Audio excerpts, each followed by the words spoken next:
The world was so peaceful, you could hear a raindrop fall, when suddenly a teleportation gate appeared out of nowhere, blowing away all order. In an instant, hordes of demons and monsters poured out from somewhere, pushing the entire planet to the brink of extinction.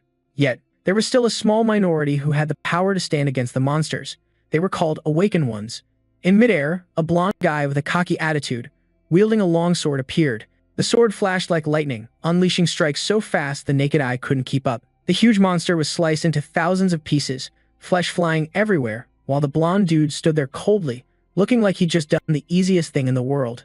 But that was what shook Lee Jun's mind to the core. With just one move, that guy destroyed a monster Lee Jun couldn't even touch. The insanely cool blonde guy was Jeom Ryeong, Lee Jun's best friend, and the heir to the legendary martial arts legacy of their clan. Clutching his bloodied arm, Lee Jun bitterly thought, if only he had inherited the clan's talent, he wouldn't be collapsing so easily like this. The more he thought about it, the more his blood boiled with envy, gripping his wound tight, ignoring the blood that kept pouring out.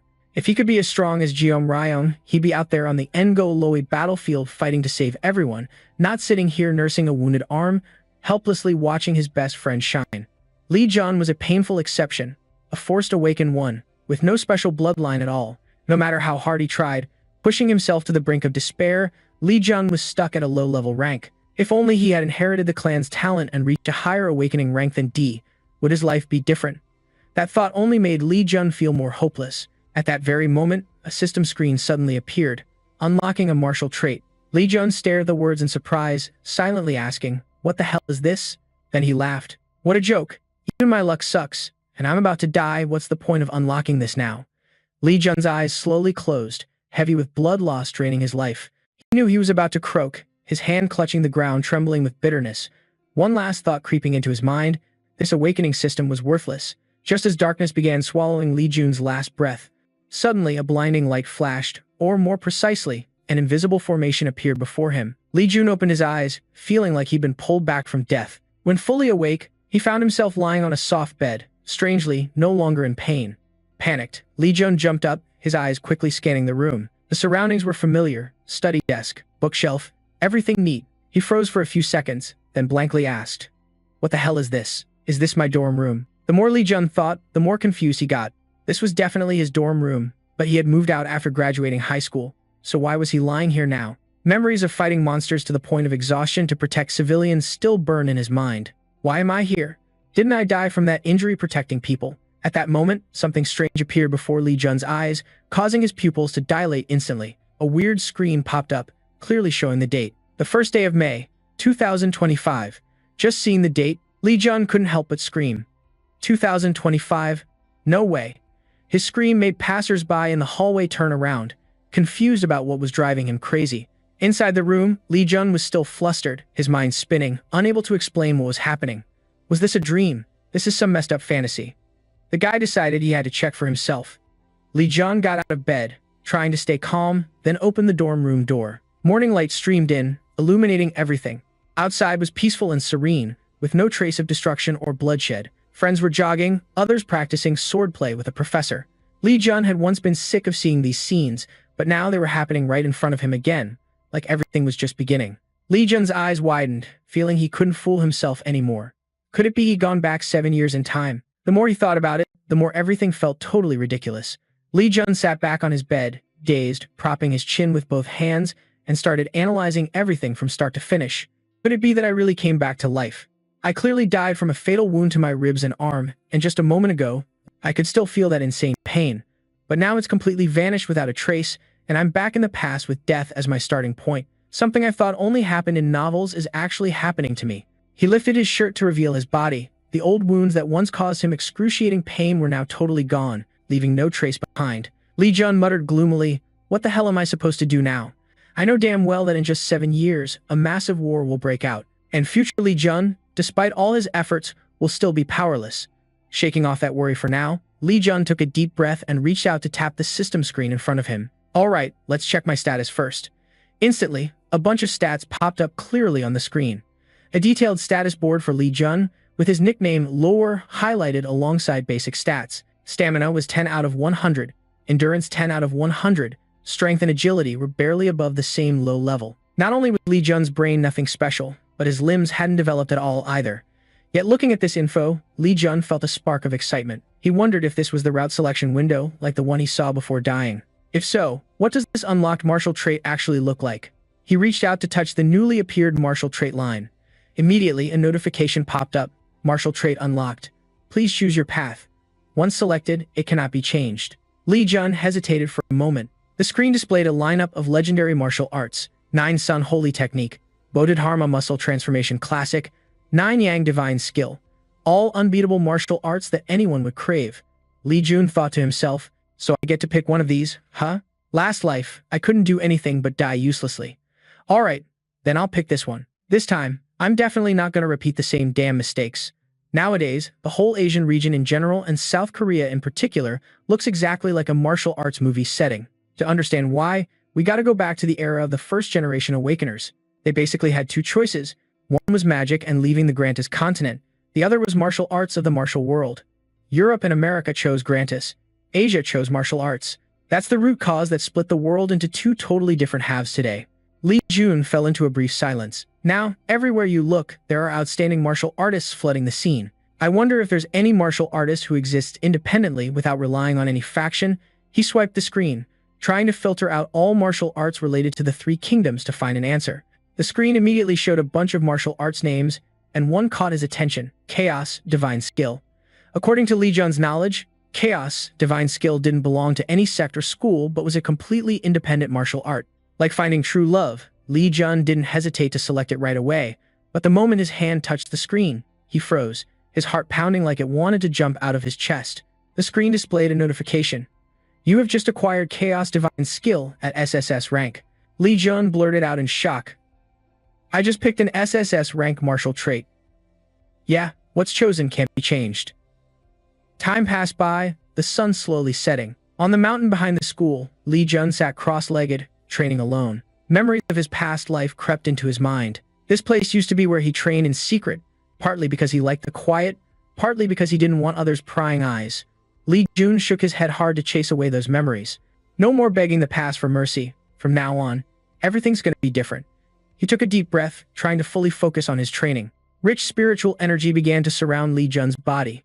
He felt the difference clearly. His blood seemed to boil, filled with vitality. Li Jun smiled, looking down at his hands. So this is what an SSS-Rank martial art feels like. Just then, the system screen appeared again before him, clearly displaying the content of Chaos Divine Skill SSS-Rank Level 1, a technique that helps the practitioner gather and absorb all the essence of the sun, moon, and earth, suitable for all types of martial arts. Li Jun felt the spiritual energy surging inside him. This power was totally different from the 3 Origins control technique he trained in his past life. Even though Li Jun was just starting to test the Chaos Divine Art, he had to admit its growth rate was way beyond any normal logic. Li Jun clenched his fists, his heart blazing with determination. With this legendary martial art, he believed he could become strong too. Right then, the system immediately unlocked the first main quest of the Chaos Divine Art SSS, an entry-level training mission for the Origin sect, rated at a moderate difficulty. Li Jun stared intently at the info on the screen, a silent bead of sweat rolling down his cheek. The guy thought to himself, this is pretty tough, but with who I am now, I might just pull it off. Time quietly passed, and when the moon hung high overhead, Li Jun was still deep in training. He poured all his focus, pushing himself to the limit, so absorbed in the overwhelming spiritual energy around him that he couldn't break free. Just then, a strange voice echoed, slipping into his mind. The dumb kid was stumbling forward like a newborn baby. Enough, open your eyes. Those words had a strange power, pulling Li Jun out of his intense training trance. He jolted awake, drenched in sweat. Li Jun coughed painfully, his body trembling like he'd just survived some nightmare. Once he calmed down, he gasped, wondering, I'm alive. What the hell just happened? He looked down at his shaking hands, feeling the Chaos Divine Arts energy still pulsing inside him. If he had kept training just now, he probably would have been dead, staring at naked chickens on an altar instead. While Li Jun was still dazed, that mysterious voice spoke again. You've returned from the gates of hell. A faint glow surrounded him. Li Jun spun around but couldn't tell where the voice came from. He stood up and asked, Who are you? Suddenly, the figure appeared right behind him, chuckling deeply. Who do you think I am? Li Jun panicked and spun back around. Under the full moon, he saw an elder immortal dressed in pure white with kind but commanding eyes. Li Jun shivered, stammering. A demon? That question made the immortal furious. He shouted, You stupid brat, what do you take me for? How dare you compare me to some wandering ghost? Li Jun was stunned by the scolding, barely able to wipe his face, hesitating before asking again. Then you're not a demon? So who exactly are you? The immortal gradually calmed down, clearing his throat. Speaking slowly, listen carefully. I'll only say this once. This old man is the strongest warrior in martial arts history. That statement stunned Li Jun for a few seconds. Frowning, he muttered, martial arts history? I think I've heard that somewhere before. He tried to dig through his memory. Suddenly, his eyes lit up as the memory of the system screen popped back when he chose the Chaos Divine Art. The system had introduced it as a technique left behind by a warrior who attained enlightenment at the end of his life. Li Jun stared at the immortal before him, thinking, no way, are you the predecessor who created the Chaos Divine Art? The immortal chuckled. Looks like you're not such a dumb kid after all, he asked again, his voice deep but warm. Since my current form is just a soul, it's hard to recognize me, right? Li Jun was silent for a moment, then grabbed his head and screamed wildly. Unbelievable, there really is someone who created a martial art? I've never heard of anything like that since I was born. How can you talk to me? Are you not alive anymore? The immortal rubbed his temples, his voice full of sorrow. Because the Chaos Divine Art fell into the hands of a dumb kid like you, I can't rest peacefully. The Chaos Divine Art is the strongest technique ever in history, and if it gets lost to the world, it'll cause huge problems. That's why I appeared to stop that from happening. Li Jun broke out in a cold sweat from the pressure. I get the gist. The immortal jumped, looking angry. The gist? Just the gist? You cheeky brat, how dare you talk to your senior, the virtuous elder, like that? Do you know there are thousands lined up ready to hear even a single word from me? Hey, are you even listening? Li Jun felt like his eardrums were about to burst from the shouting, his head pounding if he stayed any longer. The guy tried to dodge with a mischievous grin. Yes, sir. I gotta go train now. See you later. Just as he was about to leave, the elder said, try training your control technique for a full 100 days, and if you don't go crazy, then thank Buddha. Hearing that, Li Jun turned back with a shocked expression. The immortal remained calm. Why so surprised? I'm just telling it like it is. If you keep training like that, you'll never even reach level 2 in your whole life. Those words kept echoing in Li Jun's ears. Li Jun frowned and complained, you never encourage me. Why do you always say such harsh stuff? So what am I supposed to do if I want to get stronger? The elder replied straight up without hesitation. There's no training routine you can follow. Li Jun tried to squeeze out some hope. I'll find a way somehow. The elder pondered for a moment, silently observing Li Jun from head to toe, a hint of amusement in his eyes. Finally, he folded his fan, chuckled softly. I like your spirit. All right, since I'm already dead, being a little generous won't hurt. After that weird, surreal night, Li Jun returned to the life of a normal high school student, still having his morning coffee, but deep down, he felt nothing at all. Li Jun quietly sighed, but before the breath could fully leave him, the elder suddenly appeared right beside him, shouting, You're lucky to be alive, and you're still sighing? The guy almost jumped out of his skin.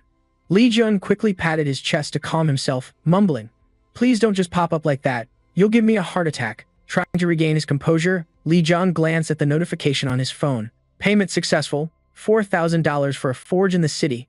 The elder saw Li Jun's wallet pain and casually reminded him, This is the only way to improve your skills.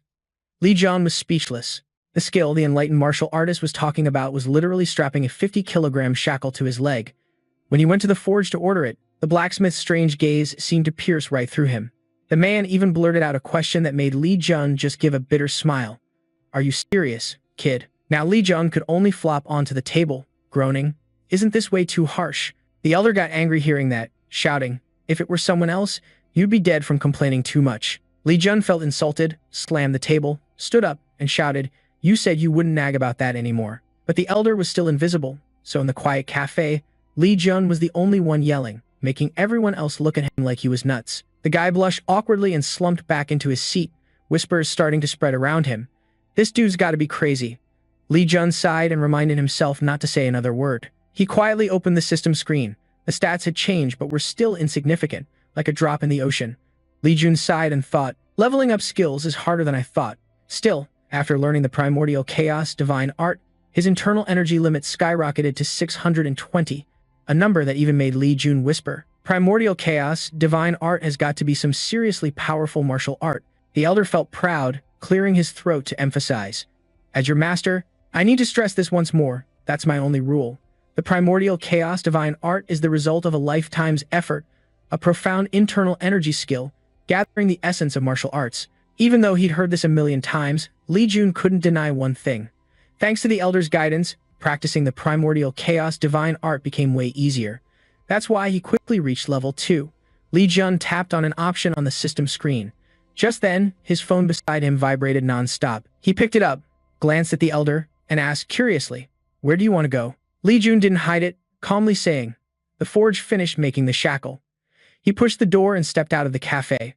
But before he could leave, he suddenly ran into some uninvited guests. In front of him stood 3 thugs blocking the way, their eyes full of ill intent. The leader sneered, "Isn't this the loser who fell flat on his face?" He kept mocking.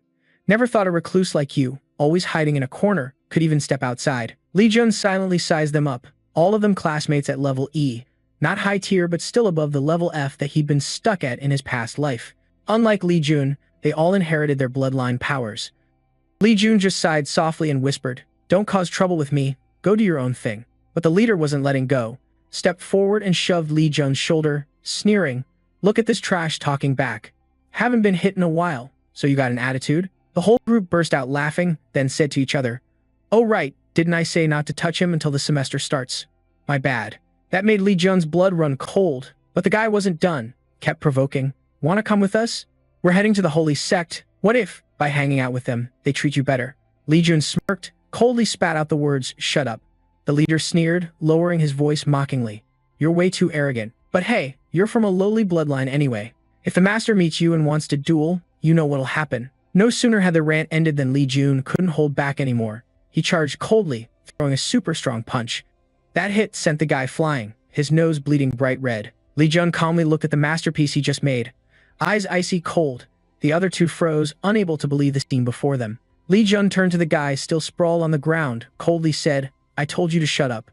Right after, his buddies charged at him, yelling, "You bastard, you're way too cocky." But Li Jun didn't even bother dodging. He started channeling his inner energy, his breathing gradually steadying, his internal power boiling, his eyes blazing bright, fully focused. When Li Jun opened his eyes, all their movements suddenly slowed down in his vision. Every step, every punch felt like slow motion, so predictable it was easier than eating candy. Li Jun raised his hand, blocked the first punch, then countered hard.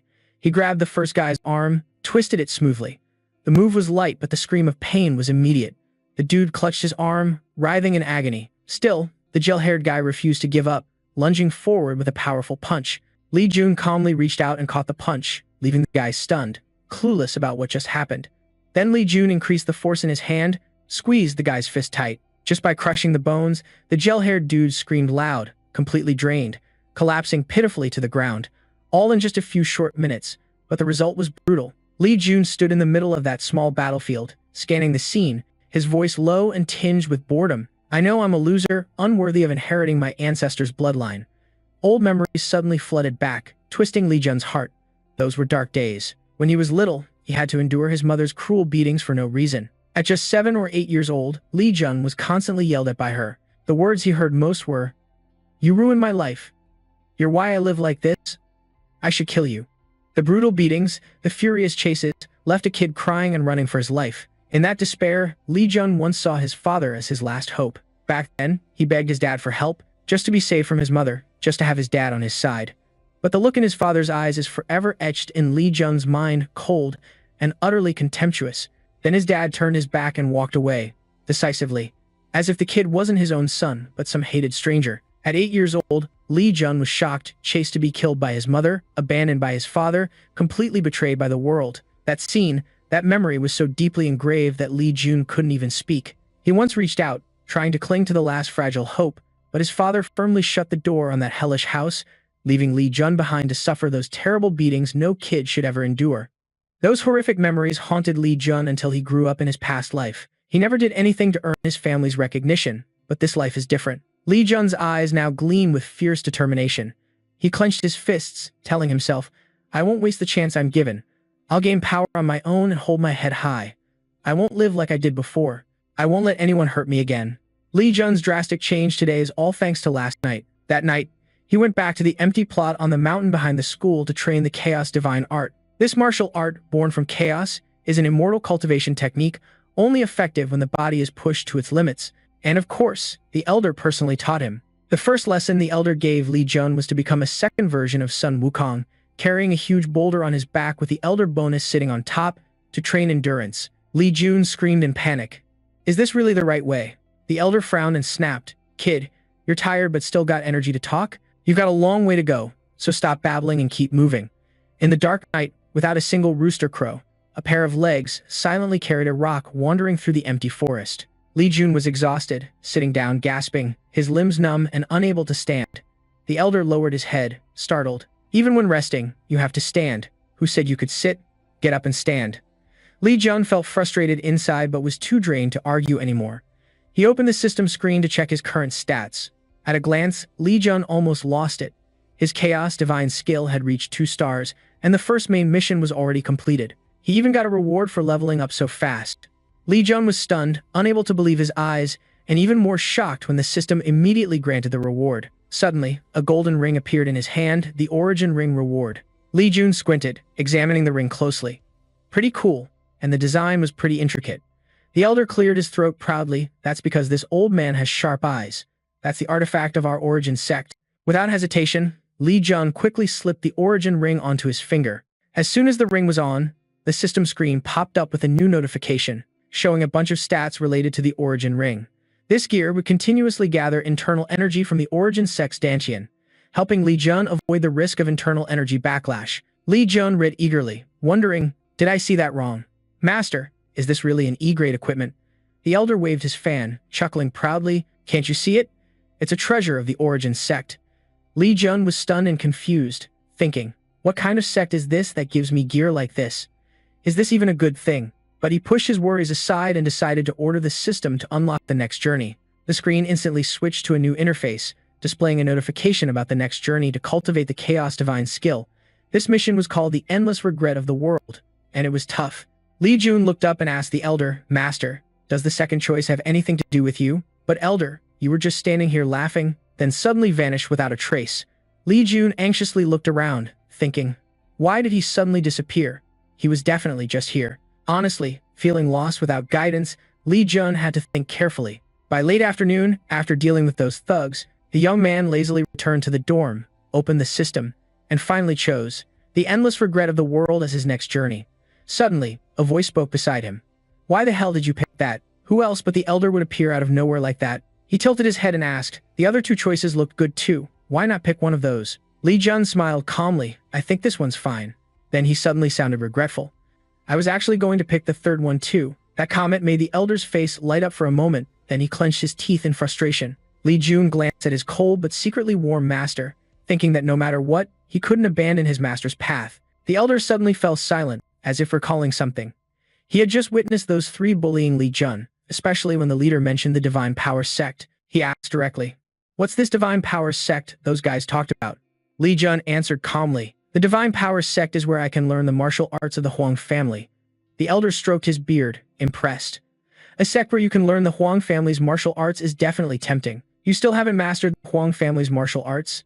That question stabbed at Li Jun's heart. From his past life to this one, he stared blankly and whispered, I wasn't granted the bloodline inheritance. Bloodline inheritance means 95% of the cultivation techniques from parents are passed down to their children. If the parents are awakened, the child will naturally be awakened too, carrying the cultivation techniques in their blood. The remaining 5% are special kids chosen to cultivate higher techniques, like the Dragon Sword of the Blood Sword Sect, a clan with martial arts roots from the Nangung family. To the public, they're a clan of geniuses. The elder sighed. Back in my day, I learned martial arts when I met my master, so is the reason your father abandoned you because you didn't get the bloodline inheritance? Li Jun gave a bitter smile without denying it. The elder flew into a rage, slammed his fan down hard, and shouted, that's a ridiculous reason, unbelievable. He abandoned his own flesh and blood. A man like that doesn't deserve to be a father. Don't worry anymore, I'm your master, and I'll teach you every martial art I know. Those words flooded Li Jun's memories. One late autumn night, his father coldly told the little boy, I guarantee no one will trust you, and you won't be able to trust anyone. That's obvious because you're a failure. That cold, sharp gaze, those words, and that wild spin, it's all haunted Li Jun up until now. But this time, he wants to try something different. Li Jun cracked a slight smile.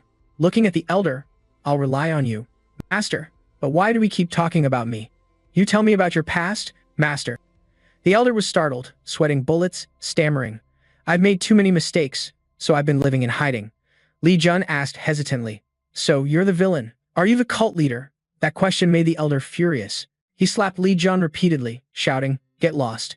How dare you call me that? The two kept chasing and hitting each other, but only Li Jun knew that from this moment on, he could truly trust someone for the first time, slowly breaking free from the psychological shadow cast by his father's cruel words. After that, under the strict but devoted guidance of his master, Li Jun threw himself into training the chaotic divine art.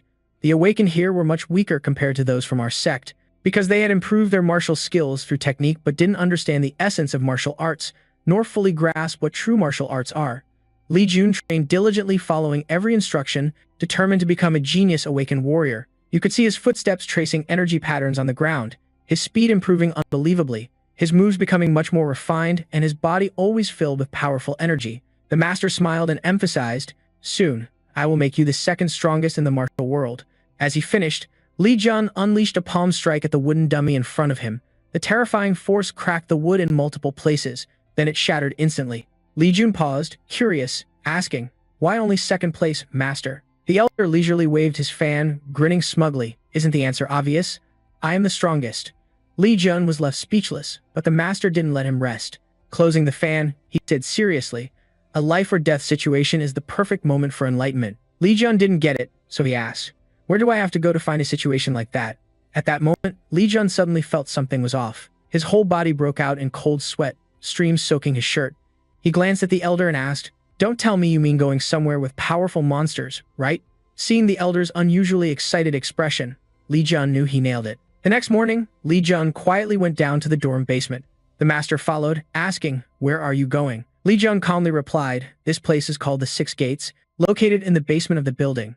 It's very dangerous for awakened warriors below rank C, so the martial school manages it.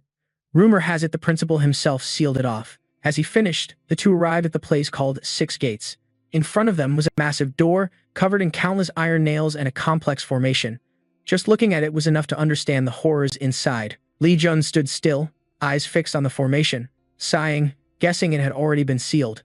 But the master shrugged casually, "5 elements formation. I can easily get through." Li Jun was stunned, eyes wide. The master chuckled softly, "5 elements formation is easy to break, just follow what I taught you." After only a few minutes, the formation door slowly opened, faint light leaking into the dark space inside. Li Jun couldn't believe he had broken the 5 elements formation, stepping deep inside the Six Gates. He glanced back at the door, face full of confusion. It really opened. That was way too easy. But when he turned forward, a giant vortex appeared right before his eyes, sucking everything inside non-stop. Li Jun hesitated. This was the sealed barrier from the rumors. He was about to remove the iron shackles on his hands when the master glanced over and asked, "What are you doing, my student?" Li Jun shamelessly replied, "I'm taking them off to get through the barrier." The master saw through his plan and immediately scolded, "Don't make excuses." Li Jun had no choice but to reluctantly put the shackles back on, silently screaming inside. It was already hard enough to get through, now he had to carry these iron weights too. Standing before the raging vortex, Li Jun couldn't hide his tension. The master gently encouraged, "You don't need to be afraid, even if it's just the two of us here." Then suddenly, he spoke seriously, "It's time, now I will officially teach you the true martial arts technique." Li Jun was totally shocked. He felt a strange energy weaving and changing inside his body. The system screen immediately popped up a notification. Li Jun had learned the Heavenly King style grade B from now on. He could officially use this technique. Li Jun was insanely happy. Did he really just learn a grade B martial art? But the joy barely flickered, not fully settled. His master beside him snorted coldly. The Zhu, Ji, Yi stance is perfect. Right in front of them, several giant beasts suddenly appeared, their eyes blood-red and fierce, ready to tear the two of them apart. The master said briefly, "Get ready to fight." Li Jun clenched his fists tightly and quickly took a stance. He absolutely didn't want to end up like last life, just because a low-level monster bit his hand. The master calmly explained, "The Heavenly King style I just gave you is the royal family's technique, built on pure power foundations. This move has a few small changes and is very simple, perfectly suited to your current level. Show me your skills, like how we used to train." Li Jun poured all his strength into dodging each beast one by one. Remembering those grueling training days without rest, speed was no longer an issue. But these monsters attacked relentlessly, not giving him a second to breathe. Just dodging one strike already drained too much energy. Li Jun gritted his teeth, his eyes flashing with anger. The attacks came one after another. The encircling curse didn't let him think about the next move. At that desperate moment, his master's voice rang out like the Zhu, Ji, Yi stance shining bright. "Use the Heavenly King style. Step right 2 steps. Lean back as far as you can. then fall backward.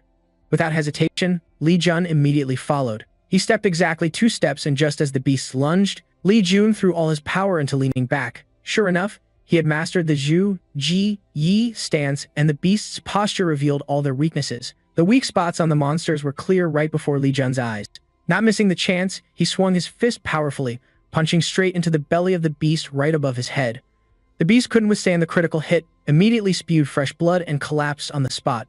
That scene boosted Li Jun's courage, his heart shouting, "Finally, I did it. I personally defeated a monster in the 6 gates." But he forgot one important thing. Besides this beast, countless others were still lurking, ready to tear him apart. The master coldly reminded, "Arrogant brat." Before the master finished, reality slapped Li Jun hard awake.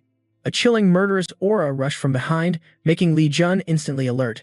Turning around, at that moment, he saw a giant maw as wide as 3 baskets with hundreds of sharp fangs wide open, ready to swallow him whole. The master said briefly as a warning, "The fool isn't done yet." Li Jun was too caught up in his first victory and forgot this was the 6 gates, a place full of danger. One mistake here meant paying with blood, even life.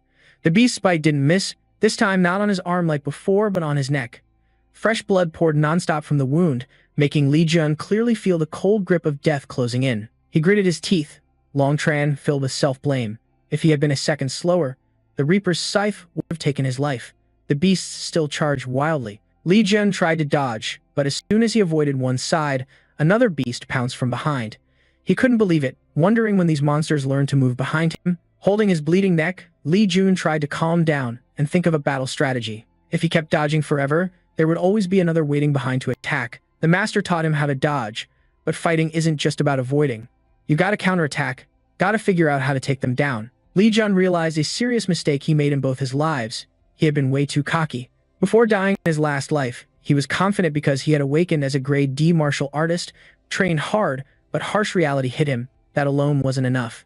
Just as Li Jun was lost in self-blame, the master couldn't hold back and shouted, "Now's the time to be sharp and act." That shout hit him like a punch, snapping him back to reality. The master placed a hand on his shoulder, encouraging, "Nothing's impossible, don't be weak, keep using the Heavenly King style, and calmly wait for the right moment." Those words reignited his fighting spirit. Li Jun took a deep breath, pulled back the panic, and regained his calm. He bit his lip, tore a piece of fabric from his sleeve, and tightly wrapped it around the neck wound to stop the bleeding. You focus all your energy on dodging the fierce attacks from the charging monsters, thinking to yourself, "Yeah, enough of the random thoughts, time to get serious." Once Li Jun locked in, those monsters had to call him daddy. Fueled with renewed energy, Li Jun threw a Zhu Ji punch, Yi Zhuan, right smack into the snout of a monster. The more he fought, the more pumped he got, punches and kicks coming non-stop. At this moment, Li Jun had found his battle strategy, fully focusing the chaotic divine power and the Heavenly King footwork. Time quietly slipped by. 6 hours passed. Li Jun fought until he was exhausted, sweat pouring like a river, strength drained. Still, the monsters in front showed no mercy, charging again without giving him a second to rest. Li Jun gritted his teeth, feeling heavy inside. The number of their attacks had decreased. Now they were mostly on defense. "If I don't have internal power, I'll just have to stretch this out with footwork." So Li Jun used the Heavenly King footwork to dodge and hold on, dodging while silently waiting for the chaotic divine power to restore his internal strength. His body nearly broken, Li Jun felt like he was about to collapse, but thanks to his iron will, he stayed standing, not dying here. Just then, his master slowly spoke, "It's time. When the enemy is exhausted, finish them off." Sounds good, but Li Jun blankly thought, not only the enemy is exhausted, but I am too. Weary, he asked the immortal elder, "Can I take a break?" The master shot him a sharp glance and calmly said, "Do you think your recovery speed is faster or your enemy's?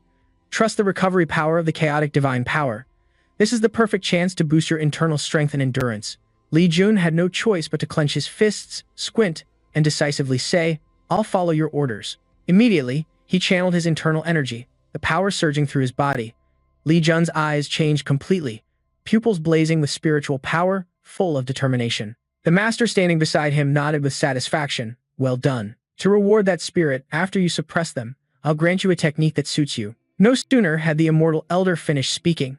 A beast suddenly opened its mouth wide, glaring fiercely as it lunged at Li Jun, but he just slowly raised his arm, effortlessly grabbing its snout.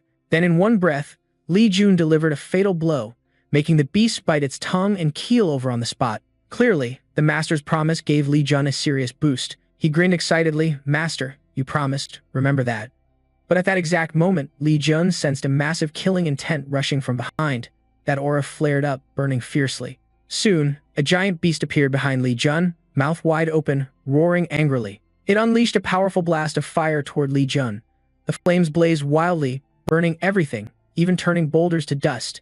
But where Li Jun had just stood, there was no one. The beast froze, staring at the empty spot, not realizing Li Jun had already leapt into the air before the fire hit. From that perfect angle, Li Jun seized the chance, pouring all his internal power into his arm, gritting his teeth and shouting, "Try to block this." Then he unleashed a devastating strike. This move would cripple or kill any monster below. Immediately, the system announced urgently, Li Jun's chaotic divine power had reached 3 stars. The system continued. The chaotic divine power was fully charged. The empty prison instantly restored. Endurance below 10% fully recovered. Li Jun clearly felt every bit of vitality returning, his body filled with energy. The system then displayed another message. Li Jun's growth was so impressive it earned him 25,000 accumulation points. He removed the iron collar from his neck, the area now completely healed, no trace of injury. Meanwhile, the system kept announcing. The innate power of the chaotic divine power's fear ability had been unlocked. Once activated, nearby monsters would fear the user. Sure enough, the beasts that were fierce just moments ago now looked shy, cautious, like an 18-year-old girl's first crush. The master beside him smiled proudly, waving his fan and murmuring, "You're a prodigy. Who would have thought this kid would reach 3-star chaotic divine power in just 2 months? This kid is very much like the first one." Li Jun blinked, asking, "Who's the first one?" The immortal elder replied casually, voice vague, "He was my first disciple, your senior brother." Li Jun nodded slightly, understanding, "I see." But just as he finished, he suddenly felt something was off. He immediately shouted, "You had a disciple before. How many others were there before me?" The master quickly covered his ears to avoid eardrum damage, bluntly replying, "You're one of my disciples, and there were 4 before you." Li Jun was pissed. "Why are you only telling me now?" But the master cleverly dodged the question, pointing at the monsters. "They're running away, so finish fighting and take them out." Li Jun frowned, glanced around, and smirked. "Don't try to dodge. They've been running since we started talking. There's not even a single footprint left over there." The master annoyedly tapped Li Jun's head. "That's why I told you to take them down fast. Didn't you listen? What are you doing? Hurry up and chase them." Li Jun reminded, "You haven't forgotten your promise, right?" The master took a deep breath, waved his fan. "You think an old man like me would break a promise? This move is called Iron Fist, the most basic martial art. What do you think? Want to learn it?" Li Jun was a bit surprised and asked, "Is Iron Fist anything like the Heavenly King style? That's the Huang family's martial art, right?" When the master nodded in confirmation, Li Jun paused for a moment, then firmly said, "I'll learn it." Immediately, the master passed down the Iron Fist level B technique to Li Jun. The system also chimed in to confirm. Li Jun sank into deep thought. A loser who couldn't even inherit his innate bloodline was now learning the martial art of a prestigious family. If one day he became stronger than all of them, he wondered what they'd think. But Li Jun didn't dwell on it too long. After receiving Iron Fist, he immediately set off again to find the monsters. The young guy walked until his legs were dead, tired, but still found no trace of them. Li Jun exhaled sharply, wondering, how far have those monsters gone? The master frowned again. "I told you to handle them already. This is what happens when you don't listen to your master." Li Jun tried to hold back. "I said, I'm sorry already. Seriously sorry." Suddenly, his face froze. "Master, isn't the thing I'm looking for a mid-level 4-tailed monster?" After the master confirmed, Li Jun pointed ahead to see the blue fox in front of him. That was the monster ruling this barrier. The blue fox's lair was the boss here. It could rival red-level monsters in speed and was so strong that even a team of awakened rank C fighters would struggle against it. So this creature was on a whole different level from the monsters he faced before. Li Jun was more tense than ever, knowing that even one tiny mistake could cost him his life. The master seemed to read his thoughts and slowly said, "Don't be afraid. Nothing is more valuable than stepping over the line between life and death." Li Jun didn't quite get it and shyly asked, "I still have to fight it, right?" The master immediately barked, "Get going." Back in my day, no one dared to question or disobey their master. Kids these days are just slacking off. Even though the master spoke tough, Li Jun was still worried. Could he really beat the blue fox? This was a real fight, and no one could help him now. But then Li Jun made up his mind. If he gave up and ran now, what would that make him? Just like his past self, a weak little kid. Always beaten, always looked down on. Those dark memories of brutal beatings from those who inherited the bloodline flashed back. He had been beaten to exhaustion, staggering and collapsing on the ground. When he tried to get up, a dirty foot kicked him right in the face. That guy was Li Jae Hang, the punk who led the thugs that once blocked Li Jun's path. Li Jaehong stomped his head down. The prison's fallen, you'll never fight again. Li Jun, worried, still tried to ask. Li Jaehong, what are you doing? The principal wouldn't allow this. But Li Jae coldly replied, the principal gave permission. Those words hit Li Jun like a fatal stab, almost leaving him speechless. Du Hong laughed arrogantly. I told you he gave the okay. Beating a useless loser like you isn't a big deal. At that moment, Li Jun felt the depths of fear. Tears welled up not from pain but from frustration, choking him. He knew he'd never forget that humiliating moment for his whole life. But no, this life had to be different. He had to become stronger, way stronger, to take revenge on everyone, even the family that looked down on him. Someone who's died once has nothing left to fear. Li Jun pushed himself up, his eyes blazing with determination. He'd come this far, so betting everything now wasn't a bad idea. He looked up and told the master, I'll fight it. The blue fox was still sound asleep across the stream, but suddenly a surge of energy from Li Jun woke everything up. The innate power of the chaos divine skill activated. Li Jun still clearly remembered the effect of this ability, making the surrounding monsters tremble in fear, but that effect only worked on the little monsters. As for Blue Fox, this frontline shattered instantly. The system immediately displayed a notification. Blue Fox's innate skill, the Alpha Howl, activated. Thanks to Blue Fox, the little monsters not only stopped fearing Li Jun, but their speed even doubled. Li Jun was stunned, having predicted that his innate power might not work on Blue Fox, but he never expected that just one Blue Fox cub could completely nullify it. This is the true power of Blue Fox, the legendary beast. Blue Fox is now fully ready to tear your head off and drink your blood anytime. Li Jun couldn't just wait to die. He gathered his inner strength and shouted, Master, I'm starting now. But Li Jun was shocked to realize his master had vanished without a trace. No one was around. In that moment, a memory flashed through his mind. The school principal was actually his father, who coldly declared he would eliminate all useless people, including his own son, Li Jun. Li Jun snapped out of the flashback and returned to reality. He was standing in the Six Gates Desert under the scorching sun, but the real heat came from the raging flames caused by the blue foxes. He was completely surrounded by a sea of fire. Even the slightest step could turn him to ash. But Blue Fox and the monsters were completely immune to this sea of flames. Li Jun forced himself to stay calm. He knew now was not the time to panic. He had to rely on the knowledge he had accumulated about the monsters to make up for his weak martial arts. He had gathered knowledge about the monsters. It seemed theory and reality were worlds apart. He might end up as grilled meat. But in the end, Li Jun concluded they would scatter if the alpha was gone. He had to finish it off with one strike.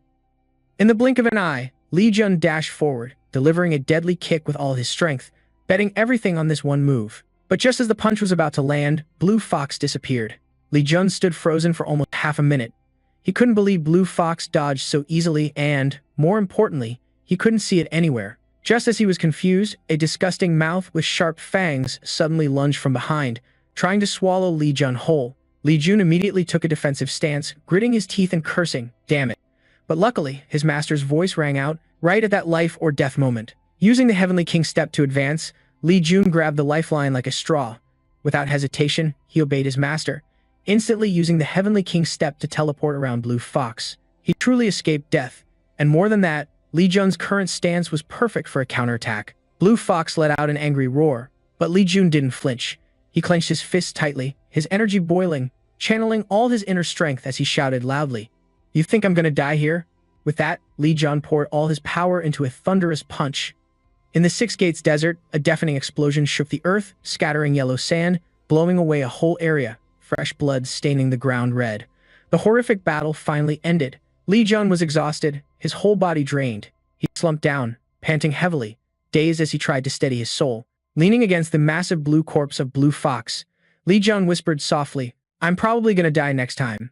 The cultivation system immediately displayed a notification that he had defeated the monster boss. With this impressive record, he earned an extra 500,000 accumulation points and was gifted another 250 points as a tribute from the system for his extraordinary performance. Not only that, Li Jun also obtained a Grade B Demon Stone and a Grade A Vampire Demon skill.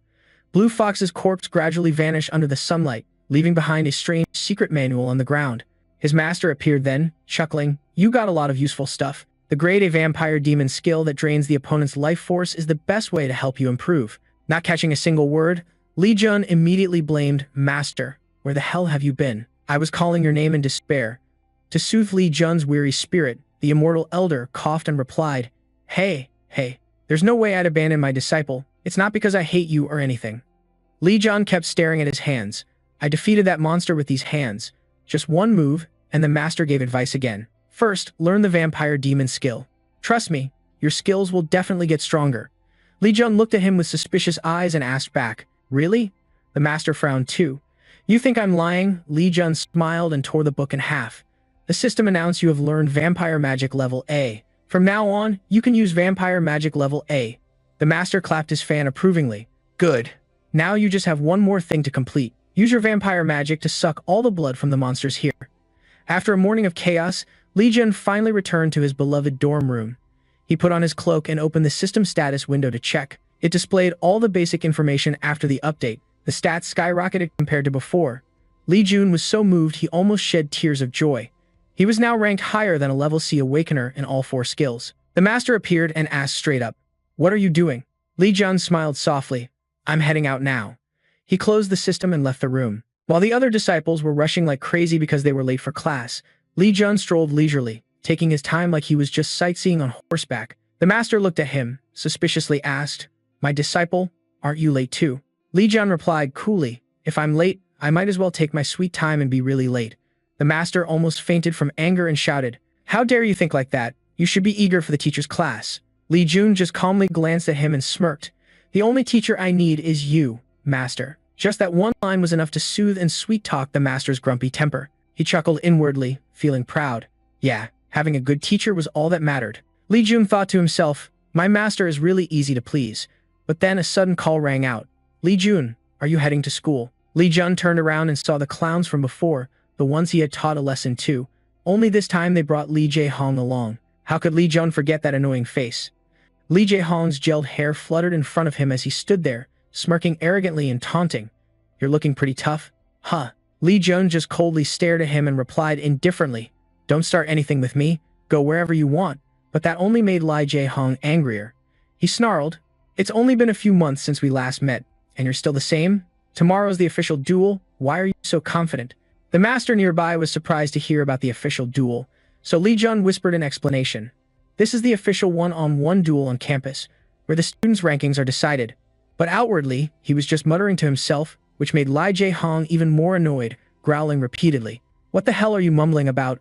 I have my limits, you know." Li Jun rolled his eyes and shot back mockingly. "What limits? Someone like you who always punches faster than you think, what limits could you possibly have?" That comment made Li Jae-hong's blood boil, his face flush red. The students nearby couldn't help but snicker. Li Jae-hong was completely pissed off, roaring, "How dare a loser like you talk to me like that?" Without another word, he charged like a mad beast, yelling, "I'm gonna kill you." But to Li Jun, this move was nothing but a joke. Just a slight step aside and he easily dodged. After that, it was all Li Jun's playground. Li Jae-hong wildly threw punches and kicks nonstop. Li Jun gracefully slipped past, dodging effortlessly, not even breaking a sweat. Not only that, Li Jun smirked mockingly. Li Jae-hong's panic started to skyrocket. He couldn't understand why he couldn't land a single hit on this loser. Suddenly, Li Jun's system flashed a notification about his first side quest. Defeat Li Jae-hong with a perfect victory. Reward 100,000 accumulated points. Li Jun smirked, thinking, "Master really gave me this kind of mission." He gathered his inner strength into his leg, changing his mind since he originally planned to handle Li Jae-hong during the official duel. But whatever, might as well settle it now. Li Jun extended his leg and lightly tapped Li Jae-hong's shin. Li Jae-hong immediately felt the world spin, falling hard to the ground, the pain making him grit his teeth, staring at Li Jun with bullet-like eyes. Li Jun bent down and smirked, "You're really slow." That sentence made Li Jae-hong tremble with rage. Reckless and brainless, he jumped up repeatedly, trying to land a killing blow. The atmosphere grew insanely tense. The students around went silent, not daring to breathe loudly. But what shocked them wasn't Li Jae-hong's ruthless attack, but the terrifying move Li Jae-hong just unleashed. Li Jun easily blocked it with one hand. Li Jae-hong couldn't move, and fear began to creep in. Yelled at Li Jun, "What the hell are you doing? Let go of me." The scene was hilarious. The one throwing the punch was begging the one getting hit to let him go. Li Jun smirked coldly, "I'll let go." And he actually did. But at that exact moment, Du Hong suddenly felt something was off. The energy in his arm completely spiraled out of control, a sharp pain spreading through his entire arm. He clutched his arm, screaming miserably, feeling like his arm was about to be crippled for real. Li Jun bent down to look at him, his eyes icy cold. "I know what you were trying to do. Your clan ordered you, huh?" This time, I'm not going to take another beating. Then Lee Jun stretched out his hand, energy surging, wind blades whipping fiercely, his gaze flashing with a sharp, cold light. I'm going to give back everything I took. Payback time. Exactly that. Dewey Hong panicked badly, trembling as he asked, "What are you doing?" But clearly, he couldn't stop him anymore. Lee Jun finished him off in a flash, Dewey Hong's horrified screams echoing the last thing left after this takedown in the classroom. Finally, Lee Jun strolled into class. The system notified that the first side mission was complete. The promised reward points were handed over exactly as agreed. Lee Jun smirked with satisfaction, but that attitude just pissed off the teacher. "You laughing at me?" Lee Jun quickly wiped the smile off his face. The master beside him teased slyly. "You laugh like some kind of weirdo." The teacher roared, interrogating, "You destroyed the student dungeon and attacked a disciple from a prestigious clan. Do you even know what you've done?" Turns out Lee Jun had been summoned to the school's classroom and was getting grilled by a bunch of teachers. But Lee Jun stayed calm and replied, "I never broke any school rules." The teacher fumed. "Where the hell is that written in the rules?" Lee Jun just said casually, "In Article 1, Clause 4 of the rules, if you sense murderous intent from an opponent, you have the right to defend yourself." Sure enough, the black and white text of Article 1, Clause 4 was crystal clear, leaving the teacher pissed off and speechless on how to curse next. Just as the classroom tension was stretched tight like a wire, the chairman stepped up to stop the raging teacher. The chairman sneered, asking Lee Jun with a mocking tone, "Fine. Let's say you were defending yourself like you said. What are you going to do next? You're Jung, a famous disciple from a ranked clan. They probably won't let you off easy, huh?" This man was Han Minung, chairman of the Martial Military High School from the main Jia lineage, inheriting the martial arts of J. Lee Jun carefully observed Han Minung, thinking to himself that this guy probably ranked A. If it weren't for the primal divine skill, I'd have passed out already. But he kept his cool and replied clearly, "The school doesn't need to worry about this. Seems like everyone forgot, but I'm also from a ranked clan and my father's the clan head. I'll let my family handle this matter thoroughly." His words were soft, but silenced the whole meeting room. Chairman Han Minung looked intrigued, his eyes showing a hint of appreciation as he looked at Lee Jun, thinking, "So there's another student besides Sword Dragon who can handle my aura. From what I know, this guy was a loser, abandoned by his clan." In the end, the meeting ended exactly how he wanted. The atmosphere after the meeting remained tense. Everyone at school was buzzing about Lee Jun. No one expected him to be that strong. Most were just surprised, but one guy was pissed off beyond belief. Teacher Kim Tae-hyung, the one who yelled at Lee Jun earlier. He cursed silently. That brat Lee Jun should have been dealt with. When watching over disciples from ranked clans, you get expensive stuff, money, and martial arts. But that kid, abandoned by his clan, ruined everything. If I let this slide, I won't just lose support, other clans won't leave me alone either. I have to deal with that bastard, no matter what. Since then, wherever Lee Jun went, whispers and gossip followed. He just shrugged it off. "That's him? You beat the tyrant boss. How could a loser like him pull that off?" Lee Jun smiled, whispering to his master, "If that meeting ended badly, it'd be a huge mess, but luckily I have the primal divine skill." The master fanned himself, proudly saying, "The outcome was predictable. Back in my day, I faced the same situation as you. The 9 great sects and 5 great clans opposed me, but I still won." Lee Jun listened but clearly didn't care. What he really focused on was that meeting just now. Lee Jun understood clearly that the one behind arranging that meeting was Kim Tae-hyung, his homeroom teacher, because of his close ties with the ranked clans. But the situation was different now, especially with Eljo's Dantian issue. Lee Jun stood by the window, accidentally overhearing an interesting conversation from Kim Tung himself. The dude was nervously making a call. The incident with Liu JH was seriously unlucky. Even though the meeting happened because of my stubbornness, it didn't lead to any results. Apparently, the person on the other end even threatened to cut off the allowance. Kim Tae-hyung freaked out and quickly asked, "Cut off the allowance? No way." Sweating bullets, he kept begging. "If you give me one more chance, I'll pay more attention to Liu Jae-hong during the ranking." Lee Jun already had a rough idea by then. He thought to himself, looks like they're not planning to hold the official match anymore. The master got curious and asked, "Why does the clan hate you so much? Is there some other reason besides the lack of bloodline inheritance?" Lee Jun crossed his arms coldly and replied, "It's because I'm a bastard. My aunt can't stand me. My dad loves my mom more." The master frowned. "Honestly, if your dad loved your mom, he should protect you." Lee Jun sneered. "Dad loves the clan more than mom. He's the kind of guy who'd sell his soul to the devil for the clan." The master looked at Lee Jun with pity and teased, "You're really lucky, huh? So lucky you got screwed like this." Lee Jun just smiled lightly. "I'm used to it." Smiling on the outside, but inside, how could he ever get used to this crap? Past and present, the clan always tried to drag him down to the bottom. Lee Jun angrily clenched the Coke can in his hand and crushed it easily. Now he was different. He wouldn't let anyone, not even the clan, bully him anymore. Time flew by, and soon it was the first day of school. The whole school was buzzing with talks about Li Jun. Hey, look, it's Li Jun. Dude totally outshines Liu Jaehong.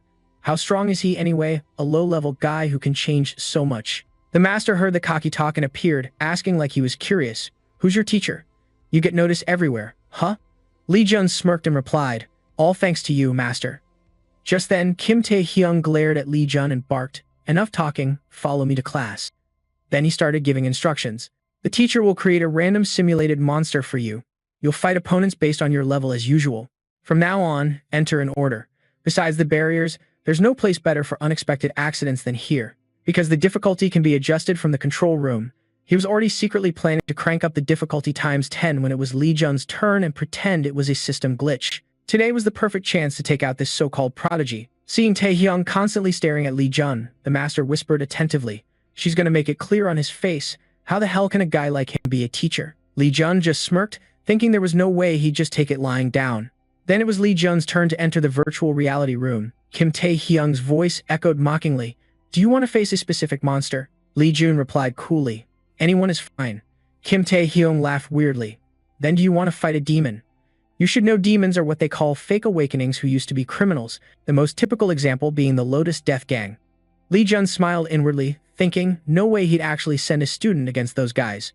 So the dude finally showed his true colors. He smirked confidently, then let's fight. Even though he was clearly plotting something, Tae-hyung still played the devoted homeroom teacher till the end. He spoke softly into the mic, if anything dangerous happens, report to me immediately. Right after, Tae-hyung coldly pressed the start button. A formation instantly appeared in the virtual room, flickering lights spreading all over. Li Jun closed his eyes, focusing on sensing the simulation location this time, a snowy field, difficulty level low. When he opened his eyes, he was standing in the middle of a foggy, icy mountain. Kim Tae-hyung's fake voice came through the speaker. Good luck. Li Jun just smirked. This guy really wants me dead. In the thick snowy fog, Li Jun's vision was limited. Moving became harder than ever. But the scariest thing was the opponent. White Eyebrow Cold Ghost, one of the top members of the Lotus Death Gang's infamous 7 Ghosts. He wasn't an ordinary monster, but a crazy old man with a taste for killing, a true assassin. Li Jun felt chills down his spine. He couldn't believe a teacher would dare send his student to face a guy like this. The dude's nuts. Kim Tae-hyung stood silently in front, not moving, but the murderous aura around him was thick enough to crush everything. Suddenly, the system displayed an urgent mission notification for Li Jun, the will of the youngest. He had to use Chaos Divine Skill to defeat his opponent. The condition to pass was only to use Chaos Divine Skill below level 2. The failure condition was using Chaos Divine Skill above level 3. Li Jun smirked slightly. Now he had even more reason to win at all costs. Finally, the 7 demons made their move. Without a word, he channeled his internal energy, focused power into both hands, and launched a critical strike at Li Jun. Li Jun immediately flinched to dodge, but what he didn't expect was that the aura from the 7 demons could change direction, circling back to relentlessly chase him down. This time, Li Jun couldn't avoid it. A fatal slip. His arm began to freeze gradually. This skill was the martial art of Master Hanbing from the Northern Sea Ice Palace, but the 7 demons didn't stop there, rushing at Li Jun with unbelievable speed, raising his hand to deliver a deadly blow. If this hit, Li Jun would either be crippled or dead. Li Jun immediately raised both hands to block, but the power of this crazy old man was too great. He struggled but didn't back down. The white-eyed cold demon, though just a simulated opponent, had unbelievable skills, truly a brutally tough adversary. But Li Jun was no longer the loser kid from his past life. He perfectly blocked one attack. His whole body thrilled, thinking to himself, this is what's exciting. Li Jun counterattacked immediately, unleashing a powerful strike, the aura bursting so strong it shook the snowy mountains. With unbelievable speed, Li Jun slipped behind the 7 demons, ready to deliver a deadly blow. But the 7 demons were no joke. He predicted Li Jun's move, quickly dodging the critical punch. Li Jun smirked coldly, not missing this chance. Wherever the 7 demons dodged, Li Jun chased. A cat-and-mouse game between equals, truly intense. Li Jun wasn't scared. On the contrary, he felt pumped facing such a strong opponent. But the 7 demons weren't just good at dodging. He started channeling all his energy into his hands, both ready to launch a direct clash, murderous intent blazing fiercely. And just at the moment they seemed about to engage in a one-on-one duel, Li Jun suddenly realized something was off. The demon in front of him suddenly vanished. What Li Jun had just punched was only an illusion. The 7 demons had disappeared without a trace. Lee Jun frowned, realizing, could it be that Kim Tae-hyung cut the system? Frustrated, he kicked the floor hard. Just when it was getting good, it shut off. Outside, Kim Tae-hyung was in extreme panic. He stared at the flickering VR screen, wondering, what the hell is going on? His aura is causing the system to malfunction. Tae-hyung's face showed pure horror, because even though it was just a simulation, the difficulty of this fight was at least level C. Even the most experienced students, heck, even he himself would struggle against Lee Jun. The more Kim Tae-hyung thought, the angrier he got, letting out a roar and punching the VR screen hard.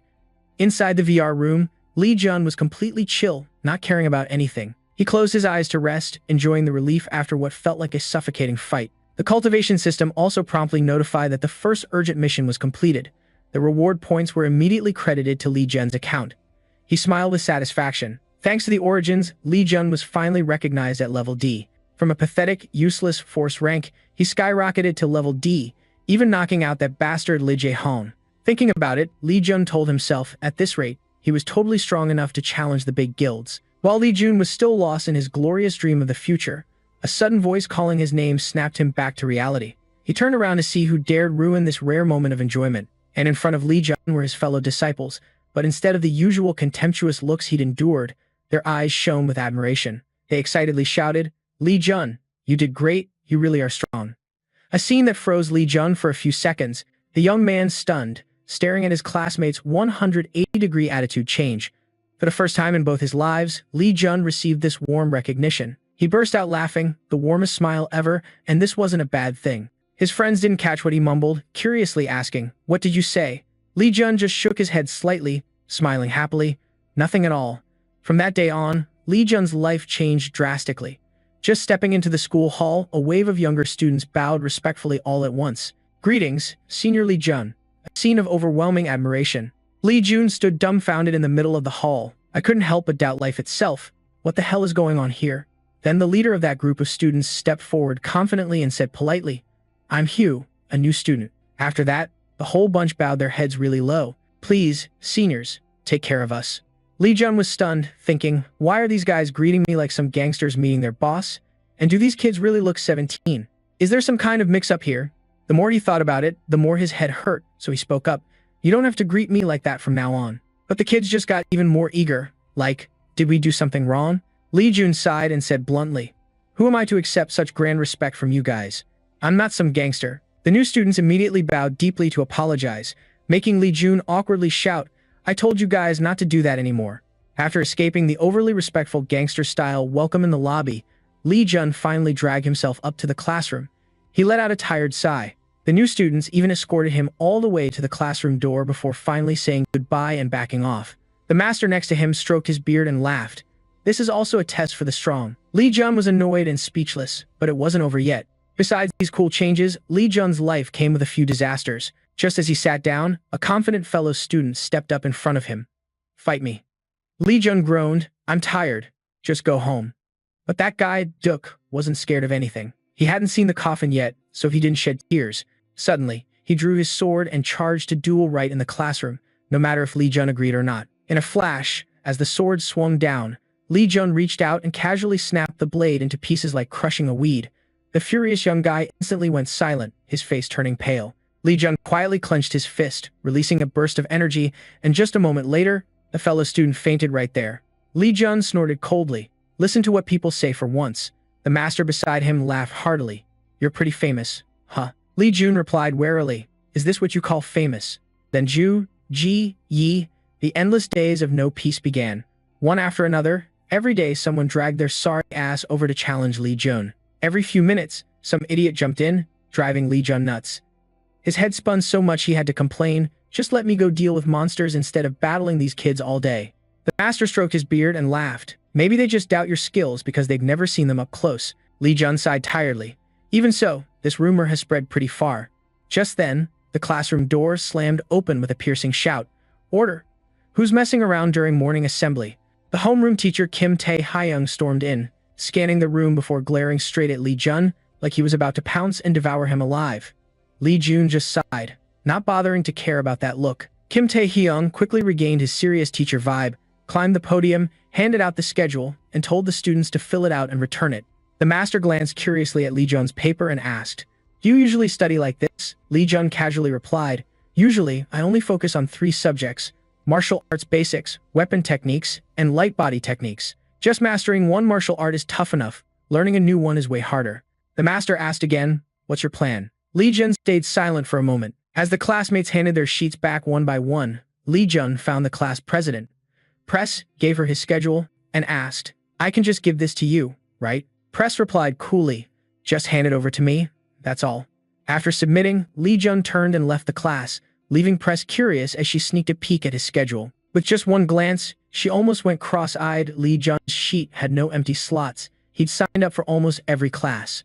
The first lesson was then held outdoors on the soccer field. The female teacher in charge glanced around the field, thinking, looks like there are way too many students this year. Her eyes landed on the male student, Li Jun, standing at the front of the line. Out of courtesy, she bowed. Li Jun gently nodded back. Of course, he recognized her. Cha Kong-jin, a teacher from a prestigious clan, known for being neutral. Li Jun smiled lightly, knowing she respected everyone, even those abandoned by their families like him, treating them like family. Cha Kong-jin spoke. The martial art you're about to learn is the 10,000 Steps Divine Palm, a technique inherited from the 100 Steps Divine Palm. It was the Divine Dragon Temple that gifted this martial art to the school. She ordered a disciple standing nearby. Let's start with the basics first. The disciple brought out a box and placed it on the table. Inside were round spheres, with an unclear purpose. Master Kong-jin explained. Everyone, put these 20-kilogram iron shackles on both your wrists. The students quickly complied, putting them on while laughing mockingly. You said this level is tough, but it's nothing special. Only Li Jun quietly felt lucky. He never expected that carrying those 50-kilogram shackles as Master instructed would pay off like this one day. Life's full of surprises. Master Kong-jin continued her instructions. Now we officially begin. She asked a disciple to demonstrate. Everyone took the stance like the student showing them, raising both arms as well. No internal energy allowed. Got it? Another student raised a hand and asked, how long do we hold this stance? Kong-jin smiled faintly. Of course, until class ends. So, on the soccer field, the whole class started holding the stance together. Time passed silently 40 minutes, then an hour and a half the group had dropped out. By the last 2 hours, only Li Jun remained standing firm in the middle of the field, unmoved. The students watching outside kept whispering and gossiping. How much longer is Li Jun planning to hold this? Is he some kind of superhuman that doesn't even flinch? Naturally, this gave Kong-jin a totally different view of Li Jun. She quietly observed him holding the stance, thinking, this kid didn't cheat to beat young Master LJ Hong. Finally, Kong-jin signaled the end of class and walked over to Li Jun. You can stop now. Li Jun calmly straightened up and replied, there's still time before class ends. Kong-jin smiled softly, gently saying, I don't think you need to push it that far. Master Kong-jin reached out her hand. The disciple nearby immediately handed over a carefully wrapped book. She turned to Li Jun, her gaze thoughtful but full of trust, saying solemnly, from this moment on, I will teach you the 10-step divine palm. Those words stunned Li Jun, his surprise obvious. Right after, Master Kong-jin handed him the precious manual, her voice gentle but heavy with meaning. This is the martial arts manual for the 10-step divine palm. It's an improved version, but it's still a tough martial art to master. Inside, Li Jun felt an overwhelming joy. He didn't expect to hold this book so soon. Kong-jin patiently explained further, this isn't a martial arts manual from a prison camp, so it's not an official system martial arts book. You have to learn exactly what's written in the book. Li Jun quickly flipped through the pages, only skimming. Kong-jin reminded him, her eyes serious but warm. You have to be truly determined. Before she finished, Li Jun suddenly clenched his fist tightly. The stance and the newly gathered energy in his body clearly couldn't wait a second longer to test itself. Immediately, he swung his arm and unleashed a 10-step divine palm strike. That moment made Kong-jin freeze. The aura Li Jun released brushed right past her, so precise she couldn't help but admit it was the exact move recorded in the manual. How could Li Jun perform it after just one glance? Li Jun scratched his head, laughing awkwardly. Sorry about that. But then the training system screen immediately popped up a notification. You failed to learn the 10-step divine palm. The master beside him sneered and reminded, this isn't something you learn in one go. Li Jun pouted and replied, a few more tries and I'll get it. While Li Jun focused on reviewing the moves, the master silently observed. This was the first time he realized this student was so stubborn. From someone once looked down on, now Li Jun was showing abilities beyond expectations.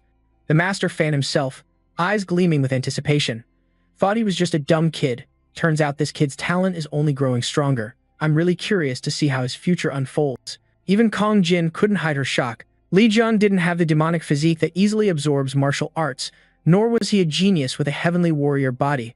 So how did he transform from a loser into such a prodigy? Li Jun suddenly spoke up, cutting through her thoughts. I accidentally used internal energy during my training and it dissipated, so the key point of the 10-step divine palm is controlling internal energy, right? Master Kong Jin hesitated briefly, then nodded in acknowledgement. Exactly. That's why you have to control your internal energy well. Just that question alone surprised Kong Jin even more. Just after skimming through the secret manual, Li Jun already saw through the essence of the martial arts within it. Without hesitation, he tried again. He slowly got into stance, every move textbook perfect, carefully channeling his internal energy, controlling his power bit by bit according to the principles. Then he unleashed a super strong strike, exactly the technique recorded in the 10-step divine palm manual. This time, Kong Jin couldn't keep her calm. Her mouth dropped open as she exclaimed, "No way this is possible." Meanwhile, Li Jun just smiled brightly, shouting out in happiness, "I did it." The cultivation system immediately popped up a confirmation notification. Li Jun had successfully mastered the 10-step divine palm. This martial art had now become a general skill in his skill inventory. Thanks to that outstanding performance, Li Jun was honored and even invited by the school teachers to a special internal meeting. But that meeting quickly turned into a full-on battle to claim the top student. Li Jun was both headache-ridden and trying to explain himself. "Professor, can you just ask one question at a time?" But immediately, the professor got excited and spoke up first. "I'll say it first. To me, you were born to wield the spear. Your striking force, grip angle, precise release, and fluid body movements are all instinctive. This spear technique belongs to the Spear Saint clan." Before he could finish, the swordsmanship professor pushed him aside, clearly declaring, "You're more suited for swordsmanship." This professor described in detail that Li Jun's sword skills could already rival the dragon's sword and invited him to join his blood sword clan. But before he could finish, the dark alchemy professor immediately jumped in to steal the spotlight. No. Li Jun learning dark alchemy skills is the best choice. His performance proved everything. The 10,000 Poisons clan always welcomes him. Right after, the three professors erupted into a loud argument, fighting over who would take Li Jun into their sect. Amid the chaos, Li Jun could only suffer in silence, quietly retreating and leaving the three to continue their fierce bickering. He followed a worn path to the mountain behind the school, laid back on the lush green grass, and sighed in frustration. "I'm not thinking about joining any clan. Why do they keep bothering me?" Just as his master was about to start a lecture, Li Jun quickly cut him off. "You're trying to say this is a challenge that the strong must face, right?" Interrupted mid-sentence, the master got annoyed and irritated, while Li Jun just chuckled with satisfaction. Suddenly, another person showed up. It was teacher Kong Jin. Li Jun quickly sat up, smiling sheepishly. "I'm just resting a bit to hide from the other teachers." Kong Jin smiled gently, handing him a can of Coke and asked, "Is your class fun?" Li Jun happily accepted the drink from the teacher's hand, nodding and replying, "My class is great. I always learn new things every time." Kong Jin sat down beside him, her eyes soft as she asked again, "Aren't you tired? You look like you can already train the 10-step divine palm on your own." Li Jun took a sip of the cold Coke and smiled back. "Not tired at all. For someone like me without any inherited bloodline, just getting to learn martial arts at school is precious. Way better than learning nothing at all." His words made Kong Jin silent for a few seconds, her gaze fixed on the young student in front of her. Just then, loud voices called out. The three professors who had been fighting over the top student earlier had come all the way here. Li Jun could only groan and say, "They actually came here? Damn it." He immediately stood up, bowed politely. "Professor, I'll be going now." Kong Jin could only helplessly wave goodbye. Li Jun had lived through a dark, gloomy past life, yet now he was enjoying a peaceful blue sky, something that once felt so far away. After upgrading his martial arts, Li Jun often came to the 6 gates to train. He came not only to challenge himself but also to kill monsters to boost his stats. Every monster that fell to Li Jun was drained of life force and converted into internal energy. So everywhere in the 6 gates were scattered with the dried corpses of fox demons. The cultivation system kept showing notifications. Li Jun received a bit of demonic power along with bonus stats. Li Jun pondered deeply. Even the boss monster Blue Fox had been defeated. But luckily, other monsters kept spawning. Thanks to that, he could come back often to train and grind points. Still, Li Jun understood that the rewards from these fox demons had become too insignificant. Since the first time he defeated the Blue Fox, he hadn't received any mana stones. He turned to ask his master, "I should have received mana stones by now, right?"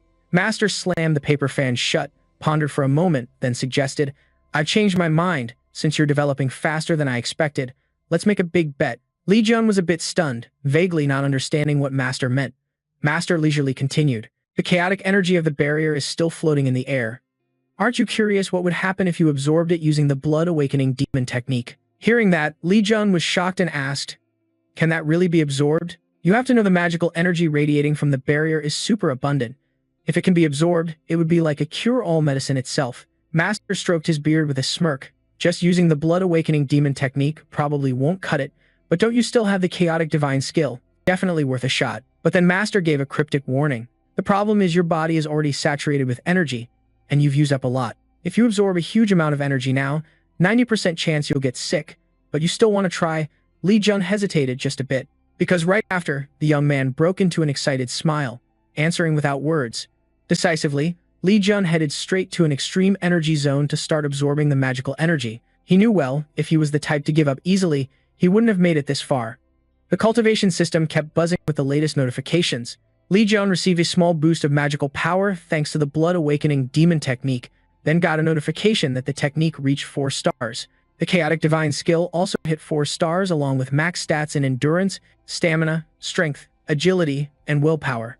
Amid the dense magical energy space, Li Jun immersed himself in absorbing every bit of magical energy from the barrier, persistent, resilient, and full of ambition. His whole body tensed, enduring the violent waves of chaotic energy. Master stood nearby, sharp eyes tracking every move of Li Jun, thinking silently, this is his first time using the chaotic divine skill. Not sure if this kid will fall into a mindless state, but clearly he passed the first barrier. Suddenly, Li Jun's eyes snapped open, pupils blazing, fierce aura surging in those eyes. Then his body seemed drained, all his energy sucked dry. Li Jun collapsed onto the ground, lying there gasping for breath. Master shuffled over, bent down, asked Han half jokingly, half seriously, "How was it?" Li Jun struggled to breathe, trying to answer, "Felt like I came back from the dead." The old master chuckled lightly, arms crossed. "If you say so, then I guess this can be handled." Just as he said, a satisfied smile spread across Li Jun's face. The cultivation system screen still glowed brightly before his eyes, non-stop notifications popping up. Even though he tried to clear them, the alerts piled up like a mountain, surging continuously. Suddenly, a strange notification caught Li Jun's eye. The system announced he had absorbed all the magical power radiating from the barrier and received a reward for being the first to purify the barrier, 250,000 stored points. But that wasn't all. Li Jun also officially became the new owner of the Fox Cave, replacing the position that originally belonged to the Blue Fox monster. Li Jun was dumbfounded. Couldn't believe a human could become the master of this barrier. This was beyond all logic, making him feel awkward. Can a human really become the barrier's master? At that moment, a strange sound came from behind, startling him. Li Jun turned around cautiously and quickly asked, "Master, was that you making that sound?" Master snapped angrily. "What do you take your master for?" Li Jun's eyes immediately shifted behind him, where a small creature appeared, its fur shining bright blue under the light, dazzlingly beautiful. The moment he saw it, Li Jun recognized that blue is the absolute legacy of the Blue Fox monster. This little beast was Little Blue Fox, looking super cute but carrying the DNA of the very monster that once ruled here. He gently picked up the creature, smiling with delight. It seemed this was the special privilege of Little Blue Fox. Even Master couldn't help but soften at its cuteness. He crossed his arms, squinting and commenting, "Once it grows up, it'll definitely be a reliable power source. They have 10 tails, after all." Li Jun was busy cuddling Little Blue Fox when he froze at Master's reminder, a chill running through him. Could such an adorable creature really turn out like that? Master tilted his head, asking gently, "Aren't you going to name it?" Li Jun pondered briefly, genuinely confused because he couldn't think of a fitting name. But just after one breath, his mind quickly jumped ahead. The bright young guy looked at his master, squinting mischievously and asked, "Can I call it Lam Lam?" The name Li Jun just came up with left both the master and Little Lam Ho speechless. The two just stared at each other with their mouths wide open while he was super excited, feeling that the name Lam Lam was absolutely adorable, a feeling clearly no one else could share. Just looking at Little Lam Ho's helpless expression was enough to understand how fiercely it opposed, but unfortunately, it couldn't actually protest. The master didn't bother arguing further and waved his hand helplessly. "Fine, call it whatever you want." So the fate of Little Lam Ho was officially tied to the name Lam Lam. He happily cradled Lam Lam in his arms and gently asked, "You like this name too, right?" Judging by Little Lam Ho's expression, anyone could guess if it could talk, the first word out of its mouth would definitely be a big no. The next morning, just as Li Jun woke up, an uninvited guest was already at his dorm room door. A fellow student stood right there, and he was about to refuse. "I can't go, there's an emergency." But she insisted, saying he only needed to spare a few minutes. But when he saw her pleading look and desperate eyes, Li Jun suddenly softened. Feeling sorry, he couldn't say no and finally nodded to agree to go along.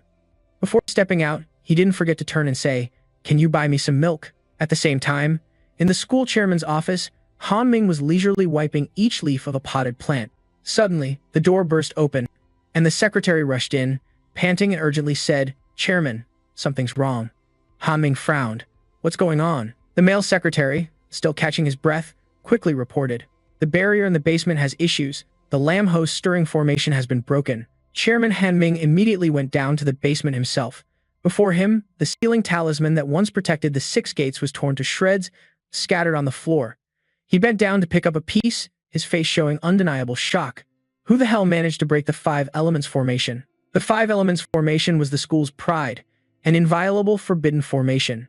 Han Zeng said gravely, "I have to check the barrier myself." He pushed open the 6 gates door, and just a few steps inside, a virtual system screen appeared right before his eyes, coldly announcing, "Han Ming is not the owner of the lamb host stirring formation. Without the owner's permission, entry is forbidden." He froze, frowning and wondering, what the hell is going on? Has someone become the barrier's owner? After a moment of silence, he turned to the male secretary and ordered sternly, "Find out immediately who broke the barrier." Time rewinds to the night before. After leaving the lamb host stirring formation, Li Jun was still deep in thought. He asked his master, "Don't you think this is enough?" The master replied calmly, "That's not the best choice." Li Jun was unwilling, gritting his teeth, "But that's the only place I can see lamb regularly." The master shook his head gently and reminded him, "Dear disciple, it's obvious you've never raised a spirit beast before. Monsters like to be free and roam outside." His eyes scanned Li Jun's small room, then he smiled softly. "How about next to your bed?" Just as he finished speaking, Lamb's smooth blue tails quickly curled up in the corner of the bed. It stretched out with a face full of pure enjoyment, clearly loving this bed. Li Jun smiled brightly, excitedly said, "Let it stay there then." The master quietly glanced at his disciple, feeling a slight stir in his heart. This was a rare moment he saw Li Jun truly happy. A moment without gloom, without defenses. After failing to inherit his bloodline, Li Jun was abandoned by his clan and mocked by the world, so it was understandable his heart was dark. But unlike those who suddenly gain power and self-destruct, Li Jun always tried hard, always kept a positive spirit. The master couldn't help but appreciate this kid a bit. At least he was nothing like the first disciple, who was full of hatred, living only for revenge. Li Jun kept stroking Lamb, unwilling to let go. He comforted the little creature until it closed its eyes and fell asleep, then smiled and thought to himself, just one more thing to do. His cultivation system had signaled that his meridians filled with internal energy had expanded, blood flow was smooth, and his power had surged dramatically. Li Jun opened the system info panel and immediately his whole body stiffened. The master glanced over and tilted his head, asking, "Kid, what's wrong?" Li Jun panicked, pointing at the screen, voice trembling. "What the hell is this?" Before him was a completely different info panel than before. A brand new worm, stronger than ever. Li Jun's stats for stamina, strength, and agility on his status board skyrocketed so fast it left even him stunned.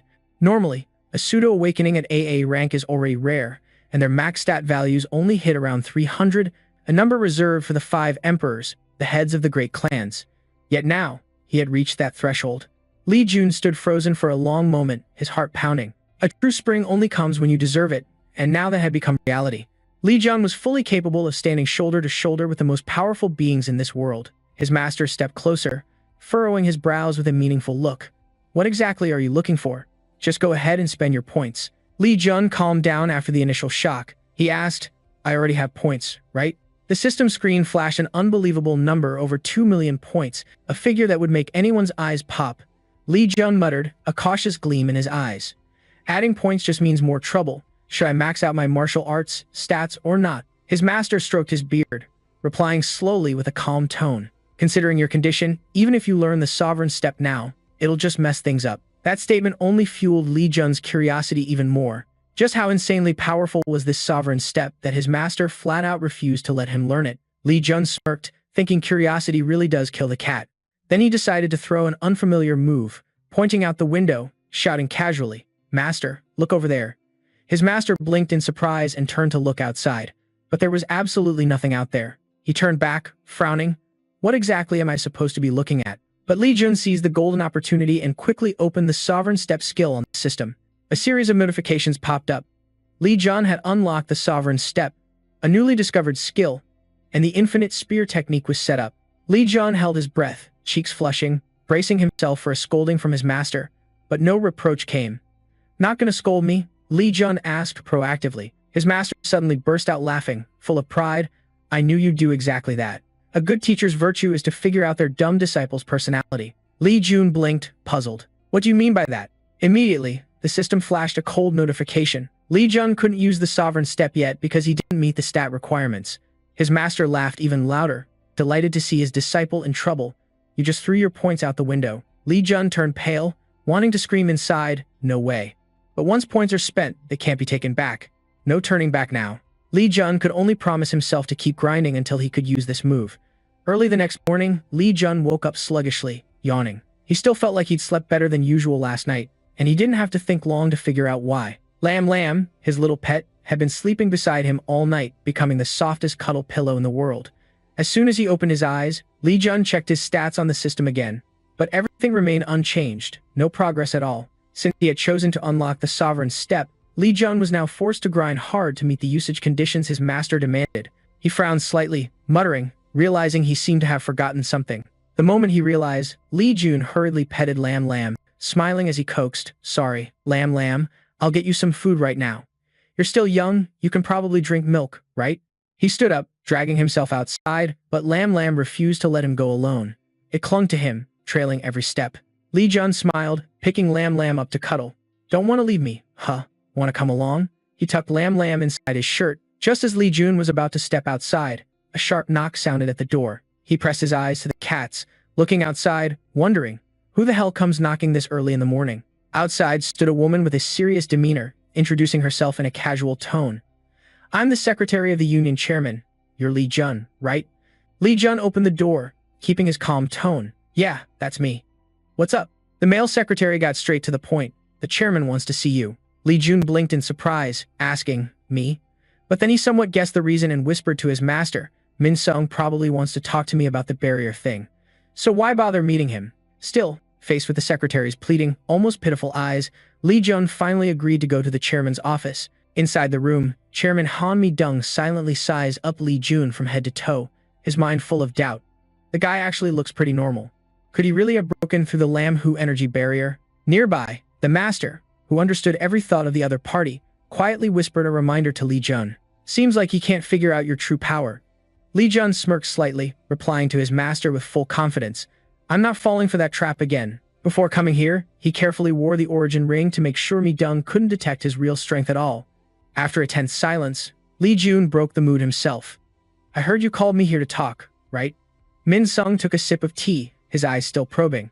"I called you because I'm worried you'll get into trouble with Li Jae-hong." Then he put the teacup down and asked cautiously, "Is the Quinn King still doing okay?" Li Jun didn't flinch at all, answering casually, "I'm an abandoned kid, so I don't know anything about my father." That line almost made Min Sung choke on his tea. He coughed a few times before quickly correcting himself. "Sorry, that was careless of me." In the end, Min Sung let him leave the room without mentioning a word about the Lam Hu energy barrier. As soon as Li Jun left, Secretary Nam couldn't hold back his curiosity and spoke up. "What do you think?" Min Sung answered slowly, his voice tense. "I don't know. I can't figure out what kind of person he is." Even Secretary Nam was stunned by that answer. Min Sung was known for being sharp, so how could he say something like that now? He shook his head, mumbling with tired and surprised eyes. "This is the first time I've encountered something like this, and I'm still shocked. Anyway, we need to call Ju quickly." After the cryptic conversation with Chairman Min Sung, Li Jun silently returned to the dorm. The first thing he did was look for Lam Lam. As soon as Lam Lam saw Li Jun, the little pup wagged its tail and squinted happily, running over. The milk box Li Jun left this morning was already completely gone, not a drop left. Li Jun poured more milk into the bowl, smiling affectionately as he did. Immediately, the system announced, Lam Lam's affection increased by 5 points. "Lam Lam is full." Li Jun chuckled softly, patting Lam Lam's head.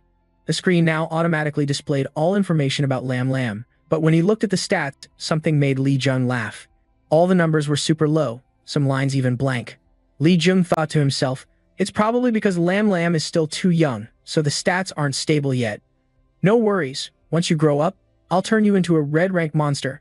Lam Lam, huh. Thinking about that, Li Jun started to worry about Lam Lam's size when it grows up. After all, He had faced a fully grown Lam Hu before. Just then, his master appeared quietly beside him, his calm voice ringing out. That's not the only problem. Li Jun nodded, fully aware that a bigger trouble awaited him. Han Ninzeng has started to get suspicious. You have to be super careful. And not just Minzeng, you also have to watch out for Bai Shuyan. Bai Shuyan is the best info gatherer in the Divine Iron Fist clan. Thanks to him, the organization has exclusive control over countless energy barriers and treasures. If they find out, you could be monitored 24/7. Li Jun silently pondered. Right now, he could use the rights of the Lam Hu energy barrier's owner to avoid surveillance. His master looked at him calmly and asked, "You're thinking about that? Huh?" Li Jun sighed, "I'm always thinking about that." That afternoon, Li Jun quietly left school again, heading toward the empty field behind the familiar mountain. This place would be the new connection point to the Lam Hu energy barrier.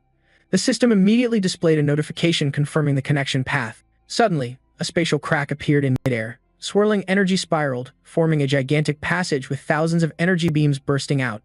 Li Jun slowly stepped in, his gaze calm. Now I don't have to go down to the basement anymore. When Lam grows up, I'll bring it here. The system showed a notification confirming the connection was successful. Not only that, Li Jun set up another designated point, linking directly to the dorm room. Now, he could teleport instantly back to the dorm with just one step. Standing in front of the glass door, the young man admired his reflection, eyes shining bright. Now all I need is to get stronger. A few days later, Li Jun kept living normally, showing no signs of anything unusual. In reality, he was secretly hiding inside the energy barrier to train, but the system still didn't give him any new missions. Li Jun realized it was time to move on to a higher level barrier. He had already chosen his target, the Chlorate Cave. There's a green level barrier and a special treasure called the Firestone hidden there. Before regressing, some twisted sorcerer discovered the Firestone but let a monster devour it. After that, the weak white bandit monster suddenly transformed into a blue bandit monster.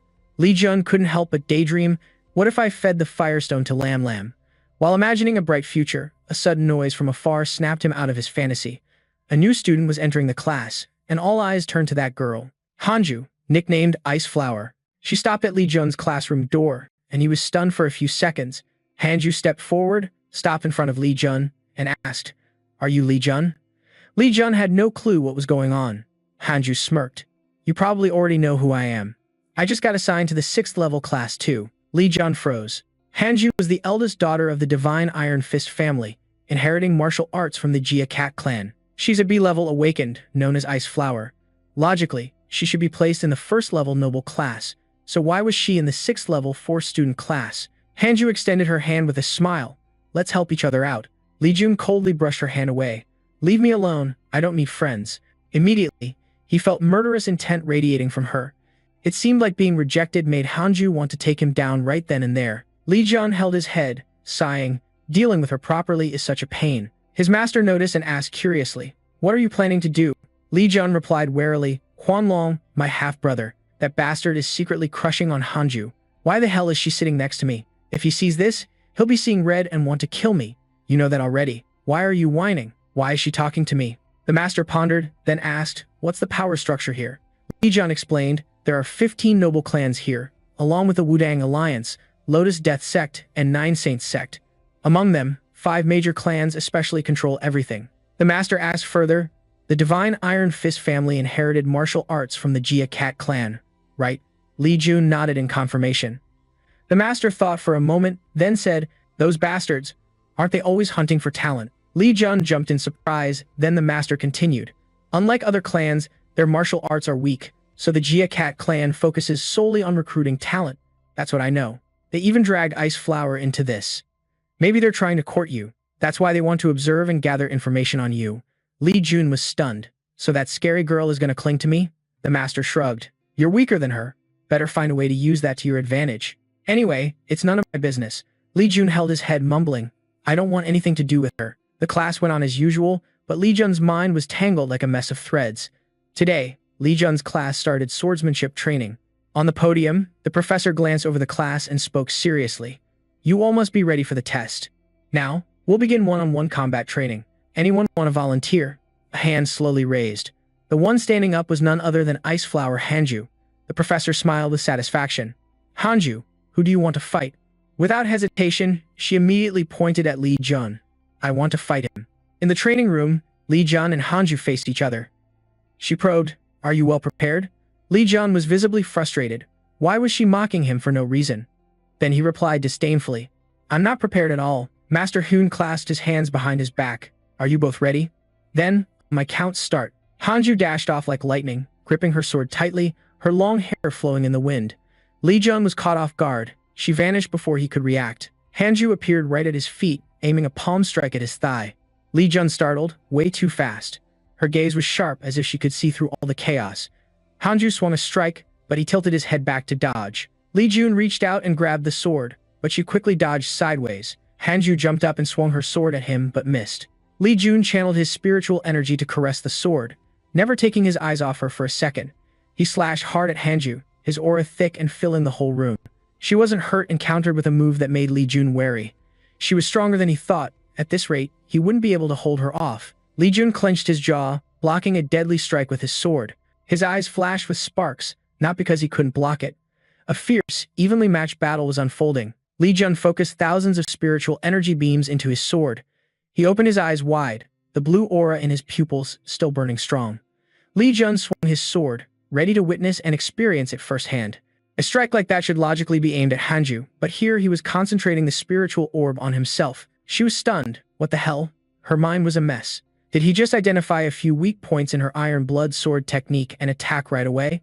This time Hanju could only defend. How did he know her attack moves so well? If she kept wasting time, she'd lose for sure. Their eyes locked, the tension thick like a drawn bowstring. In that moment, she had to use her secret move to fight back. Li Jun seemed to read her mind. You're planning to use the Supreme Sword slash, huh? Hanju froze for 5 seconds. What? The sword in his hand gleamed.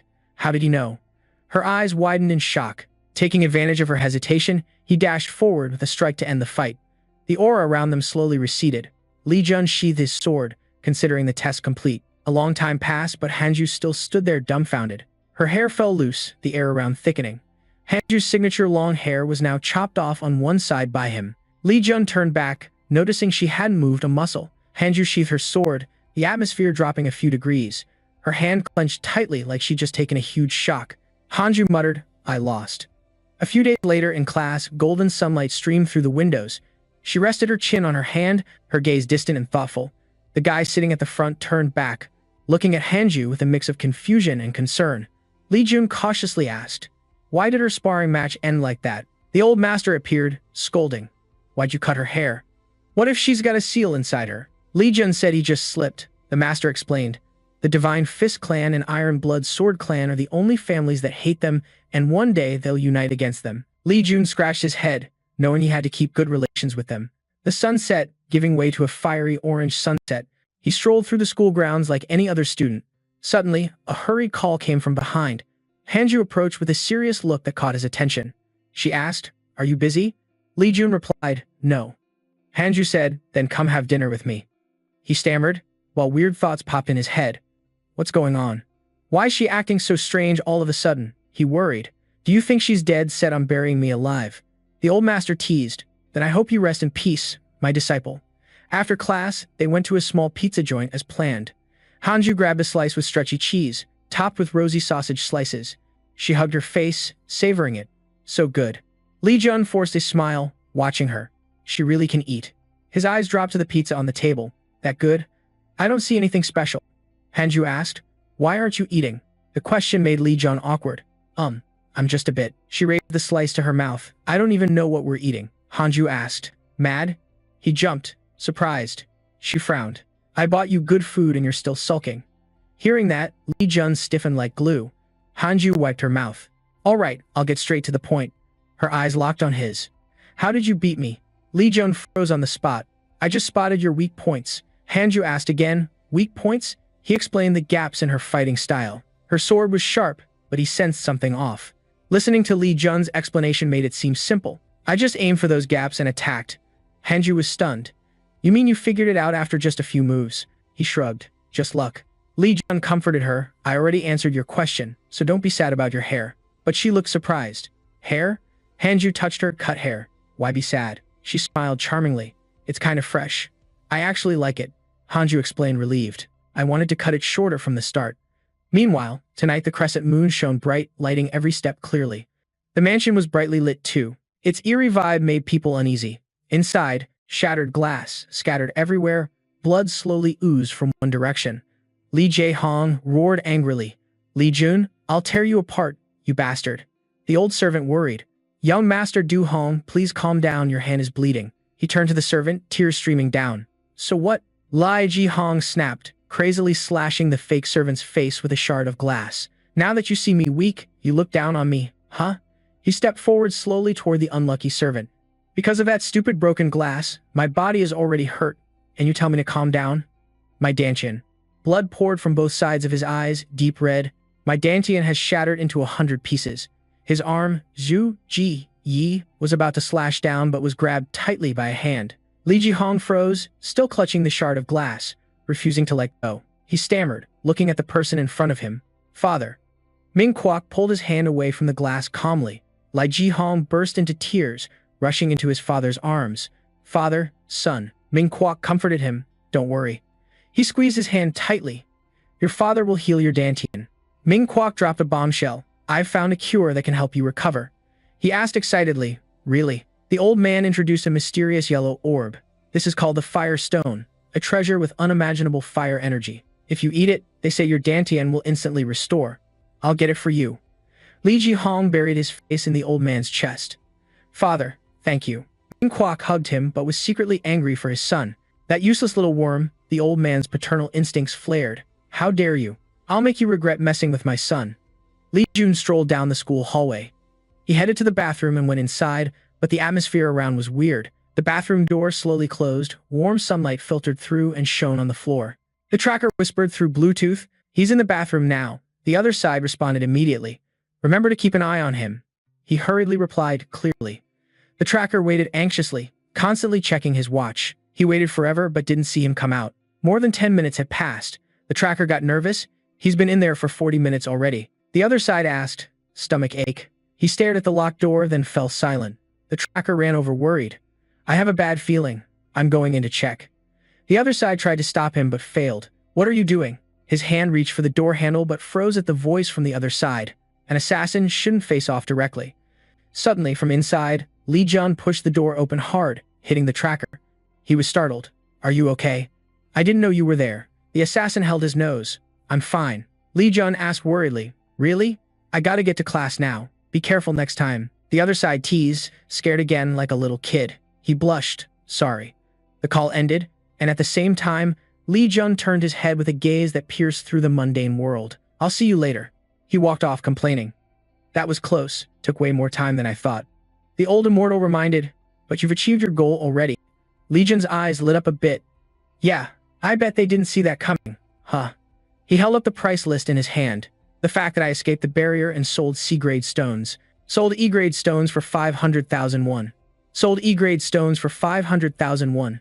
Sold F-grade stones for 500,000. Li Jun looked mysteriously at the man of stone with a huge price tag, selling stones worth 100 million. He discussed with the old man about those assassins. Setting up multiple checkpoints beforehand was a smart move. "At least you gotta do that much to fool those assassins," the old immortal replied logically. "But do you think it's okay to do that?" Li Jun put the paper into his jacket. "What's wrong?" The old immortal explained, "Those papers you signed to sell mana stones." He looked serious. "You agreed to give the Alliance clan the right to view them." A black and white contract appeared like an unbreakable vow. At the bottom was Li Jun's signature as the head of the family bank. "Looks like that bank belongs to the Shenji family." He laughed it off. "It's fine. I just want to confuse them more."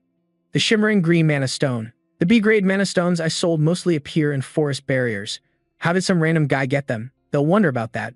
Li Jun waved his hand. Let them guess. The school cafeteria was crowded, filled with laughter and chatter. He sat alone at an empty table, quietly eating with no one beside him. Mr. Hyo walked over. "Hey Jun, is the seat next to you taken?" Li Jun said no. Suddenly, Hanju put down a lunch tray. Someone's sitting there. Her gloomy gaze scared the whole group. "I didn't know." "Sorry." Hanju casually sat down, surprising him. Li Jun cautiously asked, "Why did you scare them off?" "It's fine to eat together." She replied coolly, "I don't feel comfortable with crowds." He angrily questioned her. Because she came, the vibe got all uncomfortable. "Didn't you notice?" Hanju replied coldly. "So what?" Li Jun stood there, stiff as hell. He rolled his eyes. "Whatever, forget it." She was eating but suddenly froze like she remembered why she was here. Just as the food was about to reach his mouth, She asked if the ice cube was frozen on the spot, probing him. Do you know any other techniques besides the 3-origin suppression? He turned around. Why are you asking that? Hanu explained, just with the 3-origin suppression alone, no one can reach that level. Lee Jun closed his eyes. Is that what you think? She wanted to chat more, but he ignored her. I'm done eating. I'm heading out. Lee Jun walked off, leaving Hanju sitting there like an idiot. She looked at his back, his eyes deep and unreadable. At the lecture hall building, the glass reflected the gentle autumn sunlight. Master Tay stood on the podium. We'll have training schedules next week. A student in the class asked, where? He introduced the first location, a mysterious treasure site. The octopus with long tentacles was the second spot. The Sea of Despair, and the final boss was the dangerous Hell Cave crabs. Master Tay asked, where do you want to go? The students below discussed, anywhere's fine. Lee Jun rested his chin, thinking, just in time to go to Hell Cave for training, but how could it be that convenient? He looked straight ahead, wondering if it was really just a coincidence. Lee Jun felt a cold chill run through him, like someone's eyes were staring right at him. He tried to close his eyes, pretending not to care, but the surrounding tension kept surging. Lee Jun snapped, turning to glare at Hanju. What's up? You want to say something? She threw a neatly folded paper at him. Lee Jun looked annoyed. I'm just watching. Whatever. After reading it, his lungs felt like they were going to explode because of this weird-ass attitude. That 4D vibe. The schoolyard was now dead silent. Not a soul in sight. He went home and just flopped onto his bed. Phew. Lee Jun hugged his pillow, complaining, so damn tired. He scowled. Why are those weirdos so damn persistent like leeches? Hello. Just being enthusiastic. Hey, senior. Today you look sharp, but Hanju's just plain weird. Just observing. Whatever. Annoyed? Ignore it. The elder waved his fan. This is just part of the life of the strong. Lee Jun buried his face in the pillow. Why do you always talk about the strong having to deal with crap like this? The old man grumbled. The master was talking and he interrupted. He covered his ears but suddenly froze with a confused look. Lee Jun quickly searched the room. Is it me or did Lam Lam disappear again? The elder noticed too. Yeah, right. Lee Jun gave the most ridiculous excuse. What if it crawled into some corner to sleep? The elder hovered behind. Exactly. Lam Lam should be out here celebrating me by now. He called out loudly, Lam Lam. Lee Jun paced around the room. Lam Lam, where are you? He bent down to look under the bed. Lam Lam's eyes suddenly widened, pupils shrinking, worry clear on his face. Lee Jun softly called the little green fox curled up in a corner. Lam Lam. It grimaced, cold sweat dripping like it was suffering through something awful. The bus parked in the schoolyard. Zhu, Ji, and Yi were prepping for a tough expedition. Students laughed and chatted happily, ignoring Lee Jun sitting quietly on the bench. He carefully unzipped each pocket, searching for something in his bag. Lee Jun smiled gently. Sorry, it's a bit cramped, huh? Enduring a needle in the house. Lam Lam's head popped up, its tiny pink tongue constantly sticking out, looking super cute. The crescent moon in human form lit up every inch of the ground. The night before, Lam Lam curled up on the bed, frowning hard. The system showed its status. Basic info, name Lam Lam, growth of a blue fox species, rarity attribute fire magic power is weakening. The area where the fox cave is located has been purified. Lee Jun stared at the blinking system panel, feeling uneasy. He worried that the lack of magic power was why it was in so much pain. Lee Jun touched it. Hold on, Lam Lam. Suddenly, the elder growled. What do you think you're doing? He explained. I'm just transferring magic power to Lam Lam. The elder hurried to stop him. Don't do that. If your chi explodes violently, it'll be a big problem. Lee Jun pouted. But what else can I do? The elder reassured him. It's not a weak fox, so until you go training, it can handle it. Take it to the training spot. He petted Lam Lam's head. Yeah. The warm afternoon sun shone on the schoolyard, a line of buses parked neatly. Now Lee Jun looked at it playfully, feeling indescribably happy. Luckily, the master transferred his energy to Lam Lam, so it wasn't tired like before. He smiled brightly. When we get back to the barrier, if your situation is better, that's great. Suddenly, Hanu appeared out of nowhere, making Lee Jun slam his bag shut. What do you mean? Lee Jun patted his chest, panting. You scared the hell out of me. What are you doing? Not planning to get on the bus? Hanu explained, I only get on after I see you get on. He sneered, up to you then. Finally, it was time to depart. Lee Jun grabbed his bag and stepped onto the bus. Hello, seeing him, shouted excitedly. Senior, you're here. He hesitated. Are you the cheerful type who chats a lot? You haven't introduced yourself yet, have you? Hello introduced herself, hoping Senior would help her during this training session. Hearing that, Lee Jun looked thoughtful. Hello, I feel like I've heard that name somewhere before. He hesitated. Am I remembering wrong? Then he warned, "Ah, hello. Don't greet me like that next time." As soon as he finished, he bowed deeply. "I'll learn from this," which made Lee Jun jump in surprise. "Stop it." He moved forward to pick a seat by the window, and coincidentally, he sat next to Hanu. Taehuni checked every row of seats. "Is everyone here? Remember to fasten your seatbelts." He stared hard at Lee Jun. "Lee Jun, you did well choosing the hellish spot, so that works in my favor." Taehuing's eyes were full of hatred. "This time, I'll deal with you properly." Below the bridge, the water was a clear, deep blue reflecting the sky. Somewhere nearby, a dense spiritual energy gathered into a small whirlwind. Min-dae stepped out with a serious expression. "Welcome, everyone. I'm Kang Min-dae, Captain Number 3. I'm a member of the Divine Finger Clan's battle squad.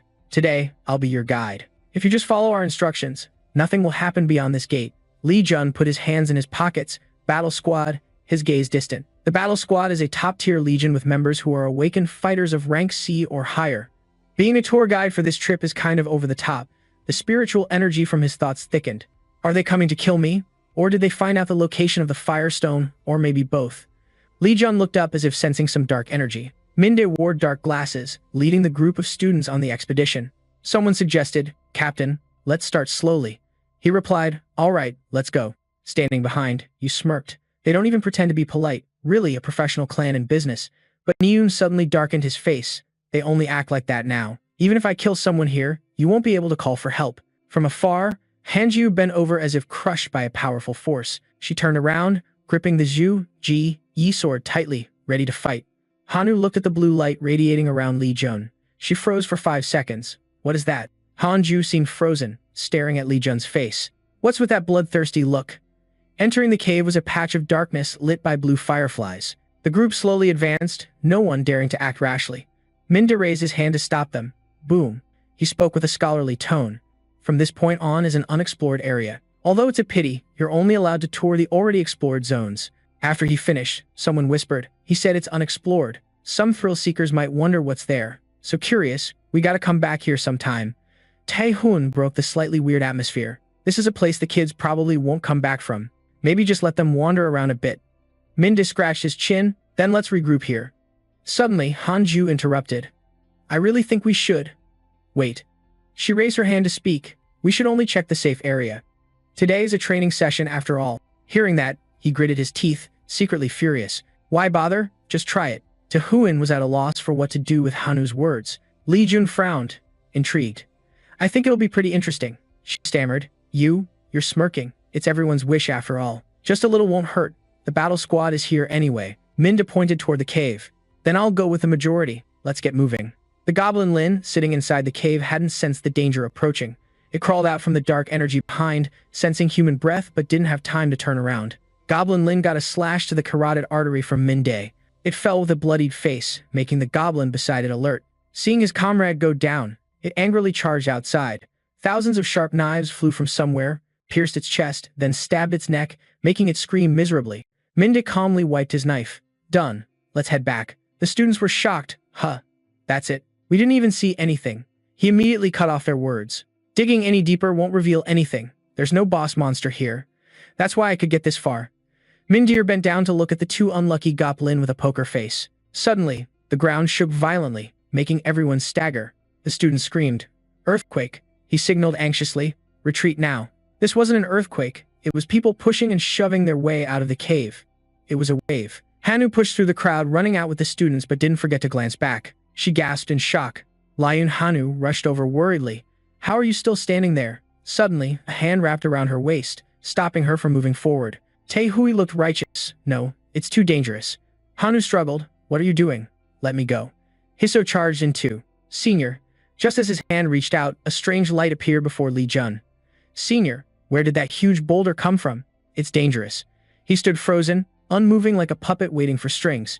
She froze, while that guy smirked, satisfied, staring ahead. Hiso frowned, clenching his jaw like he'd just missed something. He lightly touched the rock, helplessness showing in every move. Then Ho knelt down, a cold aura surrounding him making the stone wall look even sturdier. He pounded the rock repeatedly. Senior, are you okay?" Lee Jun replied calmly from inside. "I'm not dead yet, stop calling." Hell sighed in relief. "Thank God, Captain Lee Jun is trapped." Min-dae patted his shoulder to reassure him. "I'm not sure if there's another boulder, Better head back to where we started. He'll be safe for a while. No sign of monsters nearby. I'll come back after I figure out how to help him. He so reluctantly accepted reality. All right. Hanju beside him also snapped back, breaking free from the teacher's grip. She growled, Lee Jun, don't go anywhere. Just wait patiently there. He didn't seem to care much. Got it? Just go. Lee Jun listened carefully to the sounds outside the rock to confirm safety. He crossed his arms. Lam Lam, you can come out now. Lam Lam stretched, making Lee Jun impressed. This kid was full of energy ever since inside the barrier. He placed it on his shoulder. Let's roll. The goblins sitting in line seemed to be discussing something. Suddenly, one of them spotted his shadow and growled alert. They laughed, joking about the cruelest way to cook humans. Then a goblin lunged out, mouth wide as if it had been waiting for this prey forever. But suddenly it stopped, sweating profusely, looking terrified. At the same time, the system announced an innate skill activation. Fear was triggered. The goblin collapsed to the ground, eyes shifting from red to pale white like a chameleon. They fled in terror, but Lee Jun didn't care. The deeper he went, the system kept updating. Lam Lam's affinity for you increased by 20 points. Lam Lam absorbed low-level demonic energy. Lam Mam learned an innate skill. Demonic energy met compatibility conditions. Lam learned the biting skill. He smiled as it rubbed its head against his neck. Finally, you learned your first skill. Lam Nam not only recovered but gained a lot more power. Low-level demonic energy growth type absorbs scattered demonic energy in the air to regenerate pure demonic energy. High-level demonic energy allows releasing energy at high concentration, producing demonic energy effects. Biting skill at SS rank. Even if the quality of demonic energy isn't good, it doesn't affect Lam Lam's taste. The absorption effect of demonic energy. Liam looked at the system screen, a bit surprised. This seems like a blood-sucking technique, huh? The elder appeared. Probably. Every master has their own style. It's a divine beast too, right? He looks deep in thought. I don't think it should turn human. You're totally helpless. Hey, am I even your student? Suddenly, Lee Jun's gaze dropped to something on the ground. A golden spiritual aura surrounded a meteorite, lighting up the long path. The firestone looked damaged but still radiated strong spiritual energy. Lee Jun slowly approached and gently picked up the firestone. He was stunned by its mysterious appearance. So this is the firestone. The system popped up a message. You obtained the firestone. Do you want to use it? Of course, Lee Jun wasn't about to waste this godsend. Use it. The elder hovered nearby. I sense the manifestations of Zhu, Ji, Yi are about to appear. You just praised me, definitely a master who knows everything. Lee Jun carefully searched for a way into the cave. The blue light from Lam Lam acted like a protective shield around them. He gently pushed a rock that looked no different from the others. It didn't budge an inch, so he pressed a firestone against it. The system then announced that he had found the secret chamber inside the Hell Cave. You received 250,000 P for discovering the secret dungeon. At the same time, the stones collapsed, revealing a new path. The system chimed in. You have advanced to the secret chamber inside the Hell Cave. Meanwhile, at the cave entrance, a blue light enveloped the group of students. Hanu questioned, why can't I go with you? I have to go save Lee Jun. Mine tried to explain. Hanu, you're the noble daughter of the divine clan. If anything happens to you, your clan will face problems too. You're being stubborn, the teacher snapped. Hanu stopped immediately. Taehoon reassured her, saying if anything happens to her, the chairman won't let it slide. Let the battle squad handle this. Hanu clenched her teeth, anxious. Something's off. I don't have a good feeling about this. She stared hard at the teacher and the bodyguards. Those guys aren't here to help Lee Jun. Lee Jun got trapped on his own. Could this be some kind of conspiracy? Suddenly, the system panel appeared before Taehoon, catching him off guard. The system also showed up to notify Hanu. Min saw the system panel too, but stayed calm. Not just the three of them. Everyone saw the system notification. She was confused. What the hell is going on? On the system screen was a message. The 6th zone barrier has been upgraded to the blue zone barrier. Sun got furious, thinking someone had broken into his master's house. Attack power plus 20, speed plus 30. The students were stunned. A teleportation barrier. In the pitch-black cave with no one around, it was so quiet you could hear a pin drop. Thousands of centipedes lined up like archers, ready to shoot at Lee Jun. They fired blazing red arrows, but he stood still, calm as hell. Lee Jun swiftly used divine magic to block the incoming arrows. He dodged skillfully, glanced sideways, and spotted one trying to sneak attack. The centipede rider charged with a blazing spear. It swung the spear but got caught in Lee Jun's spiritual energy. The sharp spiritual energy sliced across the centipede's head, spraying blood everywhere. He slashed through them, decapitating every single one. Landing perfectly, his aura grew even more dangerous. The system kept notifying non-stop. You defeated the Spear Centipede Warrior. You defeated the Speed Centipede. You defeated the Speed Centipede. Li Jun looked at the system panel, frustrated. Still not done? I was trying to finish the mission I failed last time. He looked up at the millions of centipedes lurking. All right, if something good comes out of this, this is perfect for training. Because no matter how many times you clear them, there's no limit, right? The leader ordered loudly. There's one human. Go tear him apart and sacrifice him to the Lord. Li Jun frowned. You're the commander? Millions of centipedes stared at him with hungry eyes. One strike from him smashed the centipede's head to bits. Li Jun swung his arm, unleashing spiritual power that decapitated nearly half of them. The rest, he charged it like a bullet, ripping each apart. The closer Li Jun got, the more centipedes he killed, making the leader nervous. He's getting close, isn't he? They screamed in despair, desperate to kill him at all costs. The centipede's eyes glowed with deadly intent, brow furrowed at this worthy opponent. It slashed down at his feet, but luckily, Li Jun jumped up to dodge. The centipede growled, but cold sweat on its brow betrayed its fear. Li Jun suddenly appeared right behind it, his killing intent pouring out like a waterfall. He kicked the back of its neck, sending the centipede's head flying like a stuffed animal into space. The head rolled on the stone floor, making creepy sounds, its fiery eyes now just a black void of death. The massive foot of the centipede lord stepped down, crushing that head. It looked at Li Jun with curious amusement. The shadow of the centipede lord engulfed him. Suddenly, it hoisted a huge blade onto its shoulder. You say the intruder in my territory is a lowly human? Meanwhile, outside the cave, the students had exited the barrier. All the other students were out. Min put his hands in his pockets. Thanks to the barrier's fluctuation, we didn't have to teleport ourselves. The barrier has been upgraded to the blue zone now. The search team must be close to the Firestone. The system in front of him also notified that the barrier has been upgraded to the working zone. Min Goat smirked. Let's find Li Jun's body and head back. Inside the cave, the mud crab lord was still interrogating. You say the intruder in my territory is just a lowly human? Li Jun looked up at it. You're the blue-level boss monster of this hell, right? Your appearance is seriously ridiculous. The mud crab lord with a stubby head and human body faced off against him, neither backing down. It roared loudly. I'll pull out your tongue and chew it to bits, human scum. Li Jun radiated dense spiritual energy, raising his fist into a fighting stance. But suddenly his eyes widened, his face showing fear. Lam Lam dashed forward to protect his master. Lam Lam Li Jun shouted when he saw the lord swinging his blade down. Danger. Lam Lam's eyes flared with a blue flame, making it look even more mystical. The system sounded an alert. Lam Lam used the biting skill. It opened its tiny mouth as if it wanted to swallow the mud crab lord whole. It staggered. This poor little monster actually dared to do that. The mud crab lord growled angrily. Who do you think you are? Then with a desperate look said, I can't just die like this. The lord collapsed onto the stone floor, warm blood flowing from his carotid artery. Li Jun watched helplessly, so determined, yet this is how it ends. He sighed. Besides that, I'm really surprised you suddenly exploded like that. Remember my advice. I'll finish this up and then come back. Rest here for now. Then he scolded. I told you to rest safely. Li Jun hugged him. Don't do that again next time. Okay. He placed Lam Lam on his shoulder. Anyway, I didn't know monsters could use the biting skill too. The system notifications came rapidly. You have defeated a high-level boss monster on your own. Reward granted. You received 1 million accumulation points. The barrier has been broken.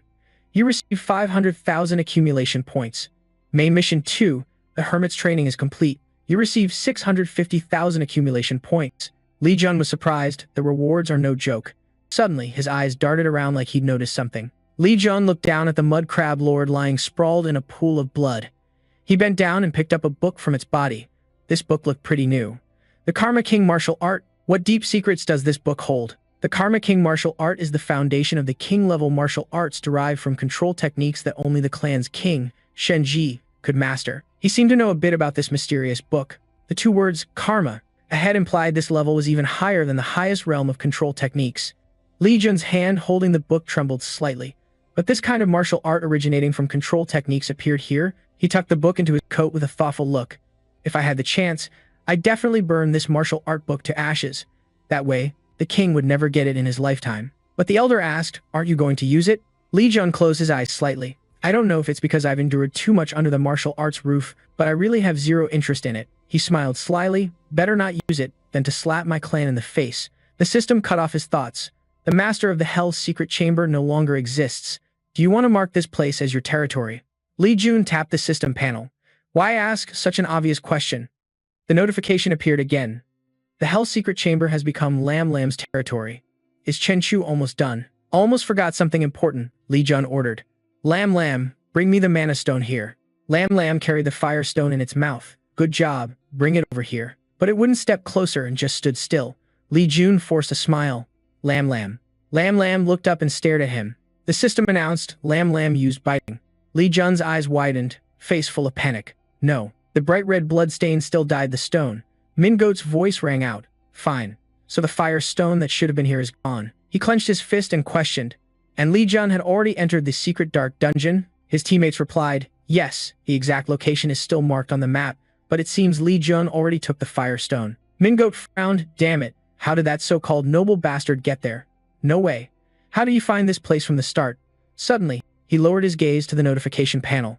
A beam of light illuminated the space. The upgraded barrier had shifted to the green zone. The shadow guard stammered. This is Li Jun slowly stepping out from the beam of light. What the hell? Why are you all gathering here? He froze. Li Jun frowned defiantly. What kind of wind blew you guys here? The members of the Mindir squad tried to probe. You're still alive, which means you killed the boss monster. Did you eat the fire stone? Li Jun remained calm. So what if I did? He gritted his teeth at their careless attitude. How dare a loser like you? Since when did you even know about it? Cold sweat started dripping down Mindir's forehead. Things are getting complicated. Lai Mingu kept telling me to bring back the fire stone. He stared hard at the seemingly harmless student in front of him. Even if he ate the fire stone, it would take a while to fully absorb that unbelievable thing. I have to kill Li Jun, or at least bring back his blood. A heavy force like a rock pressed down on Mindir. The whole squad of assassins panicked at the sudden tremor. Li Jun stood in the middle of the spiritual energy whirlpool, his expression unchanged. Mindir was scared. Just eating the fire stone alone couldn't make him this strong. He signaled his teammates to retreat. Suddenly, Li Jun burst out, laughing loudly, freezing everyone. Li Jun wiped away a tear that wasn't even there at the corner of his eye. Why would you think I'd reveal my power? The system announced. The master of the Hell Secret Chamber has sealed the barrier. Mindir was horrified. Didn't the boss monster die? Li Jun stood above, creating an invisible pressure. From now on, none of you are allowed to step beyond this gate. It was water rippling and shimmering under the bridge, strangely peaceful. The students gathered in a line, forming a glowing barrier. Hiso nervously swayed back and forth while Hanju's face stayed cold as ice. She was annoyed. Can you just shut up? Don't make me angry. He was startled. Sorry, ma'am. Hanju looked at the chains wrapped around the barrier and took the chance to probe Li Jun's power. Not bad at all, she pondered. Thousands of thoughts rushing through to grasp his ability. I've been following him all day but found nothing. He's too strong, defeated the tyrant Li Jae Hong and resisted Master Aka during the exam. And he even beat me once. Hanju reasoned, meaning there's a good chance Li Jun still has some hidden tricks. She guessed as if she was certain, sure he would survive and prove she wasn't wrong. Just as she finished thinking, the chains around the barrier clashed loudly, then burst apart, breaking into pieces like a strong force pushed from inside. The students watched eagerly. Finally, the barrier opened. Streams of spiritual energy poured out, along with objects inside flowing out by inertia. A drop of hot blood dripped onto the ground, signaling trouble. Li Jun slumped down as if completely drained, making the students panic. Hanju caught his shoulder. Look at me, are you okay? Her eyes widened. This guy. Hanju shouted when she saw the blood stains on Li Jun's side. Li Jun. How long has it been? Everyone discussed excitedly. About 3 hours. The MC looked anxious. That's quite a while. Not sure if it's because the Thun Shi clan's shaky squad just entered. The cameraman glanced. Is that so? He explained, usually the tremors only last about 15 minutes, even if many finish before that. The cameraman sighed. That squad is really top tier. The MC waved it off. Forget it. Suddenly his eyes widened. All right, cameras ready. The barrier emitted a blinding light. The barrier was broken. But then he frowned in confusion. What? The barrier was wide open a second ago, but now surrounded by thousands of chains. The barrier closed again. Inside the pitch-black cave, the air was thick with murderous intent. A few hours ago, Li Jun and the assassin squad faced off. The assassins were ready to fight, but Li Jun stayed calm. One of them shouted, no matter how strong he is, it won't matter. From now on, I'll handle this. Before he finished, Li Jun sent a palm strike flying at his head. Mindir was shaking with fear so fast I couldn't even see it, but still kept his mouth shut. What are you doing? Scared of a high school kid. The assassins charged like wild beasts. Attack him. Attack now. Li Jun bent his leg, looked up scanning each face, then stomped hard on the ground. Electricity flowed out mixing with spiritual energy to form a unique strike. The charging group screamed in pain from the electric shock. He was still like a coward, with just a big mouth. Never met a bastard like this monster before, Min Deer stammered. You think you can get away with this? The Thun-Chi clan won't let it slide. Li Jun sneered. You probably forgot. But I also carry the bloodline of the Divine Finger clan. Hearing that, he widened his eyes. With such a lowly bloodline, how dare you? You grabbed that big mouth, squeezed it tight so he couldn't scream anymore. Li Jun bent down to enjoy the terrified look on his prey's face. Anyway, there's no proof. Who would know and kill you? You pulled out a knife, ready to deal with that meddlesome bodyguard. Li Jun's eyes turned deadly. You guys started this, don't blame me. Li Jun stood among several bloody corpses. He sighed, glancing back as if he guessed something. Li Jun ordered, that guy, come here. The last surviving bodyguard crawled out with a pathetic look. You called me, sir. What do you need? He closed his eyes slightly. Clean up those bodies. He hurriedly called his teammates for backup.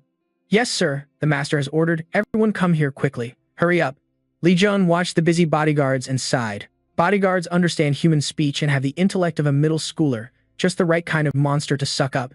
He called out, you. It bowed submissively. Yes, sir. Li Jun patted its head. From now on, you're the leader. This place is yours to handle. The bodyguard shyly thanked him. Thank you, sir.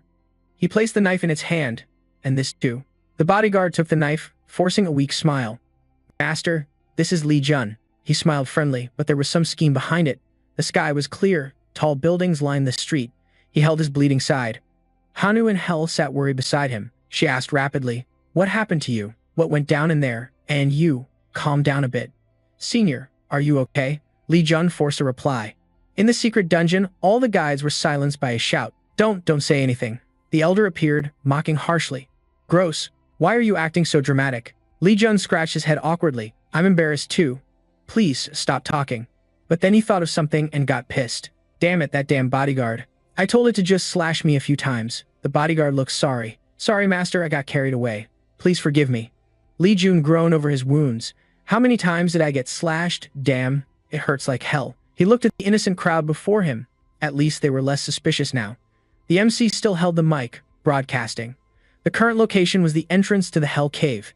I've confirmed one student is still alive. The whereabouts of the others remain unknown.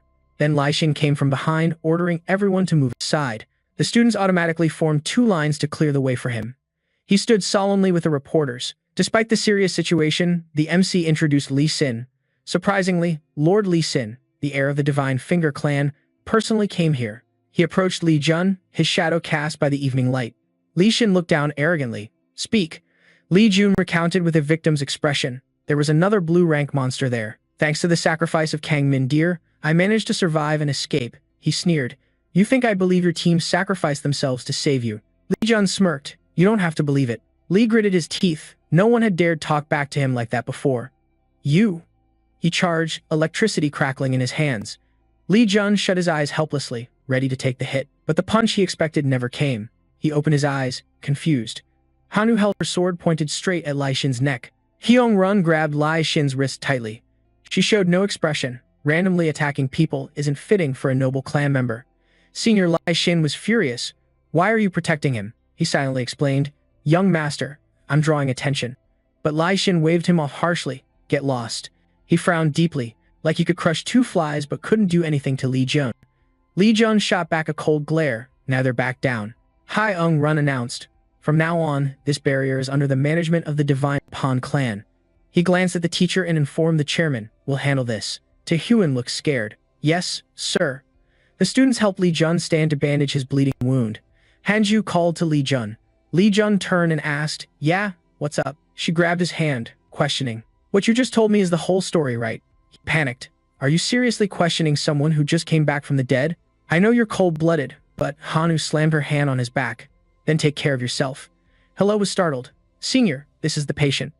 At the school, rows of trees cast cool shadows with birds chirping loudly. Mi Dong sat in the teacher's office with Nan Ni, sipping tea. He softly responded to a knock on the door.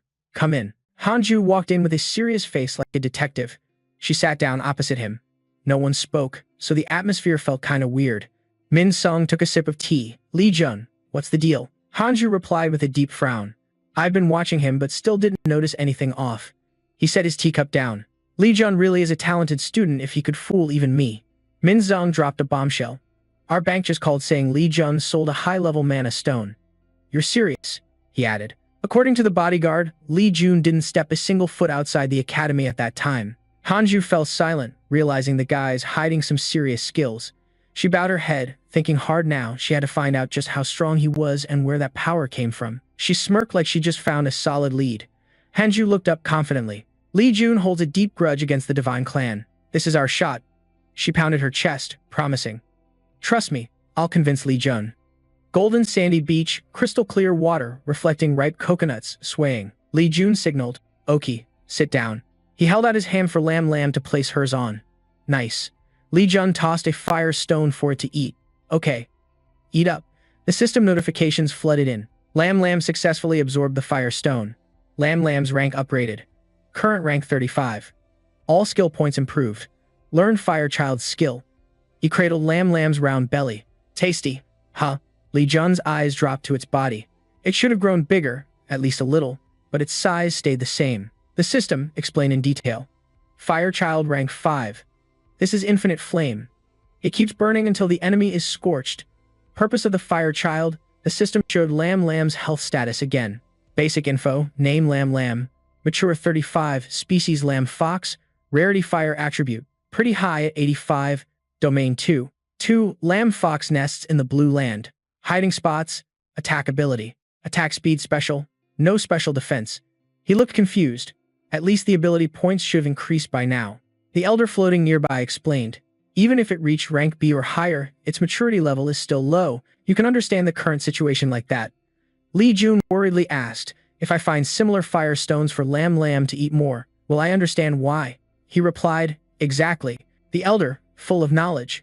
But more importantly, don't forget you need to work harder yourself.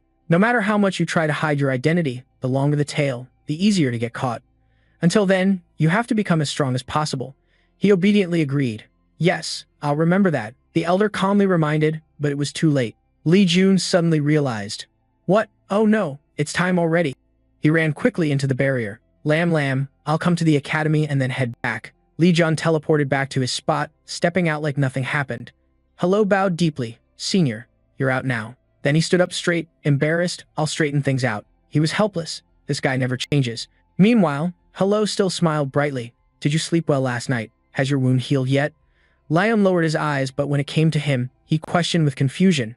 You've only met me once or twice, and all I remember is a formal greeting. Why do you care about me so much? He scratched his nose, a bit shy. Hello said he talked about you like some legendary Hyun Mu. Senior Li Jun has many achievements defeating other seniors in the martial world. He scratched his head, unimpressed. I'm really impressed and admire Senior Li Jun a lot. Li Jun sighed. He muttered to himself that he's just too lazy, so whatever. He tilted his head, deep in thought. Wait, in my past life, I had someone like that too. Li Jun raised his hand to introduce. Jun, I'll introduce you to my first trusty assistant. Wang Ma Isu. Hello, suggested to the master. Please forgive the time gap, but Hyujin didn't care at all. Then he ran off, leaving Li Jun and Hello with dumbfounded looks. Hey, where's Hyujin going? He was helpless. Seriously, you should finish the intro before ditching. He hesitated, right? He answered, yeah. Hyujin's eyes suddenly lit up like he found treasure. He was really impressed, a straight shooter, not blaming circumstances. He truly is a master. Li Jun was shocked by this over-the-top enthusiasm. You found a good teacher. Inyu smiled brightly and introduced himself. That's right. Oh, I'm not Inyu. My name is. He was lost in past stories until a call snapped him back. Senior. Li Jun compared the two faces. Is something wrong? And the result matched perfectly, making him feel like he got zapped and stand frozen. This is crazy. Isn't that Heo Insu? Buck Hun Jin is totally nuts. Who the hell changes their name to plant someone? Li Jun thought, trembling. Even though his personality is like bitch Trang Ho, this crazy dude will rise to the top someday. Suddenly, he put his hand on Li Jun's shoulder like they were sworn brothers. Li Jun started a conversation. Hey, from now on, let's get along. He forced a smile.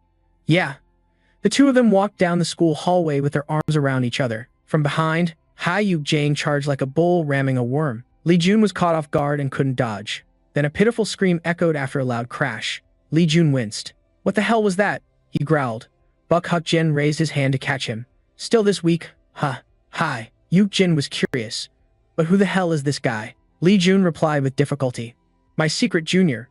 He introduced himself kindly. First time meeting you. Nice to meet you. I'm Senior Park Hyun-jin from Gomrong. Hiso bowed politely. Yes. I'm Hisel. He teased, Jun's junior is also mine. I'll take care of you like I do him. It's an honor.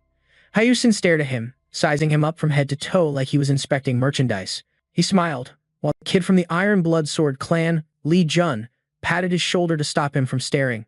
Hyuk-jin introduced, wanna come? The other guy grumbled, I haven't even finished talking. I'm telling you, this time I'm the one who found out first, got it? Hyuk-jin sneered. This time Hell's decision is what counts. Hiso stood beside them, struggling to stop the fight. Sorry, I'm totally powerless here. Please don't fight over me. The elder waved his fan. The kid always so serious. He looked down at Lee Jun playing around, realizing he actually knew how to act his age. Warm sunlight shone on the school cafeteria building. Not even a breeze stirring. Lee Jun held a pastry, his face long, definitely a lunch meeting was about to go down. Hyuk-jin asked, you're not going? He pointed to the side, I'll dodge like she does just to go with you. Hanju sat between two cakes, calmly savoring each bite. Lee Jun was cold. Another tag-along. Hanju, you're a tag-along. My partner just got one more. Meanwhile, Hyuk-jin casually played around, slapping hands. He slammed the table, pointing right at her face. No, this ain't a joke. Hannah Yuen said, ever since she showed up, she's been glued to me like a shadow. You don't even know. Hannah replied coolly, yeah, I really like Lee Jun. She closed her eyes, muttering to herself, Hyuk-jin, you still got a bright future ahead. Hyun-jin shook her shoulder hard. You can't get involved with this asshole. Lee Jun cut in, you wanna die. Park Jin. He was annoyed, taking advantage of the moment. We shouldn't delay this any longer, make a decision. Hanu, what the hell do you want from me? Hanju slowly wiped her mouth. What I want. She pointed right at him. What I want is you. Lee Jun. Lee Jun was stunned, but Hanu insisted it was him. Warm sunlight gently lit the student council office. Damn it. Lee Shin slammed the table angrily. What do they think the student council is? He gritted his teeth. They dared to skip meetings with the two of them, and Hanju was even hanging out with Lee Jun. Soon frowned. Should I send my people to intervene? Lai Shin stopped her. That's a bit much. Temin cut in. Let Son Jae handle it. He shouted, questioning Choi Temin, clearly knowing Kim Sun's limits. The guy calmly explained. Our opponents are Hyuk-jin and Hanju. Temin explained. Letting Soon Ji act would intimidate them. Lai Shin could only helplessly advise, all right, got it. Remember to go easy on Hanyu, and let Lee Jun stomp all over them. She sneered, leave it to me. Meanwhile, in the school cafeteria, Hanu pointed at Lee Jun's face. What I want is you. She offered a deal. If you join my clan, I guarantee I'll fulfill all your wishes. Just say what you want. Lee Jun pondered. It was definitely a bold request. Though I don't want to tie myself to any power, I need an ally backing me up. He stared at her but didn't answer yet. And it's best if that power is brilliant. But now's not the time. Lee Jun closed his eyes slightly. All right, I get it. He slowly stated what he wanted. Then Lee Jun pointed right at Hanju. It's her, Hanju. The space froze for a few seconds. She was stunned. He laughed mockingly. Just kidding. Hannah replied softly. Forget it. She drew her sword with a murderous look. I'll carve you up. Lee Jun flinched. Come on. He shook his head. No, I'm just joking. I'm just copying you. Where did Buck Hyuk-jin go? Wait. Hanju. I'm sorry. Sorry. The sky was clear blue, clouds drifting lazily, screams echoing through the huge building. The sky stretched endlessly high, sunlight pouring down the school's rooftop corner. Lee Jun barely escaped and let out a breath, almost dead. He plopped down. I gotta meet Hanju in the next class. She probably won't be swinging her sword in class, right? The elder reassured no one would dare do that. Lee Jun complained, even she has to follow the rules. Suddenly, Hyuk Jin appeared from behind. Lee Jun, you dodged so fast you startled me. When did you get here? He replied, just arrived. Lee Jun teased, thinking he disappeared like last time. Hyuk Jin signaled. The important thing is Hanju is still hunting you all over school. He clenched his fist. Class was about to start. He admired Lee Jun's talent, plus that sword technique earlier wasn't a joke. She said you beat Lee Kyung. Our Lee Jun has become super strong now. Hyuk Jin looked him over, holding back from retaliating. Lee Jun raised his hand. That's because I'm carrying a powerful magical weapon. He introduced the magic ring. It's a gift from someone important to me. This ring can hide my power. He was just curious. Who would give you such an awesome thing? Who is it? Lee Jun smiled. Yeah, it's from someone I really treasure. The elder awkwardly looked away. Why is it so sunny today? He flew over wondering. You told that kid a lot. He explained Hyuk Jin is trustworthy. The elder hesitated. If you say so. Hyuk Jin joked. Lee Jun, let me try it a bit. Then Hanju burst in. Finally found you. The two turned around, stunned and scared beyond belief. She charged like she wanted to devour Lai Qiong alive. No way out now. Soon Di stepped forward. Oh man, why are you so fast? Straight to the rooftop. She covered her face, giggling. You even broke the student council's rooftop door. We gotta set an example. Hanju and Huk Jin looked cautious. Long time no see, Senior Soon Di. He turned to Kim Son. Son seemed like the living heir of the Hoa Sun martial sect. Kim Son Di Mai Hoa, heir of the Jomson Society, carrying the martial arts of Hoa Sun's sect. Li Jun wondered why someone like her came looking for Hanju. He probed. What's up, Senior? She explained confidently. Since you guys skipped the meeting. Lai Qiong's really mad. Soon Di smirked. This time he told me to teach you all a lesson. Li Jun was shocked. Huh? Senior talking about me? She pointed at Huk Jin. Except him. If we mess with you, only you won't let it slide. I'll handle the other two. He wondered why her. Huk Jin patted his shoulder. Take care. Whispering rose all around. Tooted Hoa and Mai Hoa were fighting. Some were egging them on. This is a test fight before the Heavenly Tiger tournament. Hanju turned. Li Jun, why are you stepping back? Aren't we supposed to fight together? Li Jun explained. Looks like she's targeting her first, so he's giving way. Super Unandi sneered. So psycho. Wait up. I'll be done soon. He smiled back. Yes, Senior. He stroked his sword's body. Since I'm older, I'll make the first move. Son charged, slashing at her, but Hanju countered. Two streams of spiritual energy clashed, creating a massive impact. She gritted her teeth, stubbornly striking. She swung her sword with sharp eyes, not saying a word back. Hanju wrapped her sword in electric sparks, then struck her hand. The sword clanged to the ground before countless eyes. She crouched, utterly humiliated. Li Jun held a camera. Master, what do you think? The elder judged Mai Hoa's sword style was basically about deceiving the opponent's vision. He was disappointed, but that kid only relied on physical strength. That's no longer Mai Hoa's sword style. Hanju stood solemn. I have nothing more to say to Senior. Please don't bother me again. Sun Di trembled with anger. Things turned out like this again. She roared at the bodyguards. You just stand there. Soon ordered. She's alone.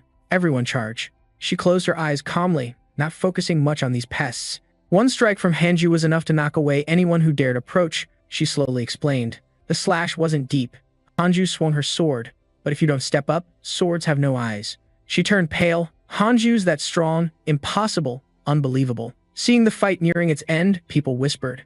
Tuyet Hoa is really strong. They marveled. Even stronger than lower-level teachers. Some hesitated. Meanwhile, Mai Hoa had people chiming in. She was retreating. The mocking words. She always skipped training and only knew how to bully the weak, non-stop taunts. She didn't train at all during the break, just played around, yet still demanded progress. The final shot made the veins on her hand pop out. What a waste of martial arts. Soon Di reached into her pocket and pulled something out. Hanju, throw this orb at her and see how long you can keep acting all high and mighty. Hanju instinctively swung a palm strike forward. But no, this time her face twisted like she poked at something she shouldn't have. The orb shot out thousands of sharp needles aiming to pierce the opponent. She held her ground, but there were way too many needles to dodge. Hanju tried to block with her sword, gritting her teeth in rage. Hanju clenched her teeth, staring at the pile of needles in front of her. There were too many. She couldn't avoid them all. Yujin shouted worriedly. Hanju's blood spilled, splattered across the rooftop, creating a stark contrast. Li Jun teased, not bad. You didn't even flinch with that many needles shooting at your face. His arm had blocked all the needles for her, but he said, I save you. Li Jun looked at the bomb that had fallen to the ground. A needle bomb? That's the Mandarcam family's secret technique, right? Then his gaze shifted to his bruised arm, definitely poisoned by those needles. The elder reassured, don't worry, the spiritual energy regulation technique will automatically detoxify it. Li Jun massaged his arm. Thank God. That guy's been notorious for cruelty since forever. But I didn't expect it to be this bad. The elder looked mysterious. You think he wanted to leave a trace? Jun frowned. No way. The system popped up a side quest notification. Handle the bullies. Difficulty level D. Description. The hermits despise hypocrites in the sect. They want you to teach Kim Sunzi, the one who reminds them of a hypocrite, a lesson. Completion condition. Defeat Kim Sunzi. Rewards. Closer ties with Hanju and reputation. Reputation description. Reputation is one of the most important things in the current era. With high reputation, people will flock to you without much effort, boosting your power, wealth, and fame. The deep story never fades away. The G Mansan Corporation once betrayed everyone. They slaughtered not only the awakened but also ordinary people. A shocking secret was revealed. One of the pioneer groups turned into demons. Li Jun used his spiritual energy to push all the needles away, making them taste their own poison. no big deal.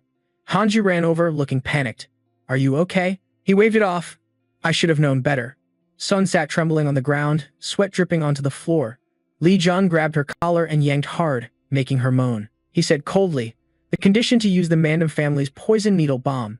Li Jun tightened his grip. It's only for fighting monsters or enemies like Samarin. He looked down at Soon with contempt. If it's not one of those, you only use it when your life's on the line. No matter how strong this power era is, there are rules even the weak must follow.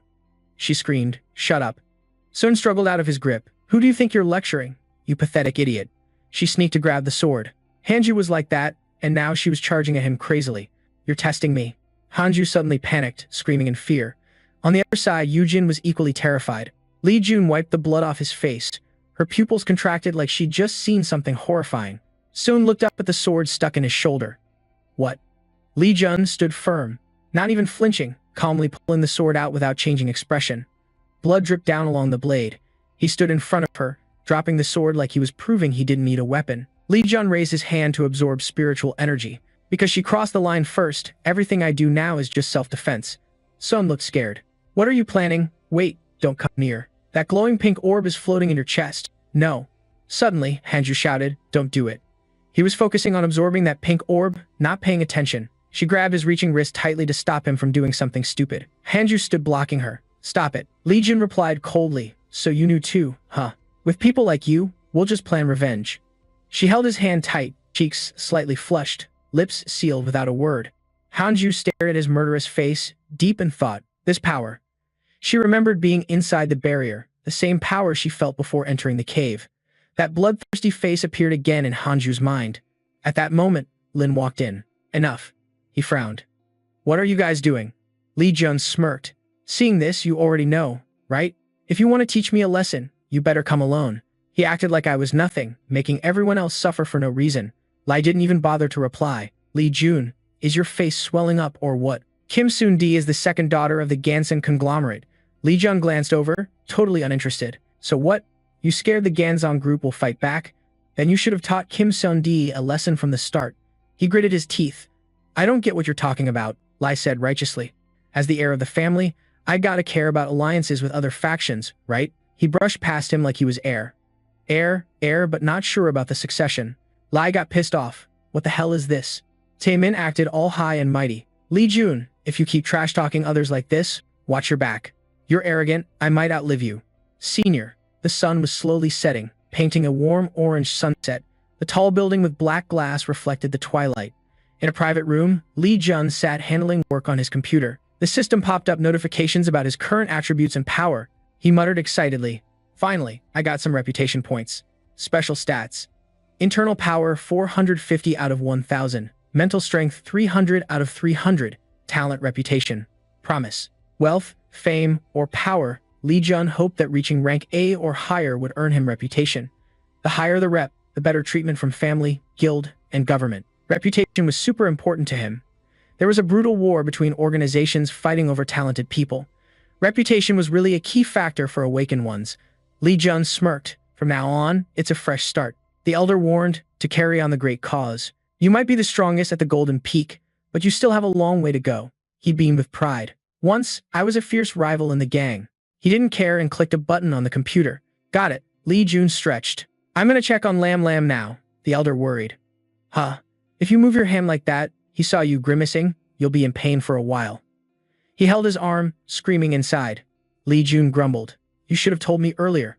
The elder fired back. Go blame yourself then. He frowned. What did you say? The two chatted without noticing, when the computer screen flashed an alert. Breaking news.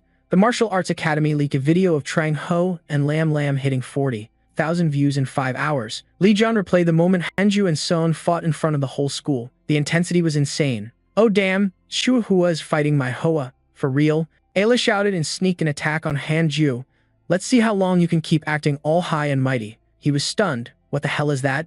Did my Hoa just throw something? I paused and zoomed in. But what is that? Everyone around freaked out when she casually slashed and blew up a Mandor Cam clan's needle bomb. Hanju and Leon watched, just muttering to themselves. That's a Mandor Cam needle bomb. She threw it at someone. And it's Sue Hua too. What's wrong with the Chumsan group? They're in big trouble. He got pissed and smashed his computer. What the hell is this? At the same time, Inji's son reported, "Father, the media has started covering it. The public reaction isn't good either." He was stunned. "Who filmed and uploaded this video?" He hesitated. It was Lee Jun from the Divine Power clan. Inji frowned hearing that. Divine Power clan. He glared at the scruffy old man calmly walking in. Causing this mess and still daring to show up asking for help, the old man smirked confidently. "Our Divine Power clan cut ties with Lee Jun long ago." Then Minnick lowered his head, threatening. "And if Lee Jun really uploaded that video, our chairman might be happy with our proposal." The old man was decisive. "I'm here to request Lee Jun's assassination." Meanwhile, Lee Jun's computer screen showed all his emails being deleted. He wondered, "I deleted all my emails. I wonder if they found out and contacted me." Lee Jun lounged in his chair and said with impossible self-love, "Now the alliance of 15 clans will try to recruit me." The elder asked, "You gonna join?" Lee Jun sneered. "Joining one group just narrows your options." The elder's eyes softened. "Do whatever you want. You'll be strong enough to stand on your own." He sighed. "Well, said, sir." Lee Jun wanted to squeeze every last drop, "but I'll still consider getting insurance. Now, time to milk this pond for all it's worth." The elder fairy's eyes went wide in surprise. "Do you have a plan yet?" But you didn't hesitate at all. "Before asking the pawn for the martial arts manual, I plan to snatch that succession flower first." You explained about the flower mentioned. The succession flower is also known as the God's Flower. It's an incredible item, capable of resetting learned martial arts skills. Lee Jun thought to himself, from now on, Yahello will have to learn special techniques. He was extremely cautious. Using the old sword ascending technique not only weakens the power but could also endanger Yahello Shu's life. If his internal energy gets detected, Lee Jun was worried. The succession flower only grows in dark places. In a harsh place, I know the location of a succession flower that hasn't bloomed yet. A little later, in the desolate desert, Lee Jun played around with his pet. Lamb, you good?" Then he smiled and asked the mole brothers, "Zhu, Ji, Yi, how are you two still alive?" Tegu stepped forward respectfully. "Master has arrived. It's thanks to the materials you provided, Master, that we're doing just fine." Lee Jun was curious. "That's good then. By the way, your name is Tegu, right?" The mole quickly answered. Tegu addressed the master. Lee Jun barely touched his shoulder and Tegu jumped in surprise. "Right, Tegu, from now on you're in charge here." He stared wide-eyed at the mole brothers, standing timidly before him. "You're shaking like that, scared I'm gonna hit you again?"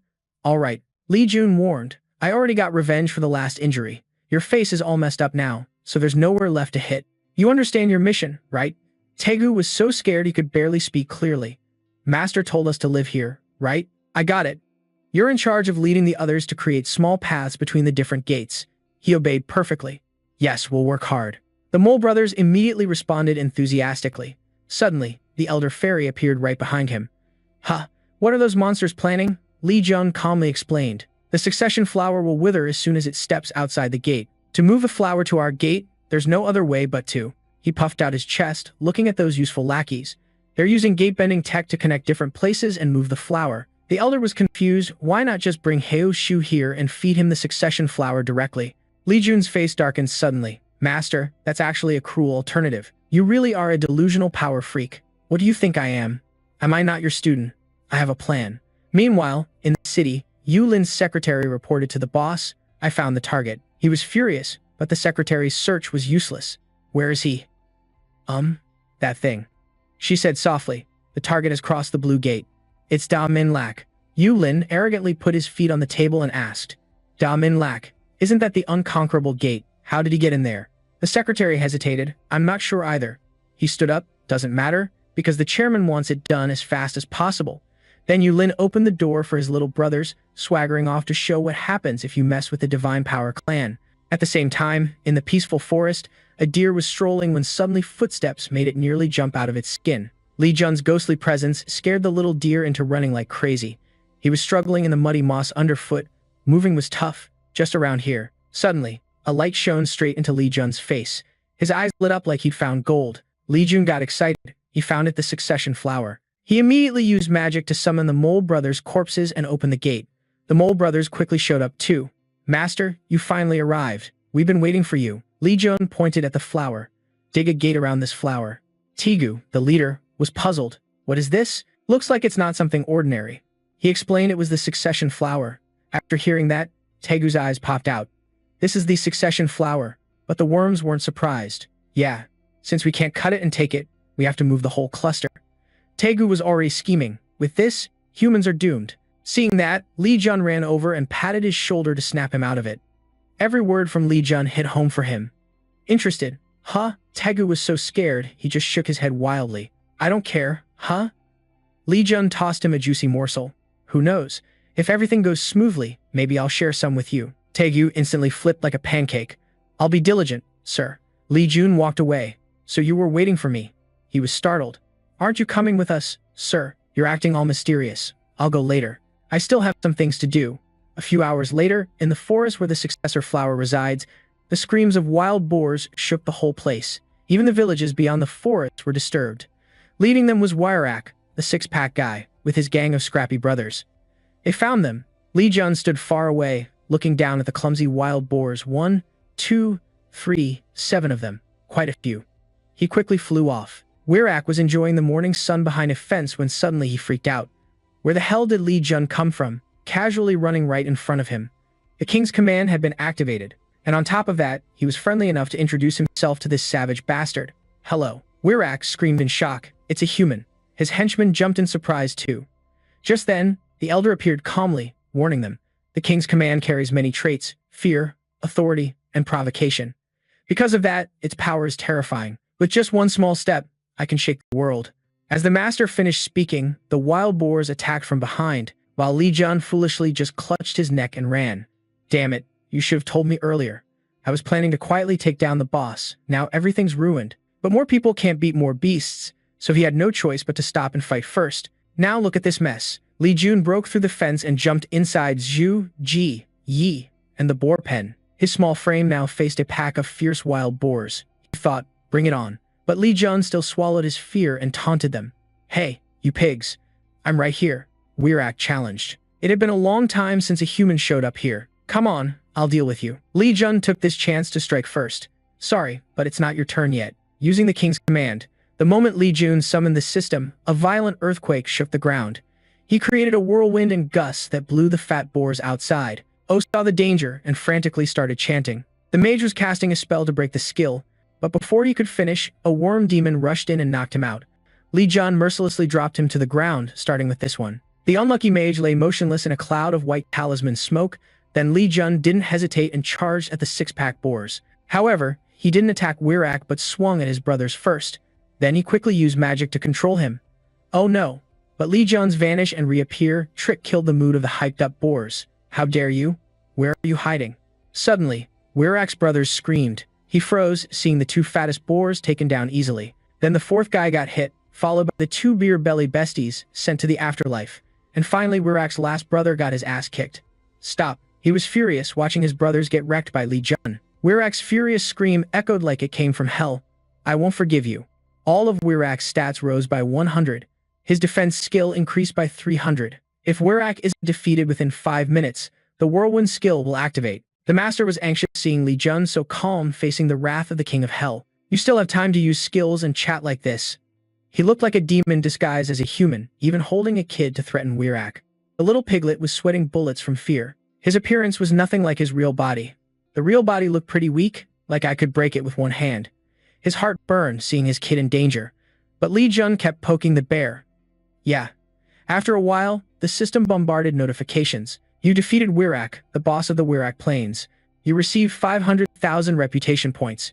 You successfully eliminated a notorious sect. You will receive reputation rewards based on the sect's notoriety. The gate's notoriety is 790,000 points. You will be rewarded 180,000 points. He was stoked, beating that giant boar, clearing those gates and getting such a sweet reward.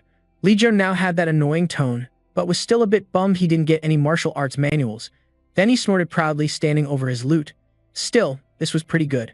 The system displayed info on Wirak's Vesta item, Grade B. It wasn't just a regular vest. It was favored by the great wizard Merrick. Wirak's red double-edged axe, Grade B, is described as an axe soaked in the blood of hundreds. Wirak's weapon is equipped with a power boost of 45 and an attack bonus of 500. Lee Jun still isn't satisfied with this pile of loot. Among the Grade B items, this one ranks at the top. I bet the auction house is going to go wild over this. Should I grab some more weapons? The system suggests the owner of the WC Plains has disappeared. Do you want to become the gate's new master? But your greed is bottomless. My inventory is already full, but whatever, I can handle it. The system congratulates you for surpassing the maximum number of gates you can own. Lee Jun stays chill but can't move at all. The system notifies you've left the Hell Den and become the new master of the WC Plains. The old immortal floats over, wondering if making such an easy decision is okay. You immediately lay out your plan. I've already kicked out the main culprits. The successor flower will be nurtured inside the Blue-Tail Fox Gate.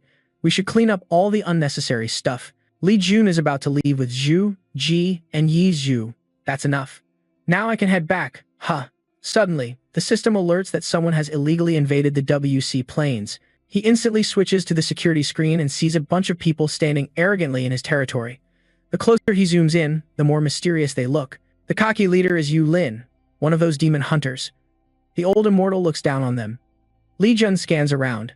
They're just greedy bastards who'll do anything for money. They're from the Domsan Corporation, so they're experts at bending the rules. The master warns that if they're from Domsan, they're definitely plotting revenge. Li Jun starts pacing nervously.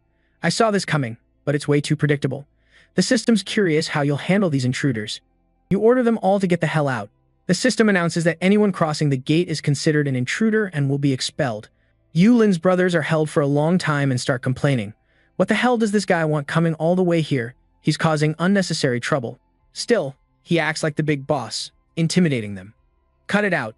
Yu Lin turns back, provoking their curiosity. Then a cocky high school kid steps through the gate and dies. Isn't that a pretty good story? This freak is already full of himself, probably dead now. We don't even need to lift a finger, so there's nothing left to do. Suddenly, someone shouts. Big bro. He frowns. Huh? The useless disciples are blinded and can't move. What the hell? Even Yu Lin's feet are blinded. Chains. A bunch of ghostly shackles fly over immediately. Each of them is pulled into an invisible space. Yu Lin refuses to accept it. No way. But the invisible space slowly closes, not letting him say another word. No. Li Jun waves goodbye from above. These guys are total idiots. Later, at the Korean Music Festival, Li Jun strolls into a nightclub. He covers his face completely so no one can spot him. Just as he's about to enter, a bodyguard blocks him. Hold up, I didn't recognize you at first. Aren't you that student? Show me your ID. Suddenly, the bodyguard is startled by Li Jun's words. It's been about 40 years since the Golden Emperor's revenge, but I won't forget. Li Jun sneers. No need to call my name, I'm only here for a bit. The bodyguard is freaked out and just lets him in. You've passed the Zhu, Ji, Yi, Zhu ritual. Please come in. Li Jun coldly opens the door and steps inside. Then Li Jun moves up the stairs like he's been here 100 times before. Finally, he reaches the auction room. The host displays the first artifact. The artifact I'm auctioning today can boost fire resistance, starting at base price of 50 million. Li Jun casually brushes past the noisy crowd, shouting and screaming, 55 million, 60 million. He approaches the item exchange counter. I want to sell an item. The buyer stays calm. Yes, please place the item here. He's shocked to see a pile of magic stones in front of him. Is he really trying to sell all this? Li Jun stays composed. Sell this batch as fast as possible and deposit the down payment into my overseas account first. The buyer is surprised because overseas accounts have very high security. The fee will be 50%. Do you agree? Li Jun agrees without hesitation. He's selling the whole loot from the WC Plains. Then he stops and leaves, ignoring the buyer trying to say thanks. Thank you for your cooperation. You can check the status via your account app. Later, in Minho's room, let's see. He stares intently at the pile of magic stones. Just a quick glance shows they're only grade C, but with a variety of colors to choose from. Then Minho presses his glasses close, inspecting each stone one by one. The system immediately notified.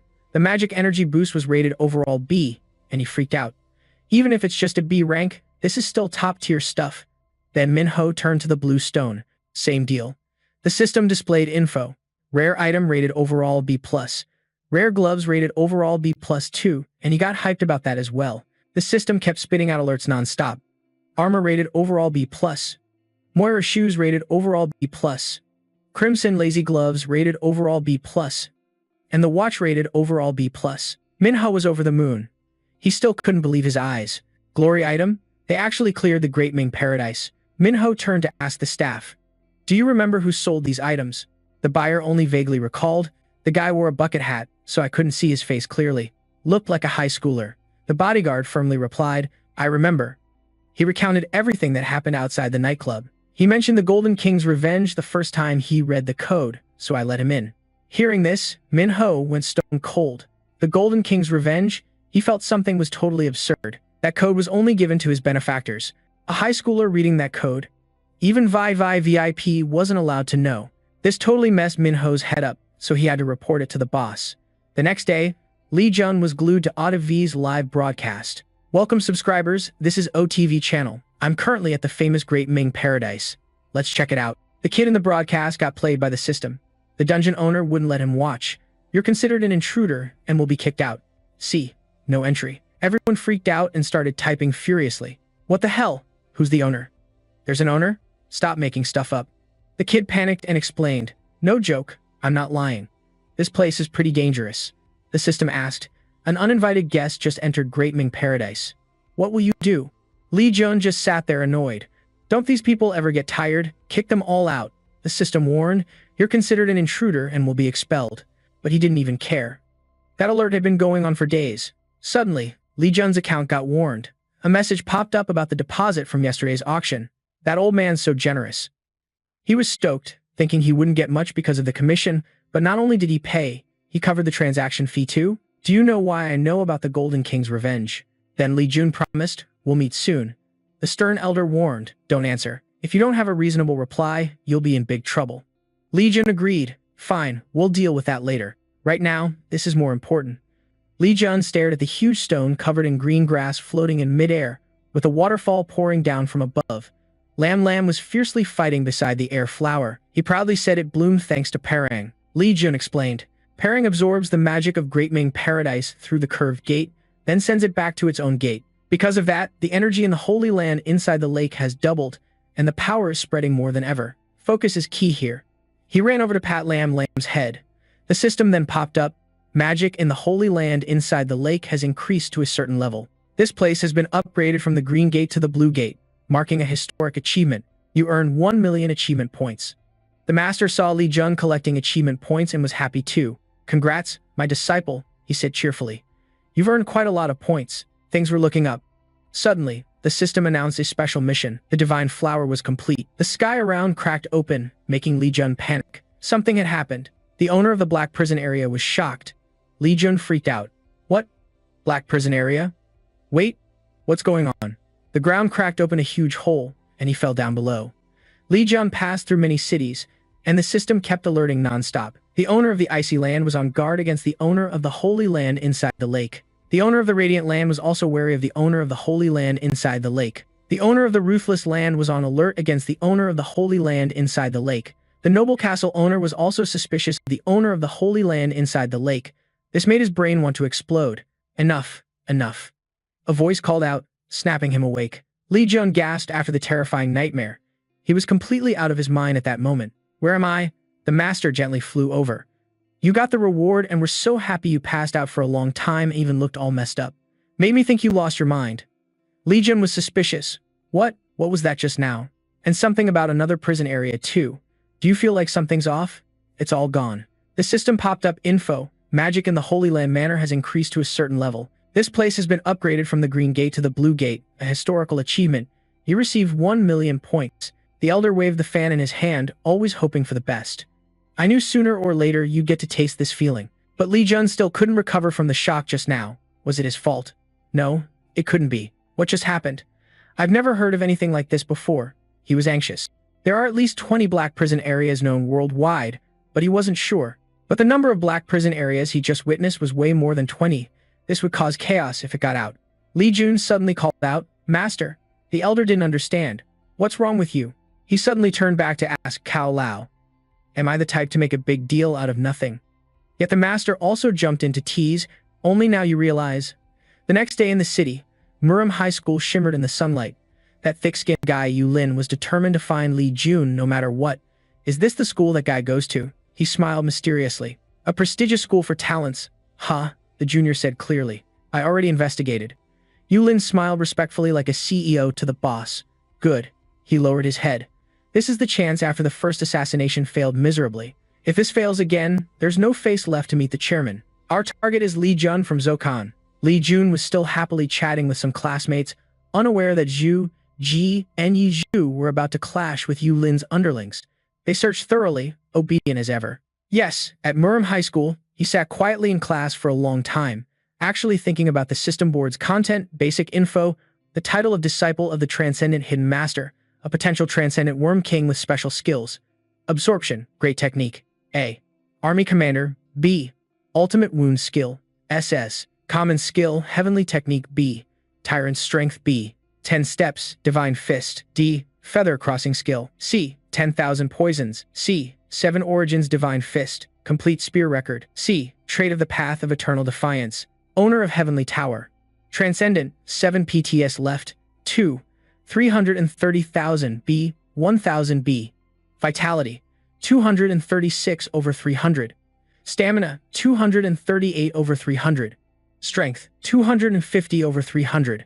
Agility, 240 over 300. Special internal power, 495 over 1000. Spirit power, 300 over 300. Reputation, 2000 young prodigy. Status, combat plus 50. Elemental control plus 70. Magic resistance plus 35.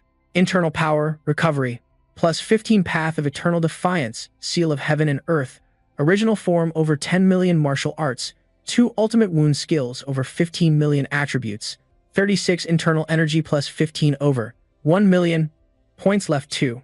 3U30. No limit. He had to keep stressing over one problem. The points required to level up kept rising. Lee Jun's head ached so bad sweat poured like a waterfall, so even if he upgraded something, he had to think it through. This weirdo got mad and took it out on Hanju, making him go crazy. Why do you keep staring at me? Weren't you gonna go snack with Hugh Jin? She snapped. Was it you? Lee Jun was clueless. Hanu asked the killer question. Damning rack. This question made Lee Jun dodge, not understanding what she meant. She didn't believe him, called him a liar. Lee Jun kept dodging. If you don't believe me, why ask? Hanu suggested joining my clan. He looked annoyed. Hadn't they already talked about that? But she wouldn't let go. Only after he joined her clan would she accept all his demands. Just say it. Yet Lee Jun flat out refused all those tempting offers. I don't need anything. I already have too much now. Hanu was relentless. If you stay stubborn, I have no choice.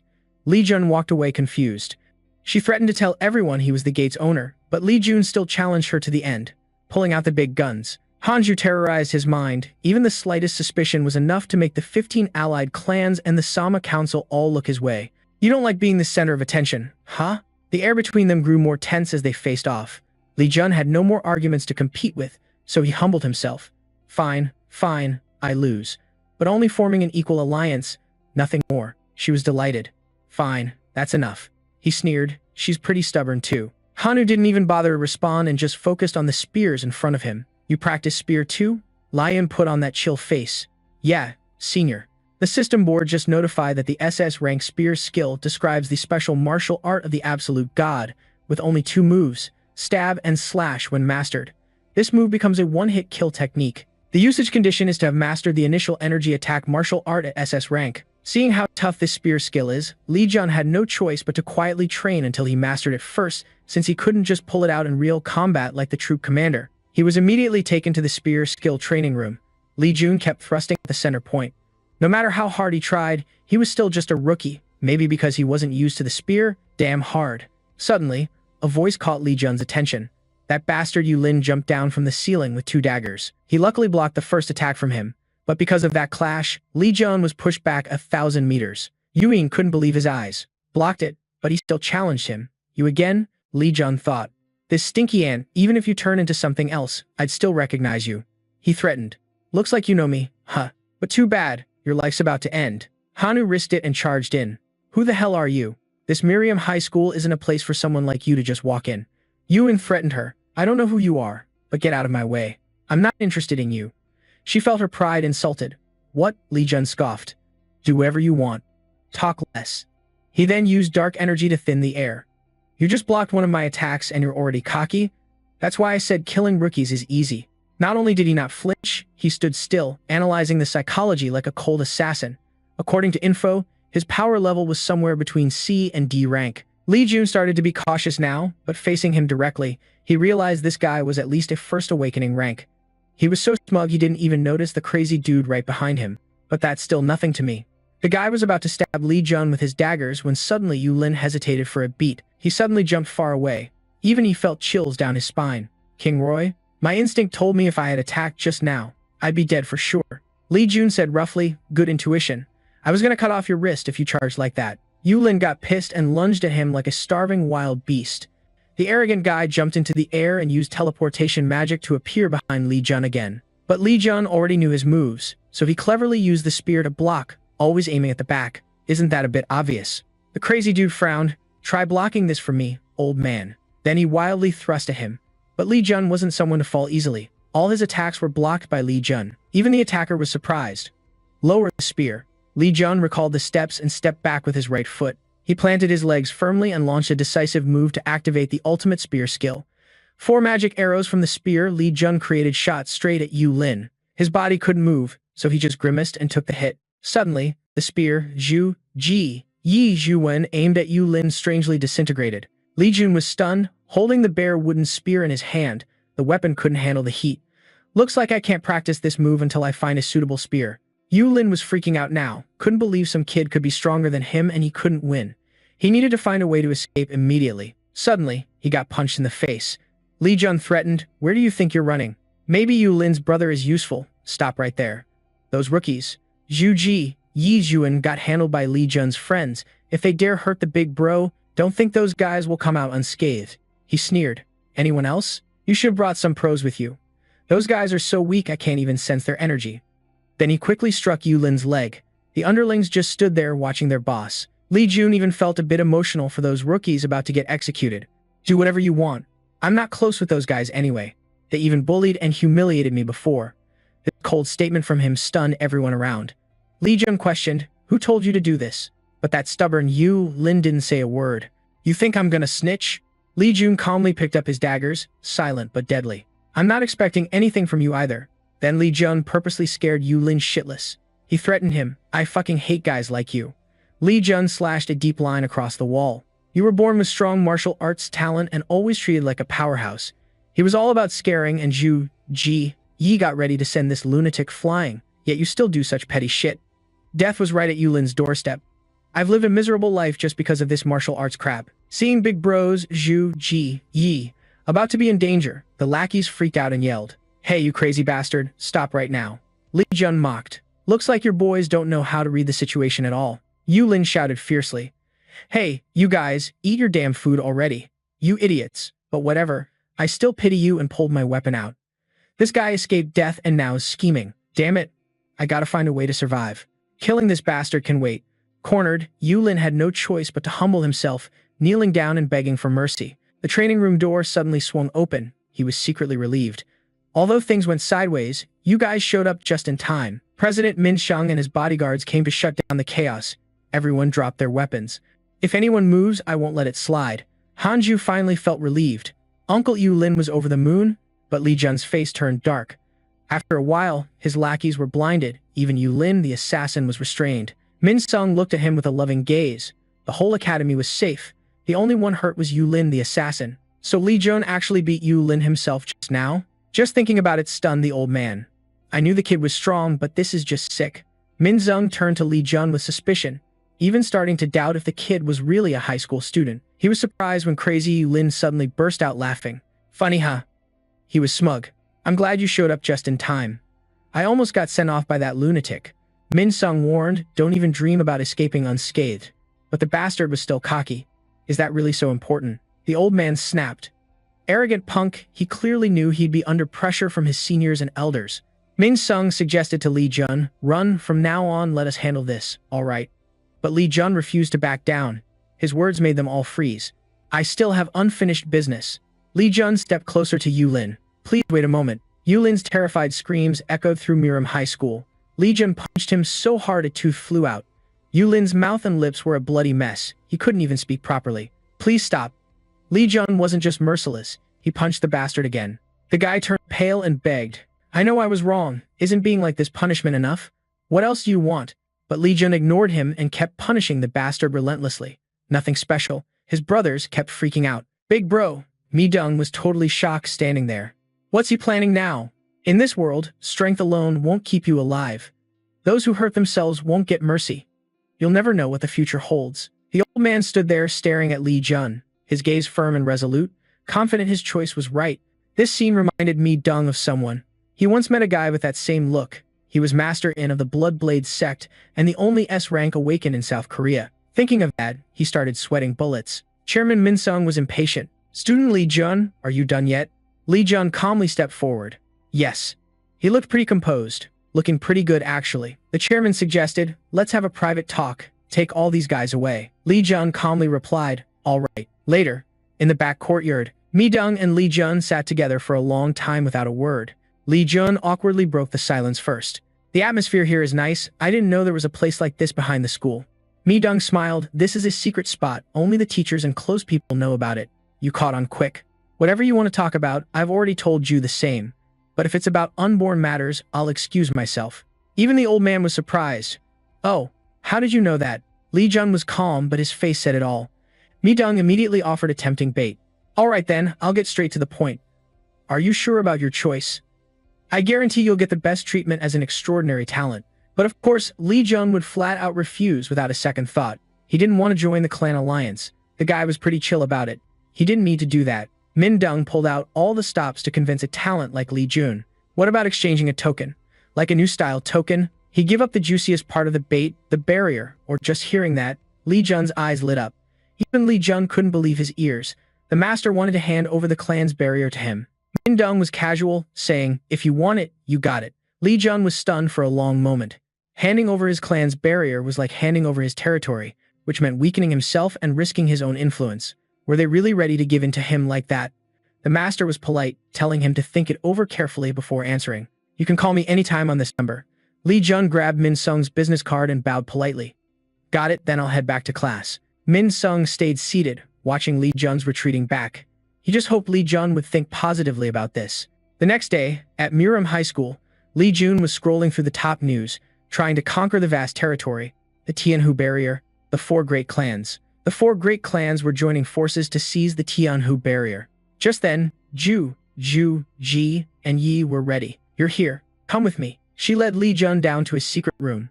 Waiting for them was Min Sung. He greeted warmly. You're here. Li Jun asked, why did you call me Master? Min Sung replied, because these guys need a decision. Li Jun sneered, you're quick.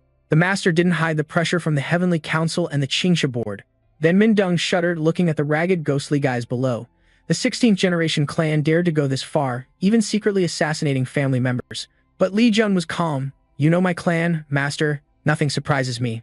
The master was cautious but worried. These people held power, cold-blooded killers who didn't care about their own blood. Even with strength, he still needed protection. Could he face a whole squad alone? Min Dong asked Han, are you okay? Master will handle it immediately. Li Jun jumped into his lap. I'm fine. The Tianhu territory battle has been raging for a while now. You're probably too busy to care about me, right? The old man acted casual. I told you, so I'm less worried now. Looks like Li Jun's view of him had changed this time. He's a weird uncle. Even though I'm showing off my skills, it's funny he still worries about me like that. Li Jun smirked. Not bad at all. He asked, Master, I need your help. Minung was a bit surprised. Go ahead. Li Jun was dead set on not sparing those who tried to kill him. It was time to make them taste defeat and show their faces. But first, he had to get Ju, Ji, and Yi ready for the arena. He immediately proposed, Master, can you help me spread a rumor? The sky began to shift at a certain shrine. John Mu was practicing magic. He strained to create a powerful magical aura surrounding his body. From where John Mu sat, a faint purple magical flame flickered, but his magic was weak and unstable. That's why he was frustrated beyond belief. John Mu clenched his teeth. Why isn't it working yet? His eyes were about to pop. He'd spent a whole year trying to absorb the spiritual energy. No matter what he tried, he couldn't do it. John Mu was growing desperate. He only managed to seize barriers without spiritual energy. He recalled checking all the barriers. Only Tianhu was left. If even here had none, someone must have absorbed it already. That couldn't be true. Suddenly, footsteps outside the shrine caught John Mu's attention. He was extremely annoyed. Didn't I forbid disturbances during seclusion? Deng Day was peeking at the door. It's urgent. Master, your disciple reports respectfully. John Mu hurriedly put on his coat.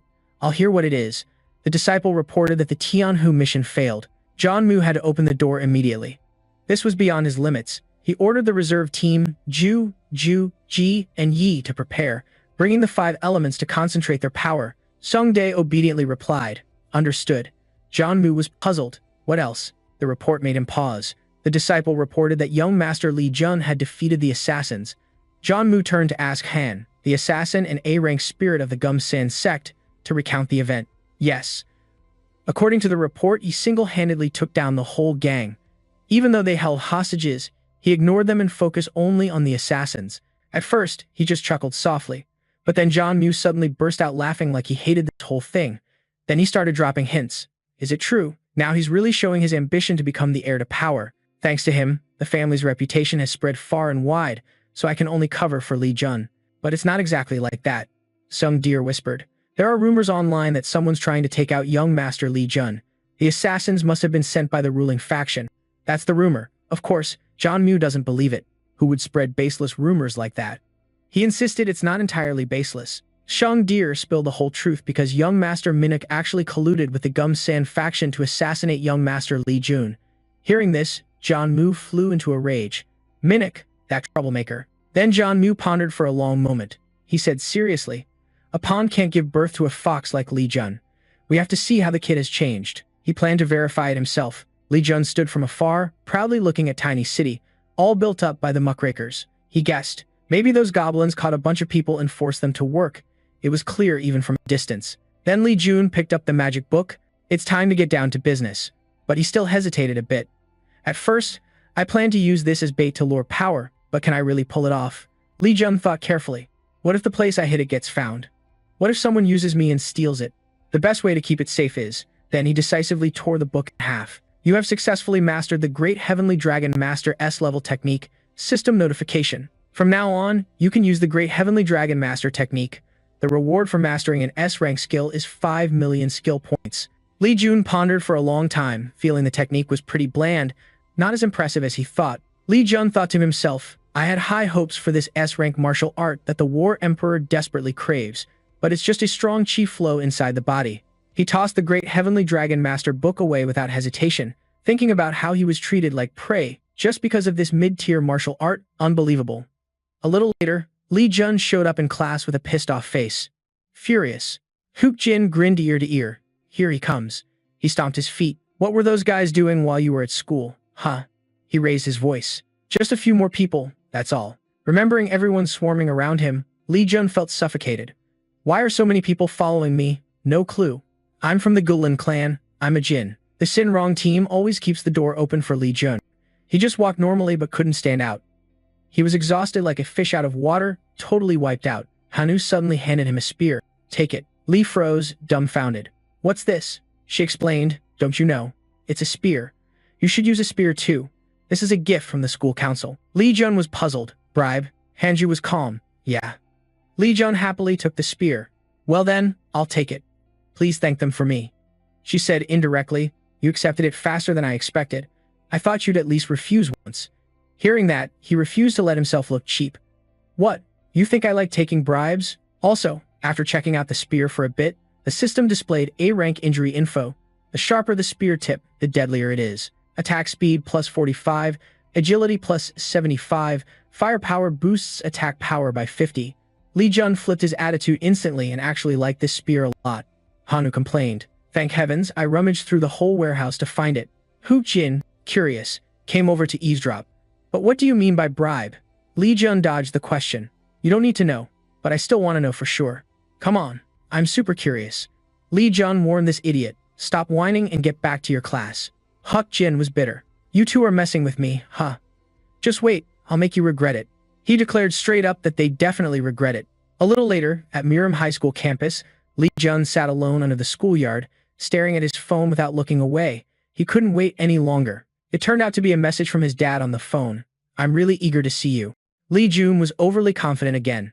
Being famous is really exhausting, isn't it? Master, the immortal elder said something harsh.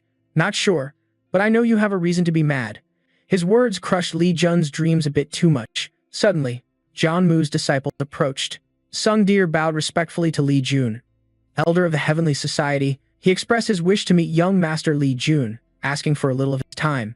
At first, he hesitated a bit and didn't want to go right away. One of the disciples saw Lee Jun dawdling and couldn't stand it, so he shouted loudly, Hey, the elder is calling you. Lee Jun immediately pointed his spear straight at the guy's face and warned him in a really rude way. Just because of that comment, Lee Jun got pissed off. The Heavenly Sect insulted the direct bloodline of the sect members. How should I retaliate for this? Dong Deer sensed trouble and stepped forward sincerely. I apologize on their behalf. We didn't know how to behave. but in Li Jun's cold glare, it seemed like he wouldn't forgive that arrogant punk. Li Jun turned away coldly. I'll let it slide this time, you all can leave. He still tried to persuade them, but the elder really wanted to meet, so Li Jun cut in immediately. I've made up my mind. Li Jun glared at the disciples and told them to go. Dong Deer was frozen for a few seconds by that determined look, and he had no choice but to bow his head and retreat. I understand. See you next time, young master. After they left, Li Jun strolled around the school calmly. Suddenly, Mink's voice came from behind. Agile? Huh. I didn't expect you to just kill them all like that. No need to hold back. Li Jun didn't want to talk to this guy. I don't know what you're talking about, he sneered. Still pretending, huh. Then Mink introduced himself. I'm Manhwa from the Sama sect. Hearing that, Li Jun started to despise him. One of the 7 demons. A ruthless butcher. He immediately refused. Your precious body is already trembling. I have no intention of joining you guys. He promised with a sly grin. I'll help you become the strongest assassin. Manhwa tempted him. If you take my hand, you won't have to endure this crap anymore. Imagine it. Everyone will kneel, crawl like bugs, begging for your forgiveness. Isn't that what you secretly want? Remember that. He acted patient. I've said a lot already. Just tell me when you change your mind. Manhwa left instantly, saying he'd wait. That last line hit Li Jun's pride. I'm not one to tolerate this. Li Jun got so pissed he nearly lost it, so he vented his anger on a rock by the road. At the same time, the elder appeared. He said, Here you go, Li Jun. Suddenly, that idiot Hai Yu-Si Jin jumped up and whistled loudly at him. Shaking, Li Jun shouted, What the hell are you calling me for? The fool smiled, returned the pet. I told you I'd make you regret it. I'm about to train. What about you? Li Jun sighed. Just here. You know that. Today's worse than terrible. He acted all heroic. What? Who? Who dares mess with my Li Jun? I'll show them what a real festival is. Just say the name. What's wrong with you, weakling? Hi, Yuki Jin tease. Li Jun, you've grown up so much you're ignoring your big bro now. That made Li Jun laugh again. The two buddies happily headed into class together. The elder frowned, truly a fragile kid. He worried about how many emotions that small body had to bottle up. The elder was eager as a master, hoping to help the kids stay on the right path. But he pondered that sometimes a being is easier to handle than some intangible thing. Hai Yu-Si Jin wondered. Li Jun, have you done the survey? Li Jun was focused on spear training and didn't really remember any survey. He answered softly. The midterms are coming up. You have to check which barrier you'll enter next. Li Jun hesitated. Ah, that. He spaced out for a while. Where should I go? The elder suddenly appeared. He whispered, What kind of martial art do you need to train? Li Jun answered frankly, If I have to choose, I'd pick the wood mountain technique transferred to Huo. The elder suggested, Then go where your master said. Li Jun was puzzled. Where's that? The elder's face turned mysterious. Go to the peak of Mount Hua. Hearing that, Li Jun jumped. Even Hai Yu-Si Jin was surprised. To the peak of Mount Hua? Li Jun stammered. Yeah. If master says so, I'll go. He worried about his friend. The barrier sword and Dong, no, right? A group of 5 people. Is that okay? Li Jun immediately asked. Enough. Where are you going? Hai Yu-Si Jin confidently said. I chose to go to the Ice City Pass. Li Jun reminded him gently. You should be worried now. You're really reckless. He praised himself. Who am I? The #1 talented sword in school. No worries. Even the delusional Saint Li Jun has to admit defeat. Damn this guy. Then suddenly Li Jun remembered something. Oh yeah. Li Jun sparked curiosity. Hai Yu-Si Jin. Want to hear a good story? Hai Yu-Si Jin looked confused. What story? You're hiding something about the Ice City Pass. A moment later, the homeroom teacher entered the class. Everyone, take your seats. The teacher had an announcement. Then he explained the rules. You all know the upcoming midterm exam will be the first test for the whole grade, right? You guys will compete in teams of 5, including Bai Qing and Luke. If you want high points, choose your team carefully and seize the barrier to grab the top spot. The teacher cautiously warned the students, don't be too greedy or you'll get into trouble. The friends immediately thought of the prodigy Li Jun. Where is he at? Come with me. The elder suddenly appeared. Who are you going with? Li Jun showed a disappointed look. Probably no one wants to go with him. Last time you took it too slow. Li Jun reminded his master of how he abandoned his friends last time. The elder couldn't understand this weirdo at all. You're proud without friends, so you're just bluffing again. It's not that I don't have friends, I just don't want any. Li Jun foolishly downplayed the situation. I think going alone is fine. Hanu immediately rejected that. No way. She insisted you'll go with me. Li Jun tried to act all high class. What? Who said you could decide for me? But clearly Hanju knows this guy too well. You want to go too, don't you? He acted cold but was secretly happy inside. They really get each other. Shy Unbai stepped forward to join the conversation. Lee Junru warmly said, "Can I come with you guys?" Lee Jun was surprised. Didn't expect her to speak up first. Then Lee Jun thought it through. Although she's only grade E, she's a top student in the 5th class and very smart. In the end, he accepted the offer. Sure, no problem. When the pack moves, you gotta follow. The classmates got all hyped when Lee Jun agreed to recruit her. I want to go with Lee Jun too, Ju said. I'm coming with you guys, let's be on the same team. Lee Jun didn't see this coming. Wait a sec, why are they like this? Hanu wasn't surprised. If we're in the squad, we'll definitely be number 1. Totally obvious. She suddenly clasped her hands. Hanju assigned Unbi as engineer, Yi as healer, and the last one will be the frontline attacker. No objections, right? They had no reason to refuse. None. Lee Jun was also impressed by her. This crew is no joke. Unbi was grateful. Thanks for choosing me. Hanju and Yi swore, I'll do my best to heal. Seiyan Ho promised, I'll do my best to ease your burden. Calmly, Lee Jun said. I just picked you guys by position, no need to thank me. Lee Jun was satisfied with his decision. This combo is pretty solid. Even if the ranks aren't high, everyone has unique skills combined. Though his opinion wasn't really considered much. He was fired up to be first this time, so teammates were crucial.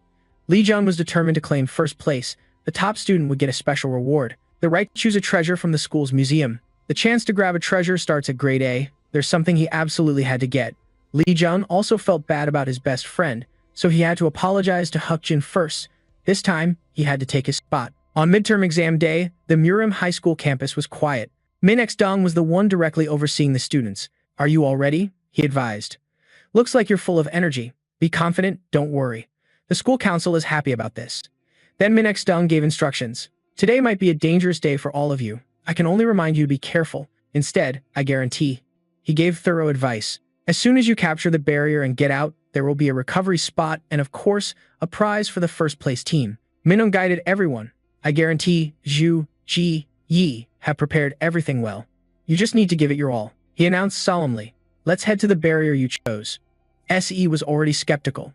I'm not sure if I should fully trust you. Lee Jun reassured her. Don't worry, just trust me. No worry showed on his face at all. If you want first place, there's no other choice. Hanu whispered. You guys agree? Team leader Unbi was firm. Of course. We promise to trust and follow you, Hanu reminded. If it's too risky, we'll back off. Got it? Lee Jun urged everyone on. Let's do this. He hurried. Come on inside. The 5 of them arrived at the spot the elder told Lee Jun about days ago, the peak of Hua Mountain's blue barrier. He carefully laid out the map.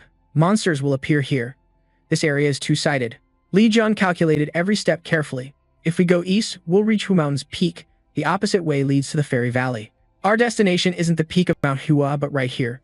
Clearly, you've got the situation down. The fairy girls can't attack while they're busy collecting nectar at the summit. We'll ambush them and catch them easy. Lee Jun reassures everyone. No need to worry. Hanju and I got this. You just back us up. Roger that. We get it. You're in charge now. Let's move in. The system finally pops up with a description. Even though they're fairies, monsters are still monsters. They're enemies of humans and gotta be wiped out. Completion condition. Eliminate all fairy girls. Rewards. Increase fairy power and 850,000 skill points. Emergency requirement. Z, the fairy leader. Description. Fairy girls are forced to hand over nectar to one person. If you help them with this, they'll be grateful. Even Lee Jun hesitates for a moment. Didn't expect the mission to change so fast, with totally different rewards. Which one should I pick? Style Y sees you zoning out and gets antsy. Lee Jun, what's up with you? Lee Jun smiles. Nothing. Just thinking a bit. Let's go. He thinks to himself, well, I can figure it out on the way. A little later, the 5 of them arrive at the fairy field. The beauty of the flowers blinds them. Yunbai gets drawn in by the gorgeous blooms. She gasps, so beautiful. Unbai is already hypnotized by the flowers, wanting a closer look. She carelessly steps closer, just a little, just a bit more. Luckily, Lee Jun stops Unbi just in time. She freezes on the spot. He warns her not to touch the angels or they'll attack. Hearing him, Unbi puts all her effort in apologizing. Sorry, why did I do that? When I saw them, I just wanted to get closer. Lee Jun explains the principle. Angels have the power to charm. Low-level awakenings get attracted easily. It's not really your fault. Just don't get too close. Then he tells everyone to stop arguing and watch where the angels go from now on. Hanju's confused, attacking from inside. Lee Jun suddenly announces, no, the plan's changed. Everyone's shocked, speechless. Huh? He explains. Looks like the monsters inside are opposing the angels.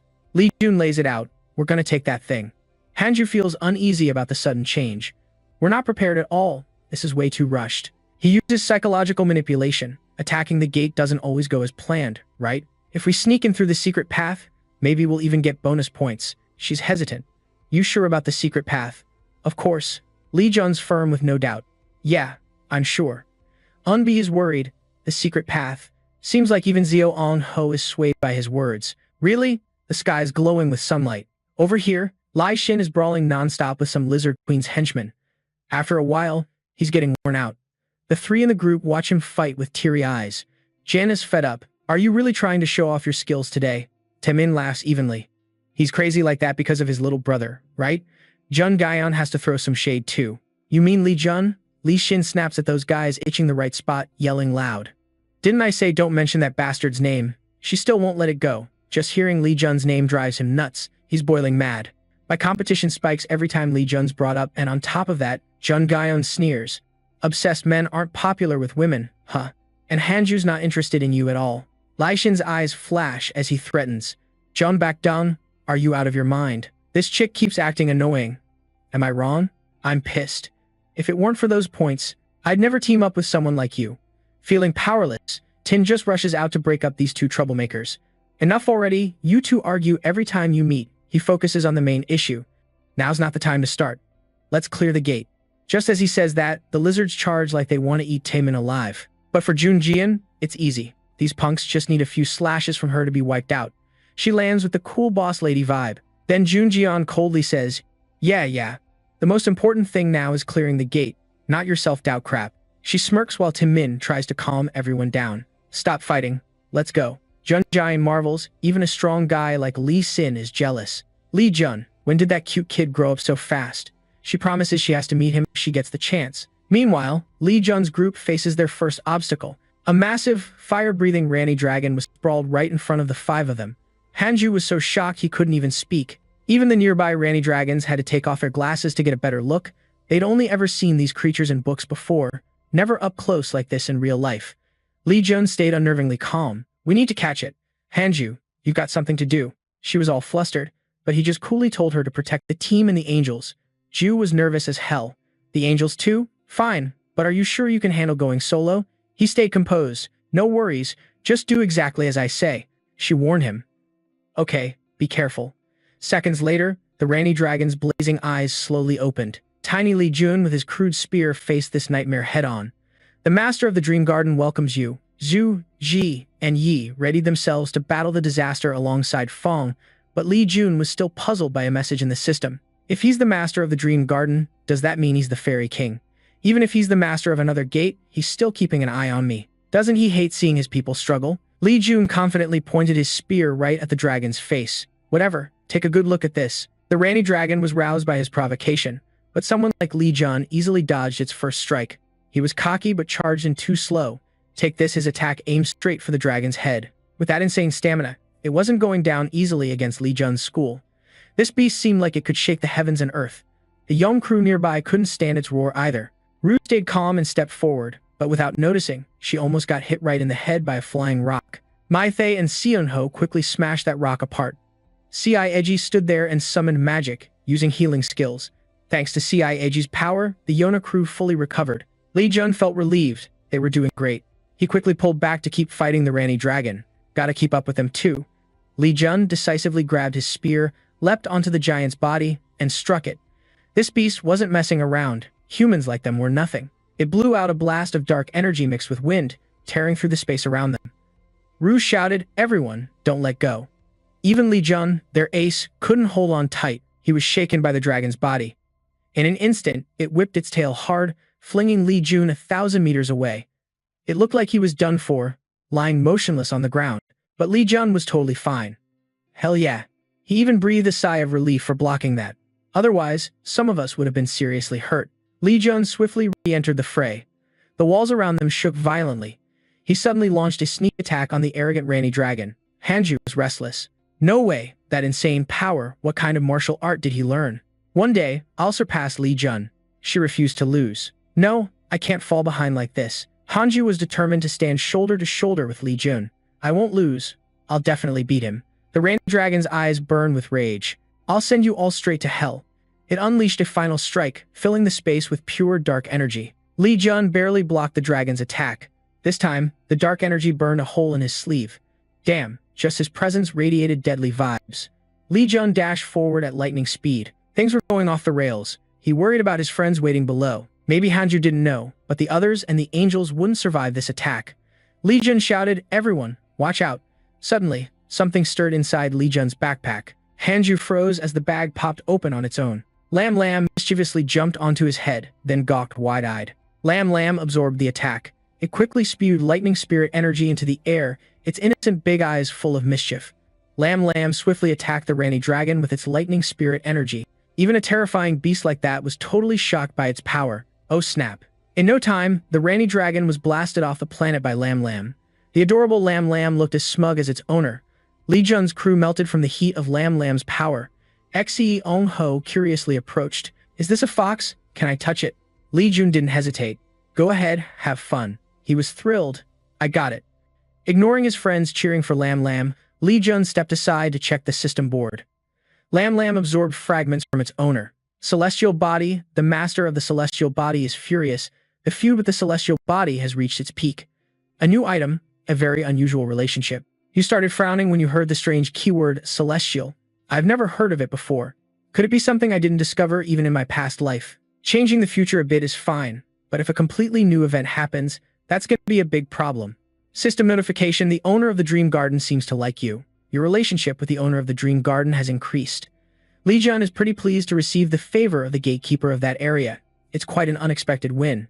Dropping by once isn't bad either. SEJ called out to June. She's been wondering all along, what exactly is this kid? A powerful fox just took down a dragon. You thought to yourself that lying now would only make things messier. Then Li Jun came clean with everyone. Lam Lam is a monster I'm raising. Hearing that, you immediately ran over to hug it. This fox is really a monster? It's way too cute. Looks so lovable. You sprayed some stiff glue. Lam Lam. That sly kid, just enjoy it. Li Jun shyly said, I'm secretly raising it. Don't tell anyone, okay? The friends all chimed in together. Of course, the Yomo gang suddenly appeared behind them. Welcome, owner of the speed station. The owner of the Dream Garden broke out in a cold sweat. The system explained the meaning of their words. The owner of the Dream Garden wants to confirm if Lam Lam is the owner of the speed station. Li Jun was clueless. What's the owner of the speed station? He immediately got the answer. The owner of the speed station has 10 tails, just like Lam Lam. There are 11 guards at the gate. The owners of the speed station are beasts with whirlwind power. They're the masters of the gates in the Black Zone. It said they possess terrifying strength. The Yomo gang pointed at the people standing behind you. The owner of the speed station is one of them. Lam Lam, being dumb, didn't understand a thing and just scratched its head. Li Jun was suspicious. Black Zone, did I hear that wrong? He thought, damn, this secret is way bigger than I thought. Li Jun had already seen through the old fairy's intentions. From the start, the old man knew Lam Lam wasn't an ordinary creature. Just a gentle reminder from you made your master feel totally embarrassed. Wipe your spit and then talk, will you? The old fairy quickly wiped the spit while Li Jun turned bossy with the Yomo gang. Get up, all of you. They were stunned. You saved us. Li Jun twisted the words. Lam Lam doesn't want to kill anyone, right? The Yomo gang cheered, grateful to be alive. Thanks a lot. Hanu cared.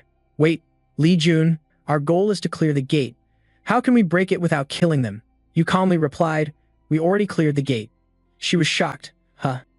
Then the system kept notifying. You defeated the dragon. You will receive 3,500,000 points as a reward for defeating the secret boss. You completed Emergency Mission 2, Enemy of the Fairy. Your relationship with the fairy has increased. You received 850,000 as a reward. You got honey from the fairy as a reward. The fairy's request to be bound to you, will you agree? Li Jun didn't hesitate to say yes. Lam Lam's rank is too low to enter the area, so you can choose one of your territories to plant fairy flowers. The Blue Fox Den, Yoga's hideout. You selected it without thinking. You can't just abandon the Blue Fox Den. You have become the new owner of the Fairy Flower Garden, rewarded with 2 Gong Gong Pyosan Level B Seeds of Divine Flowers. Li Jun signaled to head back. A while later at Murim High School, the campus glittered under the sunlight. Min Sung sat leisurely sipping tea. He stared at Li Xing's team, guessing and worrying. If anything changes, the team will be the first to return. Min Sung was also worried about Li Jun's team. Li Jun's team is strong too. Looks like we're missing a lot of members from the team. Ru suddenly rushed in. The chairman was puzzled. What's going on? Male secretary. She was exhausted. Yes. When Ru informed Min Sung, Li Jun's team was calmly walking down the hallway. Li Jun's team has returned. You showed the system board to him. You cleared the fairy flower garden at 20 hours, 30 minutes, 52 seconds. This is what we clean in the fairy garden. Even Min Sung doubted his own granddaughter. Hanju, did you really clear all this? She answered firmly, yes, but he still wanted to verify. Okay. Did you record the entire process? Of course, Hanju didn't come back empty-handed. Of course, I did. She handed the chairman a hard drive recording the whole process. Every image from when Li Jun's team entered the forest to when the dragon Rani appeared. Then the moment it sprayed black energy to attack them was all recorded. Even Min Sung couldn't believe his eyes. A dragon? It was hiding in the fairy flower garden? Moreover, the moment the earthworm unleashed its power made the dragon so pissed off it went crazy was clearly recorded. Watching this, the old man started sweating bullets. The image of the dragon roaring loudly. I will send you all straight to hell. Just when it got intense, the video suddenly lost signal. Because of that, Minhwa was left speechless for a long time. He yelled at the top of his lungs, why cut it off here? The kids didn't understand what was going on either. Chairman. After a moment, Li Jun asked the old master with a puzzled look, who's talking about me? The old man felt the question was totally random. So much was happening, and no one mentioned him that would have been weird. Li Jun wondered, Master, I have something to ask. What the heck?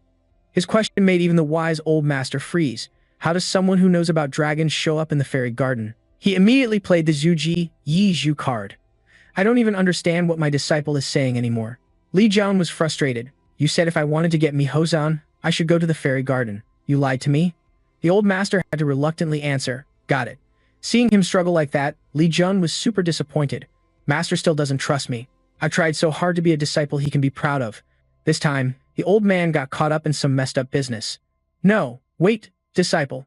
Seeing the old man soften, Li Jun started pulling some ridiculous crying act. Exactly. This narrow-minded disciple can't serve a master who keeps secrets from him. I'm out of here. So the old man had no choice but to try to coax the disciple back.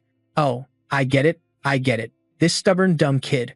The old man racked his brain for some reason. I can tell what kind of martial art drops from which gate, but I don't know why. Dumbass Li Jun heard that and immediately believed it. Really? But then the old man crushed his dream hard. Master isn't some fool who always tells the truth. Li Jun got played so bad he wanted to dig a hole and hide. Master, you're pulling those psychological manipulation tricks again. You don't just tell the truth. You're a real grown-up. The respect I have for you is even more than for my ancestors. So where do I go next? The old man knew him too well. I knew you'd say that. He got pissed. I didn't want to tell you because I knew you'd just rely on me instead of figuring things out yourself. Li Jun teased back, no way, if there's good info, you gotta use it. Saves effort and gets max results, that's awesome. The old man yelled, you talk too much. Li Jun shouted back, that hurts. Li Jun ran off like a bat out of hell. Master always hits me. I'm against violence. And the old man almost fainted on the spot, just trailing behind. What did you say? Want to see my true form? Meanwhile, the Murim High School Council was gathering to review the video of the students cleaning the gate. Ju solemnly announced to all the teachers, this is the end of the video showing the cleaning of the fairy garden gate. The teachers were freaking out, couldn't believe it, some even got dizzy. So who the hell is Li Jun? People admired a young talent like Li Jun. What else was there to say? Only Taehyun felt annoyed by him. Damn it, I was wrong. The guy was so pissed, his eyes almost popped out. I shouldn't have ignored that Li Jun. If the powerful clans discover Li Jun's energy, they'll recognize it as part of their lineage. By then, Taehyun was so mad he almost bit off his own index finger. Maybe he'd get revenge on him. Just then, the chairman's call stopped him from doing anything stupid. Kim Taehyun, Min X Dung felt something was off, thinking hard. Taehyun panicked and explained, nah, it's nothing. Just suddenly thinking about how Li Jun got so strong all of a sudden, it's really weird. He spilled all the tea about Li Jun to the school council. Taehyun was dead set on taking him down. Li Jun used to be a third-rate martial artist using Samjijan Biot style, but suddenly he switched to a completely different sword technique. He suspected maybe someone else was backing him up. Deep down, Taehyun was trying to cover his own ass. Since he started this, he had to finish it. So he tried to trash-talk the earthworm as much as possible. Honestly, this was ridiculous. Li Jun went solo into the boss monster's green zone. Even an A rank like Chairman Lai thought that was way too dangerous. Then Taehyun threw out all kinds of arguments. I suspect there's a third party advising Li Jun, but Chairman Mi Sung immediately shut that down. Enough. Turns out he misunderstood. You meant the third party gave Li Jun the succession flower and taught him martial arts. So Li Jun had that much potential from the start. Min Dung's words hit hard every time. Looks like Kwang Kwang can't see the potential that Li Jun's master spotted in him. That statement made the whole hall go dead silent. Min Zung smiled brightly. What about the other teachers? Meanwhile, in the fairy tale garden, Li Jun stepped out from the teleportation gate. Everyone good? The Yomo clan warmly welcomed their benefactor. You're here. They eagerly surrounded him. We're living great. The Lord of the Golden Territory is outstanding. The vibe here is totally different from what we used to know. Li Jun asked Han. That's good then. Did any scammers bother you guys?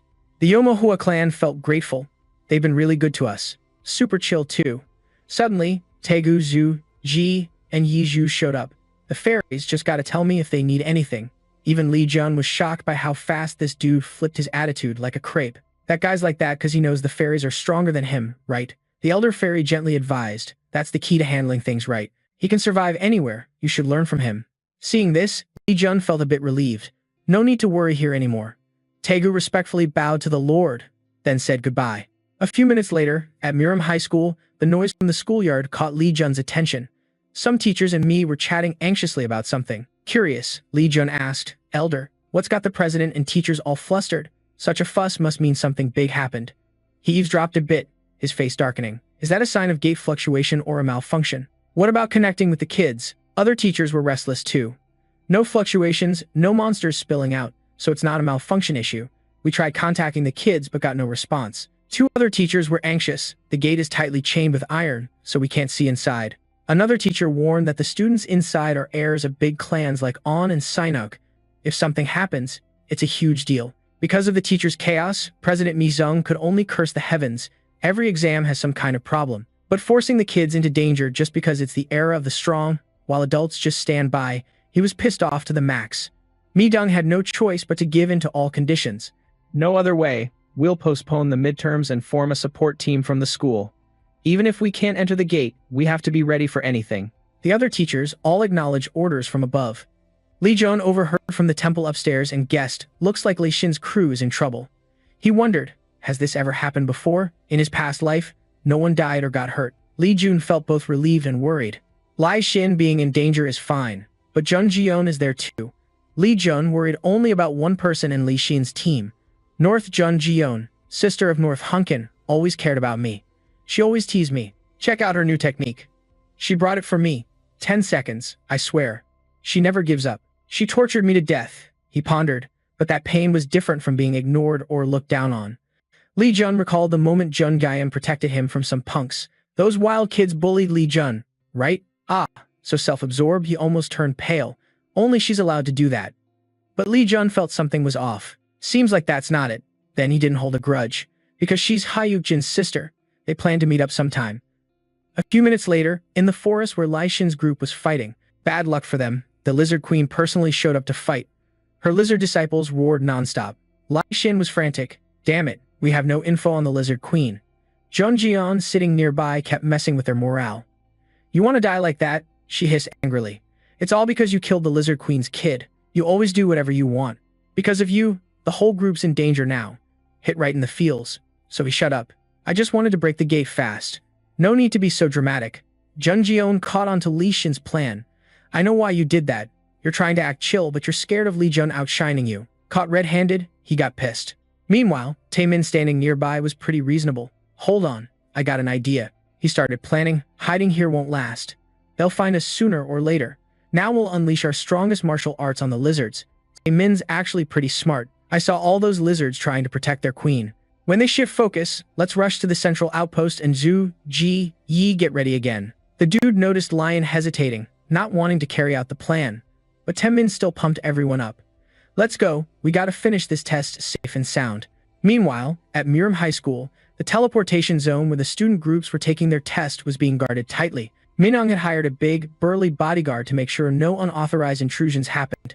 Then out of nowhere, Li Jun jumped out and ambushed the bodyguard. In just a second, the gatekeeper was knocked out cold by him. The elder was shocked to see his disciple strip the bodyguard's clothes off. Was that really necessary?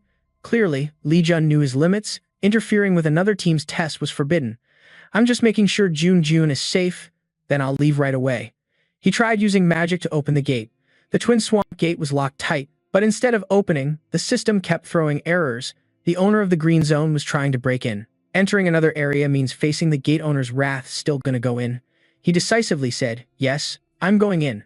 Despite the system's constant warnings, Lee Jun didn't give a damn. Warning, you're the owner of a different gate. Forced entry means the Twin Swamp owner sees you as an enemy. In just seconds, he was inside the Twin Swamp. Of course, a mere mortal like Lee Jun got locked out.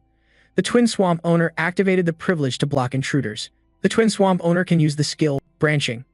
The Twin Swamp owner can use that skill, he suspected. Branching is the skill of the Lizard King, and burst is the skill of the Lizard Queen. Do they always show up together?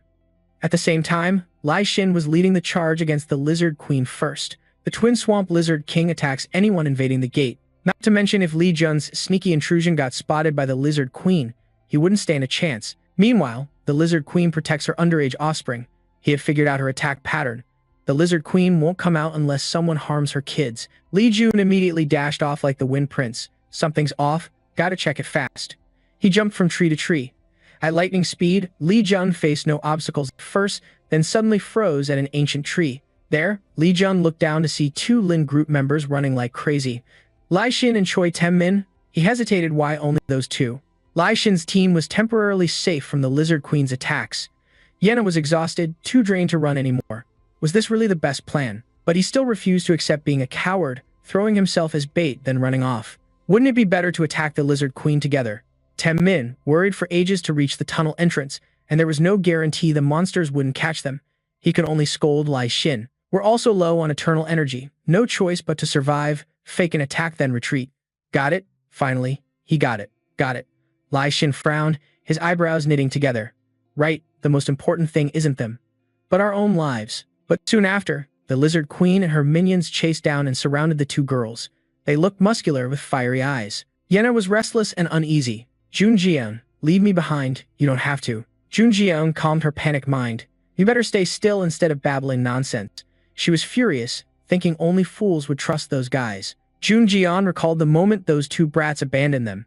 Where are you guys going? Those bastards relied on their strong bodies to run ahead like crazy Zhu Ji Yi.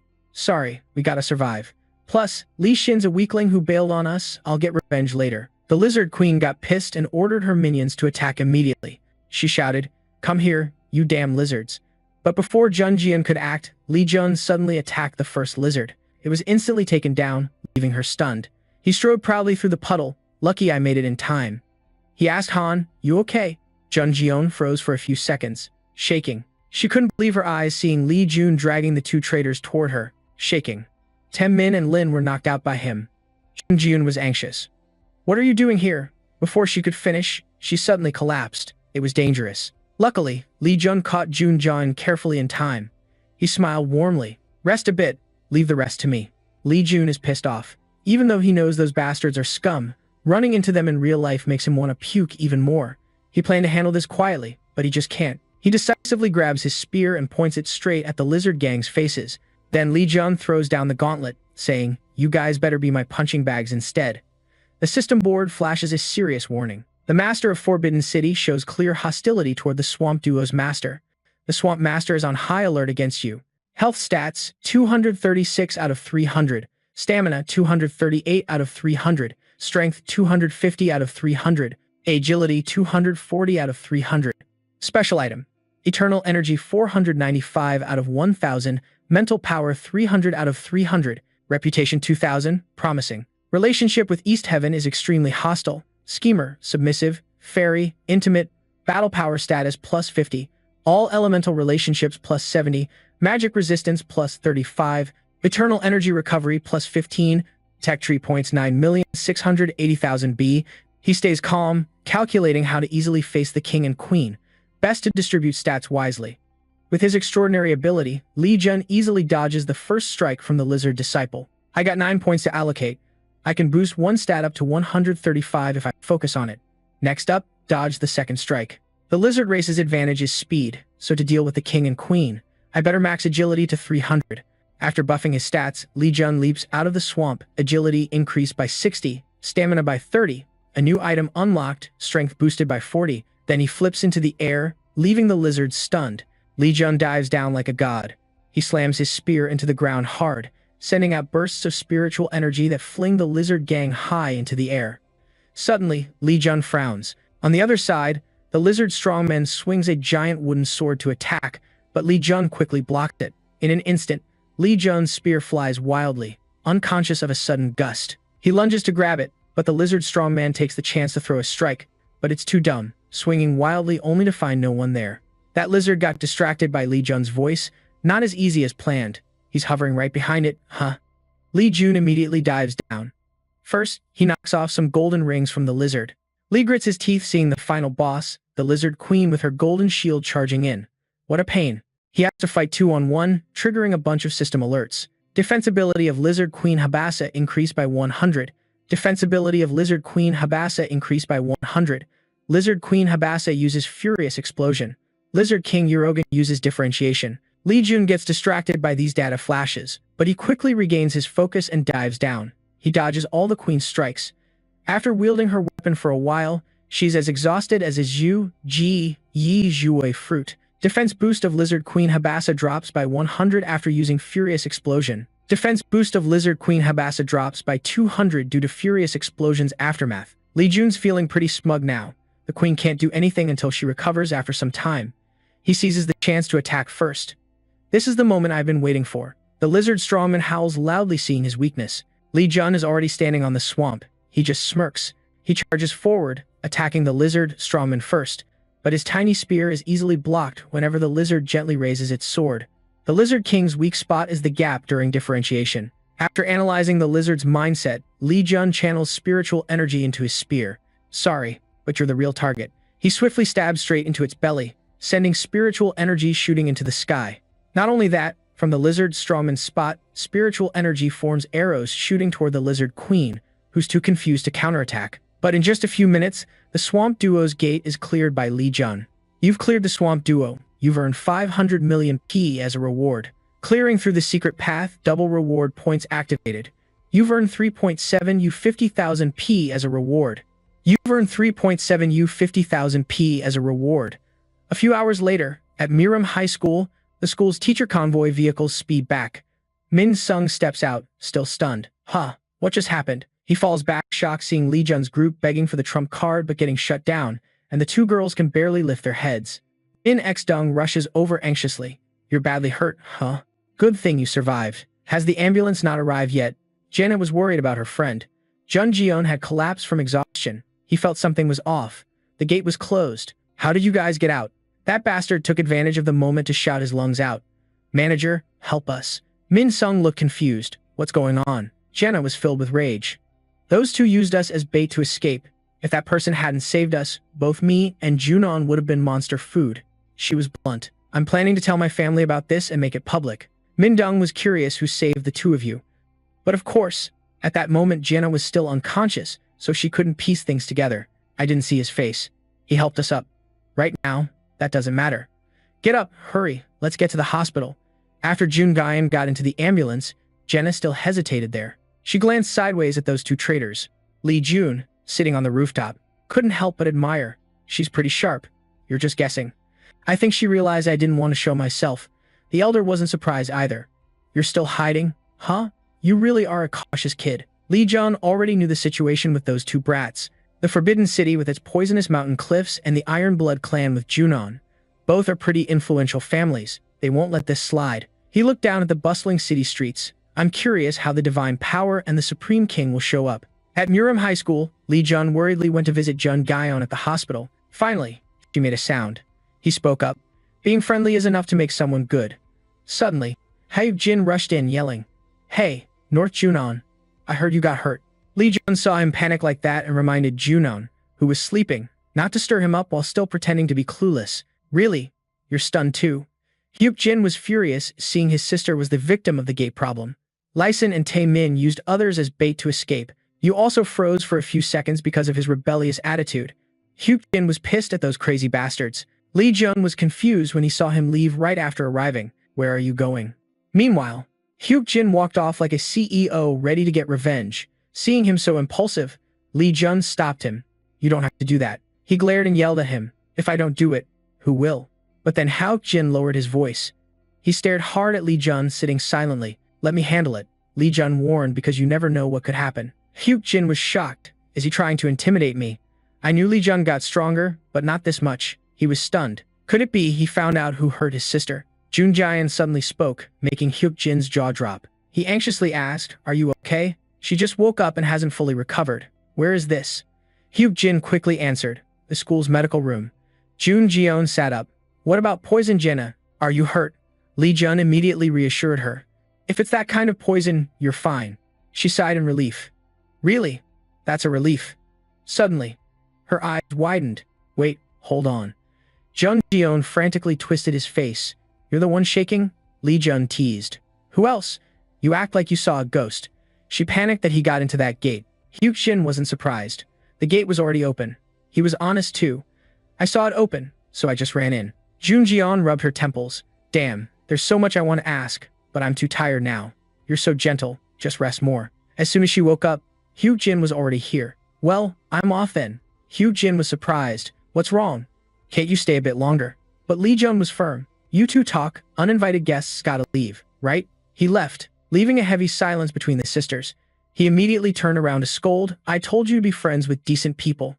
Are you seeing clearly now? Jung Jian was annoyed, acting like she wanted to hang with those guys. Jenna invited her. That's why all this happened. Hyuk Di warned, don't get involved with the Divine Fist clan and the Fallen King anymore. The relationships between clans aren't like before. She was stunned by his words. So was Jun. He explained. Li Jun was abandoned by his clan. He's the exception.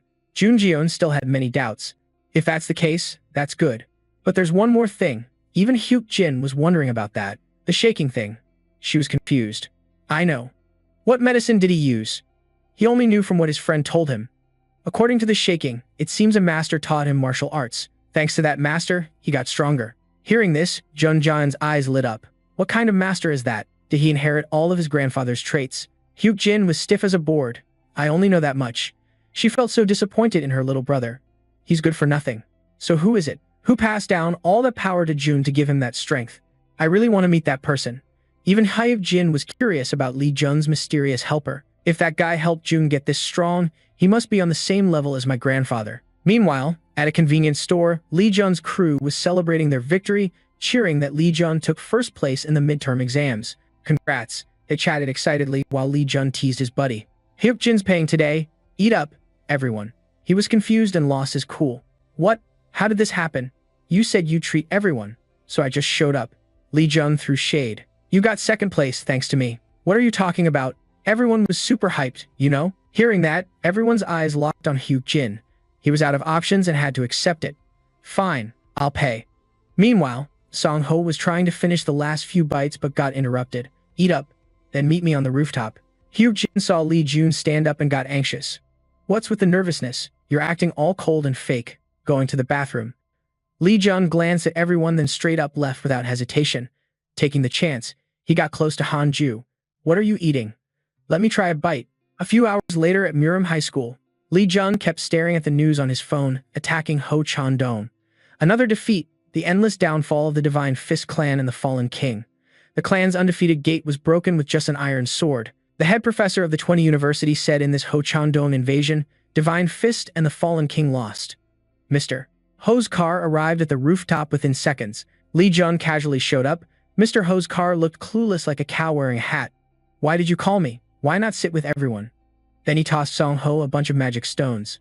Here, keep these. Mr. Ho panicked and reached out to catch them. These are magic stones. Why are you giving me this?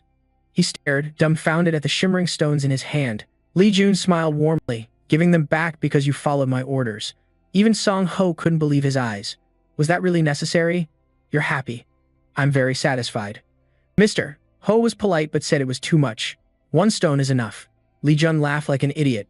All right, magic stones alone aren't enough, huh? He kept shoving items into Song Ho's hands without caring if he needed them. Take this too. He held the martial arts book in his hands, still stunned. Mr. Ho didn't dare accept such precious things. As for the martial arts skills of the North Hebei Pang clan, Li Jun immediately rejected. Don't tell me it belongs to the Fallen King's clan. If we're talking about martial arts in the novels, I know that's the North Hebei Pang clan's style. Turns out Li Jun has his own agenda. That's enough to pay him, huh? The sky shifted colors at a grand hall. Kang Ju was asking Minuk, the head of his clan, who didn't show up today, is it related? The old man begged forgiveness. He was busy training with my little brother. Since he gave me full authority, the meeting continues. Minuk was beating around the bush like a pro. First, about what happened during the midterms. Obviously, Kangju didn't care about those trivial things. It's fine. As long as we clean up Ho-chan Dong, the kids' issues will fade away on their own. Then he lowered his head. The third strategy is crucial, not just to show off our power, but to build a stronger foundation. So we need to gather more people to attack, Kangju emphasized. Also, this time other clans are joining us. Got it? For Minuk, this was just child's play. As long as I get the ultimate water ice, I don't care. He smiled slyly, knowing his goal. Good. Very enthusiastic. This strategy will definitely succeed. The two shook hands and agreed to cooperate. Minuk schemed in his mind. This time, he must get the secret elixir to improve Ki Hyen's condition, while Kangju was cold and certain, flashing a wicked smile. In a desolate desert, Ho sat cross-legged, focusing on controlling the spiritual energy in his body. Li Jun was amazed. This is the first time I've seen magic reincarnation like this. Truly miraculous. The elder discussed, the magic output is quite large. What kind of monster consumes it and can turn into a fairy? He nodded. Luckily, it's Yahello. Follow my lead. You're so dumb, like it's your first time seeing magic. Ah, are you a monster? They're listening to the senior. The heirloom flower, that smug feeling rising up was pretty unexpected. Li Jun pondered. Hello. At first, I was just a regular kid, so I didn't pay much attention. But what would others think if they saw this? He frowned, sweat starting to bead on his forehead, the spiritual energy still surging non-stop. He stepped forward, feeling how his body was. Hell raised his hand to check carefully, still feeling nothing, just an empty sensation inside. Li Jun held out a book in front of him. Now it's time to test it. He hesitated. Can I? He smiled threateningly. So Hell had to tear it up immediately. If you don't want to, give it back here. He felt a powerful spiritual force rushing through his body. Li Jun clapped, congratulating him for acquiring an S-rank skill even the Emperor clan couldn't get. Hiso suddenly dropped to his knees, making him jump in surprise. He looked very sincere. No one has ever treated me like this before. Hiso bowed his head, deeply grateful.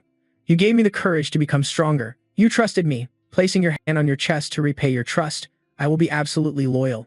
After hearing this, Li Jun was a bit stunned, but eventually smiled kindly. He warned, don't forget these words, I'll teach you a lot. He shouted, hopefully so.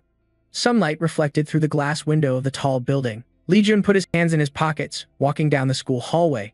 The elder frowned, you like him that much? You're satisfied. It's not easy to find a well-behaved kid like Hai. He had to agree. Yeah, he's got good muscles. If trained properly, we can use him. Li Jun praised. At first, I only planned to give him combat skills, but he's too smart, so I want to find some other skills too. The elder teased, looks like you're really into him. He waved his fan. What skills are you thinking about? Li Jun replied. I want to give him the Emperor's Roar. The elder groaned. Do you know how to get it? I'm getting older because of him. Li Jun walked up to a crowd of students gathered around something interesting. Hai Ung stood proudly in front of a group. He clasped his hands. We're honored to meet you, Master Li Jun. Who's standing opposite this time? Hong Jun answered, the boss wants to send a message. Li Jun turned away to open the classroom door. I don't want to hear it. Still, he passed on the message. The boss is involved in a fight for the air position. He grumbled, fed up. Is there something wrong with his legs? No matter how much I provoke him, he only sends subordinates.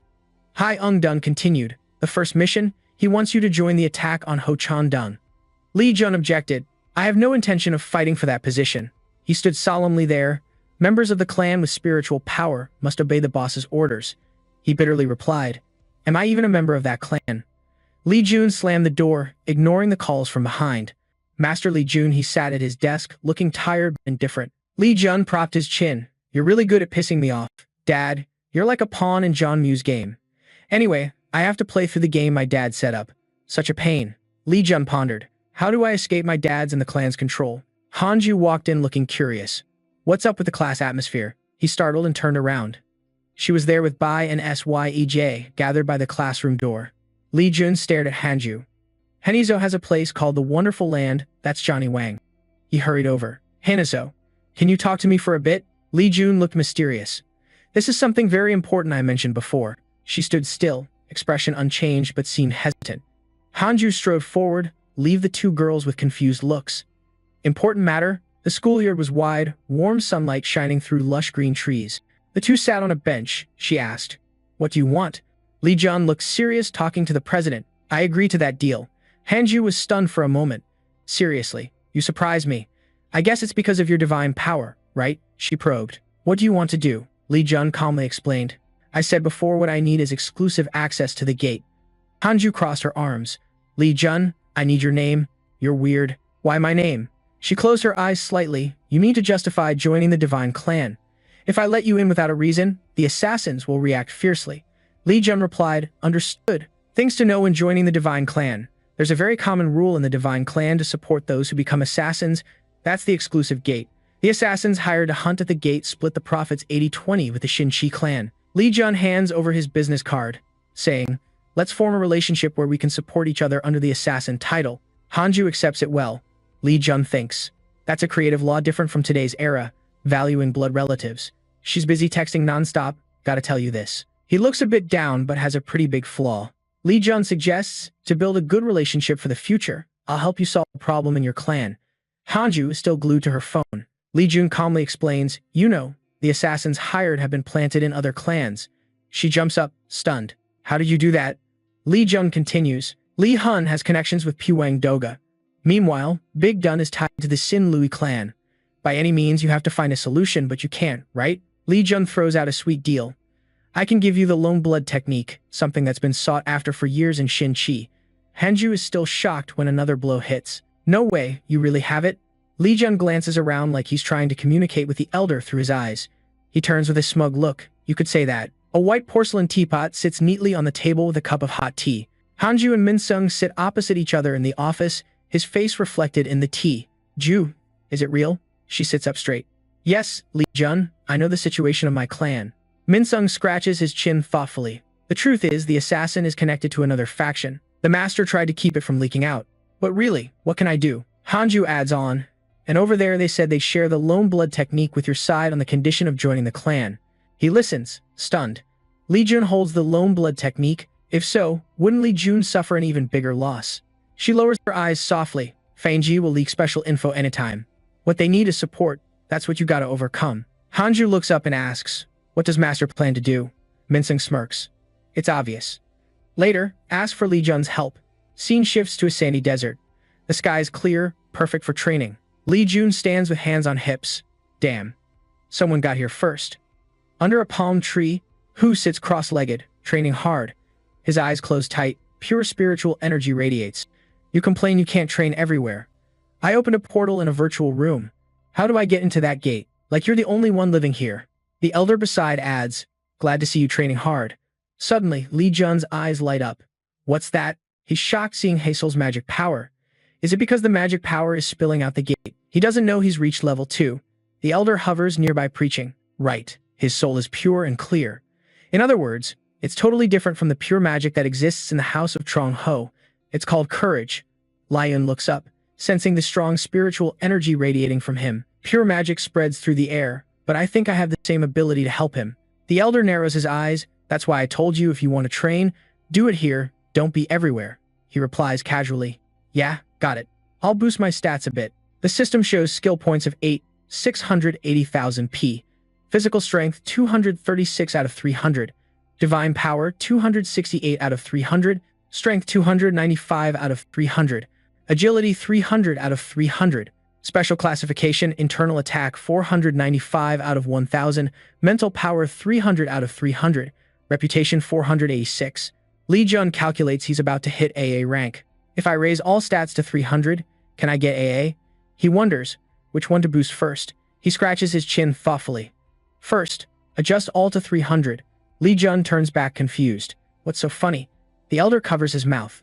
Nothing. Do whatever you want. He flies around mockingly. Can you really do it? You seriously gonna do that? His face twists in anger, but he still softens his tone. Stop and just show me, will you? The elder acts superior. Disciple, you shouldn't have that attitude when asking for help, right? Li Jun reluctantly kneels. Master, please teach this dumb disciple. He glances down. Feel lucky your master is so kind. The elder advises, you don't need to use all points, just your innate power is enough. He asks again. Innate power? Li Jun presses the system panel. Innate power. Innate power plus 15. A new classification has opened. Then a notification sound surprises him. You have achieved 5 stars. Inner strength. Inner strength plus 15. A new classification has been unlocked. Then came the announcement that caught him off guard. You have reached 5 stars. Dangan vibration has been unlocked. Li Jun's body shook violently, eyes wide open, spiritual energy radiating like a waterfall. The system displayed a notification. The internal power within Dangan began to penetrate wildly. His heartbeat pounded like a war drum, warning that his chaotic spirit was about to explode. Li Jun covered his mouth and coughed hoarsely, his face twisted like a monkey's butt.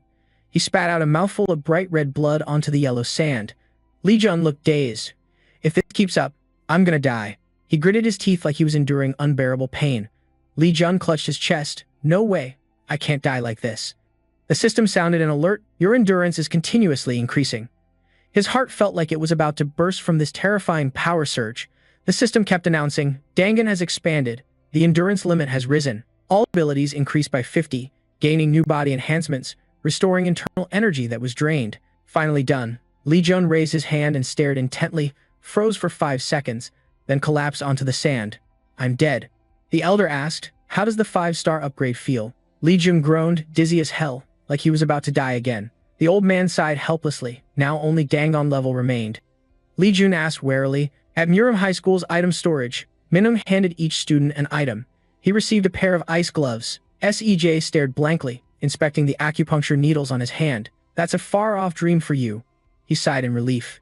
The system screen popped up. Physical strength rated SS, described as a blessing reserved for a rare few who love fighting. You can predict your opponent's moves, with an instant boost of 100 combat power and 100 resistance. Li Jun's eyes now shone brighter than car headlights, hitting a solid 100 combat power and 100 instant resistance. If Dangan's power is like this, what the hell will the Dangan Master level be? He was thrilled. Every time I see it, I get curious about what kind of person the Master is. The Elder smirked proudly. The Master is a martial god who reached infinity. I'm Pawn. Even Neun was speechless after hearing that. Instantly crushing respect is a kind of talent too. He glanced over. Hilo was still training. The Elder gently encouraged, take a break, then get back at it. Scene change, golden sunlight shone on the tall school buildings crowded with students. The loudspeaker announced the midterm exam. Second place, please step forward. Minung raised his hand. Congrats on second place. Hai Yukjin shook hands and smiled. Thank you. Li Jun swaggered up. Next, first place in the midterm exam, please step forward. He shook hands with each person. Congrats on the top rank. What reward do you want? Li Jun raised an eyebrow. I'll let you know when we get to the museum. Zhu tilted his head and called, first, second, and third place, follow me. Tall buildings stretched endlessly everywhere. The high-scoring students were led to the huge museum. What now? What now? What do I pick? Hanu smiled. Me. I'm super excited. Yuqian looked bored. What do I choose? I just came here without thinking. What are you picking, Jum? He hesitated. What was I thinking? Li Jun suggested. Yuqjin, in the middle of building 2, there's a rusty iron bar. Check if there's any glowing pattern on the sword hilt, then pick that. He was surprised. Why? You explained that the object at that gate was used by someone named Jomzone, way better than the sword you're using. Yuqjin ran over. Really? How do you know that? Li Jun stayed calm. My master taught me. Yuqjin warmly clapped his shoulder. Awesome. I gotta get it. I only trust you. Li Jun rolled his eyes. Got it. Let's go get the reward. The vast museum echoed his voice. See you later, ha. The group stood before a heavily secured iron door. Min Sung led the way inside, revealing countless precious items. I'm generous. Everyone pick one thing you like. Everything was preserved in glass cases, from ancient books to sharp swords, shining gold and silver glittering. Onbai picked up a staff. This looks cool. Curious, he explored. I like this one. And the Hornet Car's eyes lit up. I picked this. Suddenly, a shout rang out. Wait. Li Jun crossed his arms with a mysterious look. You guys stop right there. Put everything down before I change my mind. At Muram High School's item storage, Minung handed each student an item. He received a pair of ice gloves. SEJ stared blankly, inspecting the acupuncture needles on his hand. She took the yin-yang acupuncture needles. The last person was done. The Hornet Car got a red cloth. He stood there silently. Awesome. Ice gloves suit the female faction with strong yin energy. Yin-yang acupuncture needles and the crimson cloth are perfect items for Sion Eeg and Sion Ho. Li Jun already knows exactly what those items are. She's seriously sharp. Li Jun notices Hanju standing there empty-handed, and Hanju himself. Then he points to the sword kept in the glass case and chooses it. She's super cautious. The sword drill is a weapon every guard avoids. If you don't control it well, you can get hurt. Plus, I've never used a sword before. Li Jun has to weigh the options carefully. Hanju, let me ask you. Between power, weight, and usability, which do you want the sword to have? Of course, Hanju would pick the easiest to use. I prioritize power so I can use it comfortably, but he immediately shoots that down. And Li Jun starts preaching again. Satisfaction doesn't come from swinging the sword fast and hard or the flexibility of your whole body. It has to be based on usability. He explains to her that the sword is the most versatile weapon. If those two things combine, are you curious what will happen? Over here, Hai Yuk-jin is pretty hyped about the item assigned to him. Li Jun, check this out. Isn't it cool? Dude's already full of himself. Just looking at me. I can tell this thing was made for me. You feel the energy flowing, right? Crazy. Huh. Li Jun's speechless.com. Hai Yuk-jin immediately pokes Li Jun's cheek, then gets all delusional about his power. Your master is awesome. Huh. Thanks to him, you know the good stuff to recommend to me, right? Li Jun decisively raises the hammer. I picked this one. The guy's jaw drops. Hai Yuk-jin is stunned. Someone actually picks that junk? Dude's dreaming. You're giving me the good stuff. You're sacrificing using trash to let me have it? For real? Li Jun panics when Hai Yuk-jin grabs his leg. What the hell are you doing? I swear on everything, I'll get stronger to protect you. Meanwhile, unlucky Li Jun just screams, let me go, dude. The system board announces the A-grade armor set explains it's not just a magic stone but a hammer that can break a 1,000-year-old steel route. Infinite attributes, ability to unleash 100% of its original power. A support tool used in metallurgy, with unlimited speed efficiency. From the start, he knew exactly what this item was for. Incredible. Then Li Jun analyzes the hammer's psychology. According to the explanation, it's just a regular metallurgy tool. Is this really the key to breaking the Ash Lake? Feels kind of vague. The gate is a place where nothing can be predicted. Suddenly, a blood-curdling scream echoes from a certain hall. Inside, Li Xin is raging and causing chaos. Li Jun, he's so pissed he's punching through walls, it's all that brat's fault. This loser just blames others. If it weren't for him, I'd be first in the midterm exams, no matter what useless stuff shows up. As an older brother overshadowed by his sibling, Li Xin can't bear the family burden. His studies got suspended for damaging the family's honor, now stuck in this pitch-black cave doing nothing. Suddenly, his room door bursts open. John Moo's guard arrives to tell Li Xin it's time to go out. Sir, he wonders, has it been that long? How's outside? The next words from the guard heal Li Xin's still fresh wounds. The boss let Li Jun compete for the successor. Li Jun also joined the third attack on Ash Lake with you. His eyes explode with rage. Why? Why did Dad make me fight that useless guy? Plus, the guard deliberately drew blood. Li Jun must have caught the boss's attention. Maybe Li Jun's stronger than you. The tough Li Xin tries to attack the guard right there but gets quickly restrained. He's embarrassed and then even more embarrassed. What the hell are you saying? How can someone without the bloodline inheritance be stronger than me? He doesn't want to explain more. This is just my guess. Maybe. But if the guard said it, it has to be true. Li Jun touched Ma Gong. Li Xin quietly asks. Ma Gong, who knows which side this guard is on that he spills everything. Those without bloodline inheritance can only get stronger that way. Hearing that, he rushes off like he caught a break. Right, Ma Gong, gotta tell Dad immediately. But the guard stops this rebel. Is it necessary?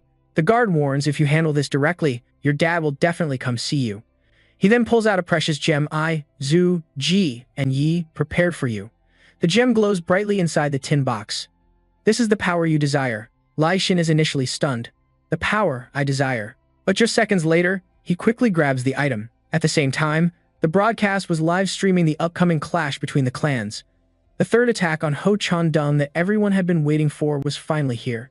The host announced the situation. According to the spokesperson of the assault team, the portal attack was happening in real time. Many people were rushing to the front gate. He introduced each character one by one.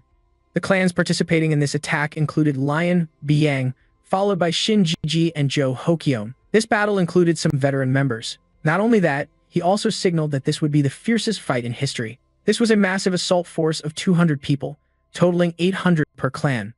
Li Xin's name, once empowered, became more arrogant than ever. Worried about me? Still not awake? That freaky Li Xin quickly turned away. Think whatever you want. Ho Chan Dung will be your grave. Li Jun felt disgusted. Damn, he talks like a loser villain. Why is my shirt like this? A few days later, the clan clash finally arrived. Li Jun stood among the crowd moving toward the teleportation gate. The light from the portal's spiritual energy blinded him. In front of Li Jun now was a snowy world. You have entered Ho Chan Dung, the system announced. The master of Ho Thousand Peaks is on alert for you. Li Jun was already overly confident. Since Lam Lam became the master of the Forbidden Zone, the masters of other gates were all wary of him. Whatever, I'm gonna wipe this place clean anyway. Digong spoke formally. Let me introduce myself. I'm Choi Digong, commander of this 3rd Assault Team. I'm sure everyone here already knows the strategy, so I'll skip that part. There are a few things I need to emphasize. He warned that unpredictable things always happen inside the gate. Moreover, Digong spelled out all the lurking dangers. Dying halfway through is normal, so if you die, it's because you're weak. Remember that. Among those students, only Lee Jun looked straight into his eyes without a shred of fear. He immediately flattered, damn, at that age he still radiates killer vibes. No wonder he's Choi Taemin's grandpa. The elder is proud, the master is happy because his disciple is so famous. The system introduced info about this challenge, the Invincible Gate, Ho Thousand Peaks. In the first stages, monsters appear on various platforms. In the shallow waters, there are green-level Nappa monsters. When you defeat all the Nappa swamps appearing in many places, a gate to the next stage will open. Just seconds in, the roar of beasts echoed from Ho Thousand Peaks. Lai Xin wiped out all the lizards in just a few strikes. Get lost to the afterlife already. He was smug. Tiny pests like you dare challenge me? Hung Jun was also there to back up Li Xin. Our goal is to make sure the young master can hunt comfortably, the disciples said in unison. Only Li Jun watched with disgust. They recklessly used their inner energy because the raid was being broadcast. What are they going to do if they run out of energy in later stages? I'm Choi Daegong, commander of this 3rd Assault Team. I'm sure everyone here already knows the strategy, so I'll skip that part. There are a few things I need to emphasize. He warned that unpredictable things always happen inside the gate. Moreover, Daegong spelled out all the lurking dangers. Dying halfway through is normal, so if you die, it's because you're weak. Remember that. Among those students, only Li Jun looked straight into his eyes without a shred of fear. He immediately flattered, damn, at that age he still radiates killer vibes. No wonder he's Choi Taemin's grandpa. The elder is proud, the master is happy because his disciple is so famous. The system introduced info about this challenge, the Invincible Gate, Ho Thousand Peaks. In the first stages, monsters appear on various platforms. In the shallow waters, there are green-level Nappa monsters. When you defeat all the Nappa swamps appearing in many places, a gate to the next stage will open. Just seconds in, the roar of beasts echoed from Ho Thousand Peaks. Lai Xin wiped out all the lizards in just a few strikes. Get lost to the afterlife already. He was smug. Tiny pests like you dare challenge me? Hung Jun was also there to back up Li Xin. Our goal is to make sure the young master can hunt comfortably, the disciples said in unison. Only Li Jun watched with disgust. They recklessly used their inner energy because the raid was being broadcast. What are they going to do if they run out of energy in later stages? Suddenly, a giant lizard attacked him from behind, messing with his head. Hanju's sword spirit quickly launched an attack, targeting the lizard that was appearing. She sliced the lizard in half, then swung the sword spirit, the blade grazing Lu Jun's cheek. Hanju worried, you okay? You used me as a shield? I almost died just now. Hanju didn't even bother to care. Who told you to be so careless? Li Jun immediately shot back. Forget that. Are you used to wielding the sword spirit now?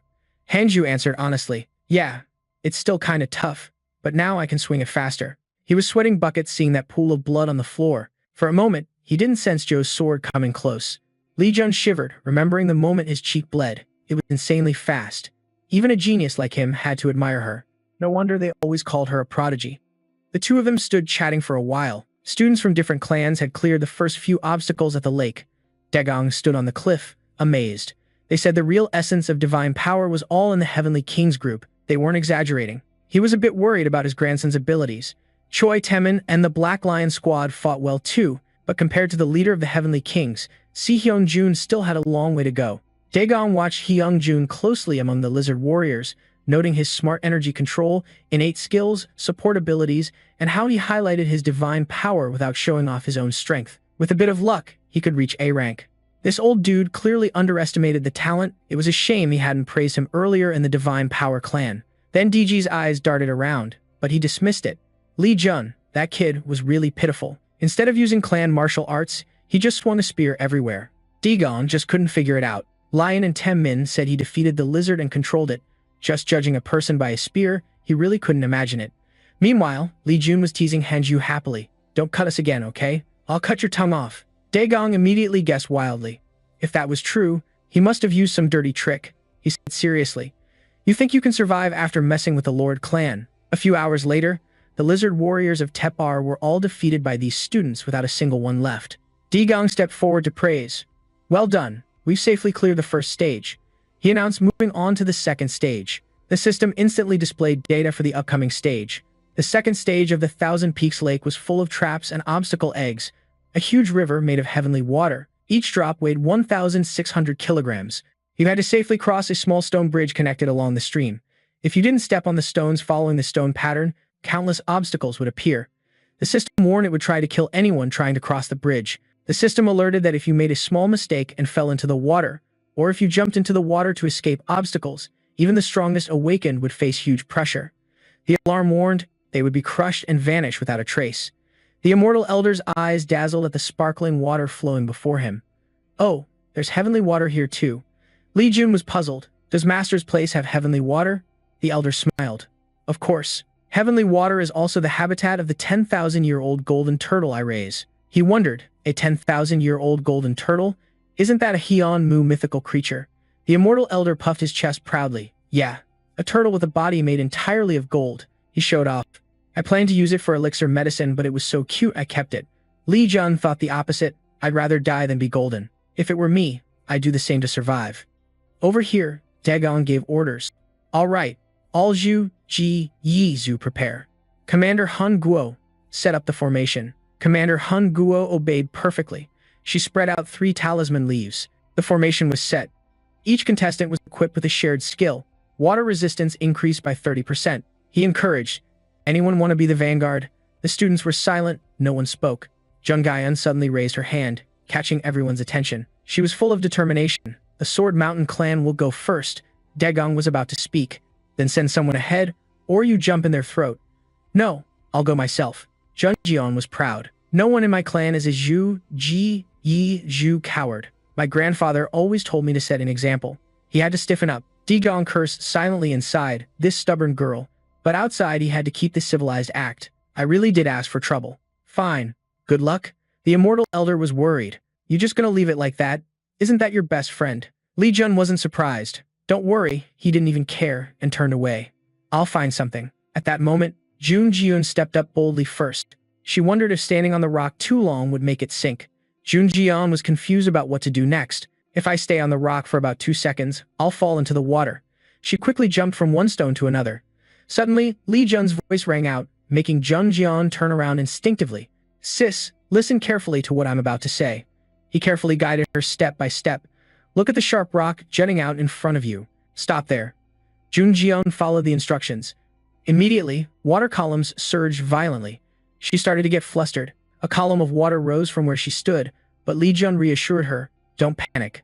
He focused his mind so Jun Jian could hear his voice. I'll slowly guide you through crossing. Pass this on to the Sword Mountain clan members behind you. She frowned. Later you have to explain how you knew about this. He was straightforward. Fine. The other students saw this and immediately ran after them. Even DG couldn't believe his eyes. How is this possible? How did the Sword Mountain clan all cross the bridge safely? He was stunned by the scene. The first and second assault teams were still struggling with random water columns here. Why? Suddenly, Dawn noticed something. Got it. There's a mechanism. The Sword Mountain clan must have figured out the water columns mechanism. He immediately blamed it. The Sword Mountain clan's master, that damn old man. He knew the strategy but didn't say a word. The system announced that all Sword Mountain clan members had crossed safely. Digong led his team. Now it's our turn. He shouted loudly, remember the mechanism, right? Stick close to them. Taemin timidly said, yes, sir. They quickly passed this checkpoint. Li Jun crossed his arms and watched. So confident, huh? But it's gonna get shut down soon. Just as he predicted, while someone from the clan was walking, there was movement under the water. He looked around unconsciously, not noticing the water column rushing toward him. Within seconds, he was struck by a spiritual lightning bolt and wiped out. Even Taemin and Daegong were shocked. A spear stabbed deep into the lake, water splashing everywhere from the center. Even Daegong didn't expect this. What? An explosion. He yelled out a warning when he saw countless clan members falling like dominoes. Everyone rushed across the bridge. The front runners ran like crazy to the other shore, leaving the rest behind. Daegong was utterly panicked. This is the final mechanism. Almost done. His eyes went wide. The remaining clan members successfully reached the shore, but lightning suddenly struck from the sky. The clan lords barely managed to survive this challenge. Jun Jian saw him struggling like a fish out of water and offered a hand with pity. Are you okay? But this arrogant jerk was embarrassed and still acted all high and mighty. I'm fine, he shouted. How many survived? Including the timid disciples and the injured, about 50 left. Daegong could only curse the bastards. The students watched intently as the clans fought each other. Everyone was restless. Is this a strategy or a death match? What if we can't clear it? Everyone gawked at what happened to the clan lords. Meanwhile, at Thousand Peaks Lake, Dagon screamed in anger, making everyone there turn pale. Who's next? Min-gook looked pale and stammered. Whoa, who's next? Lee Jun calmly replied, I'll go. The old man was shocked. Huh? What are you planning? We're not ready yet. But Lee Jun's next words made Min-gook realize. Who said I'm going with you? I'm going with the Divine Power clan. This old geezer was unreasonable in forcing him. I forbid you. You have to go with us. Actually, Min-gook just feared gossip. Usually, he wouldn't care. But now they were recording, so he couldn't ignore it. If Lee Jun didn't go with them, they'd suspect the Divine Power clan. Lee Jun sighed, I just suggested it. Why are you freaking out? He glanced at his friends, staying behind. Lee Jun turned to Hanju with a look full of trust. She got his signal and nodded. Hanju placed her hand on his shoulder. Then we'll go ahead. Lee Jun is going with his clan. Lee Jun didn't hesitate. Fine. He shrugged off her sincerity like it was nothing. Clearly, Lee Jun had already sized up the danger this time with a number of people definitely crossing the bridge. The system mechanism is about to move to the next phase. The Lord's clan suffered heavy losses because they didn't notice the phase change in the system. He carefully calculated every step. With 200 people from the Iron Mountain Sword and 50 from the Lord's group crossing, we need about 250 more to cross for the system to enter Phase 3. Everything is under Lee Jun's control. The Divine Power clan can only pass safely. Lee Jun reminded Hanju, you saw what happened to the Lord, right? Don't rush. Move slowly, and you'll reach safety like the Iron Mountain Sword. Trust me. She acted all confident. I know. If I didn't trust you, I wouldn't have come this far. Hanju was still sure about her choice, even if it wasn't personal trust. Trusting Lee Jun based on past experiences made sense. Though she was hesitant, she still dodged those mirror blades easily. But how does Lee Jun know Ho Thousand Peak strategy? Hanju found it puzzling. He gave us useful info but doesn't trust us. She still hoped, like how I trust him, maybe one day Lee Jun will trust me and spill everything. Hanju successfully led her clan to the safe zone. After running such a long stretch, she was exhausted. Hyun-jin anxiously ran over to check on her. Hanju, you okay? But she replied coldly. Yeah. You worried? Has everyone arrived? Any injuries? Hanju reassured him. Everyone made it safely. DG eavesdropped on their talk and got pissed. Why is the Divine Power clan completely unharmed? It's too weird that only we took heavy losses. There's definitely some conspiracy. Of course, Lee Jun isn't exempt either. The Divine Power clan already reached safety. Now it's our clan's turn, right? The system notified again, just 50 more, and the mechanism will change. The final phase is the hardest. You're a bit on edge now. The most dangerous time is when the system shifts midway. Does it matter? Lee Jun thought it over. Lazy Min handles everything well. We gotta use the portal. Turning back to encourage his people, the Divine Power clan was all safe and sound. We can do this too. The elder squinted suspiciously, looking closely at that guy who seemed off. Who's he surprised to see? He pointed directly at the crazy Lai Shin, grinning wickedly in the crowd. That Lai Shin. The elder felt something was off about him. I sense a familiar energy from him, but I can't pinpoint it. Keep an eye on him. Not long after, the Divine Strength clan slowly advanced. Suddenly, several spears flew at Min, catching him off guard. Luckily, Hyung Run quickly used his spirit energy to break the spears. He flew ahead of Min with a tense face. Hyung Run asked, Are you okay? The old man stammered, Min underestimated this challenge, thinking it'd be easier to cross safely at this speed. But Lee Jun wasn't about to let him pass that easily. Suddenly, noises emerged from beneath the water. Meanwhile, the Divine Strength clan hadn't even crossed half the way. Seeing the danger, the elder shouted, Stay calm, don't panic, cross the water pillars and keep moving. Lai Sin, empowered by the Jade, treated the water pillars like nothing. The creatures emerging from the water pillars stunned him. He immediately swung his spear, but Li Sin was lucky to escape thanks to his ancestors' protection. He quickly kicked and broke the spear. Now the creatures stepped fully out of the water. Li Sin was frozen, just standing there stunned by the six-eyed, three-headed, two-legged beast. The monster fish Li Sin was dumbfounded. Why would a red-tier monster fish show up here? They only appear at high-level portals. He stood there watching the creatures attack him. Min, old and weak but still sharp, used spirit energy to stomp the waves and fling them 1,000 meters away. He anxiously asked, You okay? Lai Shin was dumb but lucky. Min rallied their spirits. The water pillars have calmed. Let's deal with this together and get out of here. Suddenly, both of them broke into a sweat. In just seconds, the Divine Strength clan members were all disoriented, limbs flailing, and none survived. What the hell happened? Min almost fainted. We got attacked because no one spotted the monster fish hiding in the water pillars. No, even so, this many casualties are too much. Danger's still waiting for us. So what exactly attacked the Heavenly King team? The final boss summoned all the freaky fish bros to stir up the water and get revenge for their squad. It stepped up with a bulky, muscle-bound body. The mid-level boss monster Saku showed up. Saku angrily unleashed a dark energy curse to trap the space. It roared loud. Its roar was so fierce even the 2-minute guys couldn't handle it. The water element attack power of the freaky fish increased by 30%. The water magic attack power of the freaky fish also rose by 30%. Their speed underwater shot up by 50%. Lee Jun watched on, hyped. In this 1,000 Peaks lake filled with water, with the terrain advantage, these freaky fish would be stronger than even a red rank monster. He was waiting for the good stuff, to see how these guys would handle this worst-case scenario. Suddenly, the system alarm went red. The system panel popped up with data. The Gate Master's abilities had been activated. The opponent's muscles were disabled. The Abyss feature appeared.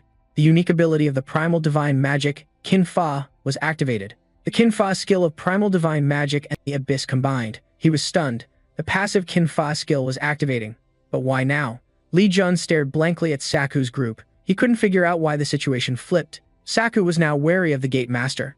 The freaky fish were scared of the Gate Master. He was totally frozen. The mid-level boss was supposed to attack the Divine Clan members, but it just stood there watching them. The only thing buzzing in its head was the sound of worms wriggling. Why did you all run away? They're right in front of you. His voice echoed in Saku's mind, making it pale with fear. Go attack them.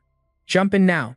Known as a freaky fish, yet it was weak enough to run away. Saku fled out of fear of you. You broke an unprecedented record. He was pissed off because his plan failed.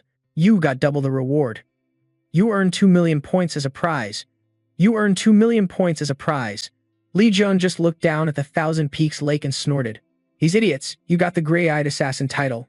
Luckily, you gained a lot, so no reason to be sad. This title is legit. Gray-Eyed Assassin, S-Rank. The description said you instantly defeated a red rank monster with just a glance, with a 200% bonus damage to freaky fish and a 100% water defense boost. But that didn't make me happy. The old master kept poking, saying tons of Heavenly King and Divine Power team members survived. Lee Jun was fuming. Like seriously, that's what I meant. Jung Jian was over here chatting with everyone, wondering when the monsters would come back. We should move further away before drawing the magic circle. Hanji was also confused. I think so too. That way, we won't suffer more losses. Dagon suddenly announced something off-script. First, I want to check a few things. Everyone was puzzled. Huh, what do you mean? Then he started guessing. Looks like someone among us is trying to sabotage our team. This old dude was throwing shade at everyone. Weirdly, our Lord Clan had 150 casualties. Over 50 Divine Power Clan members died. But strangely, the Iron Blood Sword Clan and Divine Power Clan had 0 losses. Hearing that, Kangoo flipped out. Hey, are you accusing us? But he kept spouting nonsense. Even if I don't want to, isn't it all too coincidental? My suspicion is totally justified. The old man got mad and tried to rush in. Jun Jian stayed calm and stopped Kangoo. We came here to help clear the gate at the Iron Blood Clan's request. Instead of respect, you accuse us? Dagon kept grilling them. Fine, then answer me this. How do you know the mechanism when crossing the 1,000 Peaks lake? She started to slip up. Hanju saw Jun Jian struggling and stepped in to help. That's rude. Even if you're Choi Daegong, the Wind Apostle, you can't attack us without proof. Daegong was embarrassed. Proof? Of course. I don't have any yet. He stomped his furry boots, but even a stomp from DG made everyone stagger. I can make you confess to a crime. He threatened. Just wait and see. Daegong shouted, let's see who's right, you or me. The final boss worm finally stepped in to back him up. Enough, Dagon sneered. How dare you interrupt an elder? You're trying to prove you're really the illegitimate kid, huh? But June wasn't having it and fired back immediately. Oh, sorry, I should be more understanding. Considering your age and mental instability, I have to step in because it's pathetic that the attack team leader doubts his own allies. He got called out right on the spot and glared. How dare you? Lee Jun kept throwing shade. I don't want you to die out of anger, so let me give you a little hint. You're suggesting because it seems like we're just annoying each other. Why don't we split up from here? You do your thing, and we'll do ours. Sounds not bad at all. Your words make so much sense that the Daegong clan elders had nothing to argue back. He reluctantly agreed. Fine, I accept. But Min was dead set on not missing out on this juicy opportunity. Lee Jun belongs to our clan. Daegong's too embarrassed to keep questioning. Enough, too much unnecessary stuff. Right now, clearing the gate is our priority. Lee Jun smirked. He was right. The broadcast was dead since all cameras got wrecked when everyone stormed in. Better not to go with him. You gotta change plans. I was gonna keep him close and take him out when the chance came, but I'll have plenty of chances later to do that, Digong discussed. We'll mainly explore the sea cave to the west. Li Jun also agreed to team up with this scheming old man. Then we'll check the glacier mountain to the east. He thought to himself, what a bunch of idiots. The sea cave was already explored during the first and second attacks. Didn't expect them to choose the dangerous, unexplored area. The old man even put on a face to hype up the team, wishing them luck. Li Jun was just playing the game. Good luck being unlucky. A bit later, he and his friends showed up at Glacier Mountain. They all enjoyed a hot bowl of soup together. Hanu blinked. You sure it's cool to split from the clan like that? Li Jun casually replied, that's the plan. The sea cave is way more dangerous. Thanks, I'm just trying to survive. He clearly planned this carefully. The real habitat of Saku and the monster fish was the Glacier Gorge. Not to mention, Li Jun knew every trait of this monster fish inside and out.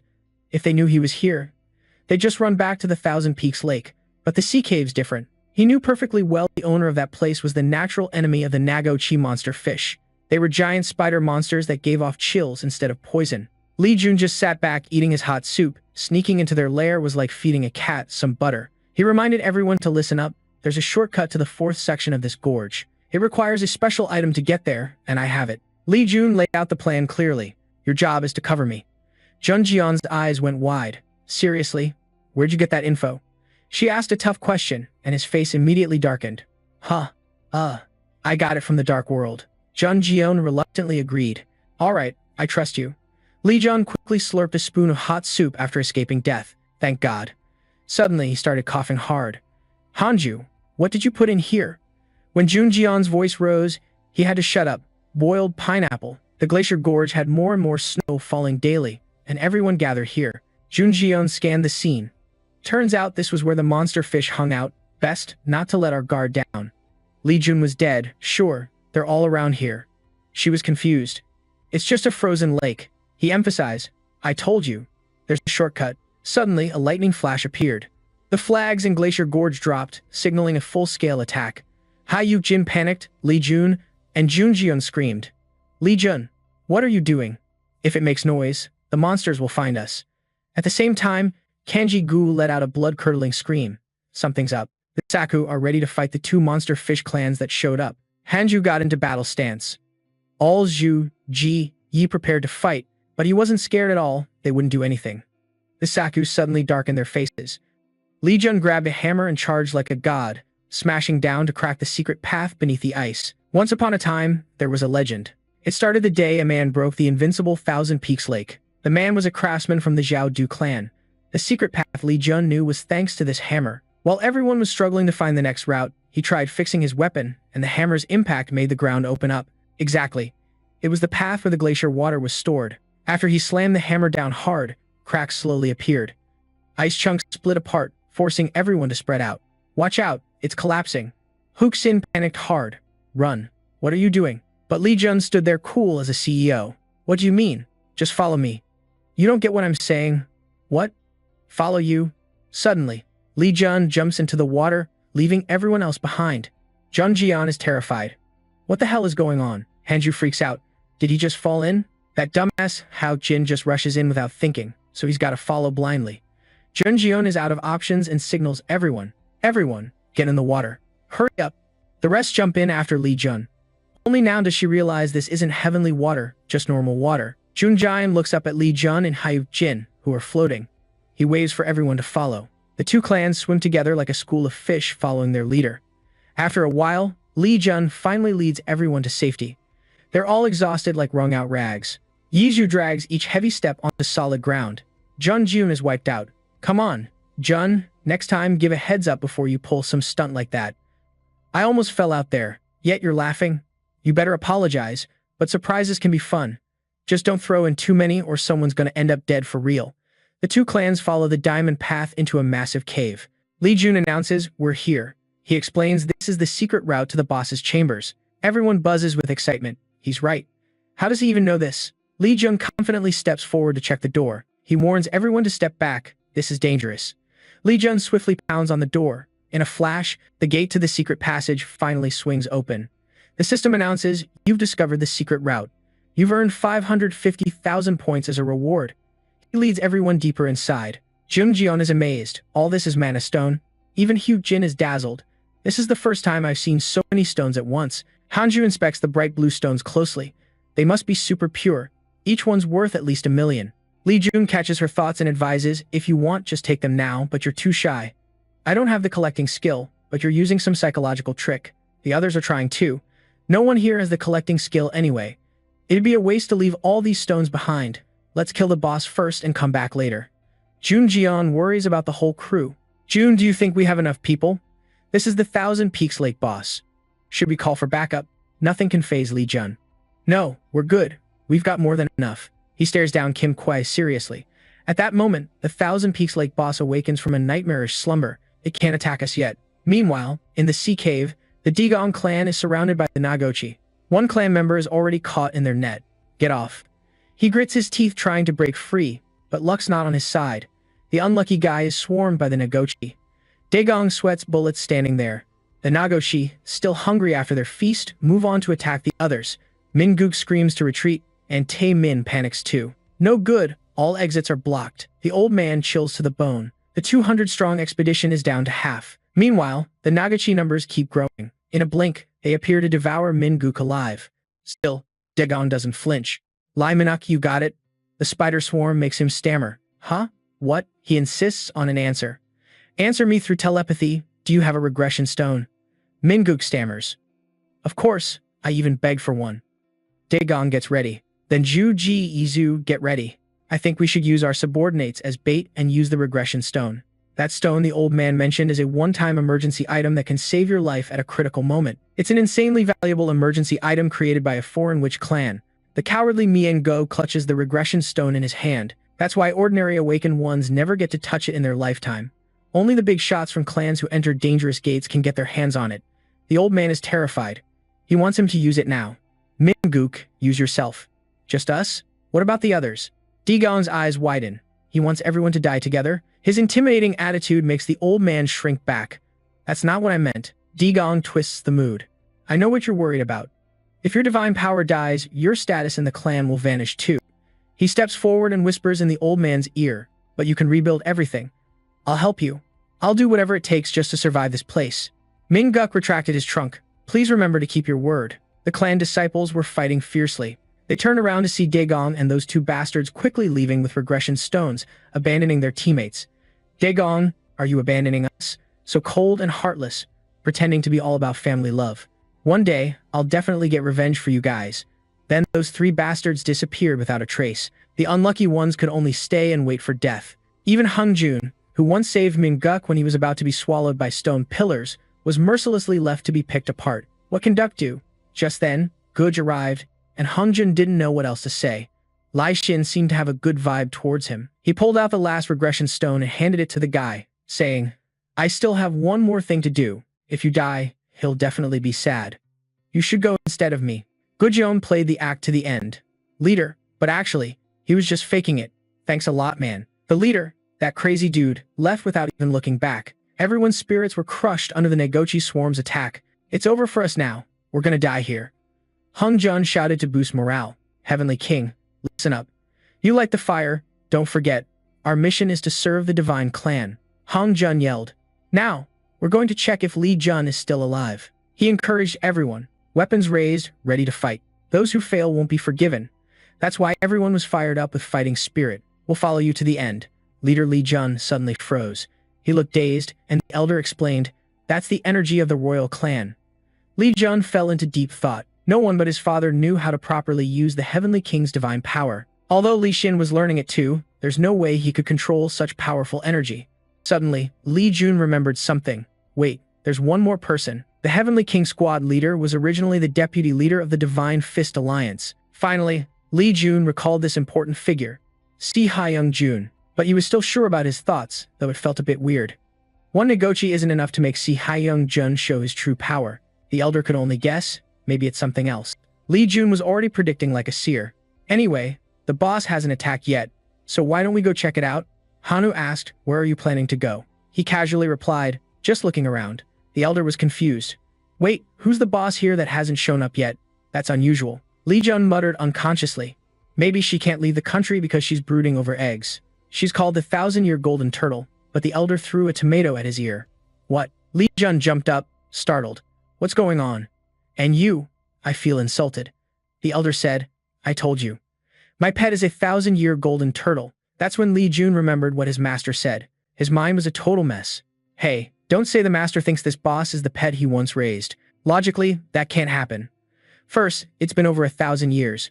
Plus, whoever found it must have picked it up somewhere deep in China when they were alive. The elder argued, who did you say was Chinese? He puffed out his chest, asserting his own status. Master, you're a man from the great and glorious Goriel. Li Jun shouted. Huh? Jun Jian stood there confused. Jun, what's wrong? He didn't realize he was the only one who could see the elder, so he felt totally embarrassed. Nothing. Li Jun didn't believe what he heard. Aren't men from Goriel supposed to be the strongest in Morium? The elder was bold. You wouldn't know unless you saw it yourself. If Little Turtle was here, she'd be your senior. Li Jun had never heard that name, Little Turtle, but Li Jun needed to focus on the main issue.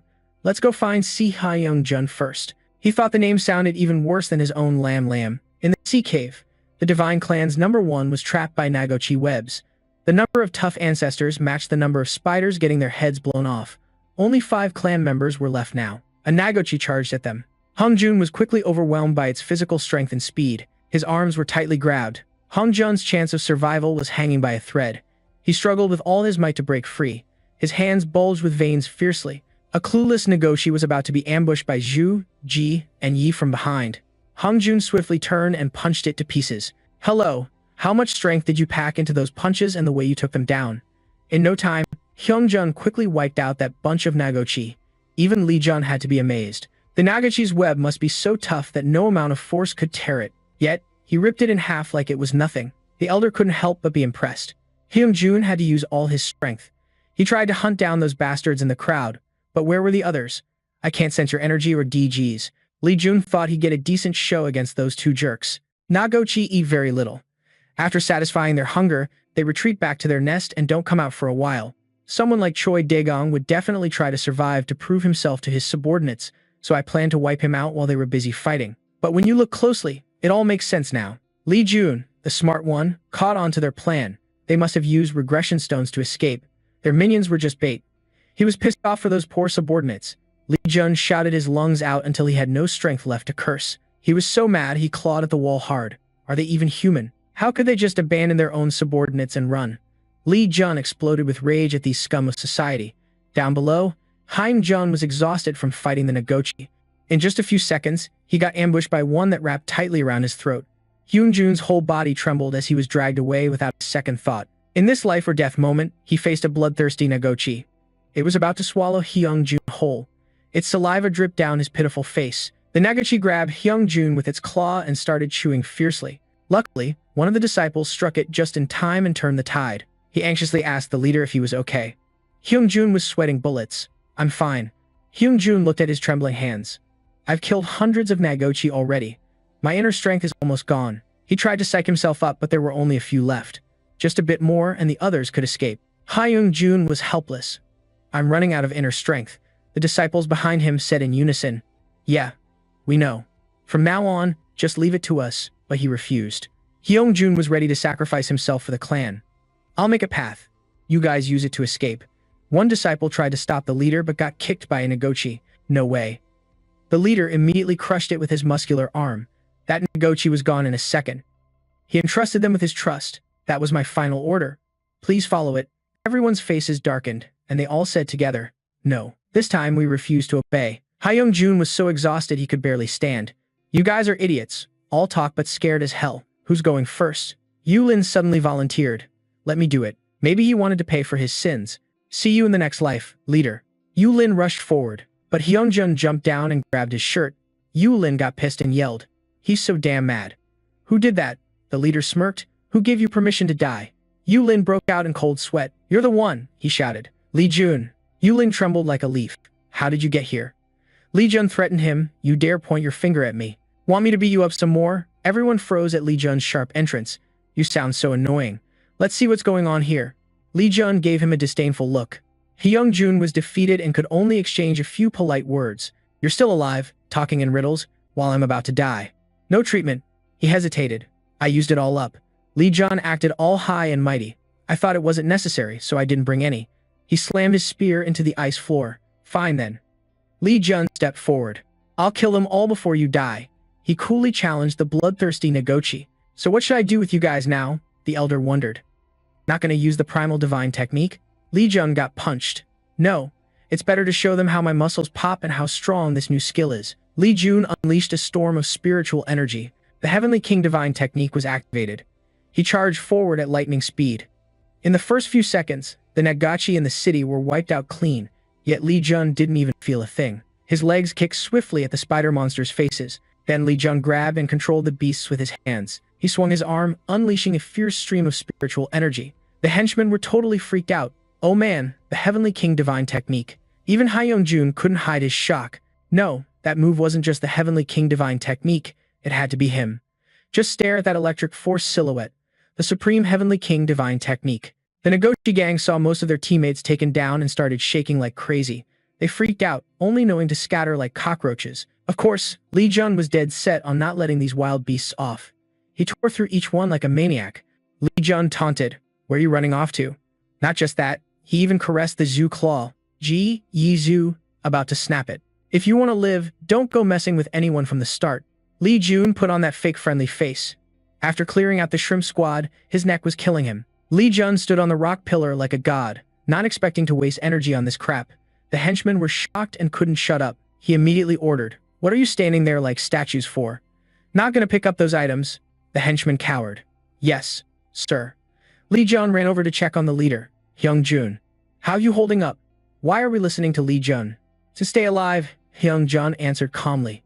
"Thanks to energy circulation, it's a bit easier now." He was surprised. That martial art is the Supreme Heavenly King Divine technique, right?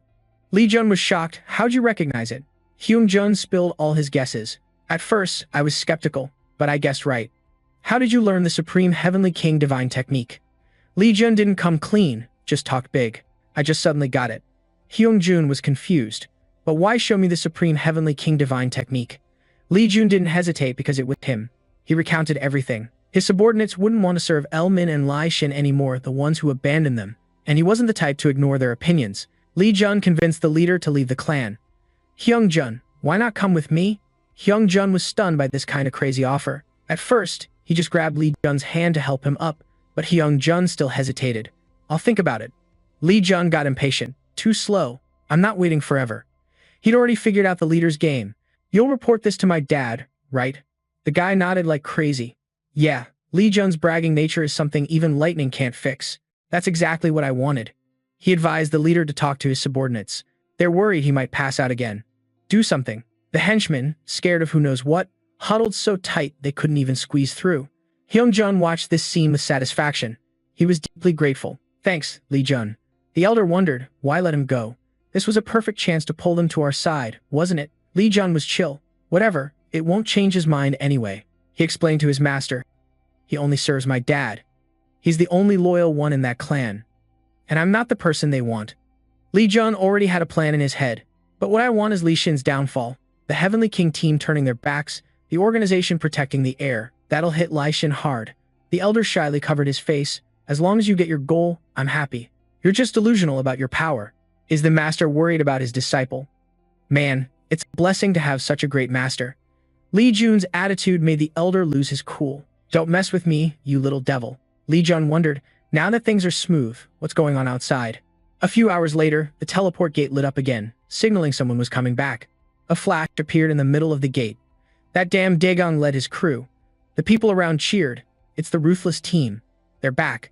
The atmosphere was crazier than ever. "What happened? Why are you back? Where's the rest?" The guy jumped to conclusions too fast. "I'm afraid the third liberation attempt ended in failure." Daegong put on a sorrowful face for the abandoned henchmen. "The broadcast cut off midstream because the camera broke. Still, we kept clearing the gate and tried to save everyone. But the host kept asking questions. 'What happened to the Iron Blood and Divine Power clans?' He said coldly, 'I'm not sure.' Daegong kept talking, proving he was a cold-blooded bastard. 'All I know is they couldn't use the regression stones.' Everyone's jaw dropped. Oh my god. Even Fire Ice, Poison Flower, and Dragon Sword? Suddenly, someone started bawling. 'Thank you for coming back safe, Lord Daegong.' That's why everyone cheered. 'Yeah, thanks for surviving. Hooray. You can do it again. Thanks for coming back safe, Lord Daegong.' That's why everyone cheered. 'Yeah, thanks for surviving. Hooray.' You can do it again. He's still acting all high and mighty. Yeah, thanks, everyone. Daegong pulled that ridiculous stunt right under the teleport gate. He made a shrine for all the survivors, even for the Lee Jun crew. Daegong even hung a black armband and white chrysanthemums for everyone. He lit an incense stick for each person. Those bastards bowed their heads perfectly on cue. Everyone around didn't get what was going on but guessed it was real. Turns out they were doing this for the dead, even though they barely survived themselves. People say Liu Minuk is vicious. Turns out that was just nonsense. People's tongues really twist the truth. Today, I see them differently. Minuk's pretty satisfied since things are going smoothly. Feels like a weight's been lifted off. The ones who needed to die are dead, and people are starting to warm up to me. This old dude's grinning all schemy. I'm gonna snatch back my spot soon. Suddenly, everyone yells, "Look over there." Those bastards froze at the gate. The cultists went wild seeing the teleport gate spinning. The gate's being cleared out. Lee Jun's orders, isn't it? Suddenly, someone showed up making Minuk turn pale. So it's here. He calls the old man Uncle Lion with affection. Lion smirks and glares at Minuk. A few hours before the gate was cleared, everyone was buzzing. Hanju couldn't sit still. What's going on over there? Heejin shook her head. No sign of him. She was panicked. Where could he have gone? Junjian encouraged everyone. No time left, we gotta keep exploring. Suddenly, Lee Jun appeared behind them. No need. The three of them gaped. Lee Jun strolled in with his crew. Everyone's been looking for me, Jun Jian shouted. Where have you been all this time? We've been searching everywhere since you didn't come back. Lee Jun smiled. Sorry. She was shocked to see Hung Run and his gang. Wait, why is a Heavenly King squad member here? He pretended to think, then spilled the beans. It's a long story, but first, can you heal me? Hung Run pretended to faint after Lee Jun threw him to the ground, making his men scream dramatically. Boss. After a while, everyone finally got the story. Right? Everyone was furious for those left behind. He led the gate clearing, then bailed alone. Left his own men behind? What trash. Heejin, shy as ever, made a promise. If I survive this, I'll make the Emperor clan and their divine powers pay, including what happened last time. Hanju was determined too. Divine Fist, we'll team up with your blood clan. Lee Jun explained the mechanism to everyone. You'll survive this. The gate will be cleared in 30 minutes. The two of them teased each other. What? Seriously? You're copying me now? Why would I lie? Lee Jun always leads the charge. I'll jump in and clean it out, Hanju yelled. Wait, that lake is made of heavenly water. That warning gave him a chance to get cocky. That's why I plan to go alone. I'm the only one who can handle heavenly water's weight. Lee Jun tossed his jacket to Hanju. Hold this for me. Then he decisively jumped into the water. A voice caught her attention. Sis. A girl approached and started talking. I know you want to investigate Lee Jun, but I'm worried you're being led on too much by him. Knowing her plan to take him down, Hanju immediately denied it. Don't say that. Without him, we wouldn't have passed round 2. She grabbed Lee Jun's jacket and declared, once the gate's cleared, Jun will gain fame and trust beyond what we imagined. Meanwhile, Lee Jun was diving deep into the heavenly water lake. The elder watched and warned, keep using primal divine arts to protect your body. Stop for a bit, and you'll turn to dust. Listening to his master, he finally reached his target. Lee Jun's eyes lit up. Here it is. He immediately swam to the lake's bottom. A few hours later, Lee Jun completed his goal and returned to shore soaking wet. Squeeze the water out of my jacket. I've never swum this long in my life. The elder still remembered Kim Kwai. So nostalgic. My little turtle used to live in a cave like this. Lee Jun yawned. That's not Master's little turtle. His words pissed off the fake elder again. How dare you be so sure? My cute little turtle wouldn't die that easily. Lee Jun turned pale as his master kept misunderstanding him. I mean, the chance it's your turtle is super low. Lee Jun was curious. Whether it's little turtle or not, we'll have to see. In front of them now lay Kim Kwai curled up on the heavenly water lake. You explained to Master that it was resting so Zhu, Ji, and Yi could get ready to give birth. The elder's eyes widened in shock. Little demon. Lee Jun is still stubborn. Don't lie to me. It can't be him. And you're getting all fired up. No. What do I gain by lying to you? The elder challenged.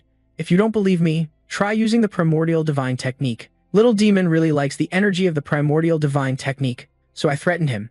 If it's not little demon, I'll kill it right away. Lion stared at the golden turtle for a moment. It also woke up from the noise you made. You froze. Shen Wu, is that really you?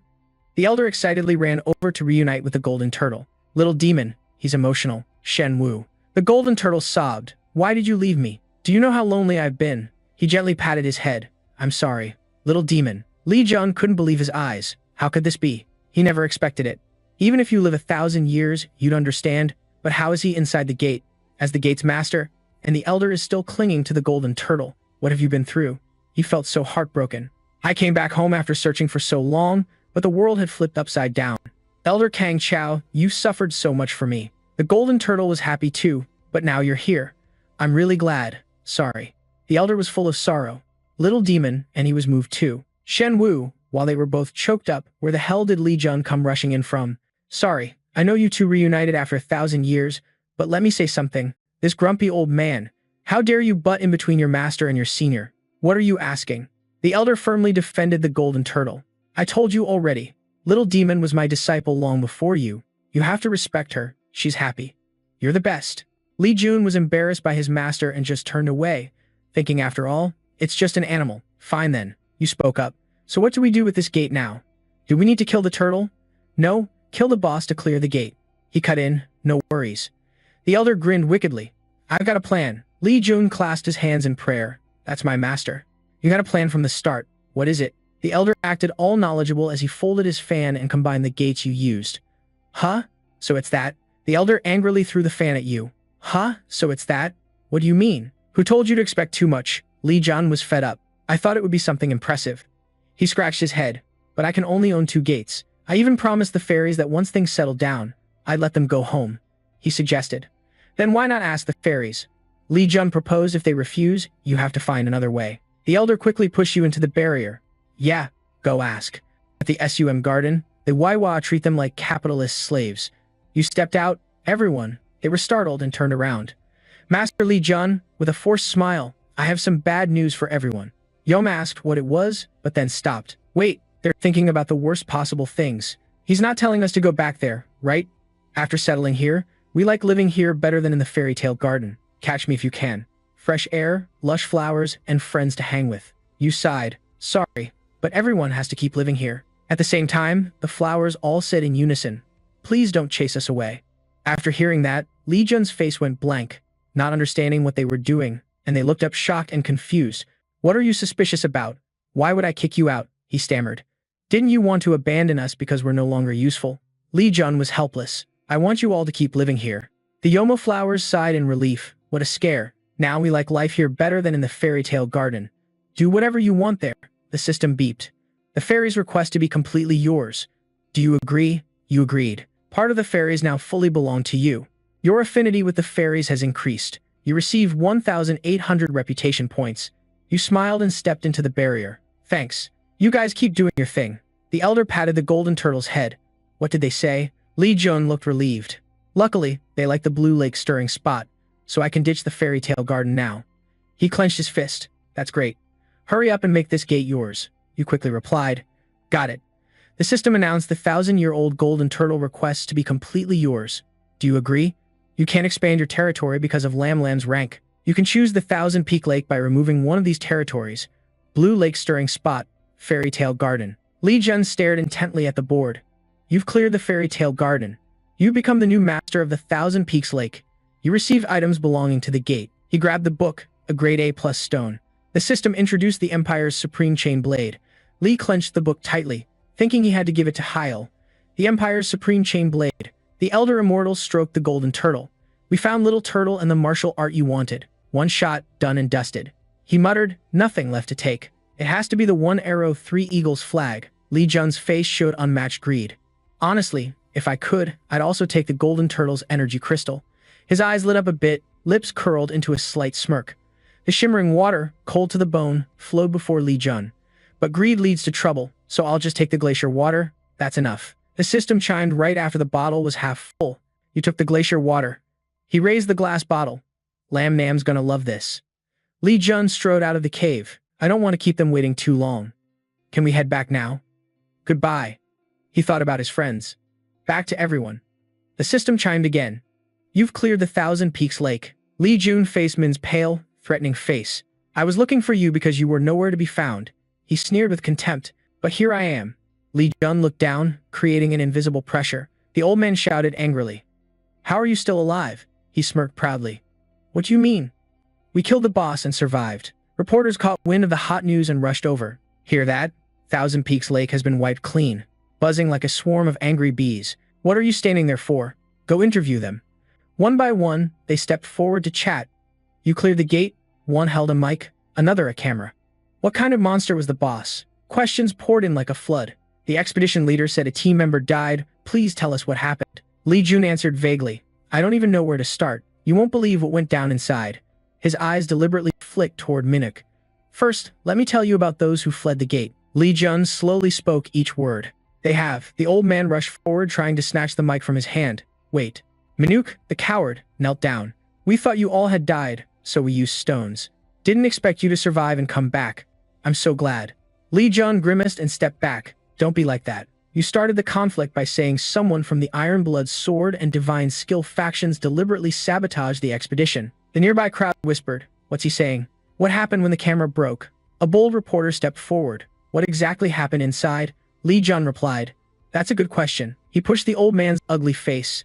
In the third ring area, we split into two groups. The Divine Power Clan with the Emperor Clan, and the Ironblood Sword Clan with the Divine Skill Clan. We split because of what I just said. Li Jun taunted. So why don't you say anything? He mocked without mercy. How could I? He used mana stones and abandoned his subordinates. Li Jun finished. All eyes turned to DG. That's why both the Royal Lion and Heavenly King were destroyed. Of course, he didn't dare say it out loud. Li Jun looked distant, thinking about how the old man tried to cover everything up with a fake face. Truly disgusting. The guy flew into a rage and drew his sword. He set a trap for me. He wants to bring down our Emperor clan. Hu Jin wanted to charge at Daegong. Ridiculous. But Li Jun stopped him. Why can't you act like an adult? Getting mad won't solve anything. The old man charged crazily, shouting. Daegong swung a palm down, but Li Jun easily dodged with a jump. The crowd watching got startled and scattered. Run. Someone shouted. Everyone this way. His eyes blazed. Who ordered you to do this? Tell the truth. Daegong's seemingly skillful strikes were dodged by Li Jun like a game. The old man was seriously paranoid. Why don't you go home and get some sleep? Li Jun taunted. The old man roared furiously. How dare you? A worthless bastard who can't inherit the bloodline, humiliating me in front of everyone. Daegong swung his sword forward. Li Jun leaned back and dodged again. He struck a few more times but couldn't land a hit. Li Jun's hands stayed in his pockets the entire time, his inner strength like a storm. No wonder they call him the Wind Apostle. Suddenly, a piercing scream echoed, grabbing Li Jun's attention. Rocks crushed some passers-by, blood splattered everywhere. Save my leg, my leg. There's a kid just crying out for his mom. Mom, Mom, behind you is a bloody battlefield. Save me. I can't take it anymore. Li Jun couldn't hold back and pulled the spear out of the barrier, just as expected. The Emperor clan. His hand gripped the spear tight. The killing aura radiating made even the enemy wary. Li Jun swung his sword and flew forward. It's time to end this. The battle was being broadcast live nationwide, right now in front of the Thousand Peaks Lake, the fight between the Wind Disciple and the Demon Spear. In front of Jian Mu was the screen showing that fierce battle. Heavenly Supreme King's divine art. He ordered Zhu, Ji, and Yi to prepare. I'm going to meet that kid. The towering skyscraper piercing the blue sky stood proudly. DG's sharp sword extended like it wanted to cut through anything blocking the way. A streak of light shot through. The building shook slightly, barely visible. Then came a deafening explosion, shards of bricks flying everywhere. Li Gun holding the spear remained calm as if nothing happened. He charged forward with fiery eyes, gripping the sword tightly. Daegong shouted, Die, you traitor. No way. Two sources of spiritual power clashed, but it was clear no matter how hard he tried, he couldn't beat Li Jun. While focused, Li Jun suddenly recognized someone familiar. A group of people in black stood on the rooftop of a nearby building. Wait, their eyes met. Li Jun panicked. His dad blocked blow after blow, but his mind was racing. He should be hidden away training right now. Li Jun immediately realized the problem. Right, this battle was broadcast everywhere, so he must have seen it and came here. He came because of the Heavenly Supreme King's divine art. Li Jun raised an eyebrow, intrigued. Since there's an unexpected audience here, gotta put on an impressive show. Li Jun's hands crossed, forming an X. Spiritual power gathering. Hanu sensed the surging energy and froze. She looked up at the overflowing spiritual power, sucking everything like a whirlwind. He focused intensely, blue flames flickering in his eyes, heart pounding. Hanju shouted, members of the primal body and the Heon Mu formation. Everyone stopped what they were doing, stabbed their swords into the ground, forming an equatorial circle. They poured all their spiritual power into the circle, holding their stance or else the attack would break through.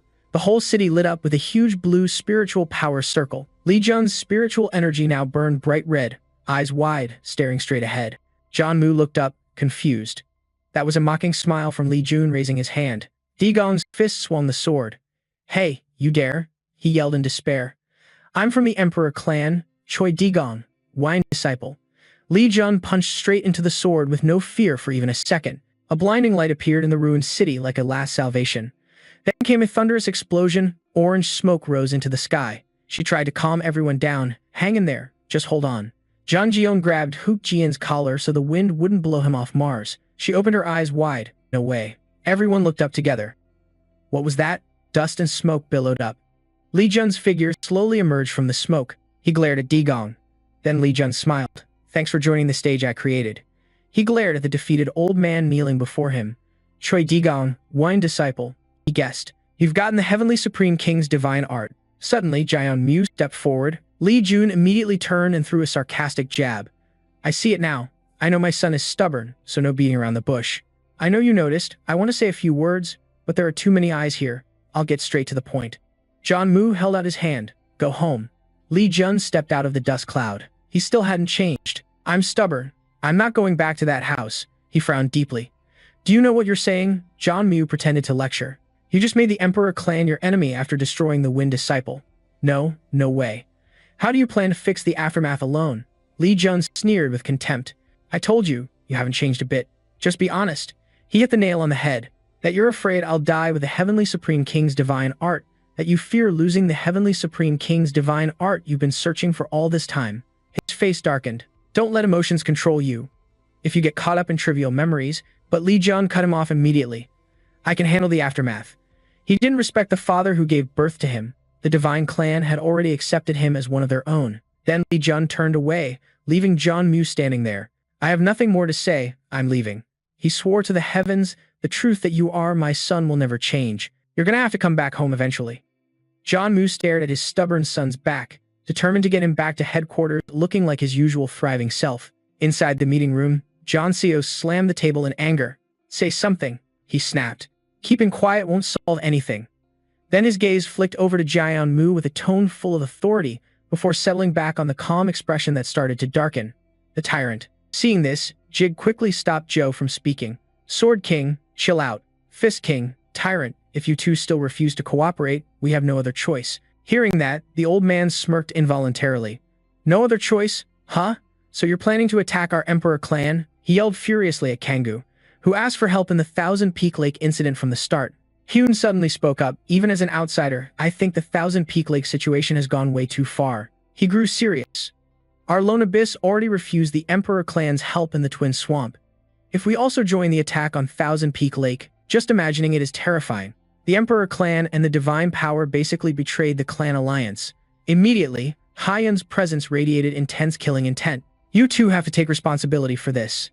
Kangju calmly said, "Don't just blame us. We have plenty to say to the Iron Blood Sword too." He shouted, "Don't you already know the strategy to attack Thousand Peak Lake?" John Seos looked confused. It made no sense. "Then how did you get through the second round so easily?" Dagon said for sure the Iron Blood Sword knew the strategy for Thousand Peak Lake beforehand. Saying this, he unconsciously paused for a moment. That's because John Seop's memories suddenly flooded back while talking with his daughter. Li Jun had said she knew through telepathy. Junjin hesitated under his gaze. If it weren't for Li Jun, then she firmly explained the situation. They didn't make it through. Even now, thinking back to that scene, Jun Jion truly didn't want to remember. Even a father like John Seop empathized. Hearing the story, even he found Iron Blood's actions suspicious, but he couldn't reveal what his daughter had told him. While he was deep in thought, Kang Gu suddenly spoke. "Everyone knows how much our Emperor clan wants to wipe out Thousand Peace Peak. Yet, instead of sharing the strategy, you kept it to yourself. If this leaks out, what will happen to Iron Blood's sword?" Jigan replied coolly. "Still, betraying the alliance can't be overlooked." Jian Mu's eyes flickered slightly. "So what do you want me and the Tao King to do?" No sooner had he finished than the other side slowly said to first organize a press conference and issue a nationwide apology. A few hours later, Jian Mu returned. A swarm of agile bodyguards bowed deeply to greet him. As Jian Mu got out, he suddenly heard Min Jane whining in his ear. "I heard you want that brat to come back." She frowned and asked, "Did you forget our promise?" While glaring at him with annoyance, Jian Mu casually replied, "Li Jun has learned the Heavenly Supreme King's divine art, so it is what it is." Min Jane screamed, "I don't care." Her voice trembled. "You promised if you kicked that kid out, I'd spare his life." Now you bring him back here. A low-born bastard who hurt his own uncle. Min Jane was furious. If you bring him back to this house, I won't just sit still. Then seeing his indifferent look, she suddenly collapsed. I won't let it slide. Inside her room, she started losing control, throwing things around wildly. Why would he do this to me? How dare he? Min Jane was seething, wanting to tear that kid apart, but she had to hold back because of their promise. Jin Hoa gently wiped the sweat from her forehead.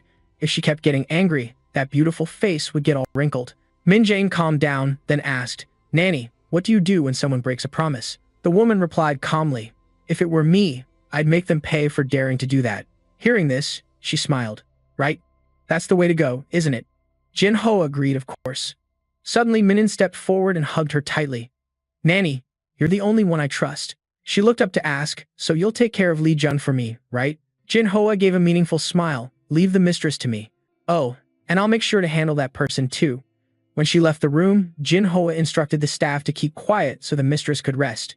They immediately agreed. Yes. As soon as she left, the two girls started whispering. So fast she calmed down, and she's getting into the divine powerhouse when she gets married. She must be really trusted. She obviously got the hint. Yeah, she still looks like she's in her 60s. That's insane.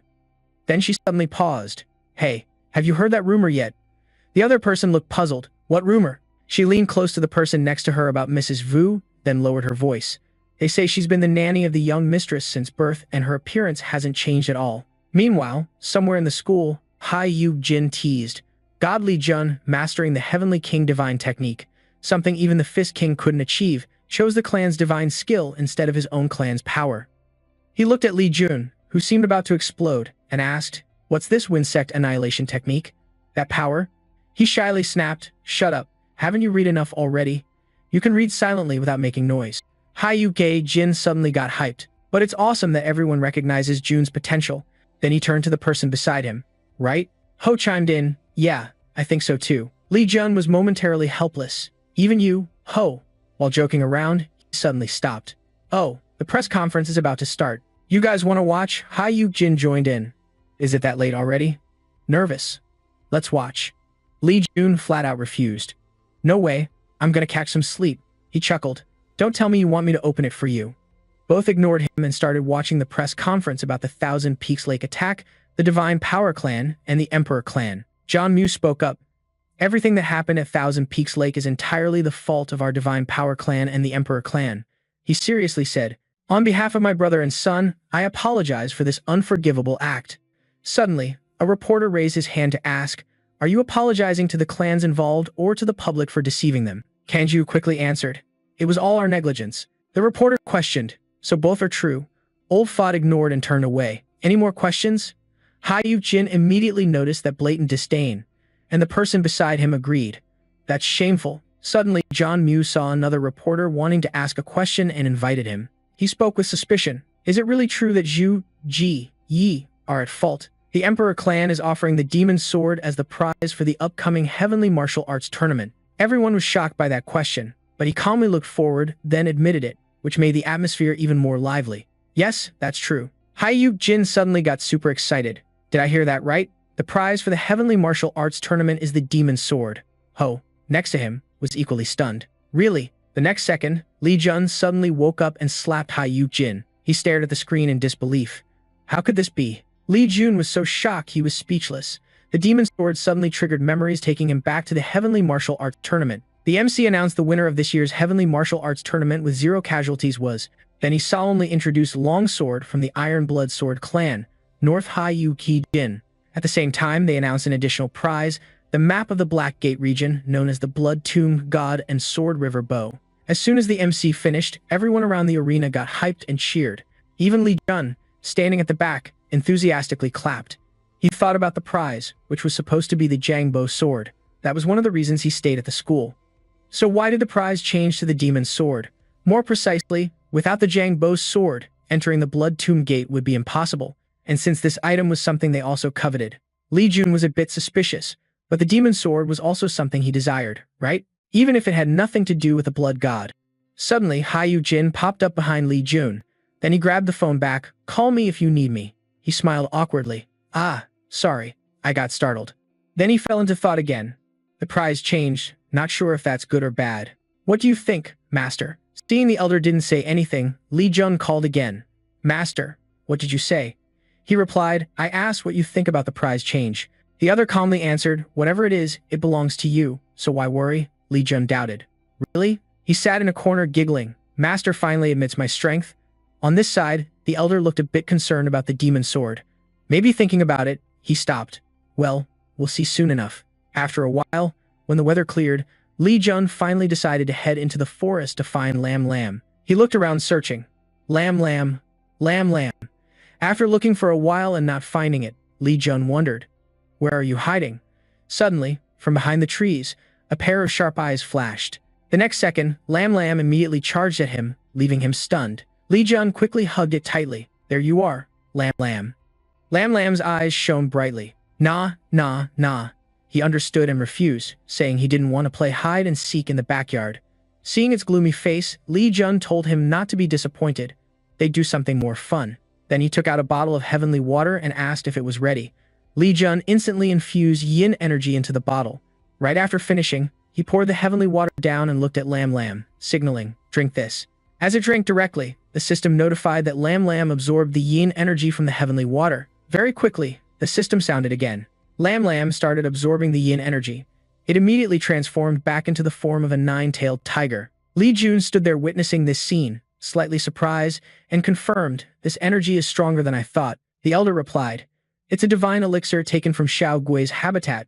Of course it's powerful. He continued analyzing that the yin energy was on par with the divine elixir inside the nine-tailed tiger, so Lam Lam would endure quite a bit of pain. Just as expected, its whole body started throbbing in waves.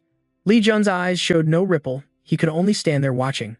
Suddenly, Li Jun's thoughts drifted back to the past, recalling Hook Jin being mocked, which made him unwilling to accept it. He was pissed off at him already. After thinking for a while, Lam Lam gradually adapted to the yin energy. It lifted its head and roared fiercely in the silent space. The surroundings became colder than ever, and snowflakes began falling here. Li Jun reached out to catch the first snowflakes. He clenched them tightly as if treasuring every bit of value Lam Lam created. Then Li Jun turned and praised, good job, Lam Lam. Seconds later, the system announced Lian 2 rank. Lam Lam's level had increased. The gate that was once a green zone was upgraded to a red zone. A new skill would be acquired. An achievement no one had reached before. The reward of 10 million points was granted. He gently rubbed its belly. Well done. Rest now. Then we can play hide and seek as much as you want. You just used up all your energy, so you shrank. Suddenly, the system appeared again, making Li Jun suspicious. Huh, still more notifications? He pondered while reading each line on the system board. The owner of the Forbidden Zone had developed a reward to merge the 4 gates already granted. Do you want to merge the Lamb, Fierce Vein, and the Thousand Lakes Peak?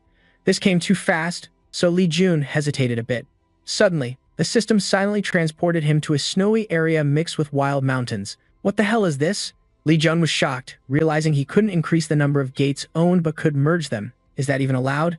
Seeing the system urging him to choose a direction, he stopped messing around. Should he try it? You can choose now, then south it is. The system immediately took both to the chosen place and notified that the southern area would merge with the Thousand Lakes Peak Gate. Surprised, Lam Lam didn't react fast enough, making it hard for Li Jun to catch it. Both landed safely before looking up. And simultaneously, the system reported that the southern area of Lamb Tiger Claw Vein had merged with the Thousand Lakes Peak Gate. He held them back for a few seconds. Damn, the gates really merged. In the silent space, a sound suddenly echoed. Divine Marshal. The elder immediately recognized it. Oh, Xiao Gui? Kim Gui asked curiously. What's going on, Divine Marshal? Hearing that, he answered honestly, the gates have merged. He paused. Huh? Your first time too? The elder inquired. Kim Gui replied, I've never heard of anything like this. The system continued, suggesting, the owner of the Forbidden Zone wants to rename the vein. Do you want to rename the vein? He rubbed his chin. Damn. At this point, we can't just call it Lamb Tiger Claw Vein anymore. After saying that, Li Jun started focusing on thinking of a more fitting name.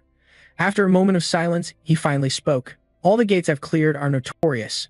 Li Jun reached out to point at the system screen. This name is cool. He smiled fiercely and asked it, you like it too, Lam Lam. Li Jun ignored Lam Lam's sharp reaction. Decision made then. He decisively confirmed the name he chose. Click. Meanwhile, at Jian Mulin's private house, I told you to stay close and earn his trust. Now you've lost it. Thinking of this, his hand unconsciously clenched the pathetic glass. Then John Mu said, I approve your request. Hai-ung stammered nervously. I didn't expect you to approve so easily, he muttered. If I could cover up the mistakes of the dumbass successor, I would have done it already. Saying that, John Mu looked up. Hyun-run, you've got talent. He paused for a moment. You're the vice leader of the Heavenly King squad under my command, even groomed to be the next leader. I still don't want to lose you. Just as he finished, John Mu stood up. Well, let's put that aside for now. Have you found anything about Lee Jun yet? He honestly reported. Sorry, we haven't found much yet, he wondered. Nothing at all? Hung Jun explained. Lee Jun uses the Celestial King divine art. He confirmed further, but he also uses unknown techniques and various martial arts styles. Hyun-run trailed behind, progressing at a crazy fast pace. Clearly, to reach that level, he must have a master, but we still can't figure out who it is. He stared thoughtfully at the sky. That kid's not that stupid. Then he raised his hand to the air. If he's mastered the Celestial King divine art, he's definitely stronger than me. The next second, John Mu clenched his fist as if trying to snatch the moon. His face darkened more and more. Do whatever it takes to bring it here. I must get that thing at all costs. Elsewhere, Lee Jun saw Lam's basic stats skyrocketing and was over the moon. At the same time, her skills diversified, making him amazed. Lam was already strong. Now she's even stronger. Lee Jun silently analyzed. From rank D to rank A and above, her speed tripled S-rank, and with new skills, she's perfect. He suddenly picked her up, showering his baby with praise. You're the most beautiful creature in the world. Then Lee Jun turned and asked, you guys see that too, right? He looked at them a moment, then lowered his voice. Saku, freaky fish. They quickly bowed and said in unison, Master, we agree with you. Seeing this, Lee Jun called out, no need for demons. There are some creatures living here before you guys. Remember to get along with them, Saku replied. Yes. He also spoke to Kim Kwai. You too. The elder fairy was displeased hearing that. You, Lee Jun, shocked. Do you really have to be like that? He shouted, calling him senior. Senior. He struggled to say the word senior, as the elder fairy instructed. Senior. Senior. But Lee Jun still couldn't say it. How could humans and monsters be senior and junior? He angrily scolded. You shameless disciple, and you keep making excuses. Plus, little Kwai can't even learn martial arts anymore. The elder fairy growled, what did you say? Seeing the tension, Kim Kwai stepped in to stop it. Master, let it go. Other disciples get teased like this too. He calmed down. If you said that, then tell your master. Then he turned to Lee Jun. You should stop too. I'm very happy to be called Little Kwai. Lee Jun hesitated. Oh, all right, he instructed. From now on, get along with each other, you two. Saku looked downcast. What's this situation? Even though we have a new master, sometimes serving the old master was better. Not long after nightfall in the bustling city, even though it was late, people kept flooding into the bar. They enjoyed themselves, dancing and blending into the music. At this moment, Lee Jun was being led inside by a waiter. When he arrived, he knocked and announced, a guest had arrived, instantly hearing a reply. Come in. He quickly opened the door and entered the room. Suddenly, a sword appeared out of nowhere, pointing straight at Lee Jun. He calmly dodged to the side to avoid the attack, then immediately struck the attacker. Lee Jun saw the sword knocked away and leaning by the door, so he grabbed it. Seconds later, he put all his strength into his leg and delivered a powerful kick to the attacker. Very quickly, the guy couldn't take it and gradually lost consciousness. Lee Jun circled behind for a finishing strike. He raised the sword, Yi ready to strike when suddenly a voice rang out. Enough. As the words ended, the sword was already above the attacker's head. Feeling no attack coming, he slowly opened his eyes. Lee Jun glared sharply toward the voice, and at the same time heard the opponent say, Sorry for the interruption. He spoke calmly. That kid is under my command, so please be lenient. Then he introduced himself. I am the ruler of the underworld, the overlord. Meanwhile, on every social platform, people were buzzing about something. Have you guys heard the news? That guy put a new artifact up for auction. Everyone was eager to gossip. This time it's the crown of Urogan, right? That's an item you can only get after defeating the king and queen of the twin swamp lizards. So it turns out he only sells artifacts from unexplored gates. Then they got to the heart of the matter. This time, it was sold for 1,500,000,000. So who the hell is the seller anyway? Last time, that person also sold items from the WC. Seems like they found out the identity of the guy named the fallen seller, right? Back at the bar, Lee Jun greeted cheerfully. Nice to see you, Boss Hoang. I came here today with a proposal. To save time, I'll get straight to the point. You flashed a sly smile and asked, Is the revenge still on? Boss? You know what I'm talking about, right? Still is. You said, while taking off your hat and jacket. That's good then. Mr. Zhuang's eyes locked on the other guy in shock. You're the cautious boss, observing and guessing the divine warrior Li Jun. He still couldn't believe his eyes. Never thought the fallen would be you. Boss was sweating bullets. At this age, I thought nothing could shock me anymore. Li Jun chuckled. Am I too young to be trusted? He quickly denied it. No, you start explaining. In this world where only the strongest survive, respecting anyone with power is the right move, no matter their age. Then he slowly spoke. Remember the incident at Thousand Peaks Lake? That's why I'm offering to help with the revenge. Boss stayed calm, but that alone wasn't enough. Aren't you the heir of the Divine Power clan? He sipped his tea lightly. I heard you cut ties with them and joined Divine Skill just as a guest. Nothing guarantees you're not a spy. Boss continued analyzing. If you leak assassination info to the Emperor clan, they'll use it as an excuse to swallow up my underground world. This place is my life's work. I can't let it collapse. Li Jun smirked slightly. There's a big sword tournament before the school break. He replied, I know. Then he spoke up. The big sword tournament is an official ranked match determined purely by skill. Then he added, I'm participating as one of the representatives of the Divine Skill clan. That's how much they trust me. Li Jun looked straight at Boss with sincerity. And I also want to keep a good relationship with you. In a hidden residential area in some fancy city, suddenly heavy breathing sounded like someone was running from a pursuer. Tae Huyen darted his eyes around in fear. He tried to calm himself down. I gotta escape. Gotta run far away. To some remote countryside and live cut off from the world. Yeah, that's what I'll do. But before he could get far, Minu caught him. Mu Wai, the old guard behind him, stepped forward and grabbed his leg, making Tae Huyen panic. Please, spare my life. He kept begging, but it seemed like the elders weren't having it. I'll do anything. Please save me, save me. The next morning, at the school, Li Jun attended. He casually tapped on his phone as usual. The screen showed a message from someone named Slave Coin. I'll pay up front for the Namsan Gate and the Dream Garden. The old immortal wondered, why did you choose the Dream Garden? Li Jun explained, I thought going there would be good and I could learn more about Lam Lam from the immortal king. He laughed heartily. That'll help raise Lam Lam well, don't you think? He happily replied, well, I think that's right. Liun suddenly fell into thought. Above all, I'm curious why the Black Zone gates are so pissed. Who's Lam Lam that makes the divine beasts so furious at her? I already have too many enemies, don't want to make more. After thinking, he felt troubled. So much to do. Why's everything gotta be so damn complicated? Suddenly, Yubai spoke up. Look, Hanju. She pushed her glasses up, trembling as she looked at him and sighed. Guess what he's thinking when he looks at you?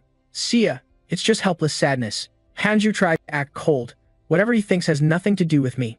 You and I exchanged shy glances. A moment later, she asked if he wanted to hear her opinion. Hanju, I suggest a classic romance novel. It's perfect for reference. The other side's mad. Why would I even care about that? While chatting, Kang Jin suddenly barged in. Everyone, get back to your seats. Yubai was confused. What's going on, miss? Where's our homeroom teacher? Kang Jin was urgent. She has bad news to tell you all. Her expression darkened a bit. Teacher Kim Tae-hoon passed away due to an accident. Kang Jin added, last night he was attacked while coming home drunk, apparently by a monster that crawled out of a gate. The students buzzed. No way. Teacher Tae-hoon is dead. A monster wave? She continued. Though the exact cause was unknown, it was believed to be a monster outbreak. Lion stayed calm, finally got it handled. Kim Tae-hwai is definitely different from the monster waves, where monsters flood out of the sewers. A monster outbreak is when part of a monster's body suddenly appears outside the gate due to an unidentified wave. If caught and dragged back inside by a suddenly appearing monster, no matter how strong a fake awakening is, survival is impossible. He thought about it, but there's no way a monster outbreak would happen right at that moment. It's good to clear out the sensory overload he had postponed because he was busy with the Thousand Peaks Lake. Li Jun suddenly remembered Minuk. If brother Kim Tae decisively handled him, things wouldn't have turned out like this. He must be the angriest person dealing with that guy. His train of thought was suddenly interrupted by a girl's sobbing. Soon after, a male student came over to comfort her. Don't cry. But she still wasn't satisfied. Why did brother Kim Tae betray us? Li Jun turned away. They're kids, so still weak, or maybe he seemed to think of something. Even someone like that has people who mourn when they die. Meanwhile, in a strange room, Bai Sung got excited looking at the items on auction display. He praised. Looks like this time he found some decent stuff in the dungeon. Huh. Then he gazed into the distance. Let's Yi get ready. Byung simultaneously declared the goal. We're heading to the underworld. The overlord seemed unable to believe his ears. Then he rubbed his chin board. I think I misheard. Can you say that again? Li Jun said clearly, I want to buy a large quantity of seedlings and wheat. Can you get me some good quality ones? The overlord muttered. Jia lack. Didn't hear wrong. Why do you need that? Li Jun replied. Nothing special. I just hesitated for a bit, then smiled. felt like trying farming. Suddenly, Li Jun's memory flashed back to when he was in the fields. He glanced around amazed. Li Jun marveled. Lamb Lake's grave is a desert, so plants barely survive there. But you guys still managed to grow well together. Yahello flowers, smiling brightly. No big deal, slave. I mean helping to plan the farming, then we'll lift the magic on the fields. He added, also speeds up growth. Clearing a field won't take more than a week. After hearing that, he seemed to get it and went, oh, so that's how it is. When Li Jun finished, the overlord immediately agreed. I'll have Zhu, Ji, Yi prepare what you asked for. He hummed. Might take some time since it's different from what we usually collect. Li Jun calmly said, no problem, take your time. The overlord thought a moment then asked, where do you want to receive them? Li Jun quickly answered, in Busan. He asked suspiciously, Buen, you sure? Li Jun confirmed. Yeah, that's fine. Hearing that, the overlord sighed. All right. Suddenly, he turned and whispered to his student, ah, there's something I want the clan leader to bring out. The student understood. Yes. Not long after, a box was brought out. He looked inside. Li Jun was speechless in surprise. This is the overlord's careful instruction. Since you'll be frequenting the black market from now on, I, Zhu, Ji, Yi prepared this so you can move around comfortably. Hope you like it. Shortly after, Li Jun was at a large hall. He looked at each item on display, vaguely guessing there was an auction today. The person next to him confirmed. Yeah, those are items displayed for auction. The exclusive VIP auction will start with those items. Li Jun stood high up, quietly observing. Suddenly his eyes caught a familiar item. That's the Demon Slayer sword. It's hidden here. Speaking of the Demon Slayer sword, it's a sword used to cut demons. It can be used for good or evil, depending on the owner. In the future, it's widely known. He remembered it was taken by a demon from the Sima clan. Li Jun couldn't help but smile fiercely. What should I do now? Inside the auction hall, brokers were gathering. Byung sat relaxed, then asked, how much do we have? The assistant immediately answered, we brought about 2 billion. He looked half-heartedly, then muttered, that should be more than enough. Byung started focusing on that item. Demon Slayer sword. I really like that name. Don't know how the black market got this. He immediately checked the system for the A-grade Demon Slayer sword. Description. A sword used by a sword master, only effective against demon sex, adds 50 to power, 40 to durability, and 40% to demon attack power. Byung laughed happily. This should be unique enough. Don't you think so? His assistant agreed. The dude ended up having sharp eyes. Li Jun, now disguised as someone else sitting in the back row watching this scene, didn't know what else to say. After a while, the MC kicked off the auction. Now, let's start the VIP auction. The first item is the Grade A artifact weapon, the Eastern Demon Slayer sword. Starting bid is 100 million. Seeing a bidder, he announced, yes, we have 120 million. But then a bunch of people started fighting it out with 200 million, 250 million, 300 million, 400 million. Byung suddenly shouted loudly, 700 million. We have 700 million. The MC immediately asked if anyone would go higher than 700 million. Seeing no hands raised, he quickly closed the bid. So it'll be sold for 700 million. Before the MC could finish, Li Jun suddenly raised his hand with a massive bid, 2 billion. He was sitting calmly but then jumped up. What? The MC asked again. 2 billion.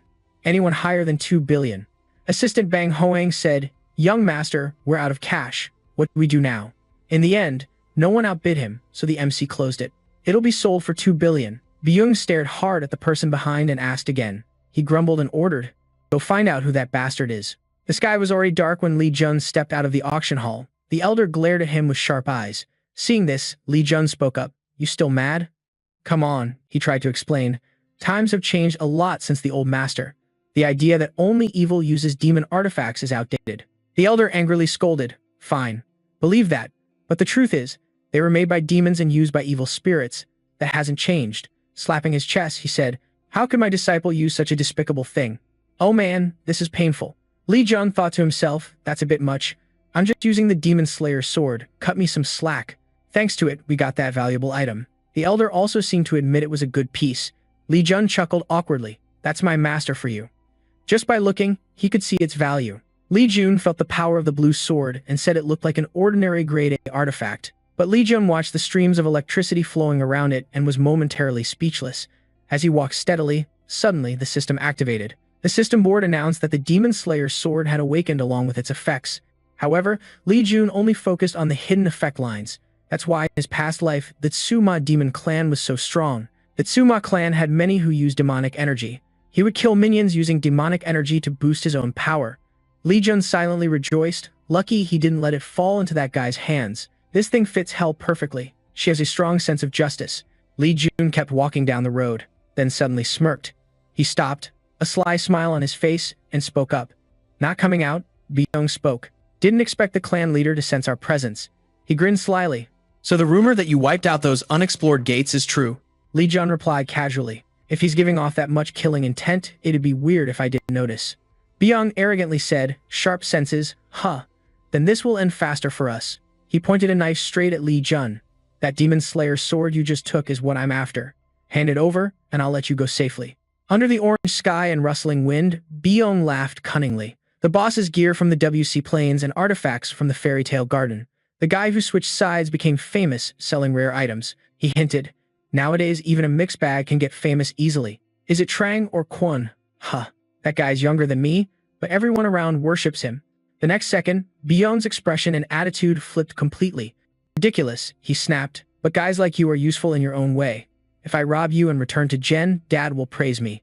Byung sneered, who's this idiot who can't even give off killing intent? Li Jun turned his face slightly thinking, killing intent, see that? He glared at them. This is what real killing intent looks like. He suddenly gasped, is the son of the overseer scared?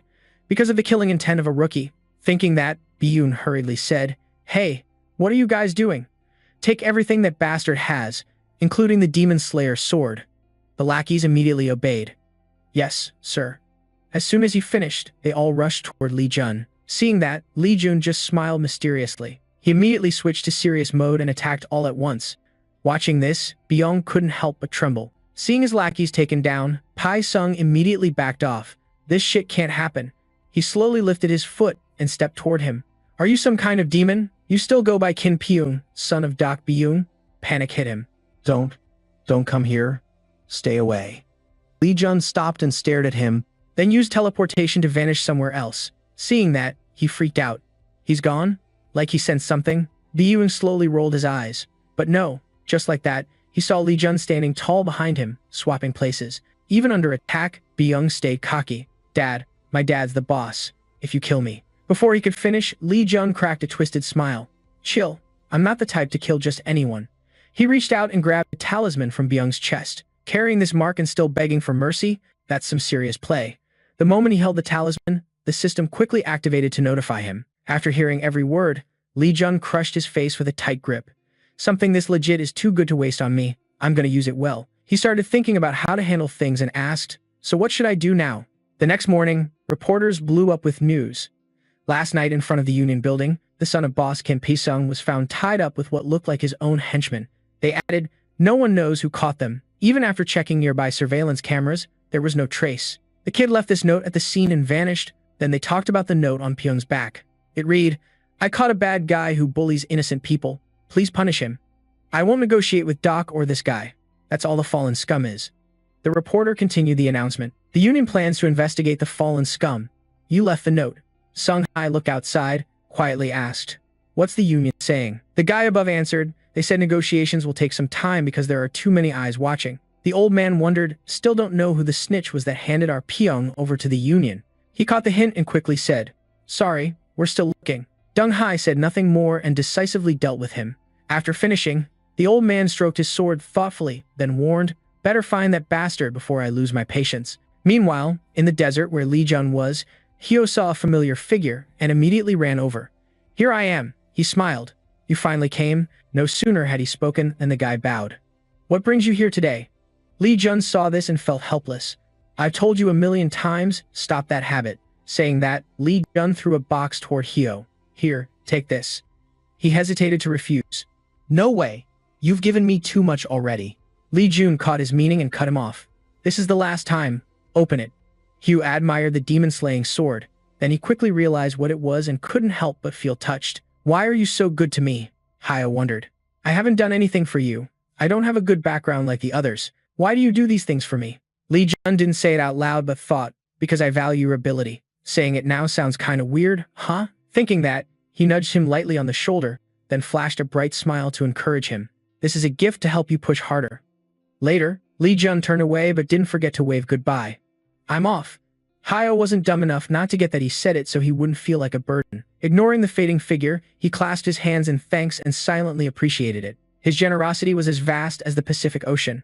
I respect him more than just admire him. At the same time, Hyo declared he would follow him to the end of his days. By night, Lee Jun finally got home. He played with Lam Lam while on the phone. I heard the voice on the other end greet the fallen scum. This is the underground world. He said the item he requested has arrived. Lee Jun was polite. Thanks for your hard work. The other side replied, no problem. If you need anything, just let me know anytime. As soon as he hung up, his eyes unconsciously gazed into the distance. Zhu, Ji, Yi, get ready. That same night, in a traditional house, a voice rang out. We've been tracking Lee Jun's moves. A subordinate bowed respectfully to report. Jin Ho lowered her voice and asked, so where is he headed? He quickly answered. Buon Jin Ho muttered while fondling the petals of the Bai Mingin flower. Not sure why a high schooler would go there, but it's the perfect place to handle things quietly. After thinking for a while, Jin Hoa turned and gave a strange smile. Zhu, Ji, and Yi were getting ready to leave and immediately ordered their subordinates. We're heading to Busan. Not long after, a voice echoed from outside the door. Mistress Jin Hoa. Min Jin heard that and said, come in. She didn't even bother to look up and got straight to the point. What's the matter? Yan Hoa quickly reported. Lee Jun has left the school. Min Jin was surprised. Really? She smiled slyly. Yeah, so I'll be out for a while I'm gone. Jin Hoa paused for a moment, then introduced the person beside her. Gu Jian will serve the mistress and the young master. Mo immediately instructed. All right, handle it cleanly and come back safe. She replied, yes, I'm heading out now. After informing Min Jin, Jin Hoa immediately stepped out of the room. Lee Sin finally asked, Mom, does Mrs. Vu actually know how to fight? I thought she was just a normal servant. She flatly denied it. After speaking, Min Jin began to explain.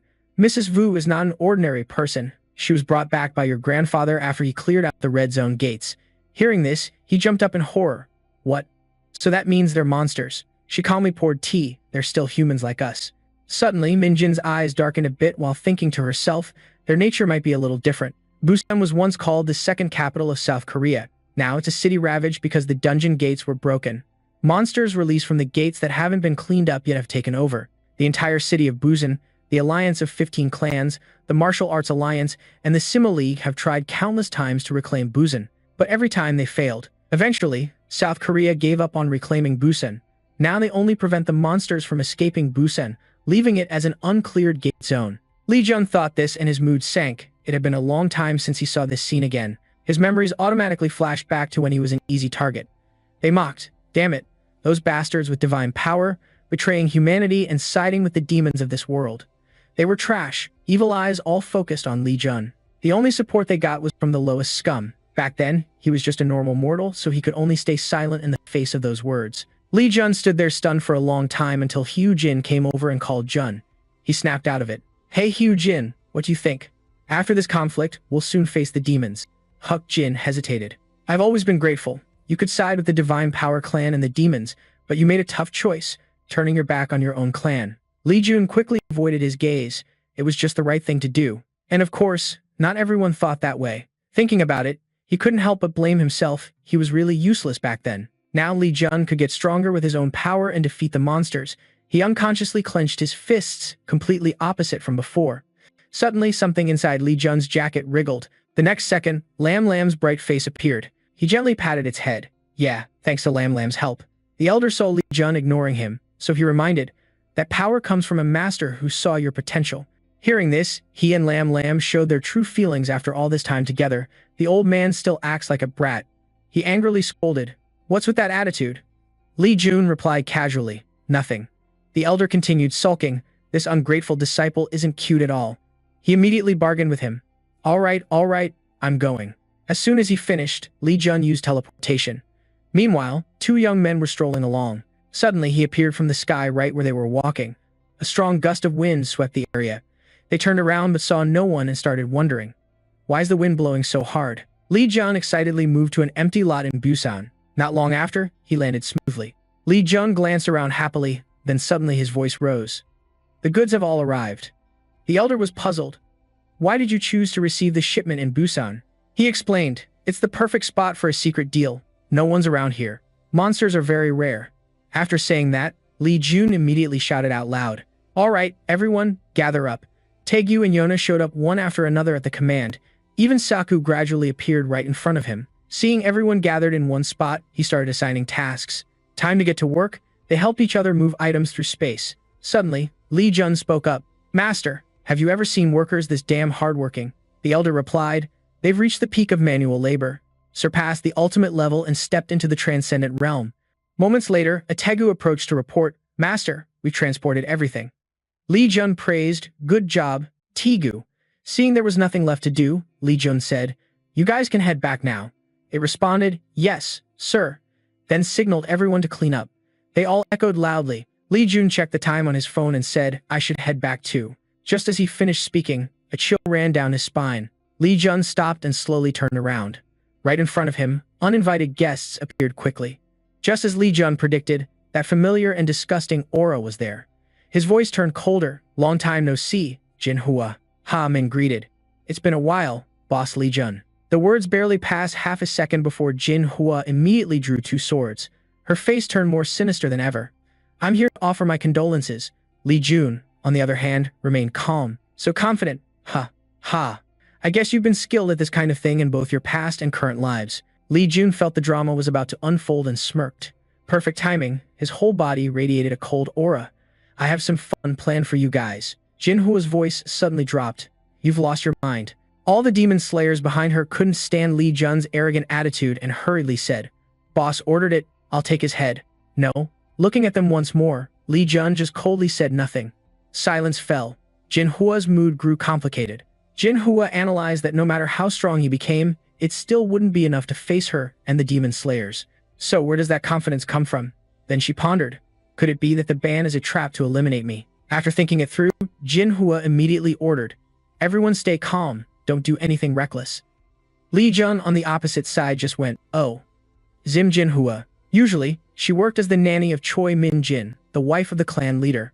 But in the shadows, she was the leader of the demon slayers and one of the strongest in the imperial clan. With that power, Lee Jun thought she would attack without hesitation, but she was very cautious, sensing the situation was hopeless. He muttered, what a pain. Lee Jun got into Zhu, Ji, Yi stance, ready to attack. If you guys hadn't come here, I would have charged in first. The demon slayers quickly got defensive. No words exchanged, he dashed at them like a storm. Lee Jun charged forward without hesitation. The demon slayers gripped their weapons tight, but the next second they saw him slip past them. Jinhua and the demon slayers were stunned by Lee Jun's move. He deliberately turned his face slightly, stuck out his tongue to tease them, and the demon slayers exchanged glances. She didn't hesitate to shout loudly, chasing after him, and they immediately obeyed. Got it. The demon slayers scrambled to follow Lee Jun's steps.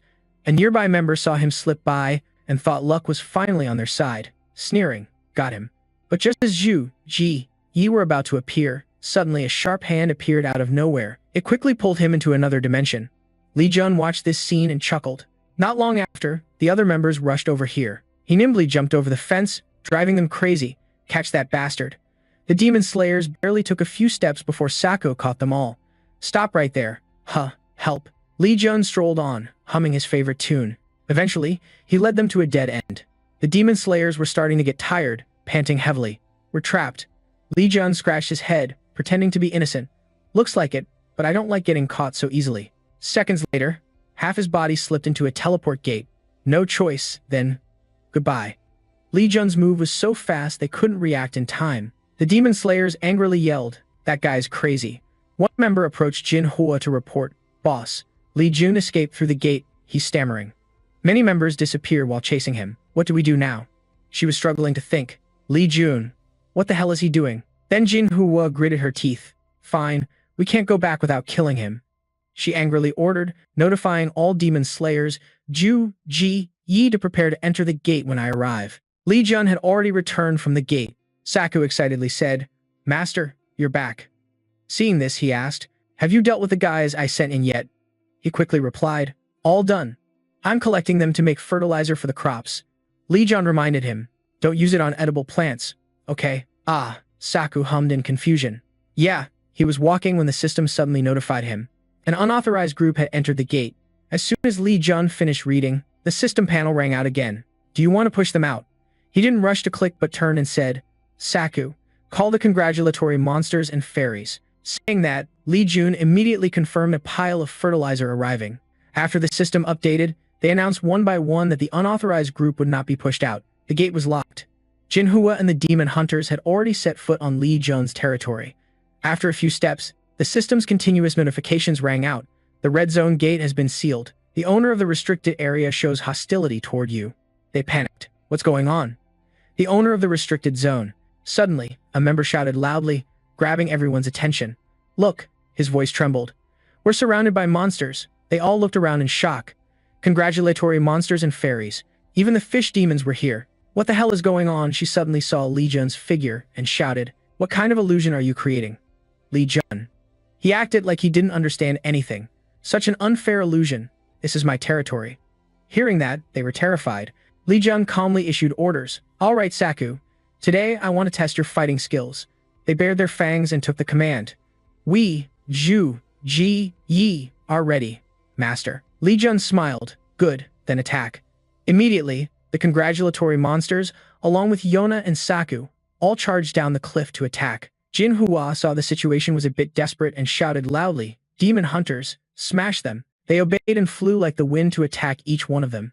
Soon after, they clashed simultaneously, creating piercing sounds. Li Jun was surprised. I knew you guys were strong, but I didn't expect you to fight this well. Saying that, Li Jun's eyes involuntarily glanced at Jinhua. The demon hunter seemed to be struggling a bit. She swung her hand with a sharp look and asked, Are you sure you don't want to join in? Time seemed to freeze.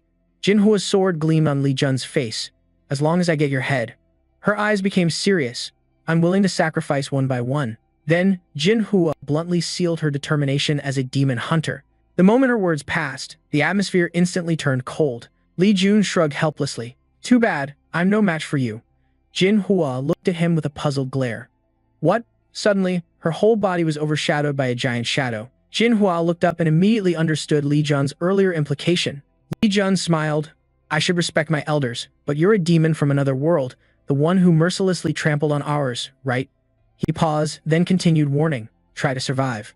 Blood Witch. Speaking of the Blood Witch, no one didn't think of the countless awakened who died by her hands. The number of ordinary people she massacred was even more than the notorious assassins. Plus, she killed indiscriminately. Whether kids or elders, she was a bloodthirsty killer, drinking blood straight from their hearts. At this moment, she seemed defeated and collapsed. Jinhua had lost to a worm in an instant. She never expected this day and couldn't accept defeat willingly. Jinhua's mind started to drift. How could this be?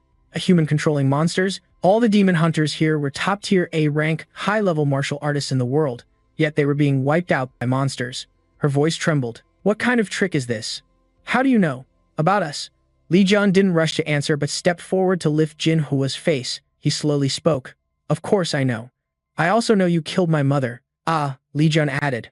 Maybe you were following orders from your superiors, but I still remember clearly. Suddenly, his past memories came flooding back. Scared? My mother's scared. Li Jun remembered his mother's words vividly. Let's play hide and seek. No matter what happens, don't go outside. He stroked his face as if knowing this was the last time they'd meet. Absolutely not. Thinking this, Li Jun tried to speak. My mom was killed without being able to fight back. Even after she died, he spat out each word with grit. She even mutilated her body and laughed like a madman. Li Jun suddenly shoved Jinhua's face away. Honestly, no matter how much they tortured her, I wasn't satisfied. You're implying that killing Jin Mujian, someone she was fiercely loyal to, would hurt more, right? Upon hearing that, he immediately went crazy and screamed out loud.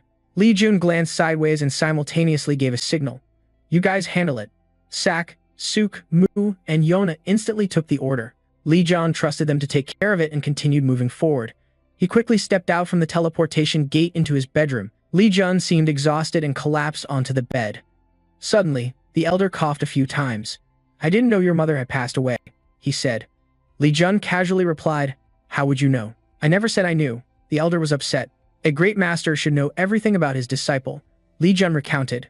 After my mother died, my aunt left me in the clan and the eyes of the world, but she didn't see me as her child. She abused me day after day. The elder was startled and curious. Does Jom Rong know about this? You don't seem to care much. Hyunjin doesn't know either. Why bother telling them about those unpleasant things? Speaking up only causes trouble. They get angry and want to kill this person or that.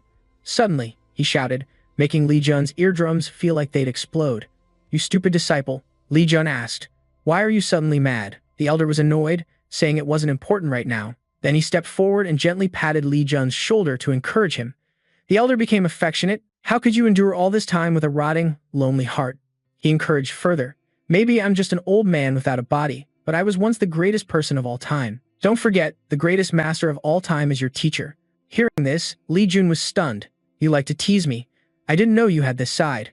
A moment later, Li Jun immediately smiled brightly and said, thanks for worrying about me. At the same time, he thought, maybe it's not so bad to have at least one person in this world who knows my secret. The elder stroked his beard.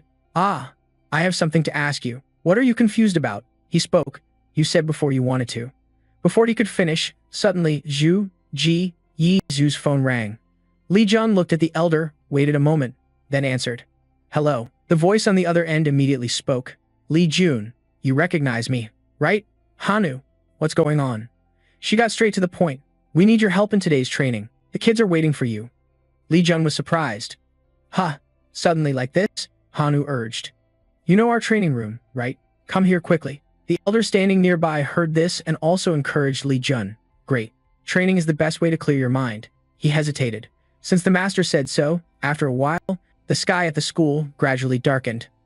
All four of them were waiting for Li Jun to arrive but still saw no sign of him.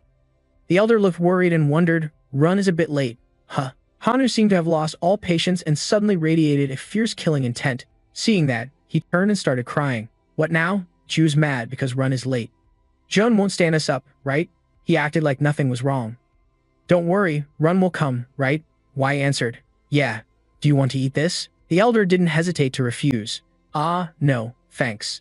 Just as he finished, the door opened simultaneously. The elder clearly saw Li Jun's face and shouted, Run! He stepped forward and grabbed his shirt. Hurry up. Finally, you're here. Do something about Ju. Li Jun was confused. What's going on? While they were hanging out, Hanju's fiery voice rang out.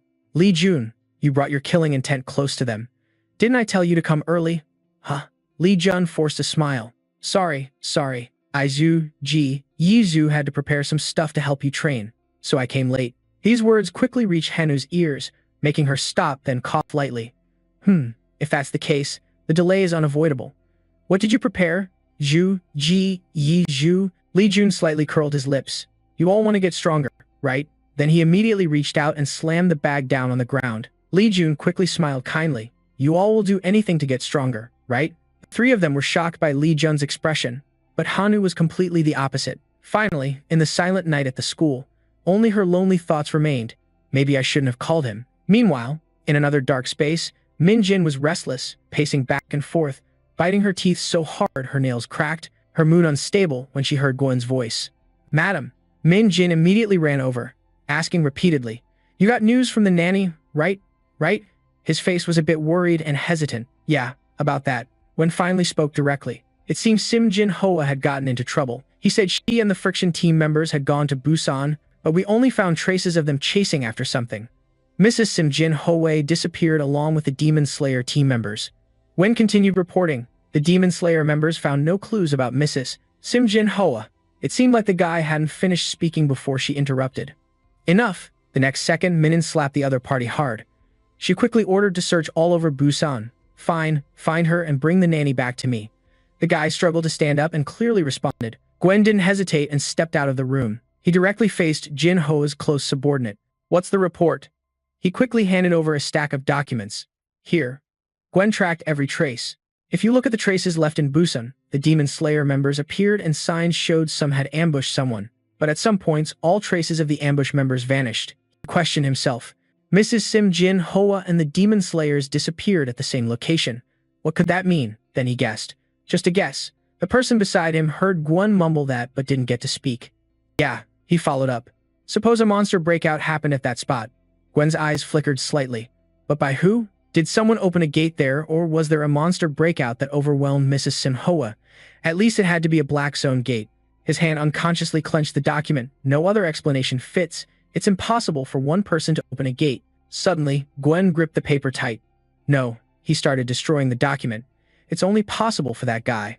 The next morning, under the clear sky in the empty field behind the school, birds competed to enjoy the morning sun. But before they could, a loud noise suddenly scared them away, flying far off.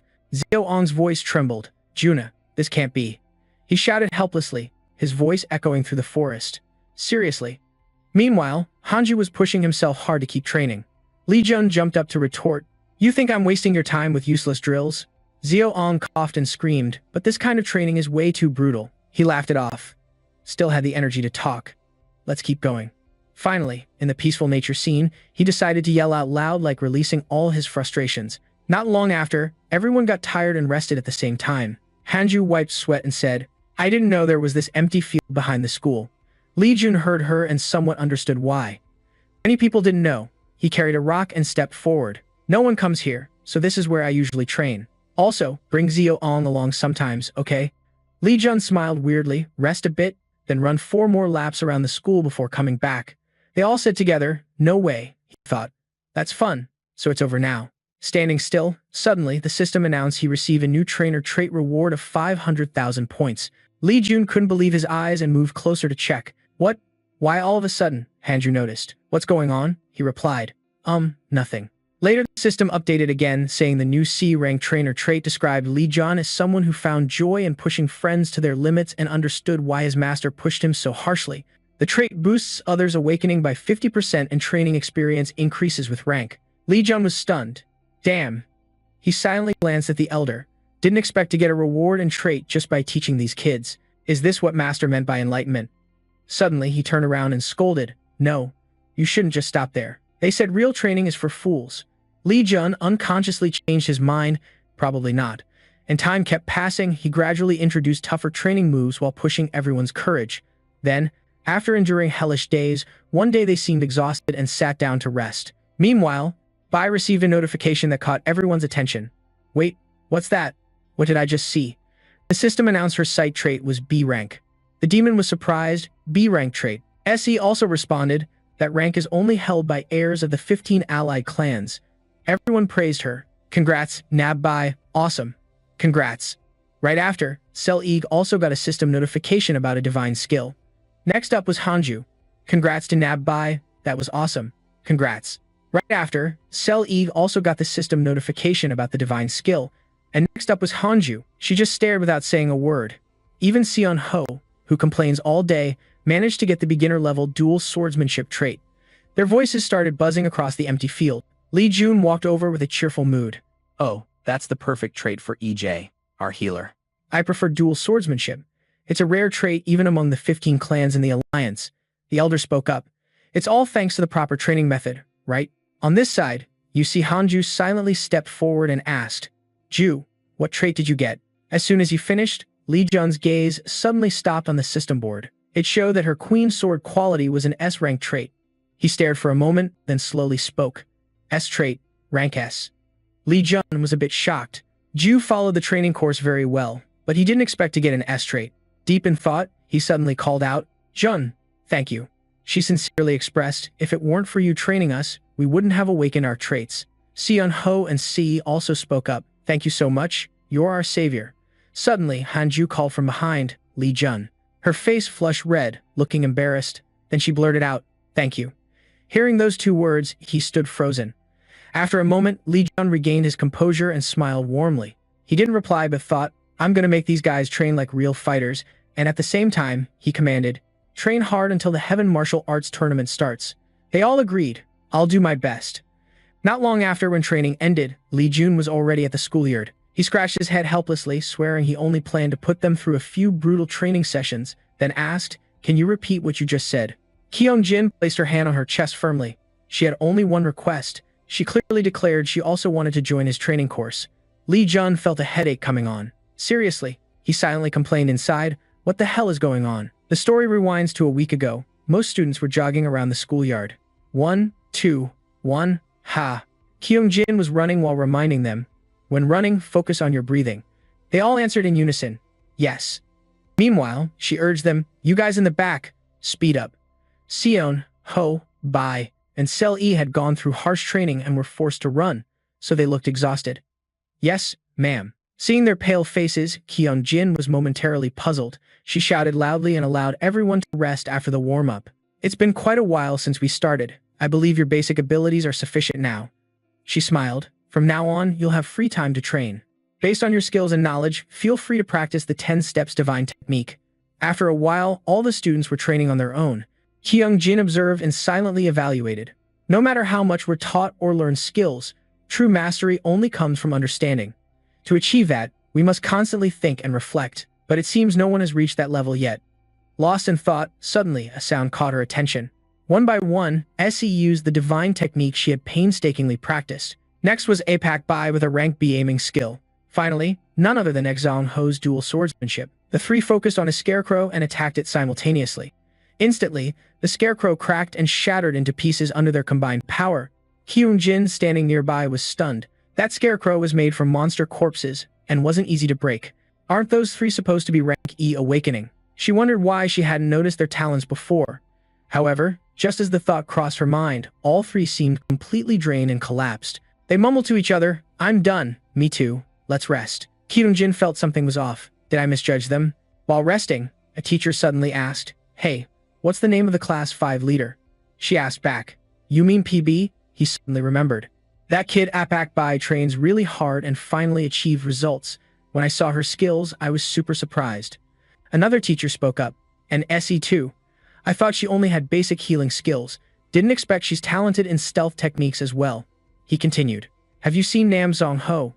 That kid has fully awakened his swordsmanship." The others were surprised. "Huh? That's super rare dual swordsmanship." He told me that kid awakened while training with Lee Jun. They both focused on Kung Jin at the same time, so the 5th grade now has 3 talented students. The teacher for that class is seriously intense. Suddenly, when she was about to go out, he asked, "Where are you headed?" Kung Jin replied, I have some things to take care of. You guys keep talking." Then she started watching the young master Lee Jun and the other students. It was a brutal and fierce method, but it helped them improve their abilities significantly. Back to the present, Kung Jin was full of determination, saying as the homeroom teacher, she wanted to join and learn from this awesome training course so she could pass it on to other students. Lee Jun felt suspicious, so that's why he always felt like someone was watching during training. Since he didn't sense any killing intent, he just ignored it. So that's how it was. Looking deep into her eyes and seeing that determination, he immediately agreed. All right then. Kung Jin hadn't been happy for long before she heard Lee Jun continue, but with a few conditions. He said since she was already here, it was likely others would join too, and he didn't want any trouble. Lee Jun replied, "Today will be a different kind of test." She was curious. Different how? Just then, suddenly a gravity field enveloped the training room, catching everyone off guard. Those were the only 2 rules. Kung Jin breathed a sigh of relief. Of course, that's fine. The next day, everyone gathered in a bustling urban area. They got off the cars one by one, checking out the place. On Bai excitedly asked, "So this will be the new base?" He quickly answered it was Ju's house. They started chatting energetically. Living in a dorm must be suffocating compared to a place like this. Every house is the same. I wish I were like Hanju. Lee Jun was polite. "Thanks for letting us use your family's training room." Hanu shyly turned away. "No problem. Follow me." Just as they entered the gate, a bunch of bodyguards immediately rushed over. They all bowed respectfully to welcome. "The mistress has returned." Hanu looked around and asked, "Where's Dad?" The bodyguard replied, "He's waiting for the mistress in the training room." A moment later, she and the others found the training room. "Dad, I'm here." Huki heard the noise and immediately turned around. "Ah, Hanu's back." The old man looked at that face and recognized it. "Wait, the chairman?" Hanu was confused. "What are you saying?" "That's my dad. Look, they're different," he chuckled. "Everyone says I look just like me." Hyukyung joked, all the kids made it here safely. Hanu was a bit hard to befriend, but the kids endured well. Hearing that, she gritted her teeth. Dad's eyes held killing intent as he looked at them and answered properly. "You and Sion Ho used me." Hanju is really good. We all like Hanju a lot." He stepped forward to greet. Surprised, she stopped by. "It's been a long time," Kyung Jin responded with a greeting. "Yes, nice to meet the clan leader." Hu Kyung's meaningful glance briefly flicked toward Lee Jun. "Oh, so this must be?" He suddenly put his arm around Lee Jun's shoulder and laughed happily. "My future son-in-law." Huki kept insisting like that without giving Lee Jun any chance to protest, shocking everyone. Hanu angrily scolded and physically pushed him. "Dad, your ears are about to fall off. It hurts, so stop saying weird stuff." Hu Kyung still tried to smile. "Anyway, it's been a while since I saw my daughter. I'm really happy. Now I gotta go train comfortably." He brushed past Lee Jun while reminding him to talk to his father-in-law after training. She clearly saw Hu Kyung's expression and immediately kicked him out the door. "Get out." Hanu cleared her throat. "Don't think too much. Dad just likes to tease me." Lee Jun sighed, showing he understood. "I know he's like that. Some might say he's cunning or ruthless, but the truth is, he's one of the most straightforward and respectable men. If he got involved, the traitors of the Divine Clan would be wiped out without a trace. But right now, he's too busy hunting the demons of this world. That's why Han Mi-sung and Hanu are struggling with the clan's problems. He values South Korea's safety more than his family and clan. It sounds simple, but few can actually do that. He clapped loudly to break the tense atmosphere. All right, now that the clan leader's gone, can we start? Hanju was curious. What are we training today? Lee Jun replied. Today's gonna be a different kind of test. She wondered. Different kind? Just then, suddenly a gravity field engulfed the training room, leaving everyone no time to react. They instantly lost their balance. Seeing Hanju standing opposite, she guessed what was happening but didn't understand what he intended. Killing intent? Hu Kyung just stepped out of the training room. He seemed to sense Lee Jun's killing intent and smiled. It started. Inside the training room right now, everything's a total mess because of the intense aura. They're struggling to breathe under the gravity but still pushing through. Hanu braces herself, hands on her knees for support. At this moment, only she and Keon Jin haven't been crushed by the gravity. Kung Jin can't believe her eyes. How? How does an 18-year-old high schooler have that kind of power? Seeing the teacher's expression, Hanu feels like it's obvious. He's gotten stronger. She scans around Lee Jun. His aura is even more threatening than before. The first time I sensed Lee Jun's aura, it wasn't this refined. Hanju's memories start rewinding. But now she thinks to herself, it feels like he's controlling a savage beast. Hanju tries to adjust her thoughts. At first, I thought I could catch up to him. Just a little more. Just a bit more effort and I could catch up. But that was just an illusion. No matter how much I train, I still can't see Lee Jun, who's way ahead, and I'm just chasing his footsteps. Thinking that, Hanju feels frustrated. No, she's determined to chase that shadow. She doesn't want to be left far behind. Lee Jun. Angry, Hanju raises her hand toward Lee Jun. I don't want to be swept away. A gust of wind brushes past him, waking him up, and he dodges the attack. The next moment, a wound appears on Lee Jun's face. Seeing her gradually lose consciousness, he reaches out to catch her, but Lee Jun still hears her voice. I still have a lot left inside me. He looks at Hanju tenderly. No. Lee Jun simultaneously looks toward the others. It's over. SY pants heavily. What kind of aura is this? It's no joke. How am I supposed to endure that? Coughing, the battered guy stumbles up to him and asks, We're not going to keep training nonstop, right? Lee Jun doesn't answer, just flashes a friendly smile. Seeing that, their mood instantly crashes and they start whining. Please, spare me, I can't take it anymore. He wipes his cheek, surprised it caused a wound. Then, Lee Jun's eyes unconsciously glance at Hanu. You did great. A few days later, at school, Kung Jin still can't shake off the memory of training with them. Miss, hearing the call, she quickly snaps back to reality. Sorry, where am I? A student replies. She says the 10-step magic requires precise control of internal energy. Kung Jin continues, Right, when the internal energy reaches its peak, as the words pass, she drifts into her own thoughts. I'm worried about the young master Lee Jun's training and can't focus on the lecture.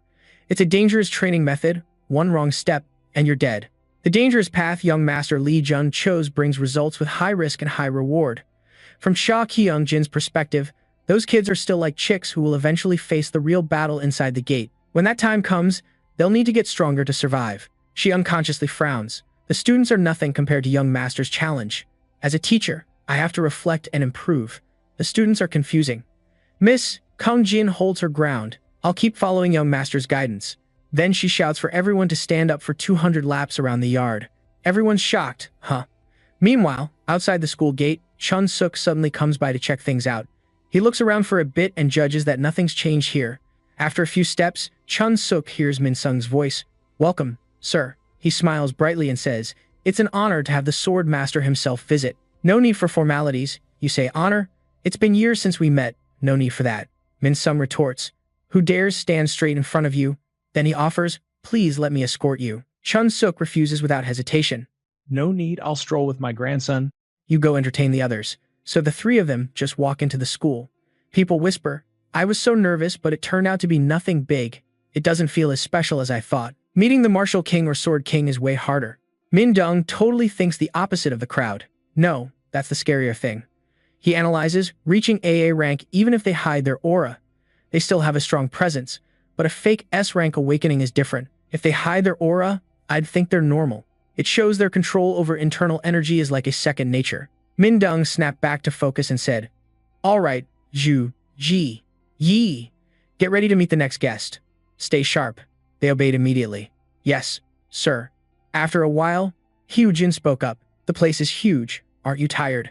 Want to take a break? Chun-sik suddenly got pissed and scolded him. Now you're treating me like an old man? Hyujin begged for mercy. My bad, kid. The old man muttered. You little punk. He was about to swing his cane at him when Chun-sik suddenly froze. Hyu Shijin saw him standing still and called out a few times, Sir. Chun-sik stared off into the distance. What's over there? He quickly answered. That's the main building. It was like he sensed a familiar power. This energy has to be theirs. Chun-sik couldn't help but recall the aura of those from another dimension. Suddenly, he signaled, I think I've seen enough. Let's head back to the main building. Junjian hadn't even said a word yet, but the students would soon be arriving at the courtyard. Chun-sik kept staring in one direction, deep in thought. There's something I need to check. Inside the classroom, Kyung-jin announced that today was the final exam of the Martial Arts Paradise Tournament. Lee Jun quickly realized he was a member of the Iron Blood Mirror clan, one of the world's top 10 awakened, and the only S-rank awakened in Korea. Everyone's eyes unconsciously flicked to Lee Jun. Isn't the demon sword a mysterious artifact even sword masters can't decode? Lee Jun's definitely gonna win, right? So jealous. Kyung-jin jumped in. Don't get jealous so fast. Come on. This time, the chairman said he'll reward students who improve their rank significantly. Everyone was surprised. Really, she replied. But those who don't rank up will have to join the hellish training camp. Then Ki made a vow. Let's all win the Martial Arts Paradise Tournament, and all the students shouted in unison. Yes, sir. Finally, class was dismissed. Lee Jun lazily stepped out of the classroom and suddenly heard someone calling him. Boom. Hyu Si-jin dashed over trying to hug him tight, but unfortunately, Lee Jun noticed the move. So he ended up rolling on the hallway floor, making a loud noise. Hook Jane muttered, Why dodge? So unfair. Lee Jun said coldly, You shouldn't have charged in. Jun Jian saw this and laughed. That kid's my brother, but he's dumb as hell. Jun's not stupid. He won't fall for that trick again. Lee Jun noticed his sister, but quickly his eyes landed on the person beside her. Who's that behind you? Jun Gyeon said formally, Let me introduce. This is my grandfather. Chun-sik smiled warmly. My family name's Jun. Nice to meet you. Lee Jun quickly recognized him as a member of the Iron Blood Mirror clan, one of the world's top 10 awakened, and Korea's only S-rank awakened. The old man suddenly stretched out his hand. I'm the grandpa of these kids. Lee Jun politely stepped forward. Nice to meet you, sir. I'm Lee Jun. His eyes locked onto Chun-sik. In his past life, he only saw him from afar. Suddenly bored, Lee Jun wiped sweat off his forehead. First time seeing an S-rank awaken this close. He thought for a moment, well, obviously nothing compared to S-rank. The old man sensed the killing intent and drifted into his own thoughts. Who is this kid? The veins on Chun-sik's hand started bulging. Who the hell is he? Meanwhile, Lee Jun shook hands politely. The town's hot topic, a friend of his grandkids and a high schooler who dominated an A-rank awakened Win Apostle, some bastard who can inherit the bloodline of the Godforce clan. The old man couldn't believe his eyes. Could someone like that really exist? Chun-sik wondered what kind of resources this kid had. I can't see the energy inside him at all. He tried holding his hand for a long time but found no clue. I can't see his energy even using the Thunder King's divine magic. Something like that can't exist. It must be something non-existent. Chun-sik doubted. Is the divine magic of Sumeru's Heavenly King superior to the Thunder King's? Could it be some hidden power in martial arts? What the hell? Lee Jun suddenly flicked the old man's hand away. Oops, he scratched his head awkwardly. What's up? You're staring way too much. Chun-sik bragged. I'm just a friend of my mischievous grandkids. I was curious, so I looked. Jun Jian was annoyed. What are you saying? Her two sisters ran over to cling to her. Even though Hook Jin didn't know how to walk yet, he's really gentle and kind. He's hurt, you know, sir. The elder appeared to explain. He really tried hard to find your power. Turns out Lee Jun was just faking it. I almost freaked out thinking he was discovered. The old man tapped Lee Jun's head once. How dare you doubt the divine creation of the Hangwa Gate? Even the best swordsman can't pierce the power of the Huan Ring. The elder hyped it up to the skies. The Xuan Ring was made by threatening the greatest artisan in the world, the one the emperor wanted. He himself declared it his masterpiece. You finally felt relieved. But the master said, good thing he didn't notice anything weird. Lee Jun thought to himself, primal magic is like a painting. No matter what you mix it with, it naturally blends with fire. He only feared one thing, that the foundation of his primal magic now was demon energy. Pure and brutal demonic energy. If he realized that, he might think he's a demon. Lee Jun reassured himself. Well, I'm using Heavenly King magic as bait, so no worries. Chun-sik tried to get close. By the way, you're sparring today too, right? Lee Jun answered politely. Yeah, it's almost your turn. Old Seven showed concern. All right, but the trace suddenly disappeared here. He wondered if he was mistaken. The carriage driver shouted loudly, "Jun, where are you going?" At this moment, Lee Jun had reappeared in the scene. He worried his first opponent was a freshman, Lee Jun Dong-yeon, a B rank awakened from the Poison Valley clan. But Lee Jun quickly shook off his delusions of power. He was pretty strong for a freshman, and even though he was the son of the Poison Valley's Iron King, he didn't compare to him. He pondered. No need to look too closely. Ho, a friendly approach. Brothers here. Lee Jun was glad too. Just in time, I was looking for you. He scratched his head. You were looking for me? He asked Han. Have they decided your opponent yet? Hell answered clearly. Yes, sir. It's an awakened fake, a low rank from the Emperor clan. Lee Jun was a bit confused. Emperor clan? He wondered again. Huh? Do you have to join the Heavenly Martial Arts Tournament? Lee Jun's question made him uneasy. What do you mean? He kept wondering. Why not just quit? Lee Jun stared at his stunned brother. Hiso had mastered Zhonggan Miho magic and Jian Hoen Pai Wango swordsmanship. Both martial arts were at 3-star level. With his skills, he could easily beat most opponents, but he worried that in this era of fake awakenings, bloodline was everything. If the Emperor clan found out their top martial arts, Lee Jun was restless. What they always brag about was ended by a nameless E-rank fake awakened. He was confused, trying to protect himself from fierce competition in the Heavenly Martial Arts Tournament. But the Heavenly Martial Arts Tournament was where students showed their skills. How could he explain asking him to give up such a big opportunity? Lee Jun realized he'd said too much. Don't get me wrong. Hiso immediately obeyed him. I'll withdraw. You were the one persuading him, but now you're clueless. What? Hiso explained. I'm already in your sight. I don't need to show my skills to anyone else. I don't care about rank or school scholarships. I already have the reconnaissance fee you gave me, so it's fine. He looked at Lee Jun with loving eyes. I trust you have a good reason for this. Yahello smiled brightly. I trust you completely. He patted his shoulder. Thanks for understanding. Suddenly, Yang Lee Jun froze. He instinctively glanced around. Yahello was stunned too. What's going on, man? Lee Jun suddenly grabbed his hand firmly, decisively pulling Yahello away. Follow me? Don't ask. You gotta listen. Yes, sir. Lee Jun pushed Yahello hard through the teleport gate on the wall. He hurried. Get in there quick. Yahello's face turned pale. Why are you suddenly doing this? Lee Jun didn't let Yahello react and kicked straight in. Didn't you say you trust me completely and would blindly follow me? Just go in there, he stammered. I didn't mean it that far. After finishing, he breathed a sigh of relief. Lee Jun suddenly disappeared. Kang-gu chased after to scout the situation but was too late. The old man glanced around. What's going on? Kang-gu suspiciously bent down to check the floor. He clearly sensed energy very similar to the Emperor clan's martial arts, but the trace suddenly vanished here. He wondered if he was mistaken. The carriage driver shouted loudly, Jun, where are you going? At this moment, Lee Jun had reappeared in the scene. I've got some stuff to do. What's all the commotion? Everyone shouted in unison. It's huge, really huge. He excitedly pointed far away. Look, the fight of the century is there, on the screen showing 2 names, Heian-mu and Hanzhou. North Dungeon. He hesitated. Shocked. Why do you look so calm? You already know the lineup. The match just got posted. Lee Jun said with a fake casual vibe. Nah, of course I was surprised.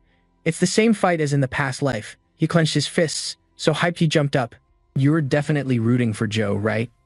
I grinned like an idiot. No need to ask. Of course I'm rooting for Joe. Right, run? He hesitated. Lee Jun remembered last life he cheered for Jun Jion. Back then, I wasn't close to Joe and she threatened me to cheer for her. He worried that if he cheered for Jun Jian, Jizo would be disappointed. But if he cheered for Joe, he feared the consequences. Lee Jun froze seeing Hanzhou standing silently in a corner.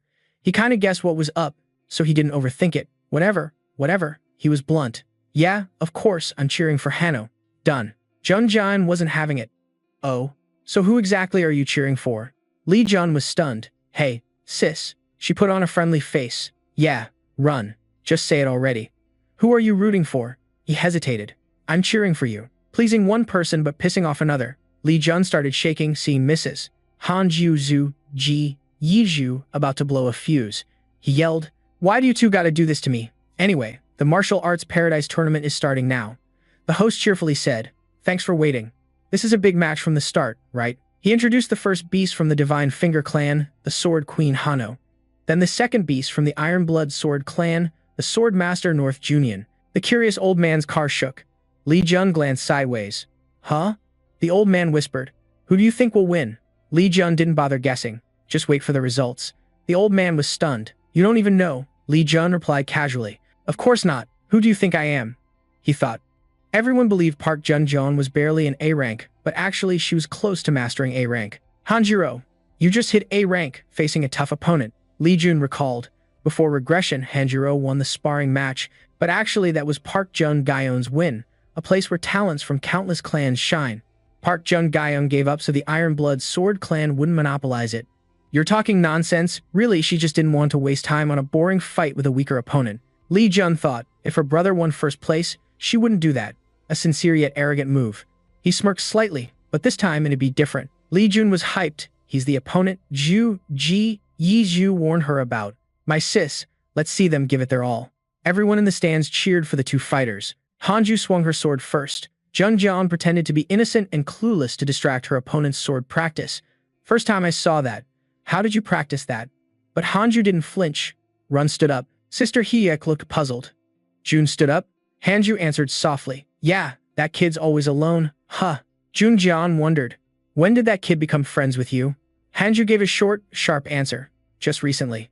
Jun-jeon then used the femme fatale move.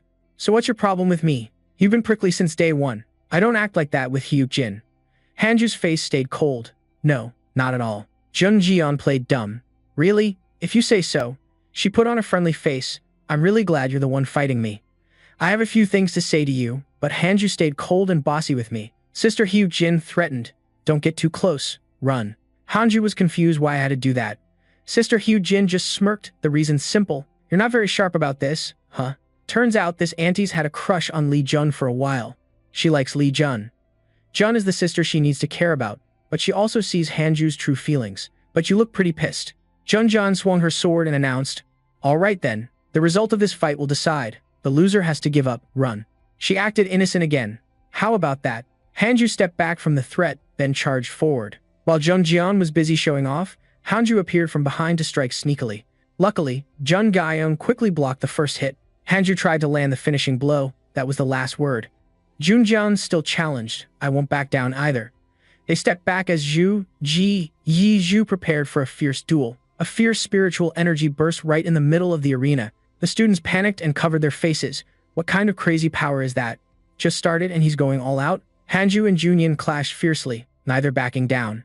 They fought beyond Earth, reaching out into the cosmos. She screamed like she was dead, set on something huge. Even if she had to give up everything else, she couldn't give up her run, right? So she'd do whatever it took. Jun-jeon's eyes blazed with fire, swinging her sword down hard, making Hanju grimace as she blocked it. Hanju squinted one eye against the blinding spiritual light, gritting her teeth to endure the brutal strike. Her sword flashed brilliantly, casting a chilling silver glow. Jun-jeon's eyes widened, her hair whipped up by the wind, and the sword she was blocking suddenly dropped straight to the ground without warning. Hanju stepped back, the long, wobbly sword trembling. She swung it in a wide arc, spiritual energy twisting and writhing like a snake. Jun-gyeon easily dodged everything with a calm expression. She stared ahead but couldn't help thinking, huh, that kid must be channeling internal energy into the sword to make it tougher. When hit hard, that kid disperses energy to weaken the impact and sends energy back when attacking. Hanju's sword slipped past Jun-gyeon's face. No matter how much Min tried to deflect it, it would always snap back. What the hell did Du teach that kid? She licked the blood, still dripping with a twisted grin. But Jun-jeon quickly leapt to the side and took the chance to slash at the flexible sword. She stomped hard on the sword, making it impossible for Hanju to pull it back. Hanju clenched her teeth, furrowing her brows like she could crush two flies at once. The sword twitched violently, shaking like a fish caught in a net. Jun-jeon flew straight at Hanju, the air tense like a drawn bowstring. She opened her eyes wide, raising a fist glowing with electric spiritual energy. Hanju clenched her jaw tight, blue spiritual light gathering in her fist. A terrifying explosion erupted, the crowd shielding their eyes from the blinding flash. Lee Jun was dazzled by the scene. Whoa, she's using the 10-step divine technique like that. Even the master couldn't help but be impressed. That girl knows the range of the sword technique and uses near 10-step divine technique to avoid widening the gap. Where did he go? Hanju, furious, crushed the water bottle. Everyone nearby got nervous seeing her like that. He slithered away like always. Hanju yelled, wait till I catch you. Scene shifts to the night festival at Muram High School, bustling with activity. Lee Jun casually sat munching on a huge spicy tea stick. The elder saw the food and drooled. What's that sweet thing you're eating? Looks super sugary. You heard the master call but didn't even share because it's candy kids usually eat. Lee Jun smiled. He needs snacks too. Gotta enjoy the festival vibe, right? Suddenly, Hyung-run walked by and accidentally bumped into him. Lee Jun held his head. Sorry. Humph. Hyung-run was surprised and turned back. Young Master Jun, you look as confused as Hyung-run. Lee Jun stood up and asked Han. Why is the Heavenly King here at this hour? So Lee Sin is here too? He replied, No, I'm on a short break. His break shocked him so much he froze completely. What the hell is going on? He thought to himself. The Heavenly King I know always lives like protecting Lee Sin is his whole purpose. And why is EG rushing over to handle that guy XE with that move? You should be comforting Hanju instead of saying that right now. Hanju, resting, was annoyed by Jun Jian's unpleasant voice. Lee Jun, that thug, Zhu Ji Yi Zhu escaped already. She shouted loudly. Go find that kid and bring him here for me. I need to hear from that kid's own mouth who he's rooting for. Seg looked around suspiciously. He was just with us a moment ago. Mr. X, being restrained, rolled his eyes repeatedly. Where the hell did he go? Hanju was pissed and crushed her water bottle. Everyone around got freaked out by her attitude. He slithered away like always. Hanju shouted, Wait till I catch you. Scene switches to the bustling night festival at Murim High School. Lee Jun was chillin', casually munching on a massive spicy tea stick. Even an immortal would drool seeing that food. What's that candy you're eating? Looks super sweet. You heard your master call but didn't even share because it's just some kid's candy. Lee Jun smiled. He needs snacks too. Really soaking up the festival vibes, huh? Suddenly, Hyung-run passed by, accidentally bumping into him. Lee Jun held his head. Sorry. Himph. Hyung-run turned around surprised. Young Master Jun, you seem as confused as me. Lee Jun stood up and asked Han. Why is the Heavenly King here at this hour? So Lee Jin's here too? Han replied, No. I'm on a short break. Break? He was so shocked he froze solid. What the hell? In his mind, the Heavenly King he knew always lived like protecting Lee Sin was his whole purpose. Lai stared fixedly at the Heavenly King, her face as red as a tomato, a guy who never took a day off before becoming the leader of the Heavenly King squad. What made him suddenly change like that? Kyung-jin peeked from behind Hyung-jun. That person over there. She was shy. She greeted Kyung-jin. Hello, Master. He immediately panicked and explained when he saw the young master's suspicious expression. I just happened to run into her while I was on leave. Kyung-jin fumbled nervously. Yeah, it was just a coincidence. Lee Jun then flashed a wicked smile. He teased, even the Heavenly King deserves to have love. Hyun-jin was flustered. That's not what I meant. But Lee Jun kept poking at it. Why are you so stubborn about refusing? Kyung-jin's gonna get hurt.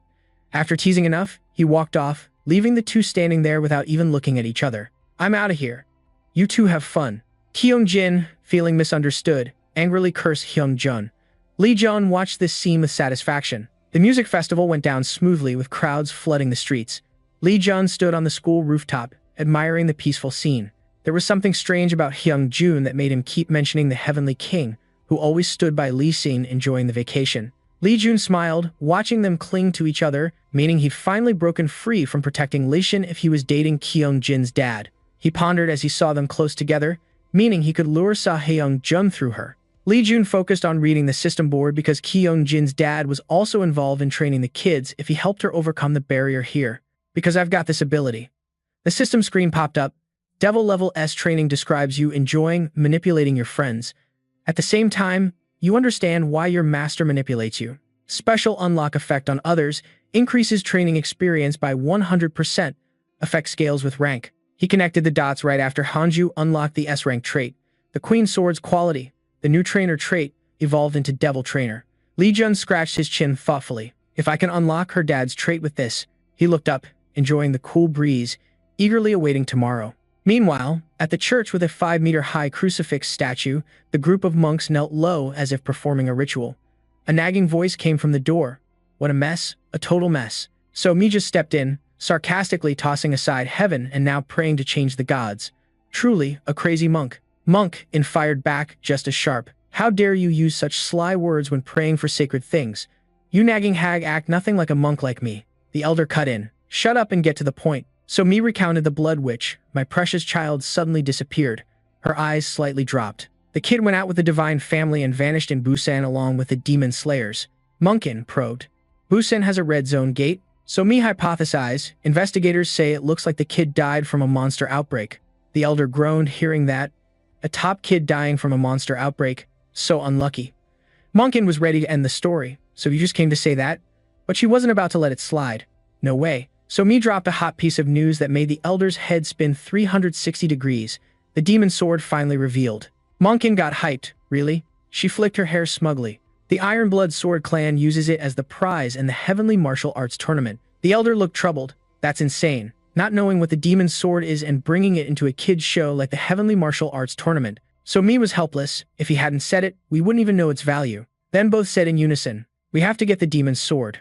Monk, hurriedly took steps. Zhu, Ji, Yi, prepared thoroughly for his arrival in this world. This time we gotta get everything in one shot. She raised her hand. Yeah, got it.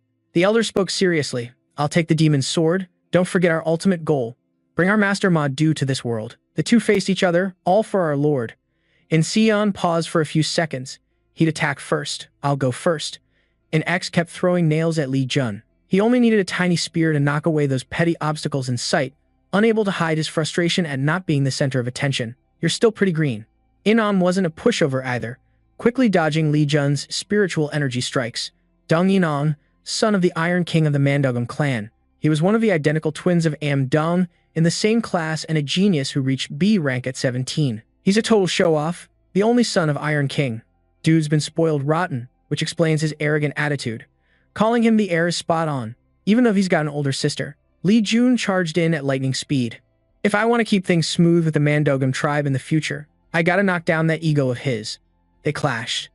Just a few meters apart, Inong recklessly threw a move at Li Jun, but Li Jun just ducked and blocked instantly. Dude just clenched his teeth. Weirdly, he started getting cautious about Li Jun's sharp reflexes. Why are there so many holes? He's terrible at guarding key spots. Inong's doubting life itself. Maybe Li Jun's trying to mess with him? He was dead set on not getting owned. You think I'm falling for your trap? Lion sneered when he saw Inong back off a few steps. Why don't you come at me? You aiming for a draw by stalling? That's lame. Inong fired back immediately. You just good at provoking? That's embarrassing for a top-tier fighter. If you only fight with your body, how can you be a real martial artist? His mouth was just as savage as his moves. They faced off in the sandy arena. He reached into his jacket and pulled out 3 pills. Inong was most focused when Li Jun yawned. He took that chance to throw rapid strikes. Suddenly, a loud explosion echoed from the arena. Someone in the stands got hyped. Isn't that Hua Rong using that technique in a martial arts match? Then Hun's voice rang out. Don't worry, he said with absolute confidence. I, El Hun, do this for the Mandogam clan's direct lineage. I modified it for use in martial arts contests. It's way weaker than the original Lai Hua Rong. Students can block it if their skills are sharp enough. Hun smirked. If they're on equal footing, that is. Hundreds of needles shot out from Inong's needle bomb, flying straight at Li Jun. He smirked, standing still like he already had the win in the bag. Hun Deer couldn't hide his shock, leaning forward to get a better look. Lion was stunned, speechless, mouth wide open. He stared up, dumbfounded. That was insane. When the spiritual shield appeared around Li Jun, he sneered, "It should have been us, but I've already faced Lai Hua Rong." The silver needle stuck in his shield trembled, electricity crackling around it. Li Jun stood tall. I'll send it back to you, so catch it well. He pointed forward. All the needles suddenly turned around. Inong froze, too shocked to react. What? He hasn't peeled it off yet? That's the dart I threw. How's it here? I clearly threw it at Li Jun.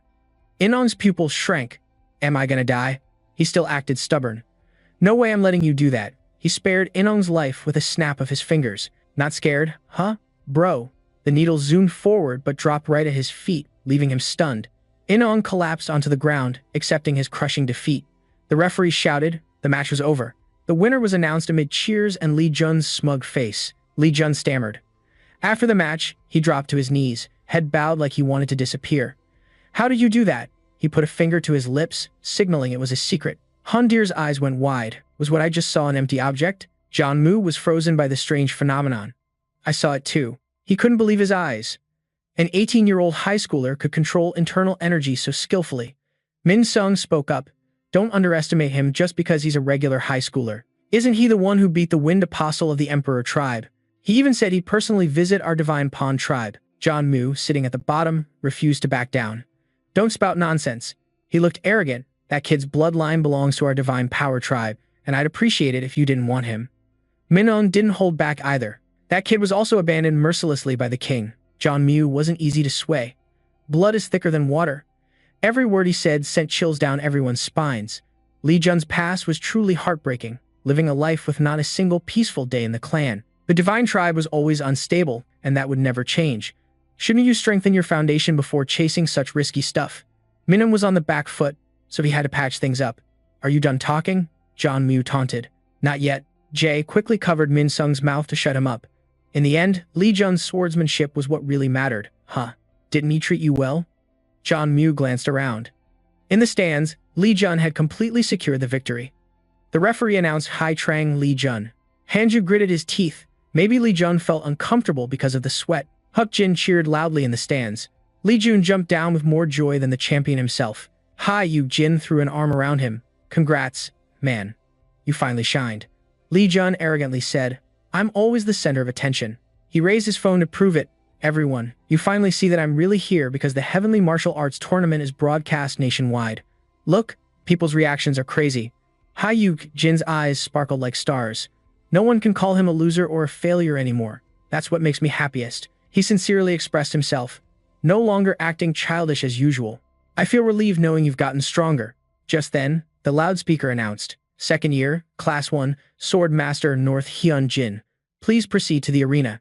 He sighed regretfully. I gotta go. Zhu, Ji, Yi are prepping for their matches. He smiled and ran off, still looking back. When I come back, you gotta show me how to do that move. Li Jun waved him off. Yeah. The old master sighed. You've got a good friend there. He smiled too. He's an awesome guy. Treats me way better than I deserve. Why would someone like that be friends with me? The old man lectured. He looks at your heart, not your skills. For a kid, trust and faith are everything. Li Jun looked up. I'll remember that. Bai called out to Li Jun. Come on. Let's cheer for Hai Yu Jin. He turned and replied, Yeah, I'm coming. He stepped onto the field amid cheers everywhere, leaving behind his straight silhouette with his coat fluttering. Li Jun watched him go, wishing him luck as the scene changed. The night was silent, no stars, just endless clouds. Behind the huge school was a mountain with lush green trees. A few soda cups clinked together, followed by cheers. Congrats on our first win, Roseg was ecstatic. Didn't expect all of us to win today. You forced a smile. I thought we'd lose. Li Jun teased. Why'd you think we'd lose after training with me? Maybe my training was a bit too easy. Hearing that, she shivered nervously. No, that's not what I meant. Bai explained. It's just that Jun, Hanju, and Hai Yu Jin are really strong. But compared to them, we're just rank E. Our chances against awakened rank D and C are almost zero. SYE smiled brightly. We're literally a miracle here. Hai Jin chimed in. Yeah, you're wrong from the start. Li Jun, with his high and mighty look, said, You're not just some rank E. You're a rank E trained by me. Got it. Winning is obvious. You're acting all preachy, not satisfied with just today's win. There are plenty more people you'll crush in the future. You got flustered. No, that's not it. I can't tarnish my master's name. Li Jun. Hanju smiled, watching everyone discuss when suddenly his phone rang. Li Jun asked, Hanju, did you get an important message? Not sure what she read, but suddenly Hanju crushed the phone in front of the whole team's confusion. She growled, Li Jun, and he grabbed a bag of chips, panicked. Huh? What's wrong? What happened? Li Jun's challenge echoed through the building. Who said I know what's going on? Scene change, more and more awakened people. In today's world, awakened people are celebrities. Idols or actors aren't awakened. They've long been pushed aside by famous awakened clans. The two countries symbolize some mystery, but among them, a few survived. These awakened people turned to singing. A famous awakened girl group called Red Girls. They travel everywhere to get famous. They visit places destroyed by gates, holding relief concerts to boost their recognition. That girl group fought monsters and were cheered by the public during a concert. They live-streamed battles against waves of monsters and quickly became a beloved band. Among them, Uni is known for her short hair and famous on YouTube. Uni's channel shows tons of clips with huge views. The clip of her kissing Li Jun's cheek has over 1 million views.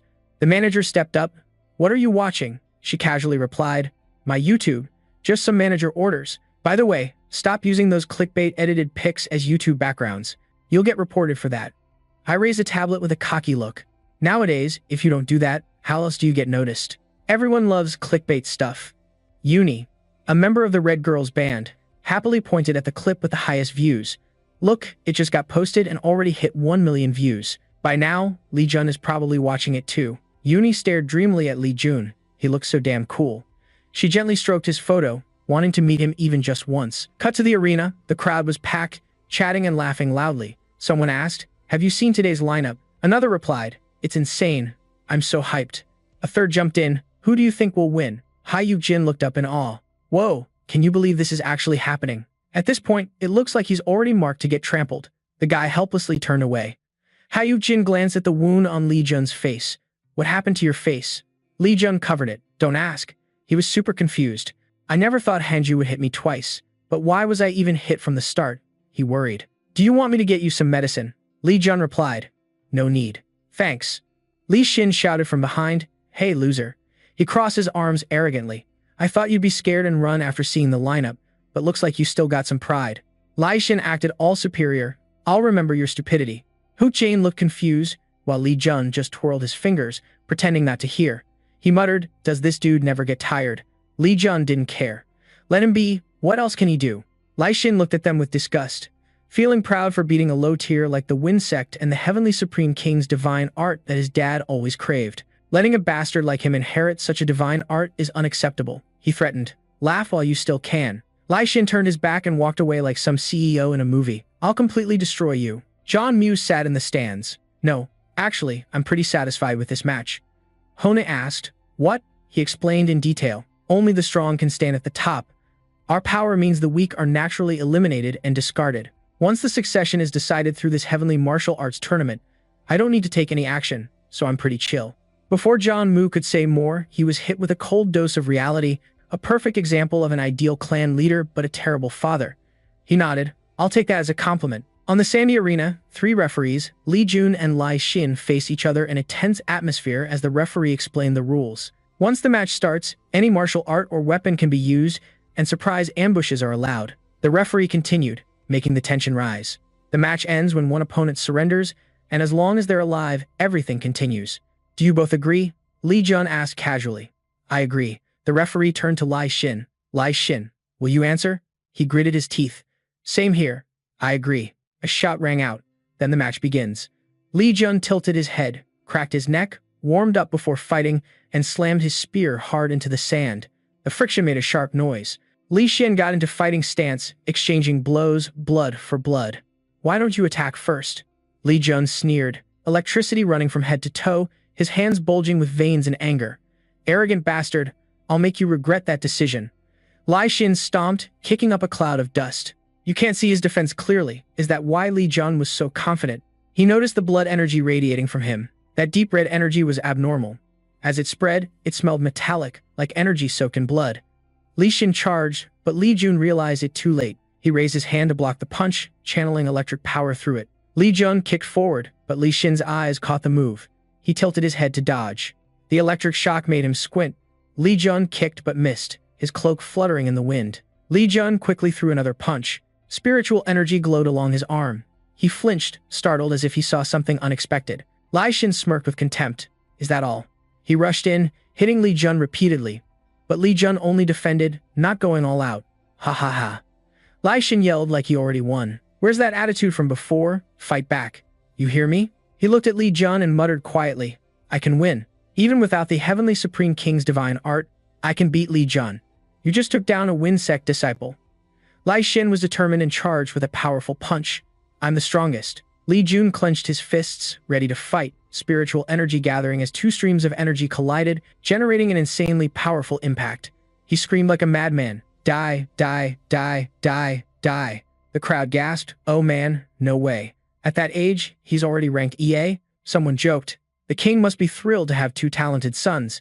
They marveled. If my son was like that, I'd treat him like a precious gem. An invisible power emerged in some clan. Becoming an awakened is a form of authority. A clan with many A-rank awakens can't be touched by the government. A clan with AA-rank awakenings draws the attention of the world government. John Moo looked down at the arena. A high school student and an extraordinary AA rank. The kid will become an S rank in 5 years. Korea hasn't had an S rank in 50 years since the Sword Master. His lips twitched a few times. That's good news. But John Moo was cautious. What's that worrying energy he's wielding? Kangoo pondered. That power, you're focusing to block Layan's strike. With intense focus, suddenly a chunk of his thigh tore open. Blood splattered, mixing with the wind's scent. Despite that, Li Jun's gaze didn't waver. His face showed no sign of weakness. He laughed loudly. Ha ha ha, so. My power? Do you still dare come near me? Speak up. Li Xin's mouth kept spitting words like a radio. Oh, can't open your mouth in this internal fight? Ha ha ha, you're clearly pissed. Man, so noisy. Li Jun felt super annoyed with this rice-powered loudspeaker. I was just busy thinking how strong you've gotten, but now I can't stand your noise anymore. He manipulated spirit energy to create a vortex, the ground beneath dented. Li Jun's eyes flashed with sharpness, his brows furrowed like he could crush 2 flies. He punched right in the nose, his eyes wide open. Li Xin, like a stuffed animal losing balance, was thrown far back, spitting out fresh blood. Li Xin spun once in the air before landing. Li Jun warned, "Tone it down, my ears are about to explode." The elder hesitated. What? He looked up confused.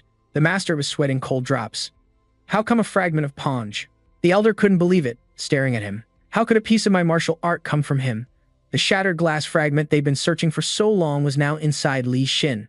Li Jun looked up bewildered. A piece of your martial art? What do you mean, master? Cold sweat dotted the elder's forehead. The third technique is the martial art you'll learn after the unlimited technique. He continued while Li Jun was stunned. That's the martial art from when I was at my peak.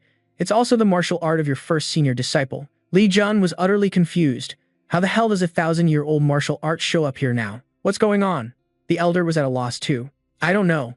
Li Jun thought of Kim Kwai. Kim Kwai, the boss of the 1,000 Lakes, and now this. How does something from 1,000 years ago appear in the modern world? His face was marked with a giant question mark. Could it be because of those gate scenes? Li Jun stood up to theorize. The gate is a crack. The highest level gates are like lands inside, resembling medieval times or martial arts worlds. If the world inside the gate is a world from 1,000 years ago, and if that world connects to the modern world through the crack, he glanced at the elder with scrutiny. Even as a spirit, I still met Master Hat from the Australia family. He also came from 1,000 years ago. Maybe Li Xin got Ponji's fragment. The elder looked helpless. I don't know how this happened. Li Jun remained calm, but we can find out right away. He bowed. Zhu Ji Yi, get ready to fight. He's right in front of us. Li Xin frowned. The person who got the fragment. At the same time, the system announced a side quest to retrieve Ponji's fragment. Rank C description. Mu Australia is curious why Ponji's fragment is here. Defeat Li Xin and satisfy MU National's curiosity. Success condition. Destroy Li Xin's Dantian. Failure condition. Li Xin escapes or his Dantian remains intact. Reward. Tech points 800,000 B. Points needed for Pongi reduced by 10 million B. Li Jun's mouth dropped open. A C-rank mission gives that much? He looked smug. I just got another reason to win. Li Jun faced him with a blank expression. Alright, then let's start round 2. He suddenly leapt to the center, moving so fast his opponent couldn't catch on. Li Jun was like a clone, swirling around Li Xin like a tornado. He spun in a daze. Is that a secret martial art? No, this is Li Xin looking up to see dozens of Li Juns in front of him. It's just Li Jun moving so fast it created afterimages. You dashed past, making him tighten his defense completely. Suddenly, from above Liu Xin, a thunderous punch was coming down. He was lucky to escape, while Li Jun slammed a punch into the ground. Liu Xin's face twisted in pure horror. I've had my eye on this guy from the start. He glanced over and smirked mockingly like he was teasing his prey. Li Jun leapt up, forcing him to dodge left and right. He deliberately avoided critical spots and held back his power when attacking.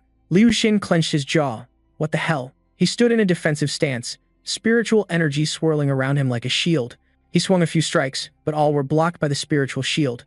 Liu Xin was furious when Li Jun dared to create another illusion clone. You think you can mess with me? He roared. With this power, I won't lose to anyone.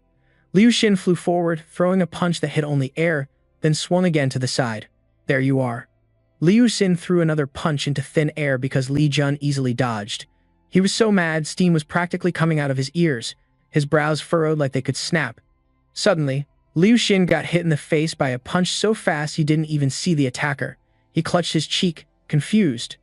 You're out! From behind, as if nothing happened, another strike landed on the other cheek to even things out. After the equalizer, Li Jun unleashed a flurry of punches that made his head bounce off the ground like a spring. The crowd in the stands jumped up, mouths wide open, cheering nonstop. Liu Xin spat out a mouthful of deep red blood. Oh, he groaned, clutching his battered face. Sniff. Liu Xin's body couldn't hold up and collapsed. His whole body trembled uncontrollably, cold sweat soaking his back. This feeling was something he'd never experienced before. He knew exactly what it was. He looked at Li Jun with overwhelming fear, trembling.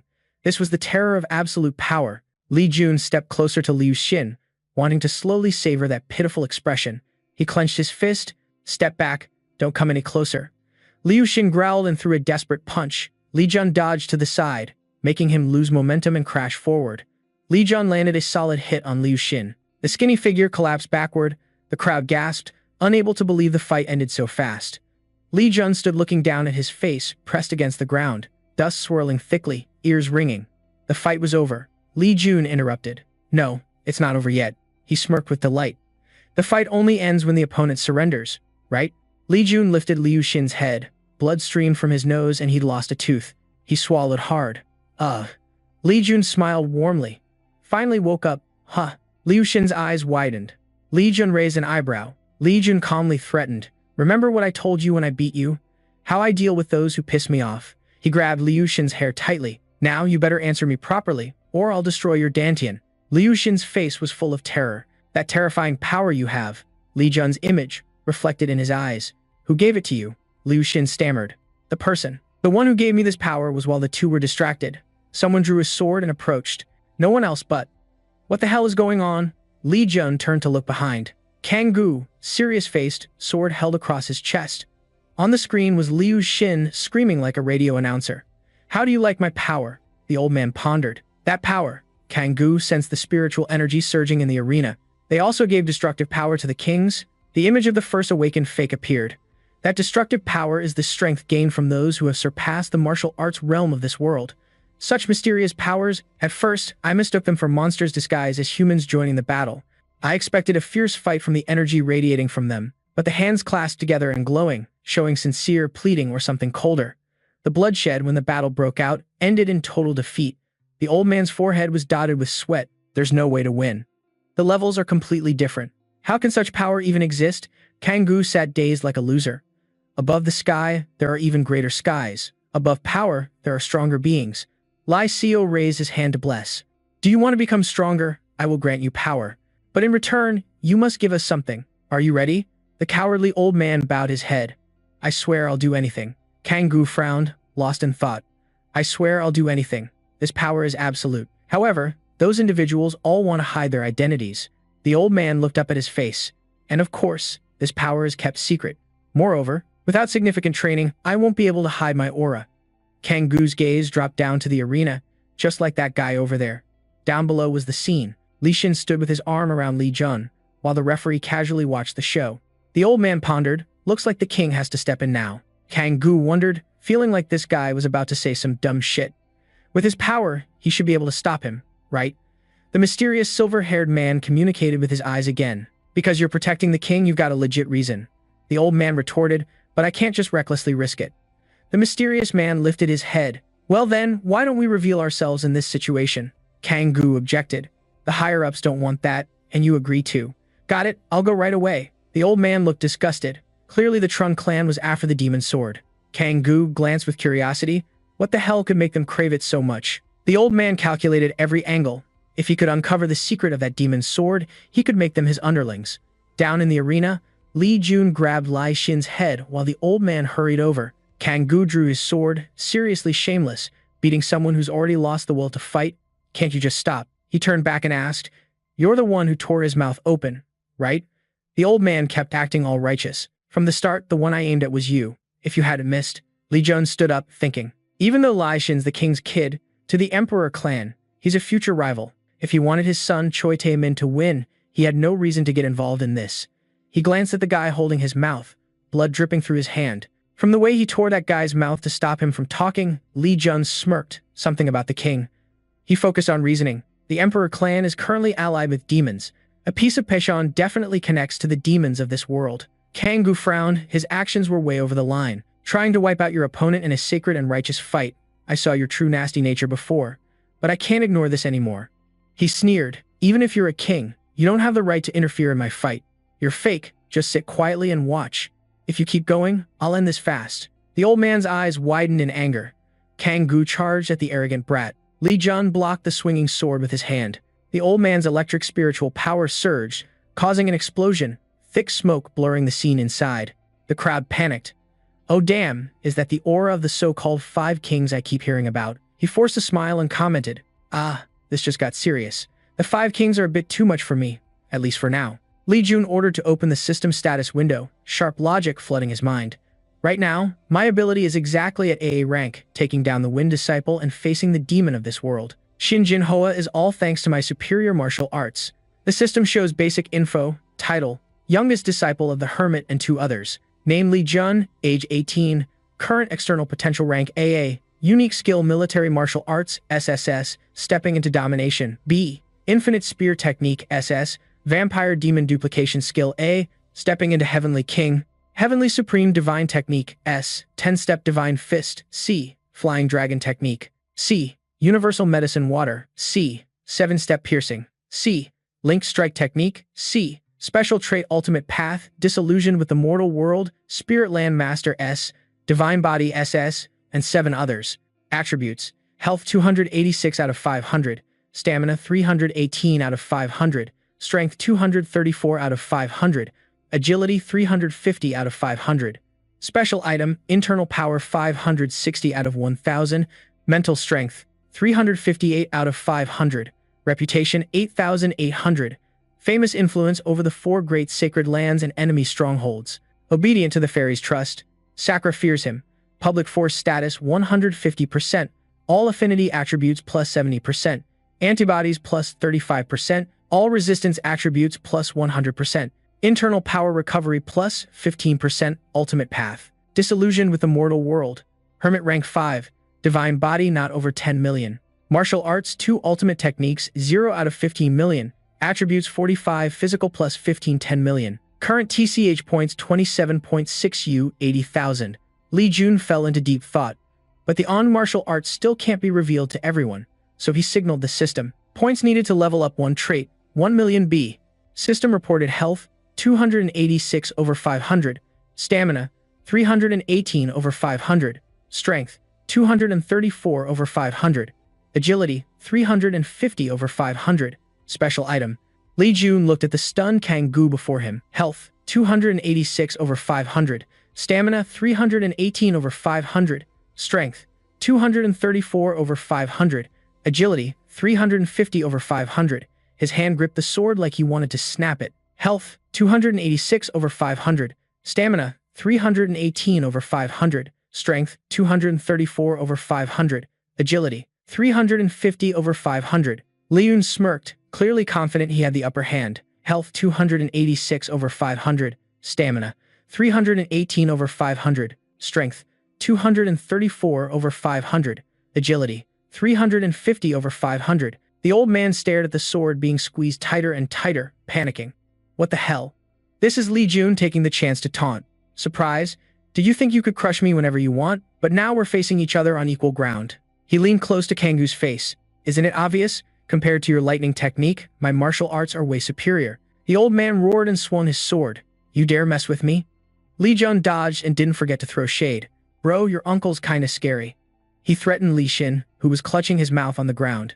Since he's not saying a word, I can't keep this secret from him anymore. Hearing that, he screamed out loud. I'll say it's because of my uncle, so I can't talk. Li Jun grabbed Li Xin by the collar. Now I don't need to listen to you anymore. Kang Gilyu shouted, will you stop already? A voice came from behind. It's over. Li Jun was about to punch him into Mars while still holding his collar but then froze. Zhan Mu grabbed Li Jun's hand tight. Is that enough? The murmurs made the old man reluctantly sheath his sword. Your Majesty, please stop. Adults getting involved in kids' fights never ends well. Li Xin took advantage and yelled, Dad, please spare me, spare me. Ugh. Li Jun frowned and snapped back. I don't want to stop. The old man growled angrily. Are you disobeying your dad? He questioned. Have you ever treated me like your son? Ju froze like he'd been hit with a pressure point. Li Jun shook off his hand like cutting off this pathetic father-son bond. He glared. Please drop that fake mask already. It's disgusting. Makes me want to puke. Someone sneered. Whatever you say, calling him the sixth prince is a bit much. Ha ha, Uni protested. Just wait and see who's really right. Li Jun forcefully pulled his hand away from Zhan Mu like severing their father-son ties. He glared. Please drop that fake mask already. So disgusting, you make me want to puke. Zhan Mu and Danju was stunned, face full of disbelief. Li Jun challenged, have you ever treated me like a father? If you had, you never fulfilled your duties as a dad. He stood up fiercely. I never expected anything big from you anyway. Li Jun recalled the painful past when my mom was murdered. He told about the miserable days when I was abused by Choi Minin. Li Jun was furious that I tried so hard just to get his attention, but Zhan Mu deliberately avoided my pitiful attempts to get close. Li Jun was exhausted. Even when I begged my whole life, He pounded his chest and shouted, "You didn't even bother to look my way once. You're the one who abandoned me first." John Moo wanted to explain that, but Li Jun turned his back. "Enough, I don't want to hear it." His face darkened. "If you choose to just stand there and watch, the killing intent around Li Jun grows stronger every day, then you'll have to pay for it." The system popped up at the same time, a side mission to retrieve Peichon's fragment. Success condition: complete the mission by destroying Lian's Dantian. Kang Jiu sprang up, slashing forward, but Li Jun leaned back to dodge. The old man swung his sword down on the arena, cracking a huge chunk of the wall. The crowd watching the fight panicked and fled. "Damn, the arena's collapsing." "Oh no." Hanju calmed everyone down. "The arena's guarded by the security team. It won't collapse. Please move slowly. Please take your seats." The blonde girl ran like crazy. "Oh no." Then she slipped and fell, but the pain didn't hit as expected, and a hand caught her. Jun Jiyoung grabbed her waist. "You okay? Hurt anywhere?" She softly replied, "Yeah." The blonde held her cheek. "Why am I suddenly like this?" Meanwhile, she still anxiously watched the fight. Jun Jiyeon's gaze locked on Li Jun. "Please don't get hurt." Kanggu yelled like he lost his mind. "You bastard, not only are you cruel in this tournament, you're also disrespectful to me, the Demon King." The old man flew up, about to strike down. "Today I'll teach you a lesson," but Li Jun easily read and dodged the blow skillfully. The arena wall cracked again with a huge gash. Li Jun smirked, muttering, "Master, you see that?" The immortal frowned. "Yeah, I see it clearly."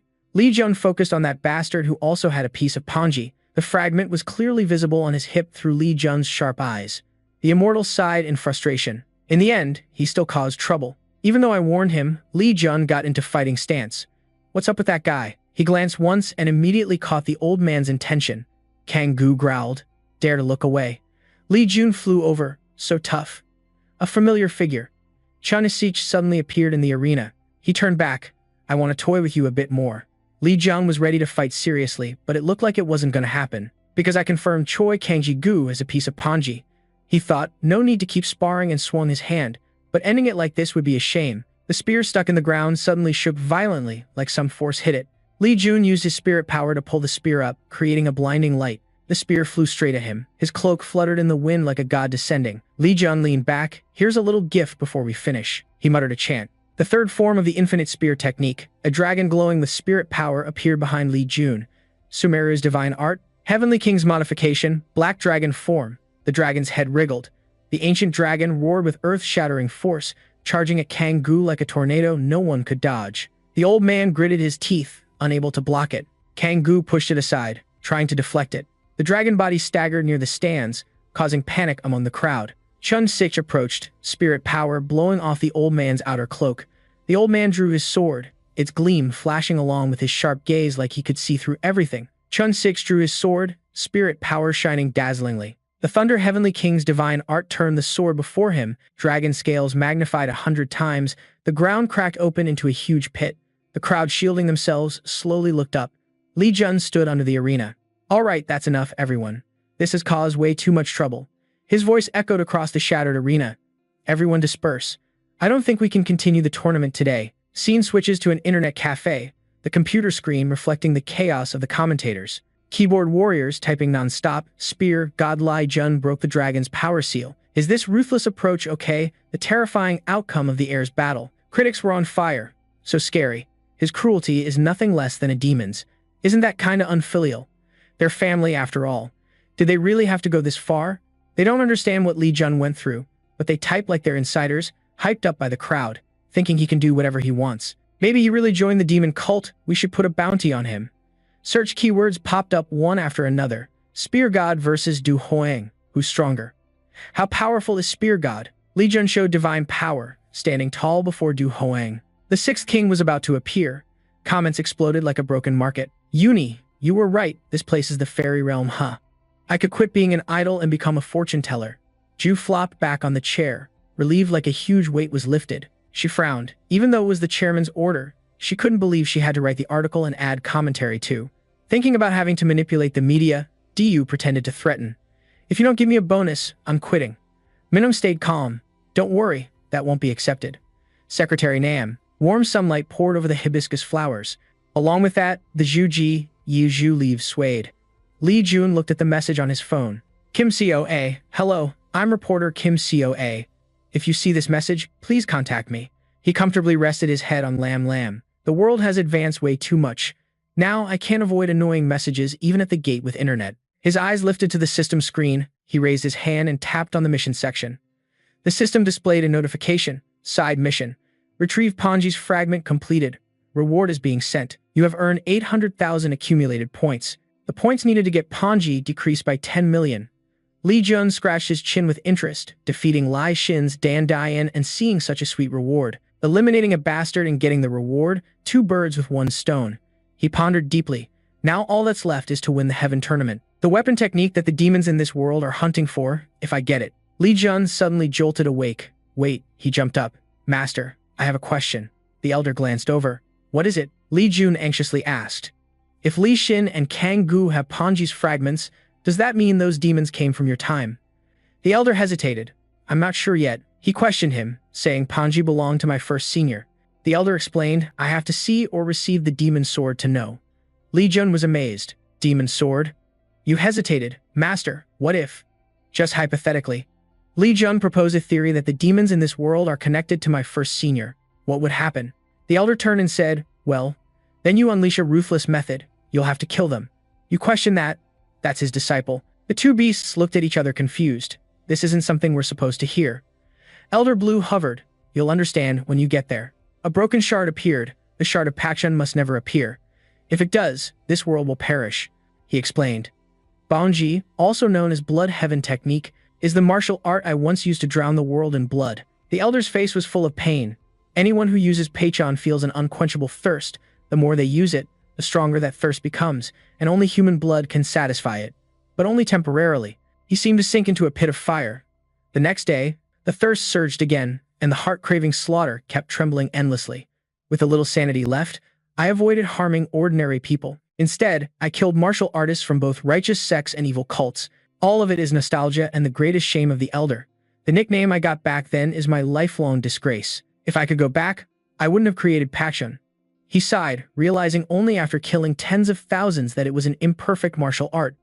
The elder was troubled by that bloodthirsty disciple. Even though it was more perfect than any other martial art, the problem lay in the mind technique. The mind technique supporting Pachon couldn't sustain the martial art, leading to the side effect of bloodlust. It's a martial art banned by the martial world on a different level than usual dark arts. Li Jun was shocked. He actually taught that kind of martial art to his disciple. The elder waved his fan. Luckily, I only passed it to my first disciple. The elder told the story of retreating to hide for his disciple's sake. My innate ability wasn't enough to use Pachon, so I immediately chose to retreat and hide so Zhu Ji, the elder, lost. Life never goes as planned. Back to reality. He hesitated with his disciple. If I say, just if. The elder sorrowfully spoke the words he didn't want to believe. A dance created by combining the cat heaven magic as the foundation with heavenly horse magic and the reverse core Dhamma technique. The elder continued. That's what you call the primal divine magic. System notification. Description of primal divine magic has just been updated. Primal divine magic is an SSS grade male growth type. Description as follows. A Hyun Mu divine magic that the Mu family devoted their whole life to. It can control dispersion across heaven and earth and pairs well with any martial art. Its foundation is heavenly horse magic and the reverse core Dhamma technique. Effects. Plus 25% energy recovery, Muguki control, heaven destruction, plus 30% magic resistance. Lion forced a smile. Ha, isn't this a scam? You wondered SSS rank and growth type? Surprising there's a rank above SS. How high could it go? Li Jun pondered what happened after creating primal divine magic. The elder approached his disciple. I came to pass on the perfected martial art to my first disciple, but nothing could be undone. But he didn't meet expectations and you got stabbed. Though I'm a sinner, what happened to my first disciple was also my fault. That first disciple was like a wild beast, showing no mercy for anyone's life. I tried to make that kid more comfortable by taking all the blame myself. He and his most beloved disciple had an extremely fierce battle. The elder had lost. Life never goes as planned. Back to reality. He hesitated with his disciple. If I say, if only. The elder sorrowfully uttered words he didn't want to believe. If the demons in this world are somehow connected to my first disciple, can you handle them? He was dejected. This isn't an order. If you don't want to, you can refuse. Just consider it a request from an old man. Li Jun replied, Master, you clasped your hands sincerely. I was going to say the same thing.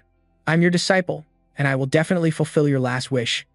Many people have made me stronger, Master. Li Jun bowed respectfully. In a world where the weak aren't even considered human, the one who made me human is none other than you. And eradicating the demons who caused my mother's death is what I've longed for my whole life. You smiled happily, so you don't need to ask. Besides, I'm your disciple, right, master? The elder looked at you with affectionate eyes. Thank you. Taking the chance, Li Jun suggested, if you're grateful, maybe you could gift me one or two of those cool items. The old man waved it off. Rain, go away. Damn brat, scene change. The sound echoed with every beat. 1405, 1406, 1407. Li Jun stepped forward. Oh, so you're really here. Hayo's eyes lit up brightly. Ah, you're here. You sheath your sword and step forward. You're really good at fighting. Outside, everyone was talking about you non-stop, but you acted like you didn't care. Let them say whatever they want. HCO enthusiastically grabbed his hand tightly. As expected, pride meant nothing to him. I'll train hard to follow in your footsteps. Li Jun could only force a smile at this over-the-top enthusiasm. Aha, he reminded him. Right, Hesu, take this chance to awaken one or two traits. How do you suddenly wonder about that? Li Jun was suspicious. Why so many questions? Don't you trust me? Hyo shook his head vigorously. No, it's not that I don't trust you. Who else would I trust? He affectionately threw his arm around Li Jun's shoulder. I know you skipped the Heaven Martial Arts tournament for me, but I feel bad for not watching over you properly. Just trust me and give it your all every day. Got it? He covered his mouth, full of gratitude. Yes, I'll try my best until my last breath. Li Jun smiled slyly. I guarantee you'll be reborn. Scene changed to a silent full moon night. Angry curses echoed through the mansion. A sword stabbed sharply into a paper on the wall, followed by a roar. Damn it. Kangju sat on the chair. Everything was a mess again. His face twisted in anger. The reputation of our royal family has plummeted without control. At this point, there's only one way left. Kangju looked down at his useless son. Tae Min, you have to win the Heaven Martial Arts tournament. You must get the demon's sword at all costs. He's stubbornly determined to beat Li Jun. As for Li Jun, I'll handle that. Do you understand? On the wall, an image of Li Jun with a sword stabbed through his head like a puppet for amusement. Blazing sunlight shone down on the dusty desert. The system appeared. Your disciple has awakened an AA-rank trait. 1 million P points have been awarded as a reward. Li Jun crossed his arms. It took about 1 day to awaken a trait. Perfect. He smiled and asked, Hesu, how do you feel about the new trait? Hesu raised his muscular fist. Haha, it's awesome. I've never felt this full of energy before. Li Jun was proud.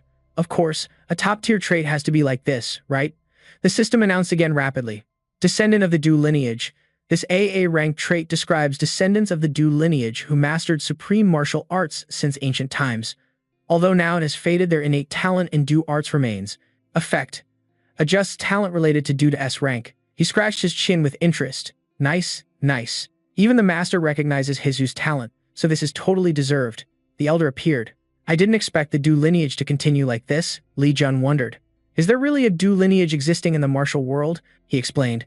Not every clan using Du is in the martial world. During the Great Goryeo era, many warriors from the Du lineage were among those clans. He had an idea. If the Habuk Penjenga family originated from China, then the Du lineage must be Korean, right? And Hesu is a descendant of the famous Do lineage from Goryeo. The elder nodded in praise. Smart. Li Jun frowned, reasoning. So master, in my opinion, the descendants of the Du lineage from the Great Goryeo learned the Habuk Penjenga martial arts. From an amateur martial artist? Funny, huh? He joked. Oh man, look at whose disciple is speaking so accurately. The elder was firm. All right then, we must find where the Du clan's martial arts are for my disciple. He was delighted. Master is the best. Li Jun stepped halfway into the teleportation vortex. So you're heading back now? Huh? Hesu. If you're bored, just fight those guys, okay? He smiled and reached out. Wait, they're begging for help in vain, master. Hesu, with a murderous look, he approached.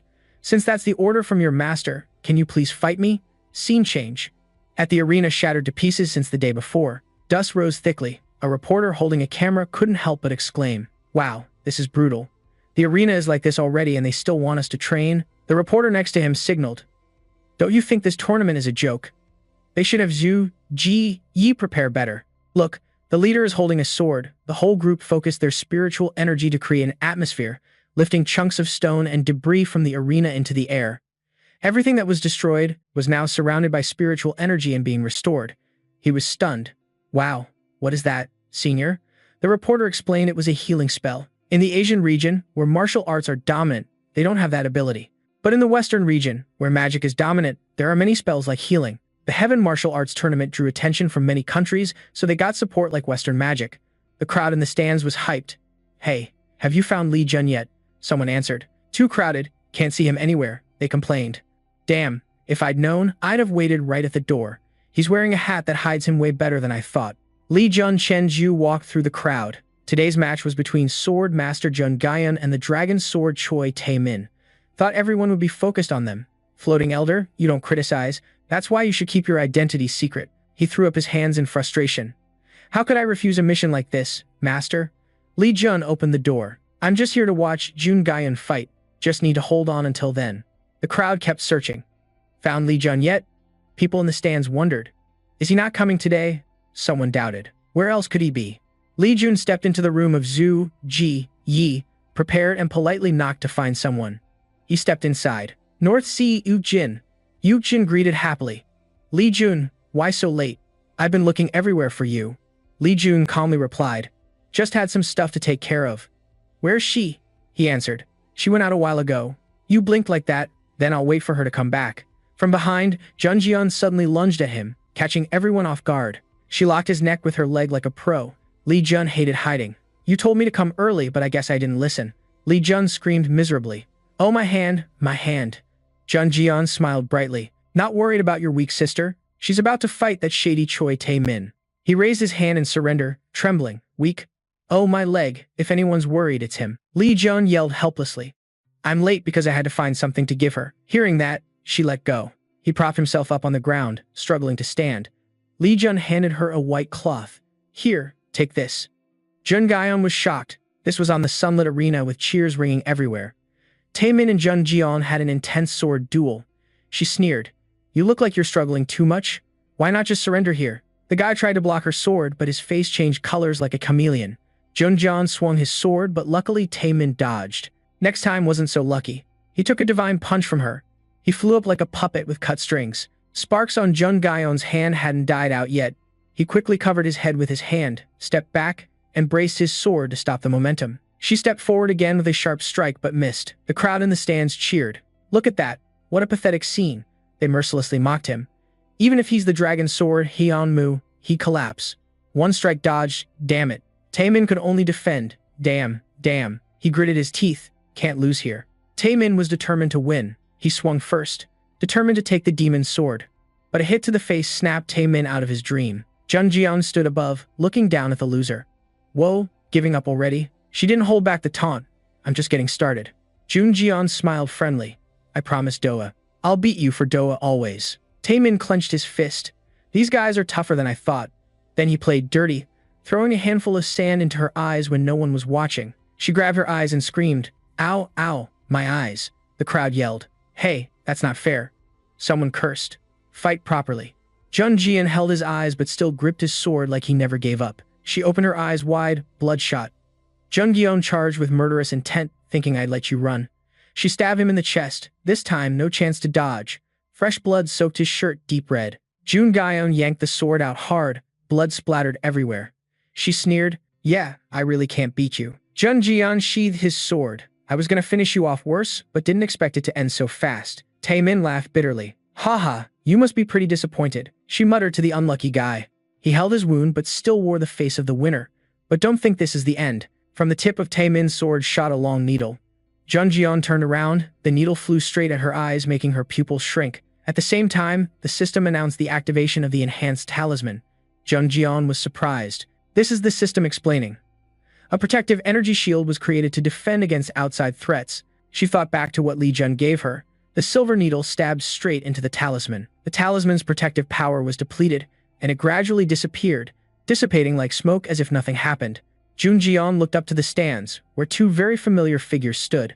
Huk Jin stomped angrily. Hey, Choi Tae-min, you coward. Wait until this tournament ends, and you'll see what I'm made of. She smiled charmingly. So intense, my heart's about to melt. Tae-min stammered, unable to get the words out. Energy shield. The guy looked up in horror. That's right, it's him. How the hell did you create an energy shield? You're only a rank A. Before he could say more, she slammed the sword hilt into his head. Tae-min crashed down like a beached fish, leaving a huge hole in the ground. Jun Gyeon sneered. That bastard, someone like you doesn't deserve to swing a sword. The crowd roared as the referee announced. The match is over. The winner is the Northern Dongyan Sword Master. Ha Yuk Jin Zhu, Ji. Yi Zhu looked annoyed. Damn, I was hoping to crush Taemin myself. Li Jun suggested, then lose already. Maybe you two will meet in the loser's bracket. He scratched his chin, overhearing that. Hai Yuk Jin seemed to remember something. Wait, he wondered what would happen if you advanced. Yu answered calmly. Right now, it's just me, Hanju, and the others, plus Sister Dongyan. The next round is the quarterfinals. That's when you two will freak out, fighting each other. Hai Yuk Jin jumped up like a spring. No time to waste. He gritted his teeth, pissed off. Wondering why Hanju didn't come watch the match with him but locked himself in the training room. Go play somewhere else. Yeah, fine, I'm never inviting you again. That Hanju girl. Hai Yuk Jin ran off like the wind. Li Jun said, from tomorrow I'll train hard. Li Jun waved, good luck. He scratched his head, thinking. Hanju and Hai Yuk Jin gotta be like that. Both want to win the damn tournament. Li Jun quickly corrected. But that doesn't mean I'm giving up. He crossed his legs casually. Damn, Hai Yuk Jin. You've been through this before. Hang in there. At the school with its huge campus, cicadas buzzed everywhere in the infirmary. Through the clear glass, you could see legs twitching slightly. Taemin and Tae-ho sat close, the atmosphere super tense. The guy hung his head. Dad, I'm sorry, losing to a girl. Taemin was stunned. I didn't expect Northern Dongyan to use an energy shield, nor that he'd rank up so fast. Kang Yu brushed it off. No, that kid didn't use an energy shield. The old man was silent. You were too distracted to notice. It was a one-time use item. He clenched his fist. Impossible. Taemin felt humiliation rising. He'd spent a fortune on that Y martial arts manual. Yet he lost in both skill and strategy. Zhu, Ji, Yi Zhu, what's the plan? Tears dripped down his face, total defeat. So bitter, so damn bitter. Dad. Suddenly, someone pushed open the door from outside, without warning. Kang Gu yelled. I said no one's allowed in, Manhwa, and quietly introduced himself. It's me, the monk. The old man jumped up. Sorry, I thought it was some lackeys. Kang Gu greeted the visitor at the door. Monk Mun Bill. Taemin wondered. Who's dad?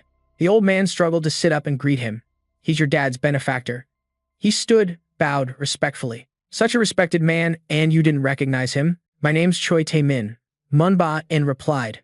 Pleasure to meet you. The old man patted his head. Long time no see, so I stopped by to greet you, Kang Gu. But why does our young master look so down? Taemin hung his head like he was carrying some heavy burden. It's just that I trained hard to win the Heavens Martial Arts Tournament, but it all became meaningless. I want to follow Dad's orders to get the Demon Sword. Manhwa En stroked his beard. Ha, the Demon Sword is what we've been searching for too. What a coincidence. He laughed heartily. Kang Gu really sees far ahead. Kang Gu feared. If the Divine Tribe finds out the Emperor hid the Demon Sword, the Emperor's clan is finished. Reluctantly said, I plan to gift it as a symbol of loyalty, but my son failed. I'm so ashamed. Manhwa En comforted. No need to feel guilty about that. How can mundane things always go as the mortal desires? He added, but because of your sincerity, Monk here will give the young master a gift. Kang Gu was curious. The monk searched his robe pockets. Surely you know this is a very precious item. He chuckled, tilting his head a full 180. Don't forget to be grateful for the gift you gave us. Scene shifts to early morning, clear skies, sunlight shining through the glass window of Li Jun's building. The morning of the quarterfinals, he stretched after a good sleep. Li Jun held a coffee cup by the window, enjoying the breeze. Wow, today's weather is perfect. He closed his eyes and soaked it in. Perfect for grabbing the demon's sword. Li Jun was startled, turning around at the sound of the door opening. Hanju's eyes were glued to him, not blinking. Even though he casually opened the prison door, his face didn't change a bit. Li Jun jumped onto the bed and wrapped himself in a blanket. Damn, how did you get in here? She replied coolly. I broke the door. You wouldn't believe it. If you break the door, you owe me for the repairs. Hanju stepped in, but now that didn't matter. She grabbed his hand tightly, pleading desperately. Hanju bowed her head and shouted, Save me, Li Jun. She dropped a bombshell that stunned him too. The tournament's grand prize, the demon's sword, was stolen. The door was slapped together with tape, and Li Jun's voice echoed inside. Basically, he was fixing his collar. We think the demon's sword got stolen last night. He just found out and was investigating who the suspect might be. Hanju responded. Li Jun ruffled his hair helplessly. Who the hell is crazy enough to do this? The elder guessed. Probably those guys. He looked up. Huh? The elder's tone was grim. The creatures you call demons come from another world. They'll do anything to get the demon's sword. That's the first clue. Li Jun clenched his fist. How sneaky. They should have fought fair and square. And they dare steal my stuff, the elder judged. So damn despicable. A question rang out on the phone. We need to bring it back, right? Hanju answered. Yeah. Secretary, you told June already? Yeah. The elder was determined, of course. We can't let those demon bastards get the demon sword. He asked Hanju, do you know what's going on with the Heavenly Martial Arts Tournament? She guessed. I think they're having a meeting about it right now. Li Jun suggested a plan. First, we need to make sure the tournament doesn't get postponed. We gotta put out the fire first. He had an idea. Hanju, can you ask the chairman to change the prize? Tell him it's my idea. Scene changes to a pitch-black room with no lights on. Mindung seriously announced. We've been informed the Tyrant clan won't participate. He sat before a packed conference room. Everyone here, I assume you all know about last night's incident. I'll get straight to the point. Min Sung presented the idea. We're considering postponing the Heavenly Martial Arts Tournament. What do you think? One leader agreed. I support it. Others discussed. An item from the Black Gate was stolen. Recovering it should be prioritized over the tournament.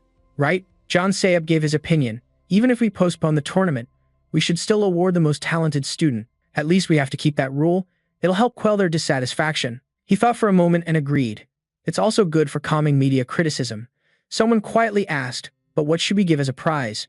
Zhang quietly called from behind. Chairman Min Sung put the phone to his ear. Hanju, what's up? Yes, the meeting is still going on. He nodded. I understand. Min Dung clapped to stop the growing chatter. Everyone, please pay attention. He smiled and offered a solution. What do you think about using the Blood God's map as the new prize for the tournament? Zhang agreed.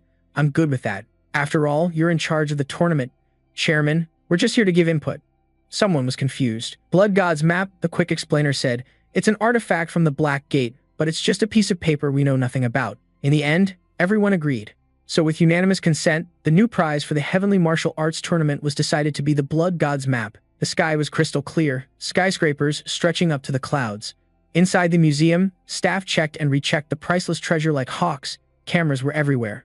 Zhang scrutinized every corner of the treasure without missing a speck. He suddenly looked up, as if he heard a suspicious sound. Zhang turned around sharply. What's up? Is that you? Li Jun acted innocent. Huh? What did you say? Feeling old-fashioned, he muttered and turned away. Probably just my imagination. He gritted his teeth and stuffed Lam back. Lam, you. Li Jun grabbed the blue fur that was supposed to stay still. Almost got caught, but it still went hyper and rushed forward. Goga, the invisible artifact you worked so hard to get. The kid struggled to get this invisible artifact by asking the Yellow Clan. I'll use it carefully. The time limit is short and it can only be used once, so we have to move fast. The elder laughed heartily. There must be some precious magic stones displayed here. It's like heaven for Lam. Li Jun tried to hold onto its body, this greedy little bastard. The iron door shut just as he carried Lam and ran out. Li Jun breathed a sigh of relief. Just in time, he looked toward the empty lot ahead. This is the back corridor of Building 3. Where the hell is it kept? Li Jun picked it up. Do it. Stop scratching. Come here. Let it down to sniff and find the way. Now find the energy similar to my innate power here. If this goes smoothly, I'll give you a magic stone. One person, one fox, moving side by side to investigate the case. But we keep walking and see nothing suspicious. Just going forward like this isn't a good sign. Li Jun was restless. Lam Nam, where the hell are you going? Lam Nam stopped at a spot and barked loudly. Woof, woof, woof. In front of him appeared an ancient shrine with hundreds of steps. Li Jun was curious. According to the map, this is in Quang Mountain in Dung No. There's a shrine here? It's not on the map. He tilted his head, asking Lam Nam if he was sure this was the right spot. They stepped up to the shrine and whispered, Hey master, are you here? Li Jun called out loud. Anyone here? But no echo came back, so he got disappointed. There's nothing here at all. Seeing Lam Nam scratching the door, Li Jun got curious too. What's inside? The shrine door opened, sunlight pouring in like it injected life into the space. He was surprised. Damn, holy crap. Inside was a greenish-blue glowing barrier. So they secretly built this shrine for a reason. The system popped up a notification. This is a sealed gate. Force it open. Y-N. Li Jun shoved his hands in his pockets. So this is the path that led here. He nodded. Go. He reached into the barrier. Well, I should check out the faces of those who stole my stuff, the system blared. Forcing the gate open, the announcement kept repeating. The gate was forcibly opened. Before Li Jun now was a hall even bigger than before, a red zone gate. Li Jun looked at the altar, stunned. Whoa, this place is freaking massive. He pondered. Looks like those 4 great holy beasts are still chilling, probably nothing to do with them. The elder frowned. Something about NXA sounded familiar. Li Jun asked, "You know it?" The elder was vague, feeling like he'd heard about it once, but it was long ago. Everything's faded. "Should we go inside and see if you haven't pissed off the master yet and still aren't old enough?" The elder warned, "If you want to die, say one more word." They slowly entered the shrine like they owned the place. Li Jun looked around curiously. "Damn, I've seen lots of medieval architecture and ruins from gates, but this Chinese-style architecture is a first. Feels more like touring China than entering a gate." The elder glanced around before realizing, "This is exactly the place I thought of." Li Jun wondered, "What kind of place is this?" The elder explained, "This is where assassin monks live, making a living by killing people." He stepped forward slyly. "I thought Shaolin monks wouldn't even kill an ant." "This isn't Shaolin, right?" The elder told a deeper story. "They're actually heretics from Shaolin. You could say it's from the era when your master was still alive." Li Jun's jaw dropped. "What?" He monologued with a super smart vibe. "The master's era? No way." "Oh, right. If the gates can open like in novels, maybe we're awakening. Gates and status windows, maybe anything can happen." Li Jun concluded, "If it's from his time, then those demon sword thieves are definitely connected to him." The elder agreed immediately. "Right, we can't let them keep the demon sword." After walking a bit, they reached a door guarded by a master. Of course, the master held his staff pointed straight at the three of them. "Who are you?" he shouted. "I'm asking who you are. Answer me." Li Jun smirked. "Who am I?" Li Jun used his spiritual power to pull the spear. "I'm the owner of what you thieves just stole." Footsteps thundered closer and closer to the three of them. Nearly 100 masters ran over to reinforce, forming a circle around the two others. Everyone pointed wooden staffs at him. One sneered, "A lowly fake awakened like you dares to step into the gate, dumbass." The elder wondered, "What's going on? Why no attack?" Li Jun was speechless. You're giving off a filial vibe. These guys are from thousands of years ago, right? A classy Korean guy. I'm torn between respecting my elders. Or not." The elder looked pissed. Should have used honorifics from the start. Now, I kinda regret it." The elder kept hitting him. "Respect these barbarians? Stupid. You're pissing me off, you little punk." Li Jun jumped up and down. "How could I respect someone like that? That hurts." The masters couldn't see the elder, so they looked at him like he was crazy. Is he talking to himself? They exchanged glances. Is that guy nuts? The system popped up a notification. Side mission to retrieve the Pahai Shard. Description: Muchak is pissed because the Junaka soldiers also have Ponji shards. They're ruthless low-life killers. Wipe them out to ease the Muchak family's worries. Success means killing all the masters. Failure means leaving even one alive. Reward is 3,500,000 techie points. The techie points needed for the Pange dropped to 40 million. Li Jun is stunned. How many points do you need for Pange? 40 million points for the reward? He slings his spear over his shoulder. "Oh, you want to fight too?" Li Jun's ready to throw down. "Alright, let's see how strong our Lam Nam really is." The monks charge in 2. "Brothers, we've waited long enough. Let's send them back to the earth." Suddenly, it lunges forward, biting hard into the most eager monk. The rest of the monks see Lam Lam's massive form and freak out. "Demon beast, look at the battle formation full of holes ahead. Thanks to Lam Lam, there's a gap in the 18 Arhat lineup. We gotta exploit this weakness." Li Jun darts fast through the broken Bagua circle. System alerts, skill activation, use Demon King, Heaven's Footstep technique. He stomps hard, kicking up a cloud of dust as spiritual energy swirls around him. The monks advancing get blasted away by the spiritual force. Thrown back, he immediately plants his feet to stop sliding too far. They don't rest long and spring back up, gritting teeth, raising their staffs. The monks surround Li Jun from all sides, cutting off his escape. He struggles to block the fierce strike from the monk in front. Someone tries to sneak attack from behind too. Li Jun dodges with a glance. Then hundreds of monks attack. His eyes widen at the insane numbers. Li Jun grits his teeth, only able to defend. No chance to find a good counterattack. He clutches his side, sighing this is definitely a whole different level. In front of him is a long line of monks radiating murderous intent. One-on-one might not be as tough as Kang Ju, but with those numbers, it's way worse. If Lam Lam hadn't taken one out before this started, that 18 Arhat formation would have given me a serious headache. He grips his spear tight with fierce determination. Gotta finish this before reinforcements arrive. Li Jun closes his eyes, gathering spiritual spear energy. On the third breath, the black dragon spear glows with green-blue electricity. His eyes blaze like he's summoning something. A blue dragon slowly rises, roaring into the sky.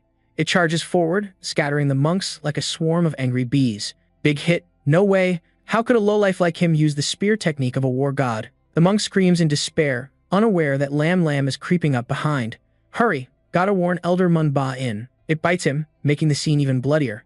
Moments ago, it was noisy and chaotic. Now only the sound of heavy breathing remains. He stands over hundreds of corpses holding his spear. The stench of blood hits his nose. One monk tries to help Elder Manhwa in but gets stabbed in the back of the neck and falls silent. Li Jun wipes sweat from his brow. Is it over? Lamb Lamb happily barks. He pats the little fox's head. Good job, Lamb Lamb. You've gotten crazy strong. Li Jun swings his arm. Now let's go grab what we came for. System alerts flood in. Absorbed raw energy with vampire demon technique. Innate stat increased by 1. Absorbed Ponji shard. Innate stat increased by 1. He absorbs energy. 1 innate stat per person. About 18 total, not bad. His eyes turn wickedly sharp. Now in front of him is a black fabric pair of cloud-patterned shoes. The strongest last monk appears. Time for the final boss to show up? Huh. Manhwa closes his eyes calmly, radiating unusual composure. He suddenly opens his eyes, veins bulging all over his face, seeing the other monks lying still. The temple door appears gray and gloomy, exuding a dark aura. Manhwa in half closes his eyes, gently opening the door, gripping his staff as he steps inside. Rows of monks bow respectfully on both sides. Manhwa advances with reverence to perform a ritual. Oh, you've returned. Oh, noble one, please save this humble mortal. He clutches his staff tightly, light gradually spreading, reverence rising. Finally, a miraculous spiritual energy surges within the staff. At last, I have the Hyunmu sword. Oh God, tears stream down his face like a waterfall. It's been so long, we struggled so hard to find it. The image of an immortal elder appears alongside the mighty staff, the Hyunmu sword. A special weapon, wielded by the blood god that shakes the heavens, the master of the underworld. Even the continent's emperor fears it. The people kneel respectfully, a treasure his majesty has tirelessly sought. The seemingly simple staff actually hides some mysterious things. If the blood god hadn't betrayed his majesty, it would have rightfully belonged to him. Manhwa placed that mysterious staff where it belonged. Thinking about finding it in another world, more than 1,000 years in the future, in a dirty place called Korea, originating from the ancient Goryeo bloodline. All efforts to search across the central plains were useless. The old man knelt but kept a calm smile. Now, if his majesty crosses this world, suddenly a scream interrupted Manhwa's emotional flow. Senior brother Manhwa turned around. What's going on? Junior brother Hyunmu. The guy panicked and explained. Someone broke into the dragon god temple. All the monks bowing their heads looked up with shocked faces. Manhwa glared. An intruder? How could an outsider get in here? Maybe it's one of us. I've checked many times. They're just ordinary awakened ones. His head was a mess. Even though the gate was open and the Li Jun gate and the cracked temple were successfully opened, only martial artists know about this place. Manhwa hurriedly strode forward. We have to identify them. Lead the way. Lam Nam bared his fangs and growled as if he sensed danger approaching. Li Jun called out, confused, Lam Lam. He glanced and immediately understood the situation. Oh, the old man and a monk stepped forward. So it's that guy? Li Jun assessed objectively. He seemed pretty strong. The immortal old man quickly folded his fan. The blood on his cheek was caused by that guy. He wondered, you know him? The old man raised his eyebrows and explained. He used to always follow the first disciple like a chick. Li Jun asked, is he really strong? The immortal old man didn't think much of this old guy, probably the weakest among the first disciple's subordinates. He watched closely. It seemed he was at least as strong as the sword god, an awakened of S rank. Then he reasoned that what the master said when we first met was true. That awakened one was much weaker compared to the martial artists from the master's time. Manhwa's eyes widened, his long eyebrows curved like shrimp antennae. He suppressed himself and asked, Disciple Hyunmu, is what I'm seeing really happening? Hyunmu hesitated. I saw the same thing. Manhwa looked at the blood and gore in front of him and understood. So the blood pools of my disciples, every layer of clothing, every patch of blood soaked the entire courtyard. He roared like a mother bear who lost her cub. How dare you? Manhwa shouted in fury. You beast, how dare you kill my disciples? Manhwa's piercing shout made Li Jun wince. I'll tear you apart piece by piece and feed you to the beasts. He stomped hard on the tiled floor to gain momentum, shattering it. Then the old body of Manhwa swiftly lunged forward, no slower than those young guys. He was about to land a brutal strike. Manhwa poured all his power into this attack. The Blood Lotus Elder, but Li Jun immediately countered. The first infinite spear demon slayer. They fought fiercely, neither backing down. Yet old Manhwa was blessed by his ancestors, quickly blocking the spear that Zhu, Ji, and Yi were about to finish him with. He stabbed straight, making the old man stagger. Suddenly, Li Jun pulled back his weapon. What the hell? Manhwa took advantage of his momentary weakness to strike again. Li Jun managed to block the blow with his spear. Still, his youthful body couldn't fully withstand the old man's experienced frame. Even with primitive divine arts defense, he got injured inside. The elder appeared and gradually restrained himself.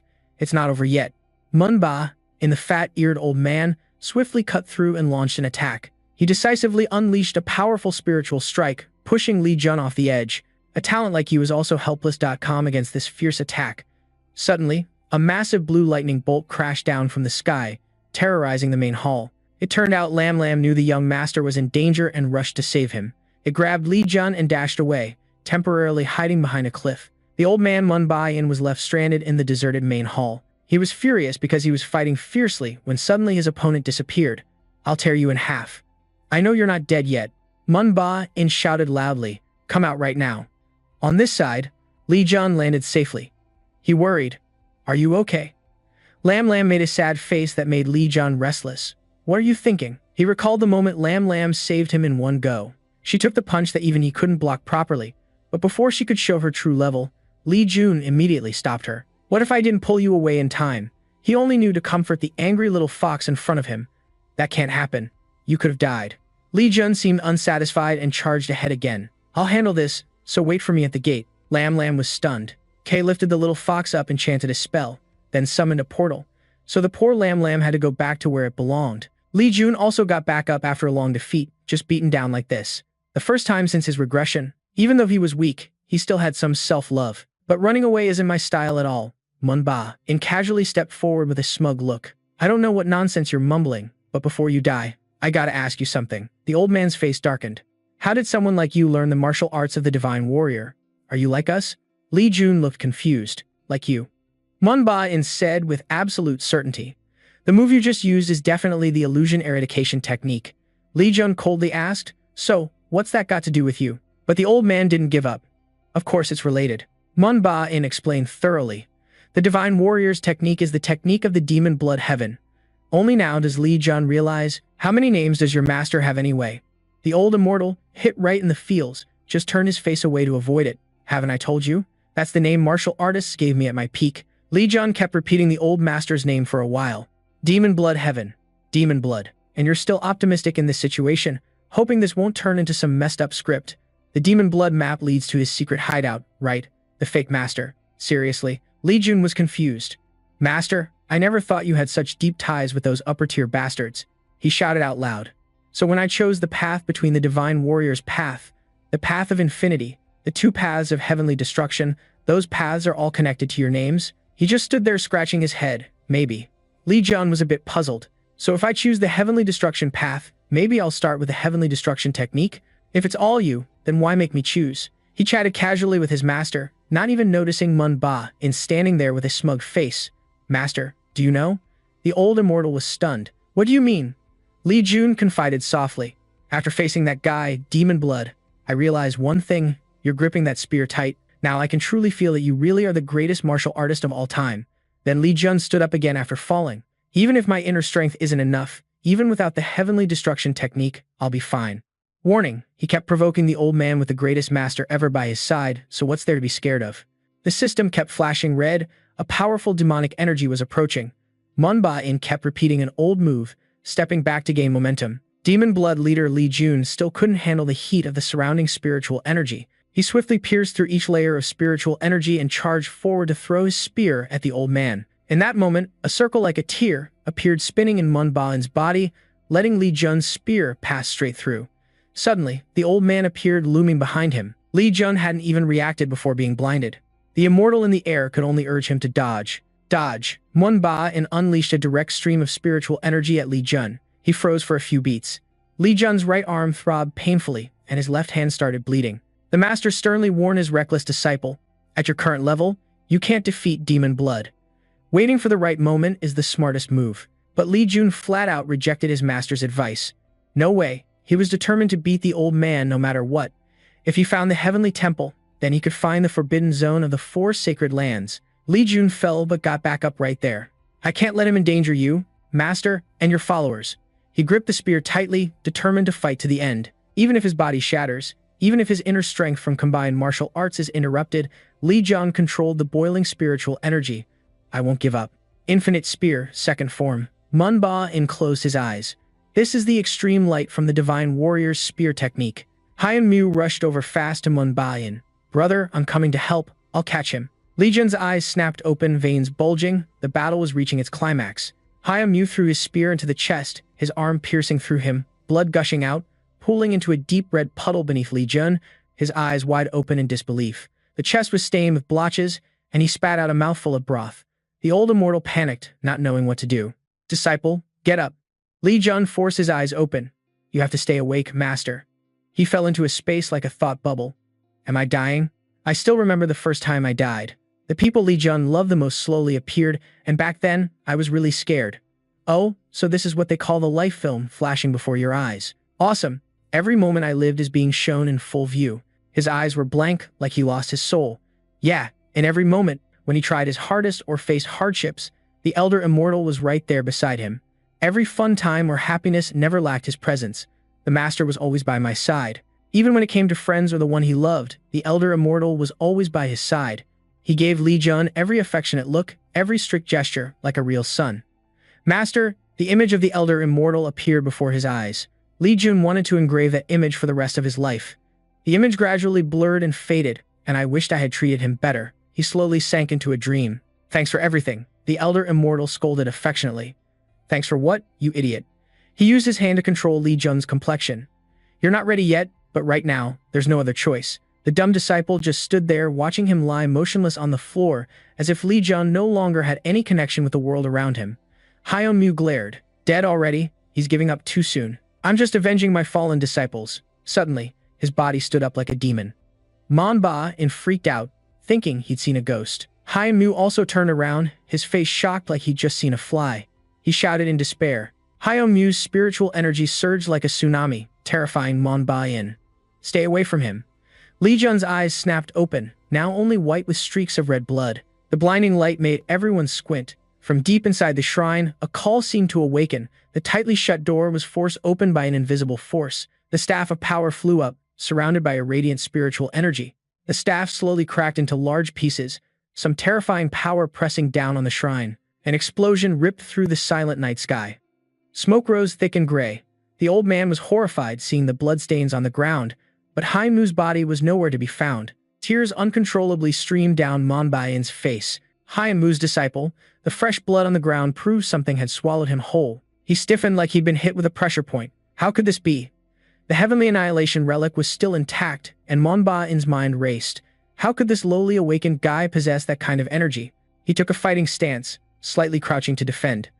Manhwa closed his eyes to sense the aurora present in the shrine. He opened his eyes wide, sensing the demonic energy reacting to that guy's heavenly annihilation. The arrow, guided by spiritual energy, shot like lightning tearing through the wind. The arrow glowed, every detail clear.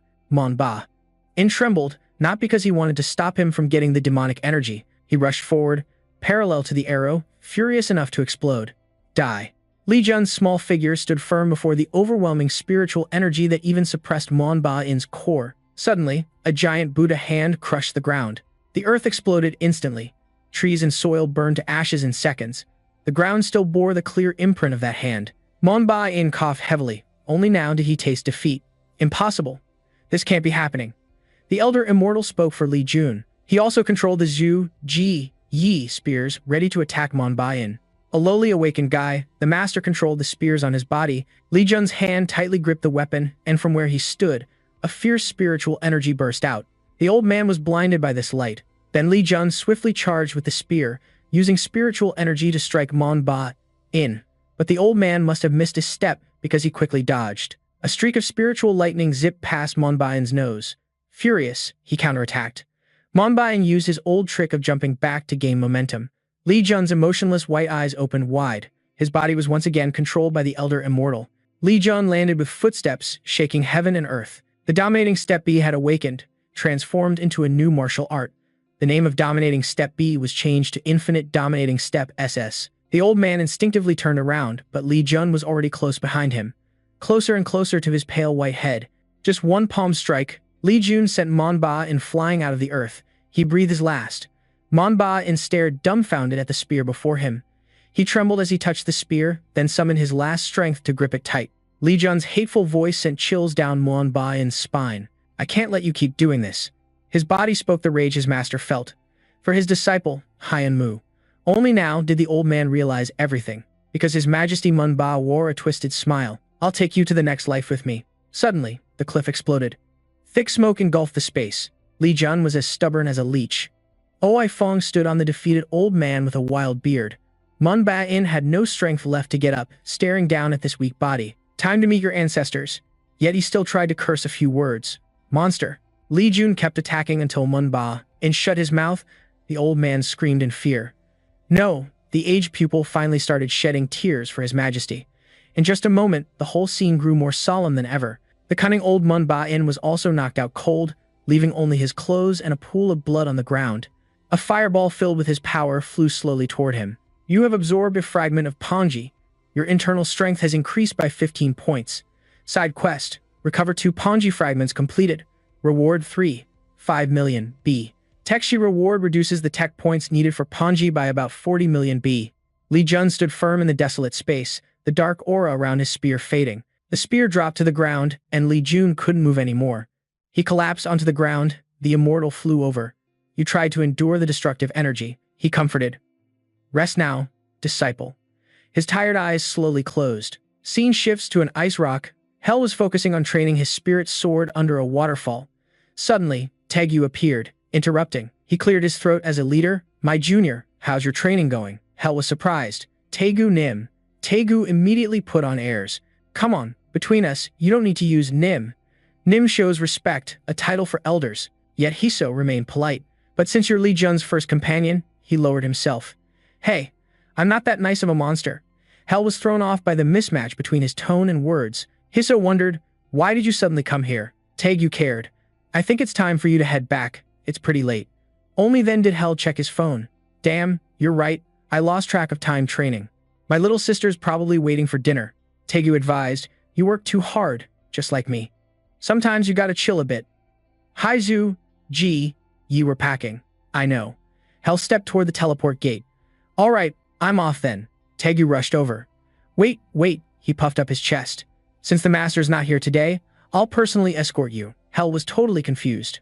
Huh, are you being polite? No need. But Tegu stubbornly insisted. My master's people are my people too. Or rather, family. I want to take care of you. Weird. But Hell never once took me home. Tegu flopped on the ground like a stranded fish. I said, let me take you. I want to take you home. Hiso sighed deeply. Tegu Nim is a schemon and a monster. If he steps out the gate, he'll be considered a monster breakthrough. If he runs into a fake awakening, today will be Tegu Nim's last day. Hell asked, are you sure? Hell won't get mad, right? Tegu acted like he was totally right. Your safety matters more than getting scolded. Hell scratched his head helplessly. Fine. Just make sure no one sees you. Tegu was happy. Of course. Yana flew over. Oh my god. Tegu, what's got you so hyped? She greeted. Huh? What? Tegu hugged Hell tight. Hee hee. I was worried the junior would feel lonely going home alone, so I decided to escort him.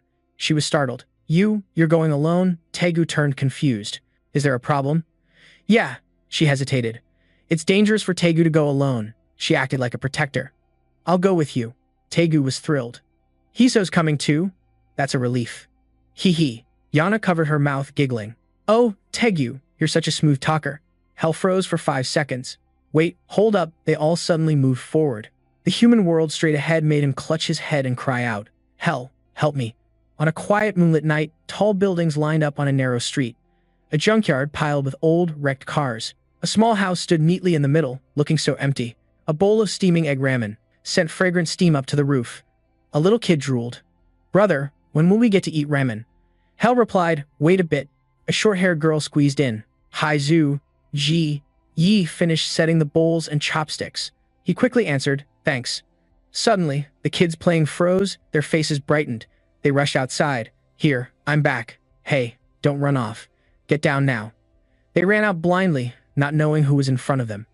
Hey. The kid hugged the muscular figure in front of him. Why are you so late? We've been waiting forever. They sensed something was off and innocently looked up. In front of them now were Saku and the Yoa gang. The warning blared loudly. Warning, warning. Everyone panicked as they detected monster energy in Dubong district. The detection level was red. This was a red-level monster. The government went crazier than ever. What's going on? Dubong District never had any gate violations before. It was a clean area. Even the leaders were at a loss.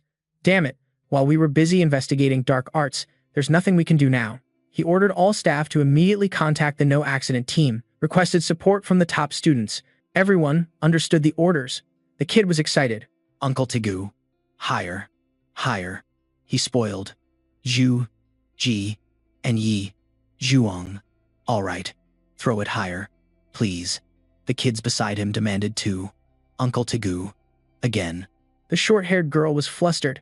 Ah, I can do it myself. Why kept washing dishes quickly? Doing it together finishes faster. She awkwardly replied. Thanks. Saku sat cross-legged. Thanks for letting me come along. Ho, waved his hand. Don't mention it. The kids, not being scared of you is already a relief. He asked cautiously. Is this really your house? He looked puzzled. Saku explained.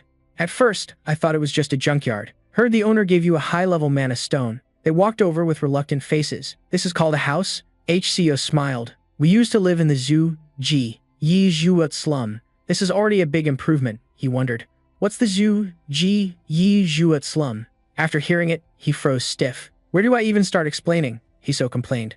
I wanted to use the mana stone the owner gave me to buy a better house, but the real estate prices in Seoul blew my mind. He was deeply upset. Even in the suburbs, houses cost from 3 billion, and after the gates appeared, prices stayed sky-high. The fewer monster disasters in an area, the higher the price. Hello looked at the kid in his arms. Moving out of Seoul isn't a good option either. It wouldn't be safe for the kids. In the countryside, fewer people awaken powers. My siblings would be in danger if a gate opened there. He looked up watching the kids play. So after searching for the safest and spacious enough place for our big family to live together, we finally chose this spot. He frowned. Still, a place like this, a junkyard. Suddenly, Yom Hoa-sen interrupted. You've worked hard. So young but already responsible for your siblings. He whispered softly. Saku, you're too harsh. Talking like that will hurt Hello's feelings. He stubbornly replied, Yeah, I didn't say anything wrong. Saku asked quietly. Doesn't anyone feel anything looking at this rundown house? Hello, carry the little one to the room. I'll put him to sleep. Yom still didn't get it. Huh? Taegu looked confused. What do you mean? He looked at Hyun-mu suspiciously. Thanks to our owner's favor, we have a nice house and good food. But looking at this place, it's clear Hello isn't a priority. Meaning, Saku looked up confidently. The owner cares more about us. That's why Hello got pushed aside. Yana was shocked, mouth agape but speechless. Taegu furrowed his brow, thinking deeply. He shouted, So whatever the owner neglects about Hello, we'll handle ourselves. He sat in the room, stunned by those words. The bright moonlight illuminated everywhere in the junkyard, a shield surrounding the small house in the middle of the junkyard. Hello froze for 5 seconds. Ha! What's this about? In front of him was a hard-working construction crew. How did it end up like this? Taegu, the leader, urged them to hurry up. Moving slowly won't get the owner's praise. The crew obeyed the leader's orders without question. Let's show the owner our abilities. Saku sensed something was off. Taegu, this place feels weird. Taegu, focused, turned around. Where? Saku, this monster fish is smart. There are only 3 rooms. Isn't it supposed to be at least 1 room per person? Taegu finally realized. Yeah, you're right, but he just thought simply. But you're sharp. The kids are still young. I heard human kids are scared to sleep alone. Saku worried ahead. What about when the kids grow up? Build more rooms. Taegu showed him the layout. Look. See the magic seals in all 3 rooms? He looked proud. There are magic keys. Taegu explained thoroughly. In modern times, advanced technology is everywhere, especially from XJ, which excels at creating amazing inventions. Using one of their patented products. I'll create buttons at these points. It's proud of its own class. When you press the button, the wall opens up. Turning 3 rooms into 5 or even 8 is no problem. To be safe, I made it able to switch into 10 rooms.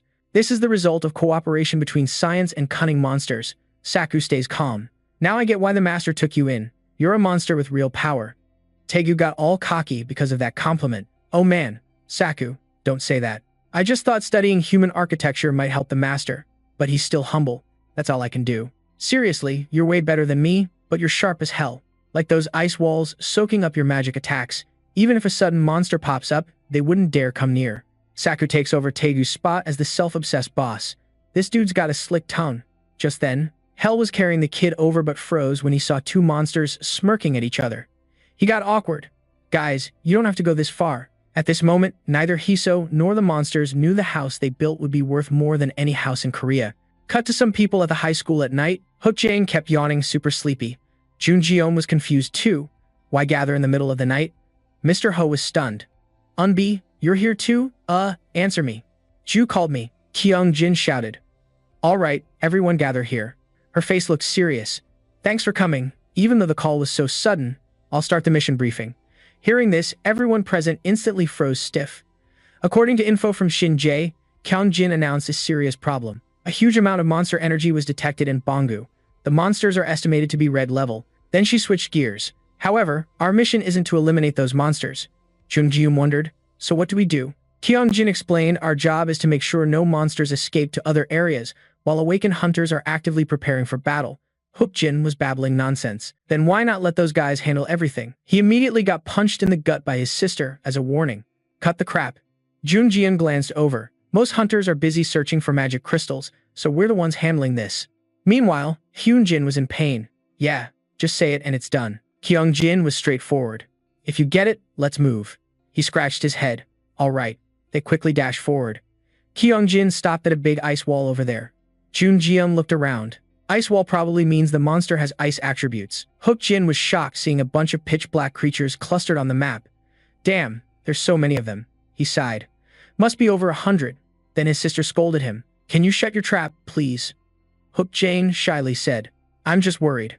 Jun Gaian questioned. Weren't you worried during the Celestial Lake incident? He calmly replied. We had the worm then. She finally remembered. Right. Hanju over here is offering some sedatives. Anyone want some? Kyung Jin was the most mature in the group. Our team might not be enough to handle red-level monsters, but our mission is just to monitor and track. Don't worry, that guess is probably the entrance. We just need to watch the monsters coming out of there. Team leader Yubi started to get scared. What if they get out? Kyung Jin stayed unusually calm, holding them back until the hunters arrived. Hook Jin whispered, midnight missions like this are exhausting, right? She immediately answered, to conserve energy, we take turns watching and resting a bit. The warm light shone over the area where they were preparing to act. The kids were knocked out cold, while Kyung Jin stared blankly around. Mr. Ho suddenly noticed something moving at the exit. Kyung Jin panicked. What kind of monster is it? Hook Jin stayed calm, analyzing the situation. Wait a minute. He was scanning everywhere when suddenly his jaw dropped. Hiso was strolling around the newly built house when Hook Jin's call caught his attention. Hello. Kyung Jin was stunned. Hello. Jun Jeon was clueless. Who's that? He quickly explained. Jun's juniors always stick with Lee Jun. Jun Jeon found it weird. Why are Lee Jun's juniors coming out from there? Hook Jin was confused. How would I know? What the hell is he doing there? She glared down. Wait a sec. Jun Gyeon stared at Hello, who was looking around cautiously. He seemed really wary of his surroundings. Could it be that they're looking for something that fell nearby? Liu Jin agreed. Sounds legit, she added. Every time a new portal pops up, there are always people rushing over there. Does everyone here know who that person is? Wise Hanju immediately caught on. She meant the scavengers. Kong Jin explained, exactly. Since they can't enter the dangerous portals, they mine magarite deposits outside. They have a fast and strong network, so they're usually the first to show up. Every time a portal appears, Liu Jin hesitated, then remembered. Lee Jun said Hell's parents are both dead, so he's the head of the household. His sister asked a lot of questions, but doesn't he still get support funds from Musa School? The school Jun Gyeon mentioned is one of the most prestigious in South Korea. Musa High is one of the top 3 elite schools for awakened ones. Just enrolling guarantees significant financial support, generous scholarships, and students get to keep any items they find during training or exams at the portal. Even after deducting costs for specialized uniforms, activity fees, and quarterly education expenses, students still receive substantial financial aid. He was puzzled. If he lives alone, that makes sense, but what about his siblings? She reasoned. Huh? How many siblings does he have? 3 or 4 would still be manageable. Suddenly, Jun Gyeong got distracted by Liu Jin's random, pointless questions. 7. Never mind. Zhu, Ji, and Yi Zhu, who are usually more logical, said Hell is a standard awakened. His scholarship only covers minimal living expenses at school, and other scholarships are monopolized by the alliance of 15 clans. Isn't that right? I also heard he's not participating in the Heaven Martial Arts tournament. Maybe it's because of his situation. Hanju started overthinking, guessing that because of his siblings, he has to be the scavenger. That's really dangerous and pitiful. But I get it. Everyone's a mess. What should we do?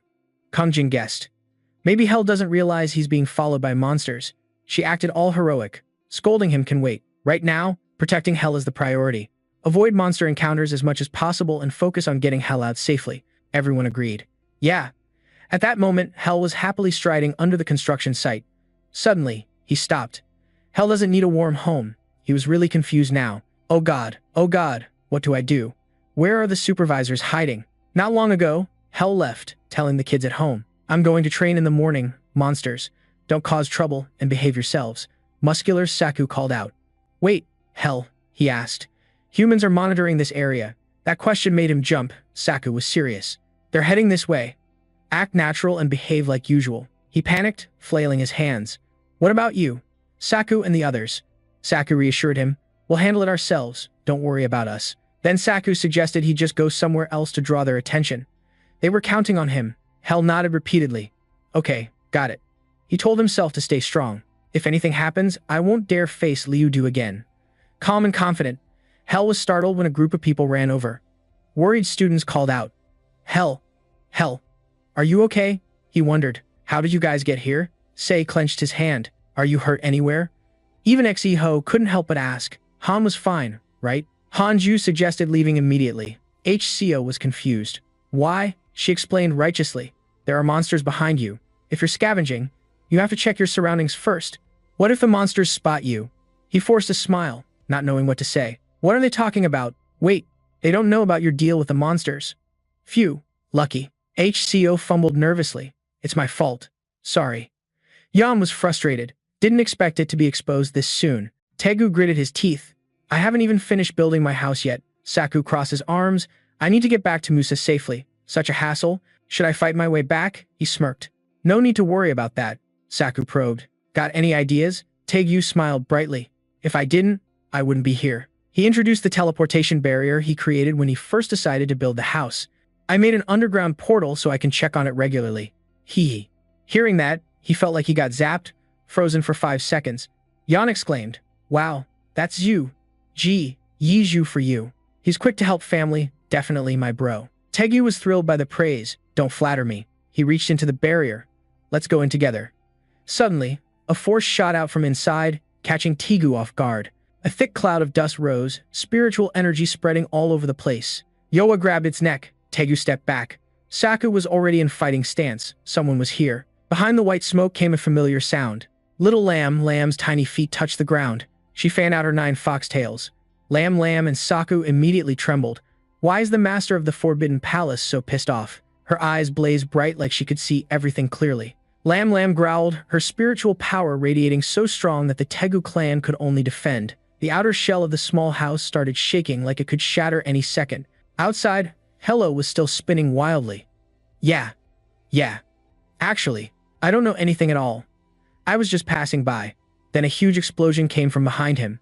The students looked up with all kinds of crazy expressions. Spiritual energy burst out from inside. The shell had a huge hole. Lam stared down at the students, watching whose arms caught them gently on landing. Hanu was the chosen one. She dove straight down. She startled and raised her hand to catch instinctively. Lam fell into Hanu's arms like they'd known each other forever. She was stunned. Lam made a cute face and let out a squeal. Hanu wondered, Why are you here? Hello. Nearby, someone was crying. Jun, I'm sorry. I really tried my best. Junjian held his cheek, looking all cute. Mr. Ho's car was confused. Wait, why is there a dog here? Hanu always cares about that person. Where's Li Jun? Why are you alone? So Lam reenacted exactly what happened when Li Jun was facing Mun Bai-in. Haijin didn't get it and guessed wildly. The answer was rabies. He was helpless and just ran away in panic. Hanju was anxious. Li Jun's in danger. Go after him. And that Haiyuk Jin just stood there shocked. How do you know that? Junjion was worried about his secret crush too. Li Jun's in danger? Let's go. Kongjin was working hard on his mission but panicked when he saw the students scattering. Wait, why are you guys running off during the mission? Come back here. Hio ran over to calm them. Miss, you should come with us too. You can't just let the students run wild, right? She was confused. Huh? But I need to monitor the monsters in this area. Kongjin shouted loudly. Hello, don't push her. Everyone was stunned by the explosion just now. Hanu anxiously looked down, mumbling, Oh my god. That blast made a deep hole in the ground that shocked everyone. What's going on here? Hi, Yuk Jin poked his head out to look ahead. What is that? Seeing 2 girls slide down the hole without hesitation, he got worried and called them back. Hanju, Junjian. Both rushed to where Li Jun lay motionless. Their friends above also panicked and rushed down after them. Seeing him covered in wounds, they worriedly called Li Jun's name. Hanwoo gently lifted Li Jun to check. He was still breathing. Jun immediately took out medicine and carefully poured it into his mouth. In just a moment, Li Jun coughed hard and blood came out. Jun Jian looked suspiciously at the medicine bottle. Even B-grade medicine didn't work. We need to take him to the hospital right now. Kong Jin lowered his voice to remind. If there's a monster recently that can mess up a worm like this, we have to move carefully. We still don't know what kind of portal this is. Everyone silently waited for orders. Yu Jin, Hanju, Jun Jian, you three are the fastest. Take the worm to the medical room. The rest stay here and investigate with me. After hearing that, the three immediately lifted Li Jun onto their shoulders and ran off without hesitation. You guys go ahead, take care. Kyung Jin slowly scanned the area. But where is this place? I've never seen a portal like this before. Mr. Ho's car suddenly spoke up. This place reminds me of China. Say why asked suspiciously. Aren't portals usually set in medieval times? Yubi replied vaguely. I've never heard of this before either. Suddenly, his gaze froze. In front of him was a strange staff. Immediately, suspicion grew in his heart. That's a demon relic. Mr. Ho's car both doubted and called out to Kong Jin. Why is this thing here, miss? Suddenly, his eyes widened as if hypnotized. But Mr. Ho felt controlled. His hand unconsciously reached toward the item. Why do I want it so badly? Just then, Kong Jin's call snapped him back. Mr. Ho. He awkwardly turned his head. Yes. She slowly approached to inspect. What did you call me for? Is there something there? Mr. Ho glanced fearfully toward the spot from before. Oh right, there was a demon relic here. But now the demon item had vanished without a trace, leaving him completely shocked. Mr. Ho turned around searching again. Wait, why is that? It was definitely right here. Kong Jin furrowed his brows slightly. What's up? Did you see a monster? He answered awkwardly. No, it's not that. She seriously warned him. If not, then just keep moving. Staying here too long isn't good. Mr. Ho scratched his head and replied, yeah. He turned around, eyes still full of doubt. Hallucination? But suddenly, a big question popped into Zon Ho's mind. What exactly is that momentary feeling of losing control of your mind? At the same time, a terrifying red and black scene flashed in Li Jun's head. Where is this place? A figure wearing a white dress with long hair appeared in his sight. Someone? The person stood still. After a moment, they slowly turned their head, eyes blazing red like blood, a cold stare piercing through. They reached out as if trying to manipulate Li Jun. Get lost, it's not time yet. In his panic, he immediately snapped awake, breathing growing rapid, pain spreading all over his body. Looking at his body covered in wounds, Li Jun started whining. Damn, how badly hurt am I? Just then, Hanju opened the hospital room door, carrying a basket of fruit, standing there confusedly looking at him. Li Jun looked up at Hanju, saw her storm in angrily, and immediately panicked. What's up, Hanju? Don't you know how to knock? The fruit basket dropped, rolling everywhere. Hanju said nothing and threw herself into Li Jun's arms, making him blush. You're awake. She looked at him worriedly. How are you feeling? Any pain anywhere? Without thinking, he replied, yeah. Hanju worriedly left. I'm going to call the doctor right now. Wait a sec. The doctor soon came to check on him.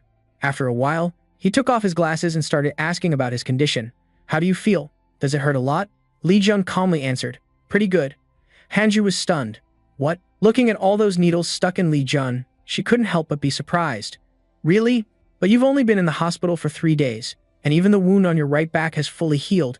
Your energy flow is back to normal. The doctor quietly guessed it might be thanks to the energy from S-level martial arts, Sumitran Quang. Hearing that, Li Jun just sneered. It's not Sumitran Quang. He slowly checked the power flowing through his body. The energy inside him wasn't Sumitran Quang's but primal divine magic. The energy from primal divine magic worked non-stop to heal every part of his body. That's why I'm recovering so fast. The old doctor stood up and advised, if you rest properly, you'll fully recover in a week. Well, I'm off then. After the doctor left, Li Jun didn't hesitate to get out of bed. Lying down for 3 days made my body stiff as hell. Hanju anxiously stopped him. Are you sure you can sit up already? Shouldn't you rest a bit more? Li Jun waved his hand lightly. It's fine, the doctor said. I can move around now. More importantly, what happened? Why am I in the hospital? She glanced briefly toward under the blanket. Lam came to tell me everything. That's how I found you. Lam tiredly crawled out from under the blanket and groaned softly. Hanju bent down and smiled gently. Hey, you didn't do anything wrong. Why so down? Lam was now snuggled in Li Jun's arms, playfully flattering him. Good job, good job. He held her and looked at Hanju with grateful eyes. You're the one who saved me? Hanju, thanks. Her face instantly flushed red. You're also a guest of our tribe. Not just me, but Jion, Hook, Jin, and even my dad helped too. Lee Jun's voice carried a hint of sadness. Really? So now everyone knows Lam Lam is a monster. Hanju quickly replied, sorry, it was unavoidable. He wasn't angry, just smiled and shook his head. It's okay, no need to hide Lam Lam's identity anymore. More importantly, nothing serious happened while I was unconscious, right? She calmly answered. Oh, there was plenty. Lee Jun's expression immediately stiffened. What? Hanju started explaining. First, a red-level monster appeared in Dubangu, so all of us were sent there and stayed. Hello. After hearing the story, Lee Jun's mood darkened to the extreme. His eyes clearly showed anger at those idiots. Lee Jun immediately stood up and snapped, causing trouble while I was gone. We risked our lives to save them because he got too fired up. His wound flared up again. Painkillers don't work? Should I use primal divine magic to ease the pain? Suddenly, Lee Jun noticed something off. Something wasn't right. His character status panel instantly popped up, showing some attribute points had been deducted. Seeing the reduced stats, he gritted his teeth in anger. Damn it, just as I thought, there's a penalty. That thing made Lee Jun freeze for a moment. All his stats dropped and his internal power was cut by 300. Rank dropped too. Is this a side effect of killing the blood demon Chion? He sighed tiredly and lay down on the bed. Whatever, consider myself lucky. The important thing is I'm still alive. Suddenly, a voice echoed in Lee Jun's ear. He turned around in surprise with a confused look. At that moment, he caught Master Kan crying. He softly called out, Master. Hearing his voice, the master calmed down. You called me? Lee Jun asked excitedly. Master, you scared me. Are you crying? The master looked at him, tears still streaming but stubbornly refusing to admit it.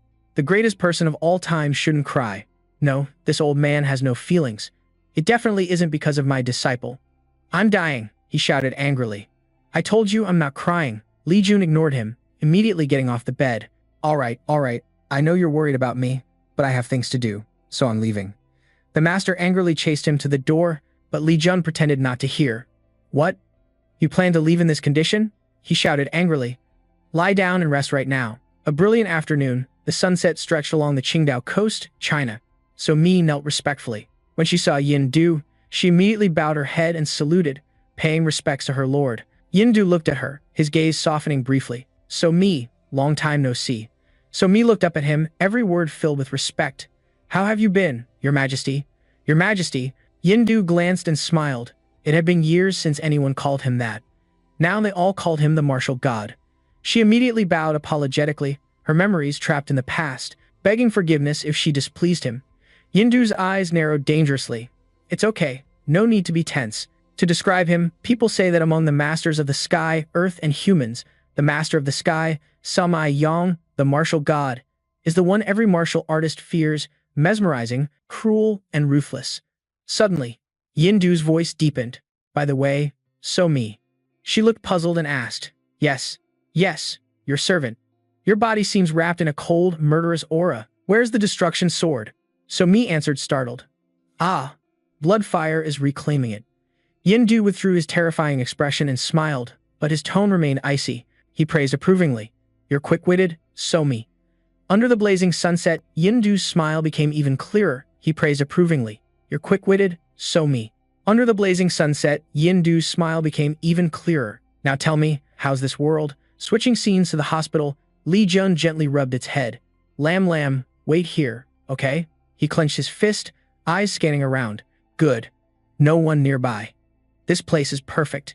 Lee Jun took a deep breath and summoned. The destruction sword slowly appeared, accompanied by system notification sounds. Destruction sword responding to the master's call. Destruction sword recognized the primal divine technique and has bound itself to you. Holding the sword, Lee Jun felt an indescribable emotion rise inside. Thank heavens. I thought I lost it when I passed out. Is this really the destruction sword? Its shape changed a lot, and the aura it radiated was like an SS rank. More info popped up. Destruction Sword Phase 1 SSS-Rank describes the first demonic energy of the blood god of destruction reacting to destruction techniques, obeying only its master. Misuse leads to destruction or soul capture, turning victims into puppets, making choice impossible. Hearing SSS rank, he couldn't help but feel happy. An SSS rank weapon, let's cooperate well, but carrying it around like this is kind of flashy. Suddenly, the sword in Lee Jun's hand shrank, surprising him. Wait, what's going on? Looking at the compact weapon in his hand, he thought its design had changed too. Does it know how to respond to my thoughts? Lee Jun immediately ordered. changed back to original form. He happily looked at it and thought, with this ability, no one will know it's a demonic weapon. Suddenly, Lam Lam coughed a few times to remind him. Li Jun immediately got the hint. Then the last thing was cleaning up the remaining mess. He picked up Lam Lam and started opening the portal, the summoning gate, to see what kind of trouble they caused. Outside the construction site, a shimmering ice wall formed as protection. Hayuk Jin trembled outside, his eyes showing clear panic. Damn, what's that ice wall made of? It's not even affected by the force? The person behind answered, the scanner is still detecting monsters nearby. He anxiously asked, what's going on in there? At the same time, inside the wall, Tegu worriedly reported, Lord Saku, many people are gathering outside. Saku powerfully pointed at the wall, no other choice left. I tried to avoid this, but in the end, I just gotta smash it. Tegu smiled slyly, trying to butter him up. Impressive guts. While they argued if there was a better way, Li Jun's voice cut through. Smash what? Seeing him show up, they straightened up respectfully. Master. Li Jun stormed forward. Why are you still calling me that? Hey, explain yourself. Called out, Hey nervously stepped up to explain. After seeing the junkyard, Tegu decided to build a house for the kids. Then after hearing it, Li Jun couldn't help but laugh. Ah, he coldly spoke. Tegu. He immediately dropped to his knees, bowing his head in apology. Teguru, sorry, master, please forgive me. Li Jun pointed toward the fancy house and said, enough.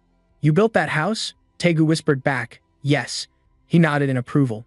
Yeah, it's a bit big for 8 people but pretty nice. Li Jun tapped the wall lightly and asked, what's up with this wall? Saku confidently stepped forward to show off. It's my design. GC thought he was getting praised, so he kept talking. I built it as a defense wall. Looks like a junkyard. But why are you mad? Oh, what's wrong with you? Lam Lam, how should we handle this? Lam Lam got the hint and immediately snorted, threatening. Saku trembled in fear, begging, oh, King of the Forbidden Palace, please forgive us. Li Jun showed no mercy. Use magic to open the gate, no forgiveness needed. Just go home. As the gate opened, they immediately ran off. Just then, a hesitant voice came from behind him. Hai shyly bowed his head. I'm sorry. It's all my fault. Everyone did this for my house, but it ended up way too big. 2 kids at his feet looked up confused. Li Jun explained softly, this defense wall can hold off monsters below red level in the area. Even awakened A-rank ones can't break it. It's risky but effective.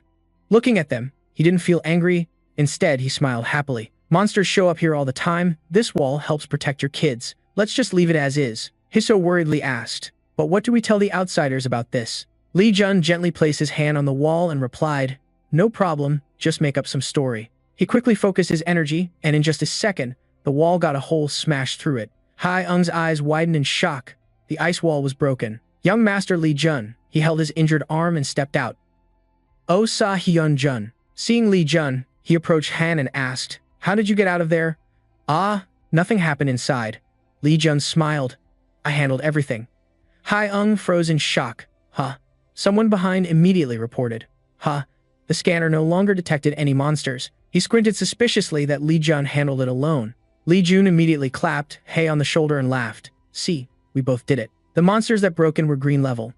I just closed the gate. The gate's energy froze the surrounding area. Hearing this, Hai Ung quickly made a request. We need to investigate inside the ice wall. 2 subordinates whispered quietly behind. They handled all the red level monsters. The other replied, if that's true, that's epic. After a discussion with Li Jun, he turned and ordered. Looks like our job here is done. Everyone returned to the main house. The whole Dongfan team responded clearly. He quietly watched their figures leave. Those people came from the Divine Clan. Suddenly, Li Jun spoke up. One more thing for the Divine Clan. Someone turned their heads softly. Go ahead. He looked at them with determination, sending a message to the 15 clan leaders of the Alliance, keep the ice wall intact. Li Jun continued, this is the kids' home now. The kids below cheered excitedly, bro, we get to live in a mansion. His eyes flashed sharp, his tone icy cold, especially toward the Emperor clan and Jom-san. The other replied, don't worry about it. He calmly looked at Li Jun. Divine Clan, we only follow young Master Li Jun's wishes. We will inform the Emperor clan and Jom-san accordingly. Li Jun said nothing, silently watching them leave, then turned back inside. Seeing his kids happily buzzing around, Li Jun felt quietly glad. Looks like they're really happy. A while later, at the hospital, he returned looking drained. Back home, so tired. News echoed throughout the room. Inside the ice wall was Li Jun's subordinate's home, already overrun with red monsters. As he stepped in, Jun Jian stood waiting with arms crossed. His sister looked at him surprised. Jun Jian angrily rushed over to scold. Want to die? Why aren't you in the hospital? He quickly raised his hand. Sorry. Have you been waiting long? She angrily pointed at the TV broadcasting the news. What's this news about? You showed up there looking like that? The TV sound kept going. When Hell didn't join the martial arts heaven tournament, Li Jun knew something was up. The news kept pouring in, saying he arrived ahead of the scouting team from the 15 Clans Alliance and reportedly wiped out all the monsters. According to the Divine Clan's records, Li Jun thought to himself, they really spun a grand story about it. He forced a smile and replied through the speaker, this news is a bit exaggerated. Jun Jian bowed his head in anger. And you? Why didn't you tell me you were raising monsters? Li Jun shrugged lightly. I didn't tell anyone. She asked coldly, but Jun knew he answered casually. Yeah, but I didn't tell him. Jun Jian lost his cool and rolled up his sleeves to charge at him. She swung a powerful attack. Don't mess with me. Luckily, Li Jun dodged just in time. Calm down and listen to me. Suddenly, sobbing sounds made him freeze. Sis. Jun Jian tried to hold back tears, but the sobbing kept echoing. Li Jun stepped closer to touch her. I'm sorry. Next time if something happens, I'll tell you. Jun Jian coldly avoided him. Do you know how worried I was? If you weren't hurt, I'd punch you right now. Suddenly, rustling sounds came from under the blanket, making both turn their heads. Lam Nam crawled out confused from under the blanket. Li Jun was startled and scared. What was it doing there?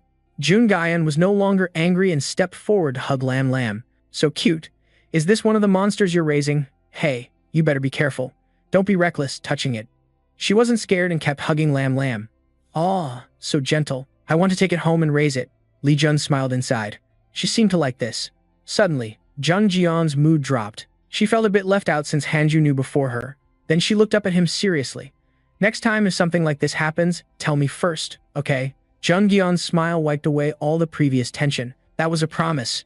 In the private hospital room, Li Jun gently stroked Lam Lam. He rubbed its head. Since she came back, this kid started acting clingy with him. Li Jun summoned a metal spear in his hand, the infinite spear. He focused on the weapon he held. It had been 3 days since he killed the blood demon and took this demonic weapon.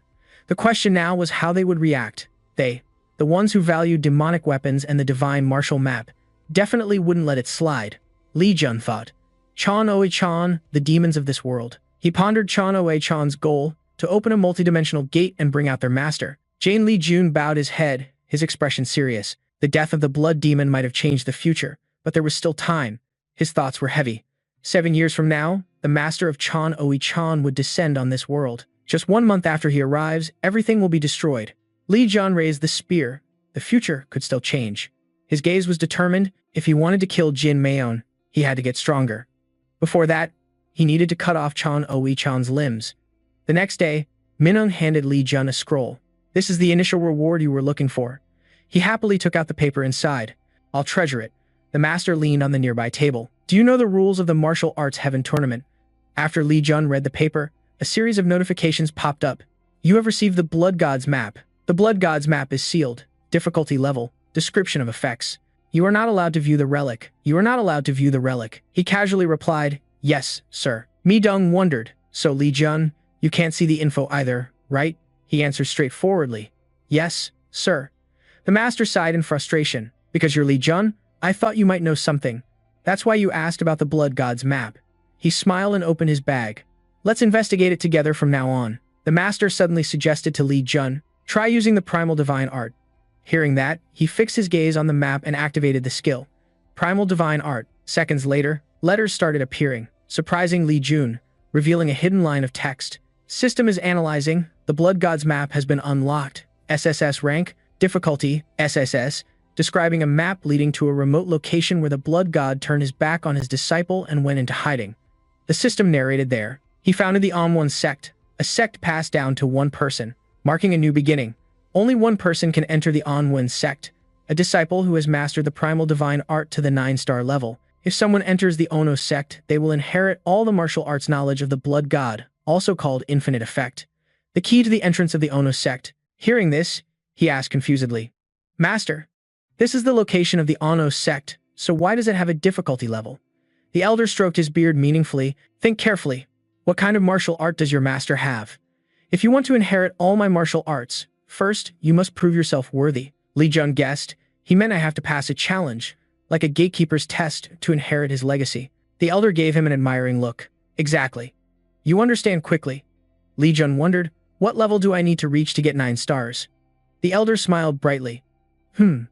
According to your Zhu, Ji, Yi standard, about SS rank. He was so shocked, he said it out loud. What? Minzong turned Liun told me this. So wow. What? Don't tell me you actually found something on the blood god map. The elder continued. According to the Zhu, Ji, Yi martial arts standard, a person needs to reach the transcendent realm to meet the minimum requirement to join the Han World sect. The transcendent realm? The realm of absolute masters. He chuckled. Nothing much. I just took a closer look. Li Jun glanced at him, surprised there was a level higher than S rank. The elder laughed heartily. That's the level you have to reach in the future, he thought. The strongest people on Earth are all S rank awakeners, and I have to surpass a level even they haven't touched yet. Li Jun bit his lip. Can I really pull this off? Min X Don asked excitedly. Did you find anything yet? He immediately denied it. No. The old man spread his arms. So, are we just gonna keep going like this between us? Li Jun casually turned away. Exactly what are we between each other? Minaon was left speechless. Seeing the old man silent, he smiled. Just kidding. Li Jun firmly looked at Min Sung. You can't tell me anything about the blood god map. Instead, during the break, you'll work as a guest of the divine clan only. If you clear the Soon Forest Gate, I'll give you the blood goo poison technique. That's a bit manipulative. Blood goo poison technique, Mi Dung anxiously asked again. Give it to you? Is that even okay? He didn't care much and replied, anyway, I don't need it. Li Jun thought, since I already have the primal divine technique, I don't need that anymore. He suggested just spreading a rumor about himself. He's using the Emperor's technique, even if it's still raw. Finishing her thought, Du confidently stated, a 17-year-old kid like that, if the Sword King found out, he wouldn't let it slide. While everyone was chatting happily, Li Jun suddenly spoke up. There's something I want to say to all of you, he awkwardly admitted. I've been lying to everyone, then bowed 90 degrees to apologize. Li Jun hesitated but finally decided to speak. The story about conquering was a lie. From the start, I realized the Emperor clan and divine power wanted to kill me. To expose this, I asked Secretary Nam to gather everyone here. He ended with a sentence that stunned everyone. Sorry for lying. Right after, Zhu also spoke up following Li Jun. I also sincerely apologize. While Yuni was still processing what he said, she asked, so basically you used us to expose the divine power clan's plan to kill you? Li Jun hesitated but admitted it. Yeah, she heard it and immediately said, honestly, I don't really care. Then Sao smugly added, so that means I get the exclusive scoop on this huge news, right? After saying that, she casually said, you can use me as much as you want. Right after, Yuni shyly spoke up, I don't mind being used either. Seeing her lose control and scream, please use me more. Purple Hair immediately denied it. No, actually, just meeting you makes us happy. Li Jun breathed a sigh of relief after hearing that and replied, thanks for understanding me. CA calmly asserted that every scene of high-ranking soldiers attacking Li Jun's group was enough for a big headline. He humbly replied, counting on you. Then Li Jun added and told Minin Hu Jin, I want you to lock her up in your clan's Jade Emperor Palace. Hu Jin immediately answered, only our Iron Blood clan can handle her. Anyway, my dad has always wanted to overthrow the Emperor clan, so we'll use this chance to start a war. After saying that, he turned to ask, by the way, June, are you really okay with this? Li Jun thought to himself, Choi Minin used to be part of the Emperor clan but is also from the Divine Power clan. Even without blood ties, she's still family. If I deal with her here, the Confucian followers will definitely rise up against me. Then he quietly added that no criminal has ever returned from the Jade Emperor Palace of the Iron Blood clan. Not even the Divine Power clan's lady is an exception. Next, he suddenly remembered the scene of Minin happily holding her child and kept telling himself. Also, Li Jun paused, then said, for the rest of her life, she will never see her son again. For Choi Minin, that's even more painful than death. Very soon after, the article titled The Truth About the Emperor, Is This Okay? Was released. Everyone grabbed their phones to read and discuss. I checked it out, this is topping the trending charts. Li Jun wiped out the Soon Forest Gate with Long Sword and the juniors. Meanwhile, the Emperor clan leader and his strike team exposed the truth that the Divine Power Lady harbors a deep grudge against Li Jun. People were buzzing. Someone linked it to the alliance of 15 clans launching an ambush inside a gate. Really? Isn't that something only beasts would do? Targeting students is just low. The keyboard warriors were going full throttle. Sao sat scrolling through each one, like crazy, dragging high-ranking soldiers into a kid's fight, like what's the deal with students? But what if that student is Li Jun? Then you better hit your own head first. Haha. Where are those people who cursed Li Jun for breaking Li Xin's dantian? Some even casually said, if it were me, I'd do the same. Another person asked, did anyone watch the video posted by reporter Kim CA? Crazy. Haha. Right after, someone replied, huh, it's on Prophet's YouTube. They eagerly discussed, that thumbnail be is savage, bro, what's going on? Wait, isn't that a big shot, for real? The video Uni uploaded showed everything happening inside the Seoul Forest Gate. Some said it was too violent, but most condemned the Emperor clan for gang attacking the students. Of course, some criticized Lee Jun's cruelty. But even so, public opinion leaned toward Lee Jun, a student overpowering the Emperor unit with insane strength. His mercy in sparing his enemies moved the public. Comments kept pouring in. Some lamented, he should have killed her, but let her live.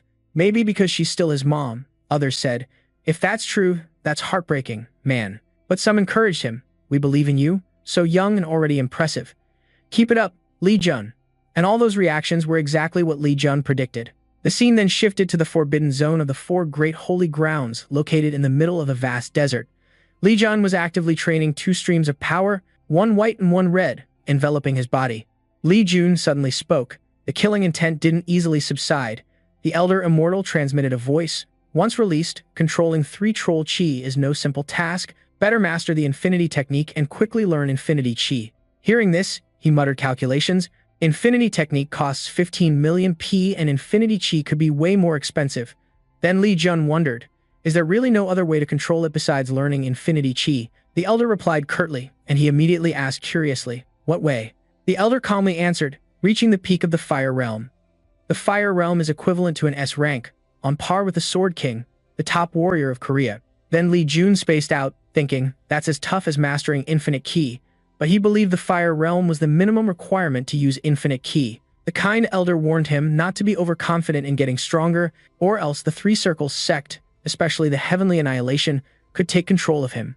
After hearing that, he replied, I've thought about that too. Then, Lee Jun firmly stated that the energy from that chi was way too dangerous. Then he wondered, by the way, does Pan Chi originate from Pan Divine Arts? If so, why does it show signs when I use the primitive Divine Arts? The Elder pondered for a moment and answered, it seems your desire for revenge has ignited the sealed troll arts inside the primitive Divine Arts, plus your weak physical condition also plays a part. He paused briefly, then continued. The 3 Circles sect despises weak hosts. If its master is weak, it will sink its fangs into them without hesitation. Hearing this, Zukmung immediately spoke up. I know about that. The master must still be pissed about what happened last time. I think he's still figuring out how to punish us. Kim Kwai reassured him. Nah, Master Lee Jun is just training his chi circulation.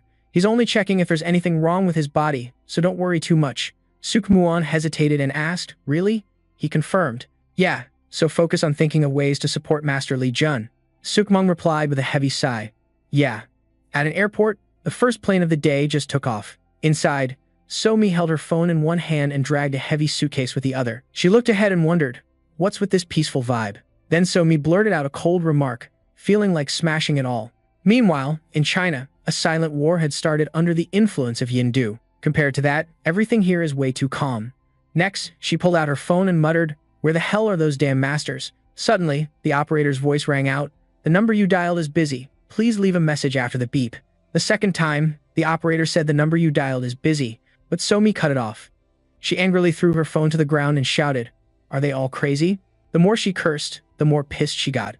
Not answering is bad enough, now they're ignoring my calls, so annoying, just die, die, die. Her unconscious outburst caught the attention of people nearby.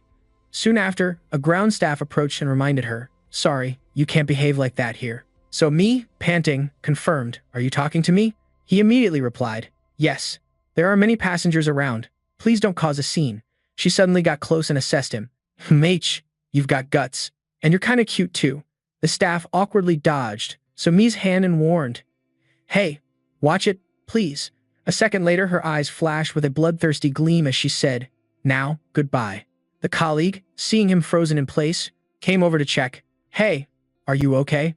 But after seeing the wound on his neck, even he was stunned for a few seconds. After reacting, he shouted, someone's fainted. Block the airport exits. Don't let that woman escape. But then the security reported she had already left, and they couldn't find her, which shocked him deeply. What did you say? Meanwhile, at the foot of Inwin Mountain near the Nirvana Temple entrance, Somi quietly dragged her suitcase inside, then scanned the surroundings. Finally, she concluded there was no trace of anyone. So Mi thought. The trash inside kept searching for clues with her eyes. After seeing the scene below, Mongap muttered, bloodstain. Then So Mi calmly deduced, those bastards gave me a bad feeling since they stopped responding in China. Mo paused for a second, then added, it looks like a big battle broke out here. Meanwhile, Li Jun was chilling on his bed, scrolling through his phone. The door, which was tightly shut, suddenly slammed open from a kick. Hanju barged in loudly, calling out Li Jun's name. Li Jun hurriedly sat up and complained. You again? Couldn't you try knocking once? She casually replied, knock? At this hour? I already read the news. Then, Hanju came closer to check and asked, did you get attacked? Are you okay? He didn't answer directly, but asked, you can tell just by looking. Did you come because you're worried about me? Hanju blushed instantly but stubbornly denied it.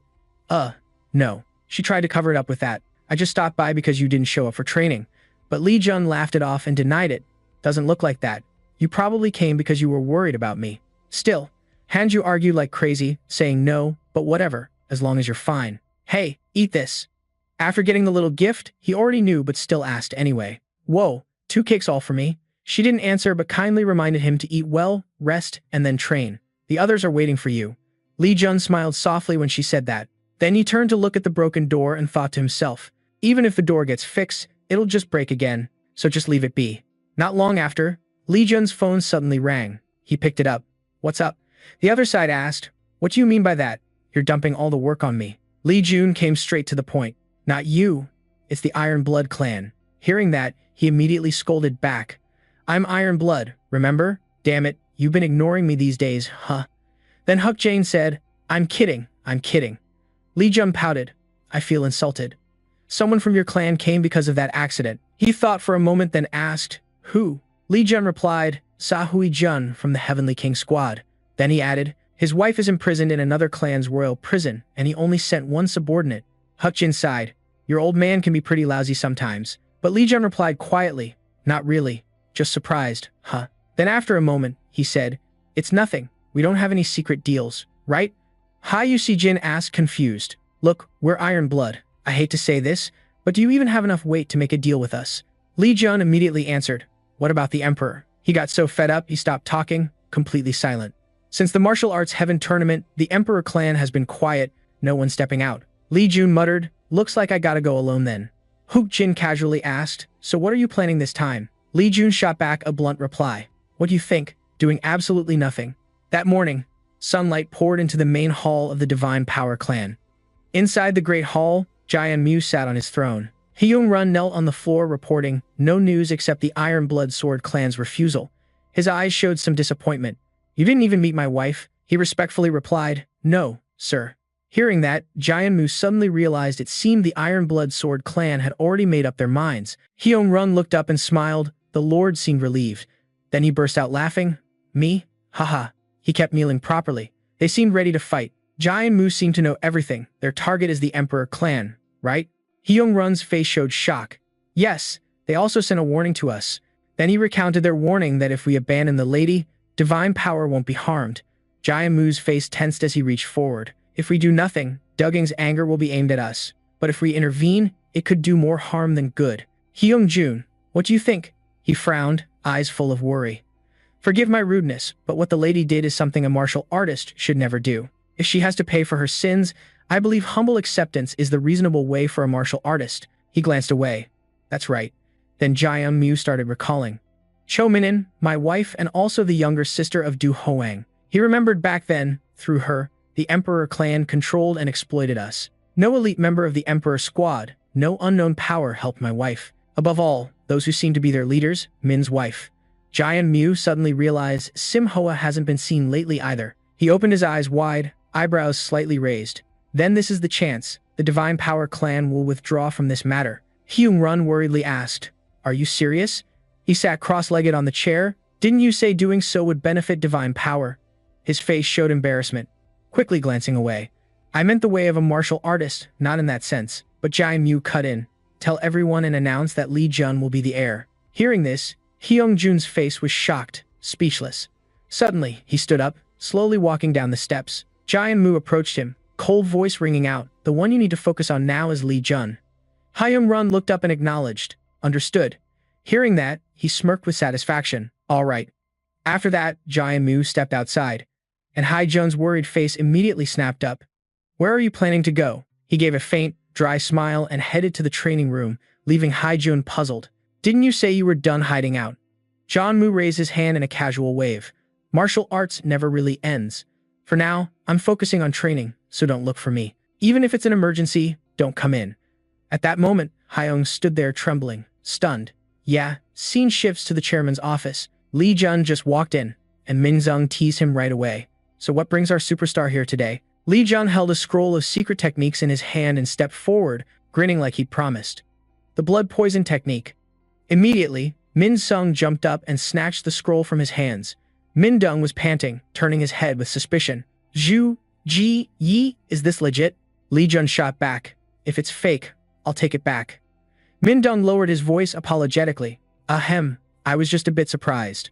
Sorry if I startled you. Lee Jun crossed his arms and sighed. It's cool, but who's gonna learn the blood poison technique anyway? He scratched his face awkwardly. That's the problem. The image of Hanju standing coldly popped into Lee Jun's mind. Isn't that Hanju? Min Jung explained that since Hanju would lead the Divine Fist clan later, he'd been thinking about it. Lee Jun recalled her short temper and felt awkward. But it'd be tough for Hanju. The master needs to raise both male and female poisoned beasts, and with her personality, that's impossible. Lee Jun wondered what would happen if the clan leader only learned the blood poison technique. Min Zung's eyes turned icy cold. If he needed the blood poison technique, he would have gotten it from the start. Like Hanju, he really hates sneaky martial arts like that. At that moment, Lee Jun's gaze dropped, deep in thought, right? How could that clan leader learn something like that? Then Lee Jun pushed away those nasty thoughts about Jigong. He's not sly at all. The nickname, Divine Fist Scholar, just means someone with a pure soul. It fits Hanju's personality perfectly. Thanks to that, the Divine Fist clan only destroyed in the past. Back in reality, Lee Jun stood there with a voice cold as ice. So the answer's clear. He should learn it. Chairman Min X Dung rubbed his chin thoughtfully. Ha, I'm way too busy. Hearing that, Lee Jun challenged him. You really won't learn it because you're busy, or are you just scared of bugs? Sweat poured down his face, his whole body trembling. You're saying I'm scared of bugs?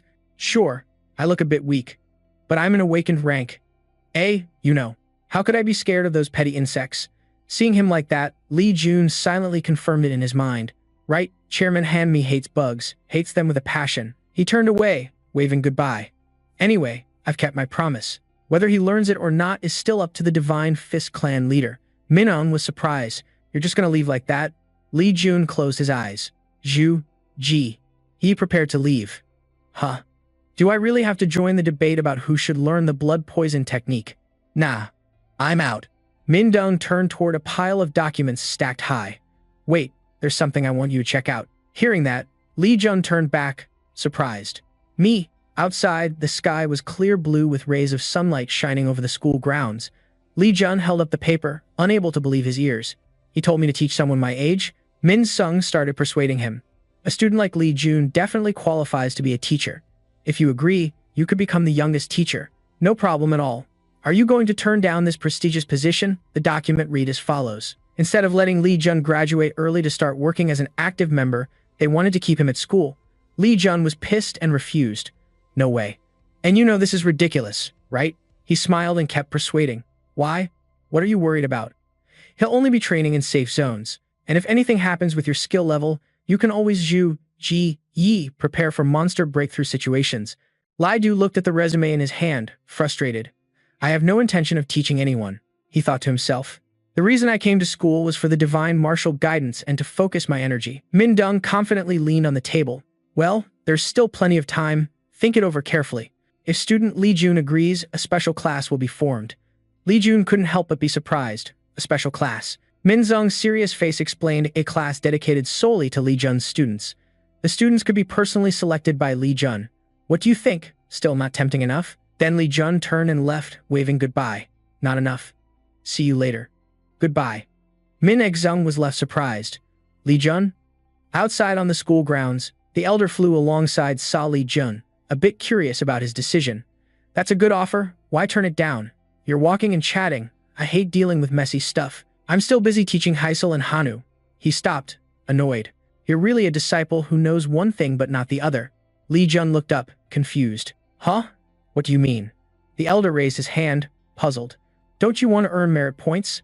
Lee Jun insisted. I can get them from the gates. Hearing that, the elder sneered. At your current level, normal gates only give a few points. Don't you feel that? Lee Jun's face panicked, sweat dripping down his cheek. Lee Jun rubbed his chin thoughtfully. Yeah, after clearing the Siyun Forest Gate, the points earned were less than 2 million, unless he focused on clearing red-level gates. Clearing low-level gates isn't very efficient, and Master, it takes over a day to awaken the traits. The elder looked at him with a gentle gaze. So why not teach the kids while clearing gates? Right after the system task notification rang out. Side quest. The youngest teacher with no incidents, difficulty level A. Lee Jun stood reading the task, stunned. Your parents and guardians want you to attend school. They hope you'll spend your school days socializing with kids your age. Completion condition. Accept Chairman Han Min-sung's offer and recruit at least 7 students. After the task was introduced, a reward immediately appeared. A restoration of reduced abilities. He read the task board, smiling helplessly. Huh, they offered a reward I can't refuse. Then Lee Jun tapped the button on the screen. Given that the Heavenly Annihilation technique could appear suddenly, the best choice was to restore his abilities back to normal as much as possible. A while later, at the chairman's office, he stepped in. Min-sung was focused on work, curious. Student Lee Jun, did you forget something? Lee Jun calmly replied, I'll handle it. Hearing that, a smile appeared on his face. So Lee Jun raised the resume in his hand. I agree to become a teacher. However, Lee Jun put forward a condition. Instead of changing the contract, please add a special clause for me. Ning Sung didn't hesitate and agreed immediately. Sure, just say what you need. Lee Jun smiled, raising his hand to state his terms. I want to choose the students I'll teach and have an assistant teacher assigned to me. He held the paper, explaining, actually when summer break ends, current teachers will leave, so we're planning to recruit new people at rank A or higher. Lee Jun was a bit surprised. So that means Kong Jin is leaving too? Mi Dong's face was a bit thoughtful. Koki Jane is very capable, but she's only rank B. That's the possibility. Hearing that, Lee Jun's eyes gleamed with delight, slapping the table with both hands. Then let Kong Jin be my assistant. He looked at Lee Jun, confused. Kong Jin? Well, that's not hard. I'll arrange it. Ning Sung's hand moved over the paper. Soon he raised the contract with a bright smile. Now let's flip to the next page and sign first. The contract was placed next to a pen. Min Sung held hope and trust in him. The youngest teacher with a clean record. I look forward to working with you. A while later, on a street, a voice rang out. So Lee Jun was walking and tapping his phone. Officially a teacher now. Time to recruit some students. The screen showed Hanju's name, and he immediately answered. What's up? His face lit up excitedly. Oh, he picked up right away.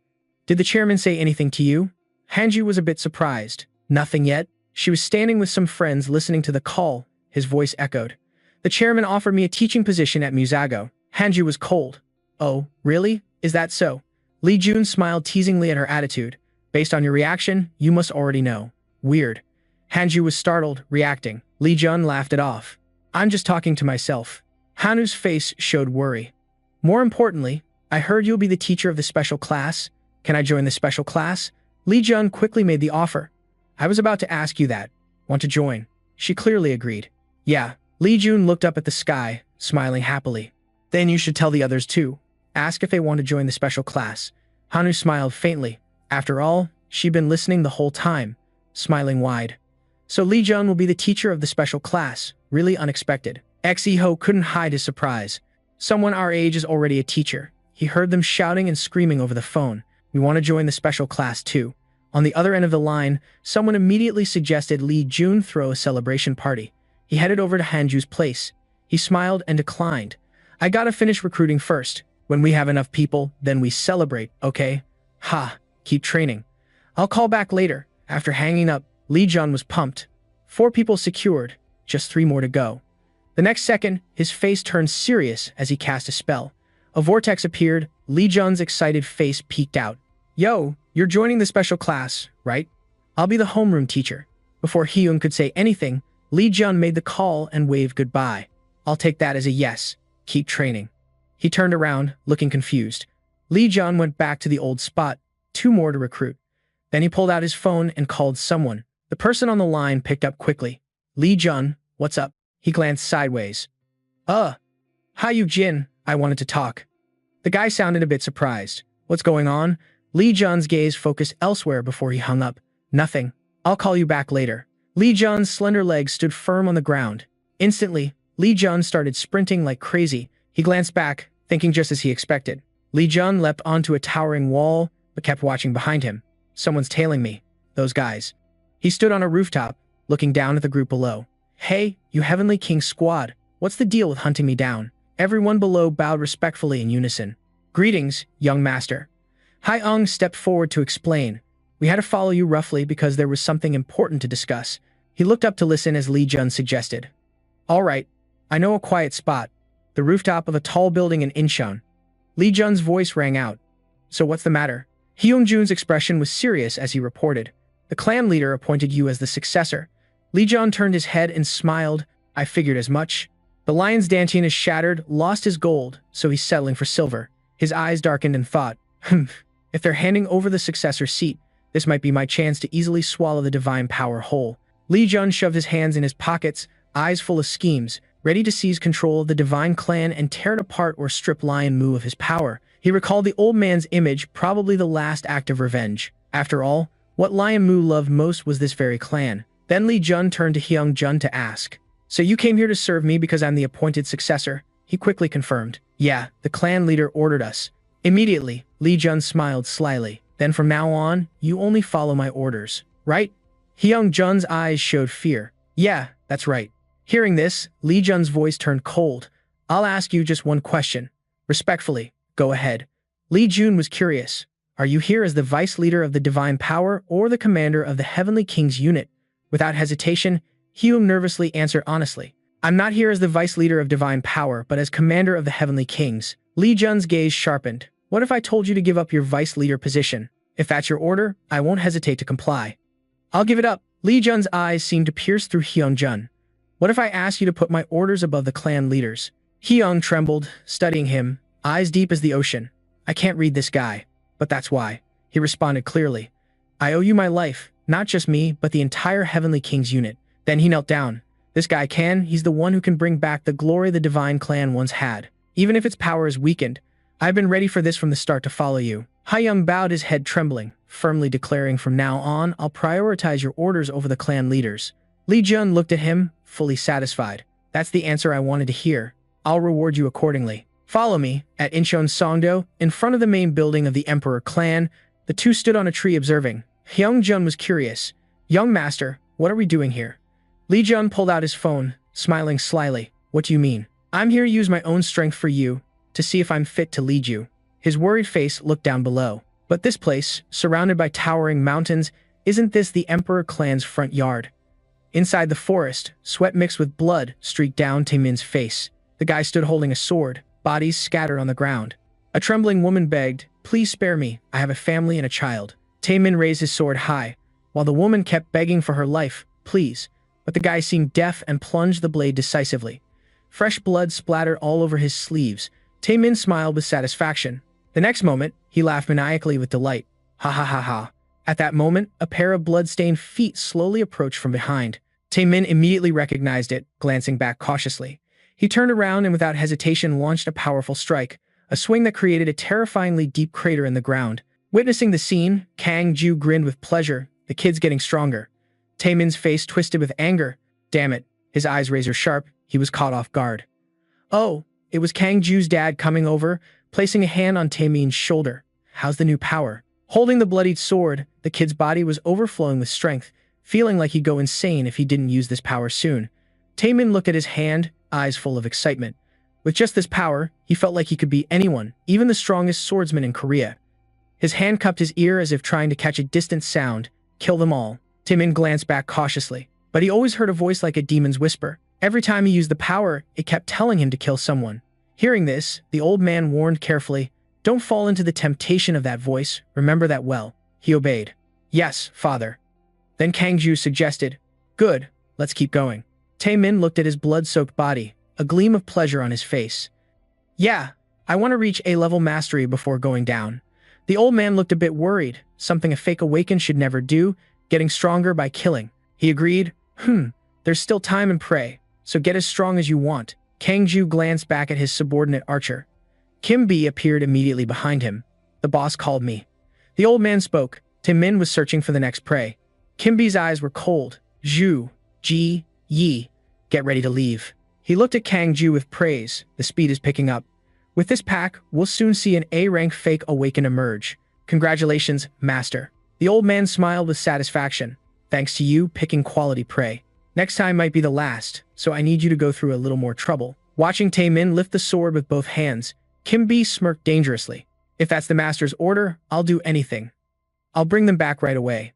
Meanwhile, Lee Jun and Hung Jun were watching from the tree. He tapped his phone to call someone. Lee Jun put the phone to his ear, eyes still fixed on the house ahead. The annoying voice of Hu Jin rang out. Lee Jun, what now? He glanced at the phone. I'm busy. We'll talk later. I'm only saying this once. Listen carefully. Then he offered. I've become the teacher of the special class. Do you want to join or not? The guy seemed incredulous, yelling into the phone. You think I believe that? Someone my age becoming a teacher? Hug Jin seemed to jump out of the screen, the phone puzzled. And what's this special class? The world's gonna end. Lee Jun pushed the phone away, so he wasn't joining. Jun Jian suddenly appeared behind him. What? Are Leun's teaching the special class? She smiled, spreading her hands, commanding. Give me the phone. He immediately recognized it was Jun Guyan. He sat listening to them argue. Hai Yushi Jane was a bit annoyed. Hey, I'm talking to Lee Jun here. Jun Guyan scolded him. This idiot won't even give me the phone. She put her hands on her hips, looking smug after grabbing the phone. Lee Jun, is what you said true? A bump appeared on his head, sitting on the ground, the violent woman. Seizing the moment, he suggested, Yes, I was wondering if you want to join my special class. His excited face rushed forward. Lee Jun, I'm in. Hearing that, he smiled brightly. I knew you'd say yes right away. Hi Yusi Jin, what about you? Jun Jian looked a bit hesitant. You want me to decide right now? Hearing Lee Jun's wish, her face flushed, embarrassed. Yeah, it's urgent. I really want you to join the special class. Then she gave her a reason to come. He smiled sweetly. If you don't join, I'll feel really heavy-hearted. Hearing that, she was surprised. Really? Lee Jun added. Yeah. Hanju and the others already agreed to join. She smiled excitedly and accepted the invitation. All right, if Hanju joins, then I'll join too. Lee Jun confirmed. Really? No backing out. Hung's face twitched with confusion. The next moment, the system voice rang out. Side quest, you have completed the mission. The youngest teacher at Musago. He felt grateful. Thanks, sis. A green circle on the ground shone over Lee Jun's body. The system voice rang out. Side quest. You have completed the mission. The youngest teacher at Musago. He looked at his body, absorbing a different energy, thinking he could feel a strange power, like a sealed strength being unleashed. Suddenly, Lee Jun's eyes widened in surprise. Huh? He stood reading the quest board in shock. Side quest. Lee Jun's willpower has been created. You have learned the Thunder God Master skill. Now you can use Thunder God Master S rank. Then Lee Jun used his spirit to talk with the Elder. Thunder God Master. Master, what's going on? Before you said you couldn't pass down the martial art because of the awakening system's interference, he appeared with a smug face. What's so surprising? Who do you think your master is? Even the mysterious awakening system can't escape my genius intellect and observation skills. He looked down at the quest board. A bunch of quest info appeared before his eyes. Side quest. Lee Jun's willpower, difficulty A. The Divine Martial Arts sect believes a true disciple must be ready to challenge big organizations. He fully supports you because you are his youngest disciple. Completion condition, cripple the Emperor clan. Reward, 50,000 reputation points. Mastering the Root Mu technique, Lee Jun's face showed a hint of fear. The Root Mu technique. Lee Jun stood frozen, staring at the mission board. Master, what's with this mission? Are you questioning it? Do you think it's impossible? He turned back with eyes full of excitement. No, I have to complete it, no matter what. Hearing that, the master immediately praised him. Good, that's the spirit my disciple should have. Lee Jun couldn't help but feel pumped inside, a chance to learn martial arts without spending precious cultivation points. Plus, now I've got another reason to take down the Emperor clan. Today, I'm definitely going to crush the Emperor clan so hard they won't even be able to lift their heads. In the space above, a flood of information about him appeared. Basic info, title, Master's youngest disciple, and 2 others named Lee Jun, age 18. General skills, Primordial Divine Technique, Heavenly King Divine Technique, Supreme Heavenly King Divine Technique, Blood Demon Chief, Black Dragon Style, One Tool Technique, Heavenly Annihilation, Divine Technique of the Heavenly Thunder King, Current Unranked Ability, Special Skill, Primordial Chaotic Divine Technique, SSS, Ultimate Step of Root Mu, SSS. He looked thoughtfully at his special stats. The previously limited stats had returned to normal. Special stats. Inner Strength 593 out of 1,000. Mental Power 358 out of 500. Reputation 10,800 famous. Current points 580,000. The area I should invest in is definitely inner strength. Then Li Jun touched the screen and confirmed inner strength 593. Spend 1 million points to increase inner strength. Yes or no? The system voice rang out. Primordial Chaotic Divine Technique had reached 6 stars, an extraordinary advancement even other disciples hadn't achieved. In the next second, a fierce power burst out. Young Jun quickly raised his hand to shield himself from being blown away. Master, cover your body with your hand. Li Jun was unleashing power from his body, an overwhelming aura that even the 5 kings couldn't radiate. Li Jun stood amid the mighty power without a scratch. No, it was even more overwhelming than them. A destructive force far beyond anything I've seen at the Thousand Peaks Lake. His figure focused all his power and appeared. Is this the true form of Master Li Jun? Then he opened his eyes wide with a shocked expression. Whoa! Primordial Chaotic Divine Technique, 6 stars. It's way stronger than I thought. Liun looked at his hands, thrilled. With this power, I can definitely stand toe-to-toe with the Emperor clan. Witnessing all this, Hyung's face trembled with confusion. Master, what was that power just now? It didn't feel like the supreme Heavenly King Divine Technique. He turned back with a cold smile. Looks like the Emperor clan is tightening defenses because of me. Should we leave before they close the gates? His face turned panicked. What? Wait, you really plan to come here and attack the Emperor clan? Saying that, Li Jun jumped down. Besides, what other reason do I have to come here? Standing on the ground, he looked up and explained. They messed with me first. Now they gotta face the consequences. Hyung couldn't help but worry. Master. A group of people appeared behind, looking confused. Captain, what should we do? Hyung's face was sweaty and anxious. Just follow orders from above. If the master acts, we gotta follow. The man hesitated a bit, but this was beyond their power now. This place is the front yard of the Emperor clan. If we're not careful, we could die anytime. Run looked down at Li Jun below, quietly reassuring him. I don't think we need to worry, he said seriously. The energy just now, even the King Fist couldn't have that kind of presence. He's really strong. No matter what happens, he'll protect us. Run's faith in him was fierce, so maybe risking his life for one person isn't so bad. Everyone was convinced by him. If he's that sure, Captain. The next moment, Hyung-jun and the others landed respectfully. Young Master, Heavenly King Squad, will follow you as your subordinates. Li Jun smiled, satisfied as he saw them submit. He looked up at the fortress ahead. Then I gotta make a strong impression so the subordinates trust me. After that, Li Jun turned his gaze toward the camera. I know you guys are watching from there. He smirked mockingly. You must be pissed seeing me. Instantly, Li Jun unleashed his power and threw out a taunt. So why not show your full strength? A bolt of lightning appeared in his hand. Li Jun glanced forward, grinning provocatively. Heavenly Supreme King's Thunder God art. Right after, he shot a surge of power at the gate. Run stood there, eyes wide in shock. Thunder God art, a martial art even the King Fist couldn't possess. The wall shattered. Li Jun turned to them. What else are you gonna do? His face was happily mocking. How long you gonna freeze up? Come here, follow me. At that moment, everyone just stood silent, jaws dropped in amazement. The next second, they hurried over to where he stood, serious. Yes. In that room, T-Shin pulled out a chair. Zhu, Ji, Yi were about to sit down. He looked outside, hands on the table. Has there been an earthquake lately? Taeho asked worriedly, reaching out. Are you just gonna sit there forever?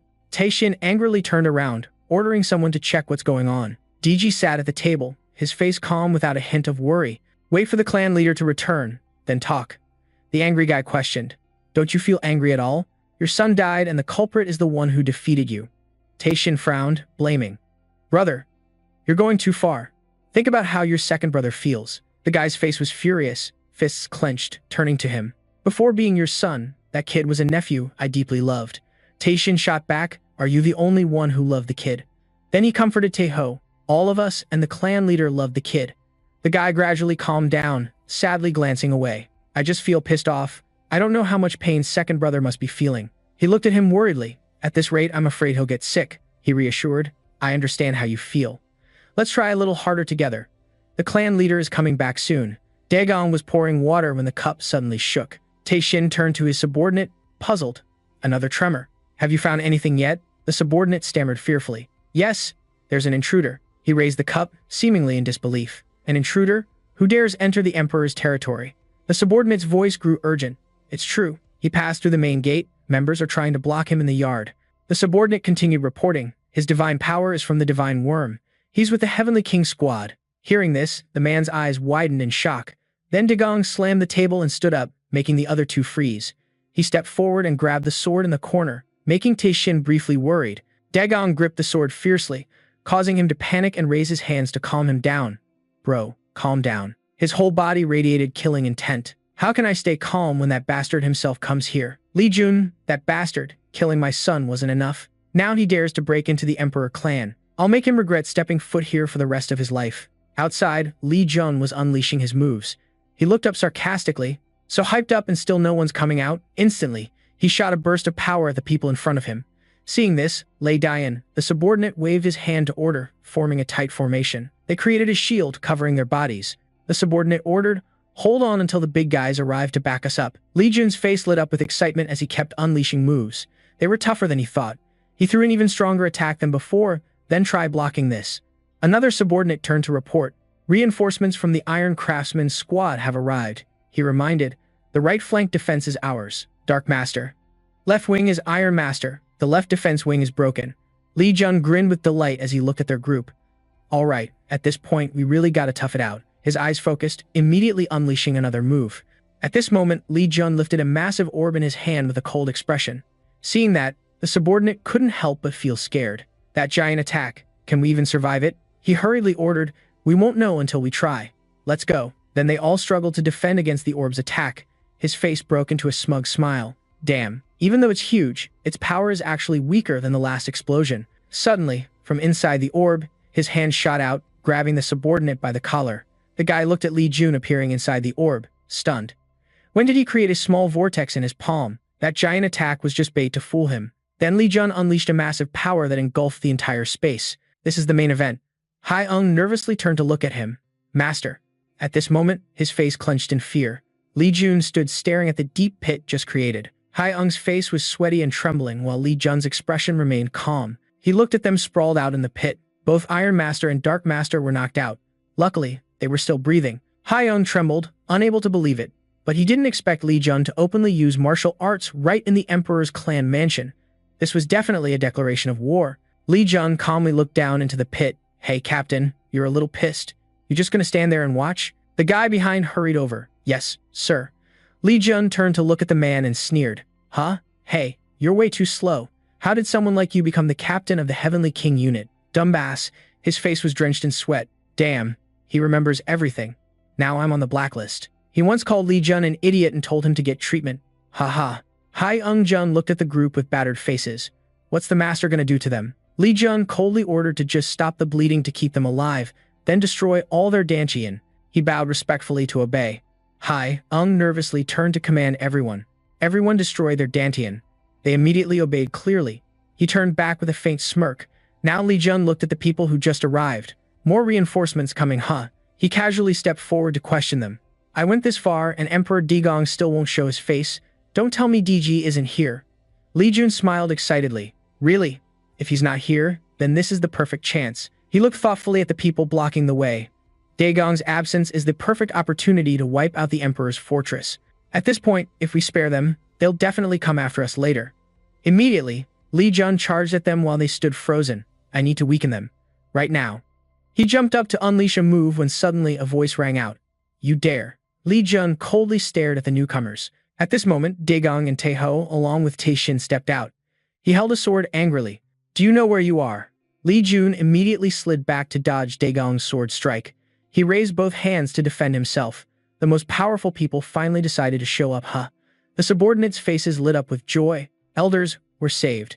He coldly reported the damage. Daegong frowned, his face showing clear anger as he heard their report. The Iron Master and Dark Master squads have been wiped out. He looked at Li Jun calmly, brushing dust off himself. That brat killed the entire Emperor's unit and even forced Minin to submit. This outcome was predicted. His aura is many times stronger than when I faced him in the past. Taeho held a spear behind him.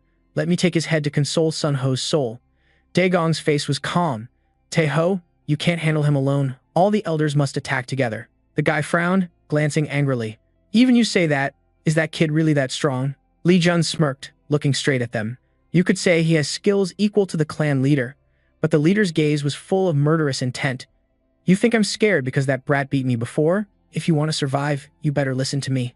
Both Taeshin and Taeho were already in battle stance. He got attacked from both sides. Daegong shouted, all together, attack.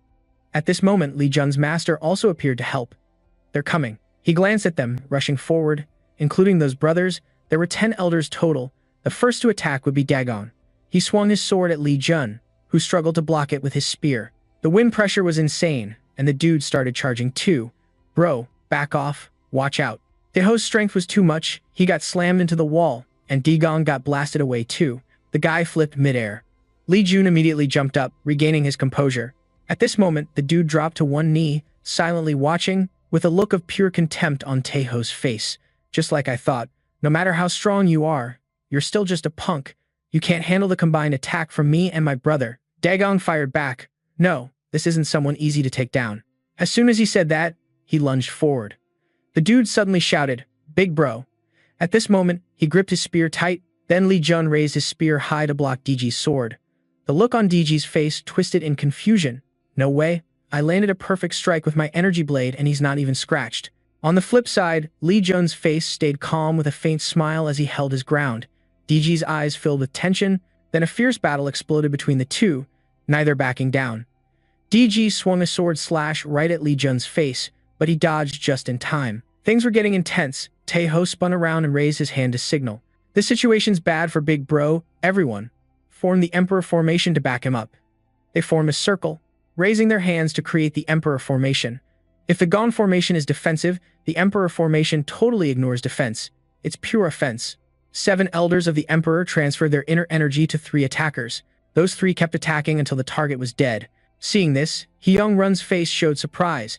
Didn't expect them to use the Emperor formation against the young master.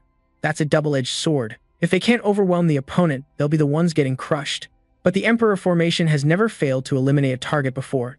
He stood back watching Li Jun fend off those powerful attacks. Even the Sword King struggled with them. No matter how strong the young master is, this is way too dangerous. I gotta help him. Despite the difficulty, he stayed calm and advised. Hyung Run, don't do anything reckless. Leave this to me. You handle the other fake awakeners of the Emperor. Sweat dotted his face.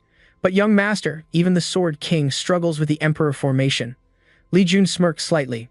Yeah, it's a bit tough using just the Heavenly King Divine skill, but my power doesn't come from that technique alone. Both sides paused for a moment, so just leave them to me and take down the rest. Don't forget to destroy their Dantian. You got this. Right? He felt a bit more confident. Got it. Someone else spoke up. The Emperor formation has been deployed. This is bad. We gotta help him if those fake elders catch him. Hyun Run stepped forward, seriously instructing. Let the young master handle them. We'll attack the others. Someone doubted. Are you serious? Even if it's the young master, it's dangerous. Deep down he understood. Yeah, this is definitely a dangerous situation for him. But Hyun Run was clear. It's the young master's order, so he trusted Li Jun. Weirdly, I feel like I can trust him. Right after, Hyun Run pointed and shouted, "Trust the young master and complete the mission he assigned. Hurry, everyone move out, we're on patrol." His face tensed up. The fake awakeners in the area will be handled by the Heavenly King squad. The real problem is the Emperor formation. Now Li Jun was surrounded by people standing in a circle. 7 elders transferred inner energy to 3 attackers.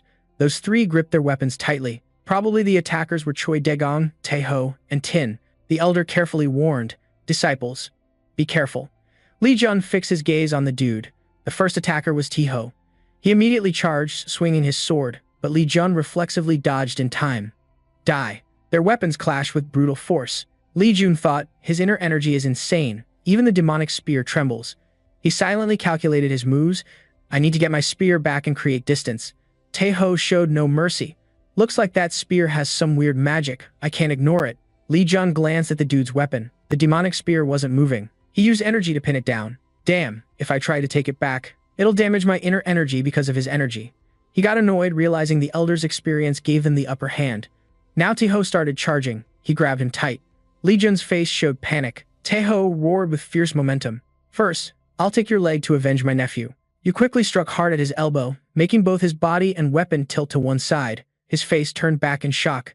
This guy wrapped his leg in his sacred weapon in that brief moment. Daegong stood outside watching them fight.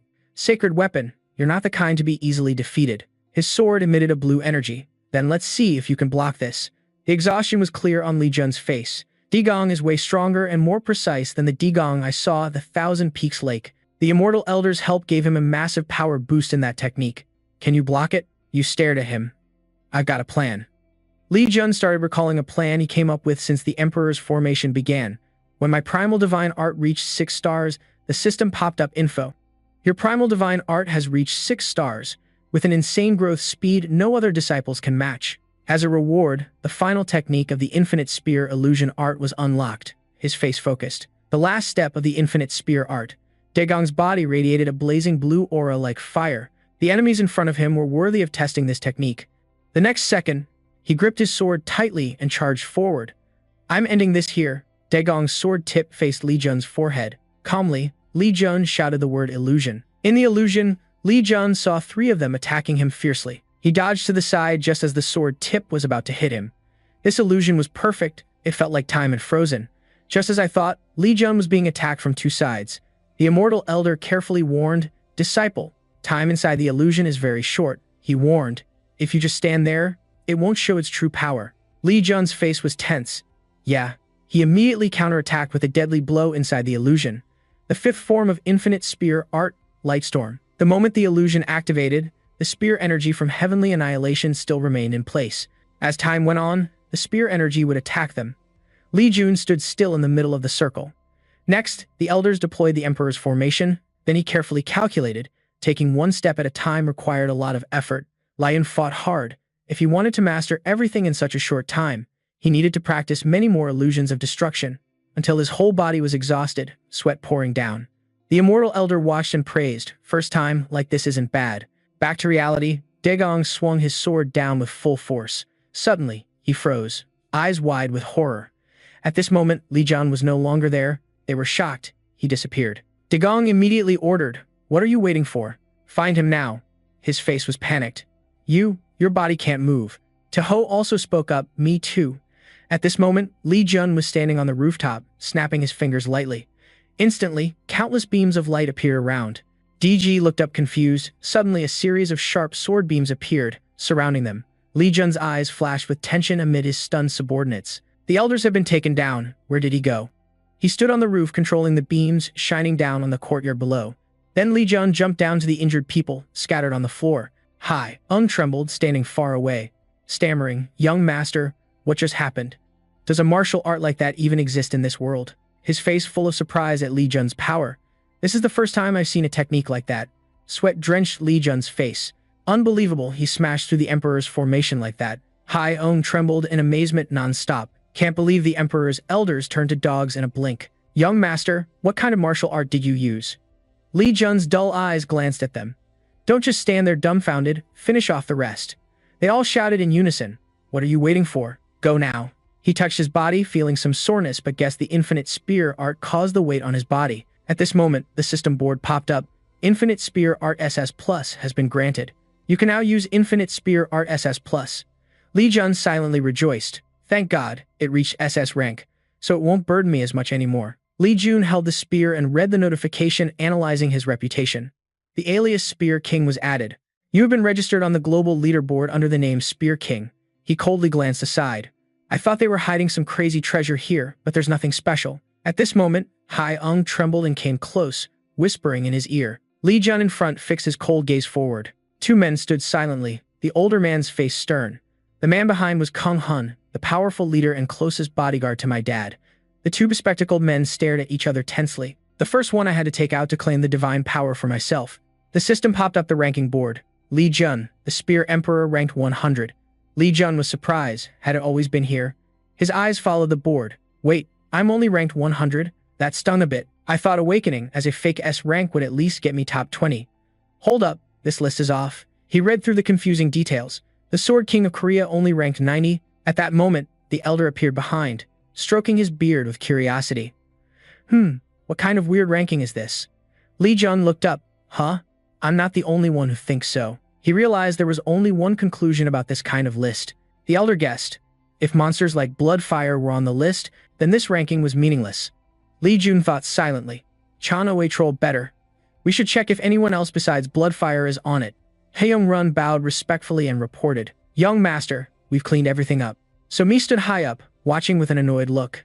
That guy single-handedly took down all the elders of the Emperor clan, and his weapon was the Sword of Destruction. No wonder there was no sign from Bloodfire. Was he already kicked out? Then she quickly left. Better report this to Lord Yindu. The next morning, at the Iron Blood Sword clan's main house, a hand pressed on the system board. John Seo was panting, holding a phone. Dad, there's a call. Chun Sik stopped and turned around. Good, I've been waiting. He grabbed the phone and a voice came through. Chun Sik, have you seen the rankings yet? He replied quickly. The voice on the other end stammered. Those question marks were pure panic. Chun Sik calmly asked back, don't tell me they've started moving. The voice warned, yes, and worse. I haven't been able to find the Demon Sky or Flame Buddha for days. Please be careful. The old man's face showed worry. Got it. Chun Sik was worried inside. Chun Oi Chun Ha. Looks like this country's about to hit a major crisis. Elsewhere, an editor was breaking hot news. Early this morning, the estate of the Emperor clan was found in ruins. All the fake awakeners inside were broken and defeated. The reporter handed a mic to a witness. According to the witness, the spear wielder of the Divine Power clan leading the Heavenly King squad, the public believed this was truly a declaration of war against the Emperor. In the basement of the Red Bull Han Club, a young man stepped forward holding up his phone. Sir, have you seen the news yet? The man stared at his phone. I'm watching it now. On the phone screen were two messages from Li Jun. The Emperor clan's forces had shrunk, leaving only Duang and his son Man. Enja praised him for succeeding. The man frowned and fell silent for a few seconds. Elsewhere, John Mu Ha, from the New Construction clan, was always welcomed. We've been a bit distant lately, right? From now on, let's get closer. Just then, Ki-hun stepped up, and John quickly hung up, saying he'd contact us later. He wondered. This time, it's the New Construction clan. John Mu calmly put his hands behind his back. Yeah, before they ignored us, only sucking up to Iron Blood Sword and Mandak. But now they're fighting to get in line. He realized that showed how much influence young Master Liyun had. Angry, he turned away to forget about it. Any leads on Dagon? Kyung-hun reported, sorry, still nothing. A reporter was waiting to interview Lord John Mu. John took a business card from Get Info magazine. He added, that's the page covering exclusive news about young Master Li Jun lately. All the good articles about him were written by this reporter. He carefully read the info on the card and agreed. Okay, connect me. The voice on the other end took the initiative. Hello, I'm reporter Kim Coa from Get for John Mu magazine. I've heard a lot about you. You're the one writing all those good things about my son. The purple-haired reporter sat in front of her computer screen. No, I just write the truth. He chuckled lightly, but thanks anyway. So, what do you want to talk about? She politely asked. I just have a few questions. May I? He relaxed. Go ahead, I'll answer if I can. The reporter asked a question that made John Mu fall silent for a few seconds. Are Li Jun's actions the will of the Divine Power clan? Kyung-hun stood behind, watching closely. Seeing the silence, she repeated, I'm asking again, are Li Jun's actions your will? Dear Lord of the Divine Force clan, please answer carefully. Yes, you could say Li Jun's actions caught my attention. Hasn't the Emperor always been deceiving the public all along? The reporter's face froze in shock, especially since they even ambushed my son at the gate. That made Li Jun furious, and I also believe the Emperor crossed the line. Hearing that, she asked again for clarification. So you mean Li Jun and the Power Lord share the same view? John Mu confirmed. Exactly. I want to be the shadow supporting my son.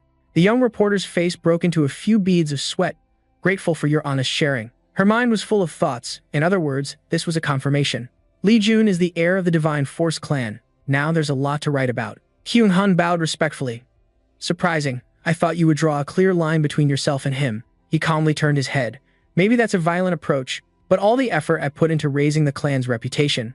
Li Jun did it in just one go. How could I not appreciate that? He agreed immediately. With Master Li Jun leading, we'll achieve a lot. Then Kyung-hun looked at his phone and reported, Sir, Master Li Jun is waiting outside with the Heavenly King's team. Shall I escort him? John Mu's expression outside the Divine Force clan building. Reporters bombarded him with rapid questions. Where's Li Jun? The guard tried to calm the crowd. Everyone relax. Gathering here won't make him arrive any faster. Someone else asked what the Divine Force clan's stance on this matter was. At that moment, someone looked back with a stunned expression. The crowd all turned to look. It turned out he and his team were approaching. The Heavenly King's team and Li Jun. A reporter ran up to him. Following the surviving false awakenings of the Emperor, Li Jun is the one who destroyed them. Can you confirm this? He stayed silent in the face of the questions. The Divine Force clan and the Emperor were once allies. So how did things end up like this? Initially, Li Jun wasn't on the clan's side, but he showed the power to overthrow the elders. He shoved both hands in his pockets. Right, I'm not on their side. Hayoung Jun stepped forward to intervene. I think you should leave before I use force. Li Jun's demeanor was indifferent, but now it's different. A loud shout rang out. The gate guard. The young man's face showed a flicker of panic. Yes. Li Jun's calm face said to my father, "Your son Li Jun is here. Ask him to open the gate." Hearing that, the gate slowly opened, and he confidently strode inside. But in his past life, Li Jun was only allowed to stand right at the threshold. In my past life, I wasn't allowed to step past this doorway. He and his team marched forward with fierce energy, but now I can step in without hesitation. The reporters looked up, continuously amazed. Is that Li Jun? Li Jun just stepped into the main hall. Inside the main hall, Kyung-hun stood facing him. Recalling when he was little, Li Jun knelt down to Wen Nai, pleading, "Please tell me what I must do to enter the house." Kyung-hun frowned in annoyance. He glanced down at him coldly from above. Kyung-hun said bluntly in a cold tone, "Your mother was just one of the women who slept with him, and now this illegitimate child dares to set foot in the Divine Force clan. If you don't want to die, don't even dream of approaching the clan." As soon as he finished, he slammed the door shut, leaving Li Jun kneeling alone outside. Breaking free from the memory and seeing his fake face, he couldn't help but feel angry. That two-faced bastard, the one handling all the main affairs of the Divine Force, second only to Li Jun's father, he is the key power commander Theon Kyung-hun. Kyung-hun smiled at Li Jun. "You've grown a lot since I last saw you, Master Li Jun." He was the first person I had to purge to overthrow the Divine Force. He silently stared darkly at Kyung-hun. Li Jun then returned to his calm demeanor, glancing at John Mu. "What made the Power Lord personally come out here?" He replied, "I heard you were summoned." He asked in surprise, "Me?" John Mu slyly said, "Yes. More importantly, seeing you with the Heavenly Kings, have you accepted the position of heir?" Li Jun stared at him, smiling coldly, asking mockingly, "So what if I have? Are you going to hand me the Divine Force?" John Mu's face darkened. He gritted his teeth. "Do you understand what it means to be an heir? You will inherit me and lead the Divine Force with me." He looked up at John Mu and said, "I mean the entire Divine Force clan." Pausing a moment, Li Jun's face darkened. Then he said, "There's no place for my dad in the Divine Force clan." Seeing his unusual mood, Hung Jun whispered worriedly, "Young master." After hearing Li Jun's words, Jian Mu couldn't help but laugh. Kyung-hun next to him broke out in a sweat, giving him a weird look. But then Jian Mu threw his head back and laughed even louder. He declared boldly, "The people of Divine Force always get what they want, especially when it's Divine Force itself. You have the right to take it, even if it means going against your own damn parents." Pausing, Jian Mu smirked and continued, "But it won't be easy. You know you have to be accepted by every member of Divine Force, right?" Li Jun replied coolly, "Of course." Seeing this, he spoke up, "Fine, get everyone's approval, and I'll give up the clan leader position and hand the whole clan over to you. After that, I won't interfere with the clan anymore, just like you want." Li Jun raised an eyebrow, amused, looking at Jian Mu. "You'll regret that." The old man frowned, hearing that. "Regret? In my life, I've never regretted anything, especially not power." Escorting Li Jun to the annex house, Li Jun turned back, flashing a dangerous smile at Jian Mu. "Hope you can back up your words." Jian Mu looked back at him and smirked. "I hope you're right, or I'll be disappointed." Scene shifts to the Divine Force Annex house. Kyung-hun spoke to the two in front of him. "This is the annex. You'll stay here. It's a bit old and run down, but still comfortable enough to live in." Li Jun looked around and sneered. "Been a while? Huh, this place hasn't changed a bit." Hung Jun asked curiously, "You stayed here before?" He turned to him and answered, "This place is full of memories with my mom. I never thought I'd come back here. Someone once said I'd never set foot here again." Kyung-hun gave a fake smile. "Must be a very nostalgic place for you. You were just a kid back then. Now you're grown and back here. Old guys like me get all emotional." Seeing his act, Li Jun silently got annoyed. What a damn snake. Is this the little show he's trying to put on?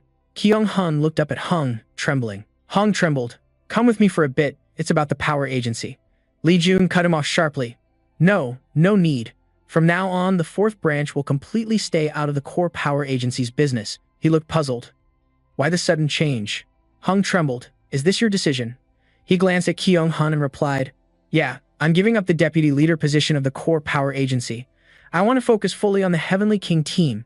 He asked curiously, "Does the clan leader know about this yet?" Hung trembled and answered honestly, "Not yet." Kyung-hun spoke up, "Then you gotta get his permission first." Li Jun smiled brightly and refused, "No, it's not necessary. The fourth branch commander is related to me." Pausing, Li Jun asked sharply, "Kyung-hun, if you have nothing else to say, why haven't you left yet?" The old man glared at him but still forced a smile. "All right, I'll speak to the clan leader on your behalf. You get some rest." Watching Kyung-hun's back fade away, Hung trembled and scolded, "Young master, you can't treat the power commander like that." He added, Those fake divine force awakenings follow the clan leader, but they obey the power commander the most. Li Jun casually shared Hung Jun's thoughts. You mean if the power commander is present, it's easier to get the others' approval, right? He glanced at him and said, exactly. Li Jun smiled, looking at his phone. Is that all? Fine, I have my own plan. More importantly, I have something to tell you guys. Suddenly he asked, what if the Heavenly King team learns Thunder God Mastery, and you learn the Heavenly Supreme King Divine Technique? Hung trembled, confused, still not thinking about this, stammering.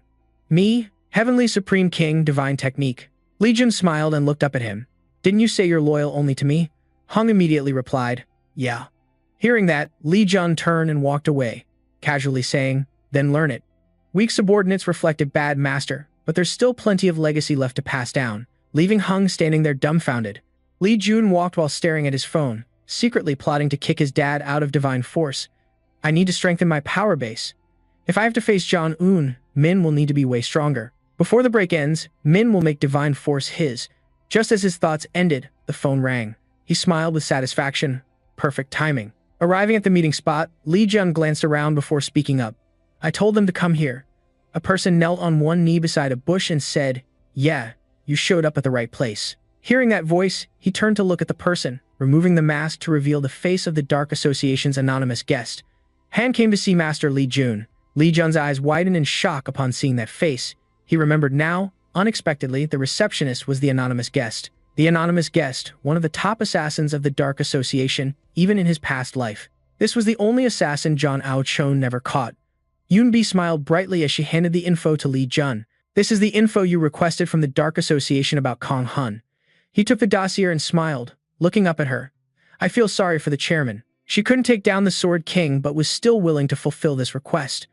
Unbi bowed respectfully. He's truly grateful. You're a lifelong benefactor to our guild. Please call on us anytime you need. Pausing briefly, she added. And just as I thought, he's embezzled a ton.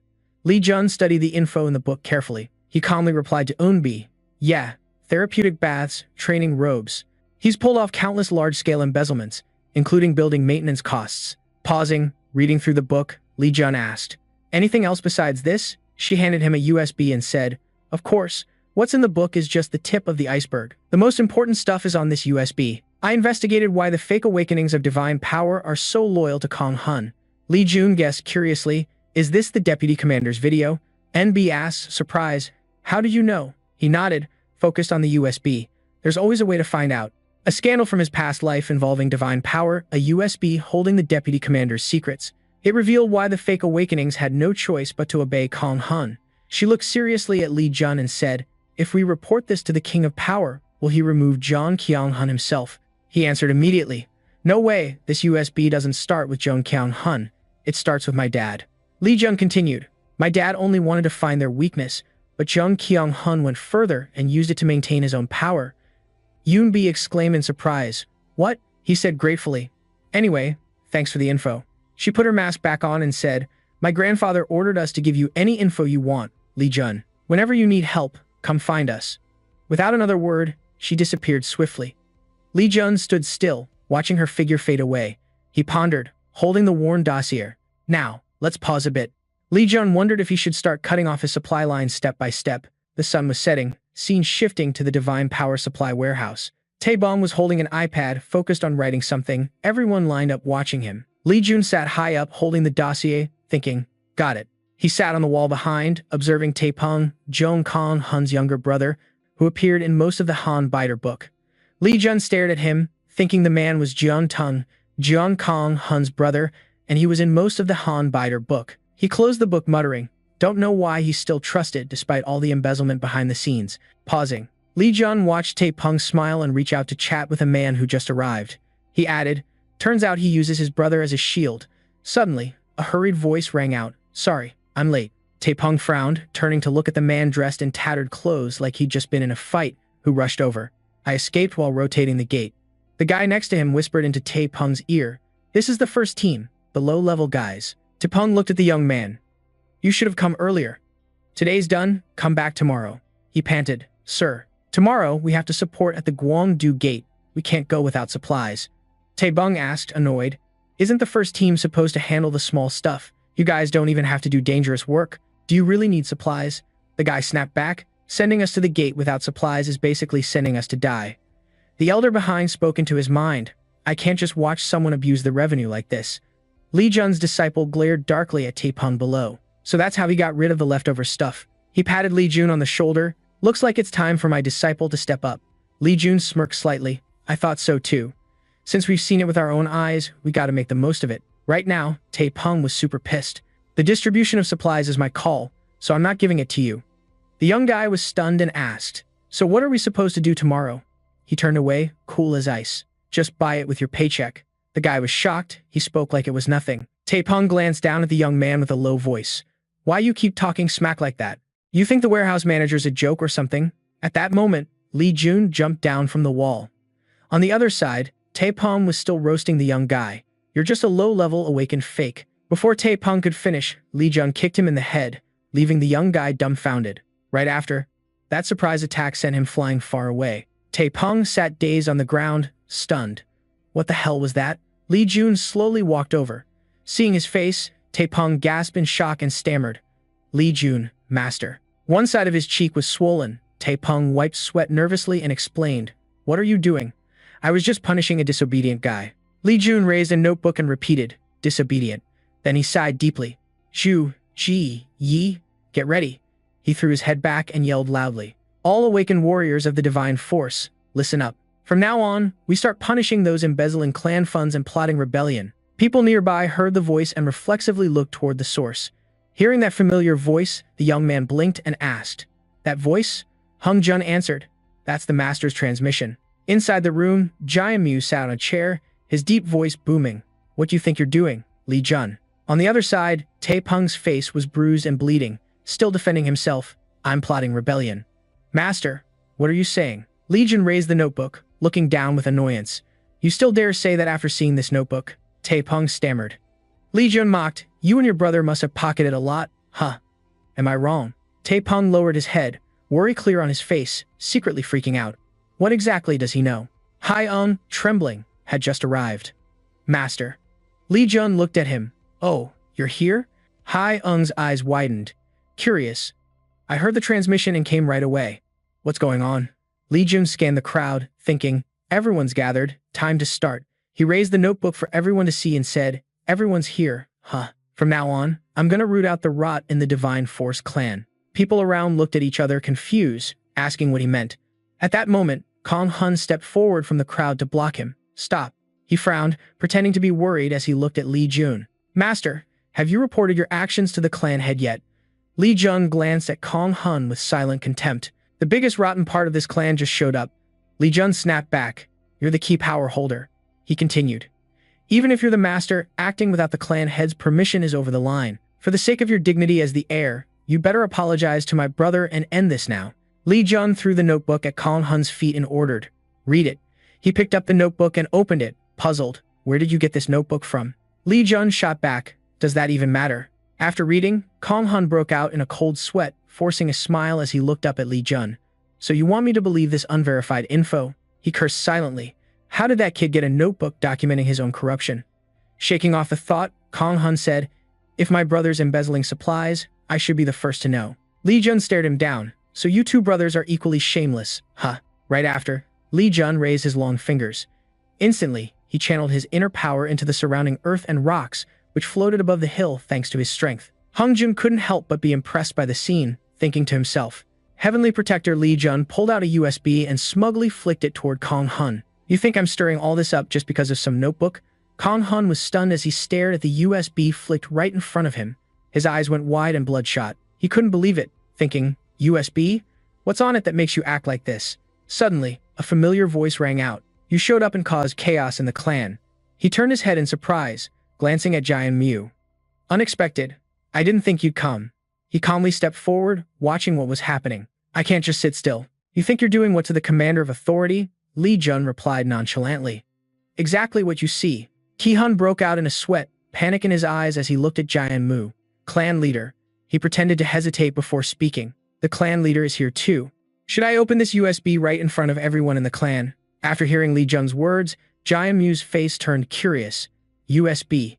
He pointed at Ki-hun and said, You know what's inside, don't you, old man? That sentence made him jump in shock. Pausing for a moment, Li Jun continued. The dirty secrets of the clan's executives are inside. Ki-hun shouted angrily to stop him. Enough already. Everyone around started whispering. Secrets of the executives in that USB? Ki-hun was sweating profusely, grinding his teeth as he asked harshly, "What do you want?" Li Jun was silent. "What do I want? I just said it. I want to cut this clan off at the root. The only thing I want is for you and your brother to disappear from the clan." After hearing his demand, he angrily said it was ridiculous. "Do you know how many years I've devoted to this clan?" Meanwhile, Jian Mu picked up a notebook, opened it, and silently read. Suddenly he spoke. "Commander of authority, follow Li Jun's orders." Ki-hun was shocked, couldn't believe it. "Clan leader, you?" Pausing, Ki-hun said, "Don't tell me you trust that notebook. Some unknown thing." Jian looked up, his tone turning dark. "USB. Exactly what's in that USB?" Ki-hun was sweating, stammering. "That matter?" Jian Mu suddenly cut him off. "Enough. I won't listen to anything else. I'm disappointed in you," he shouted in panic.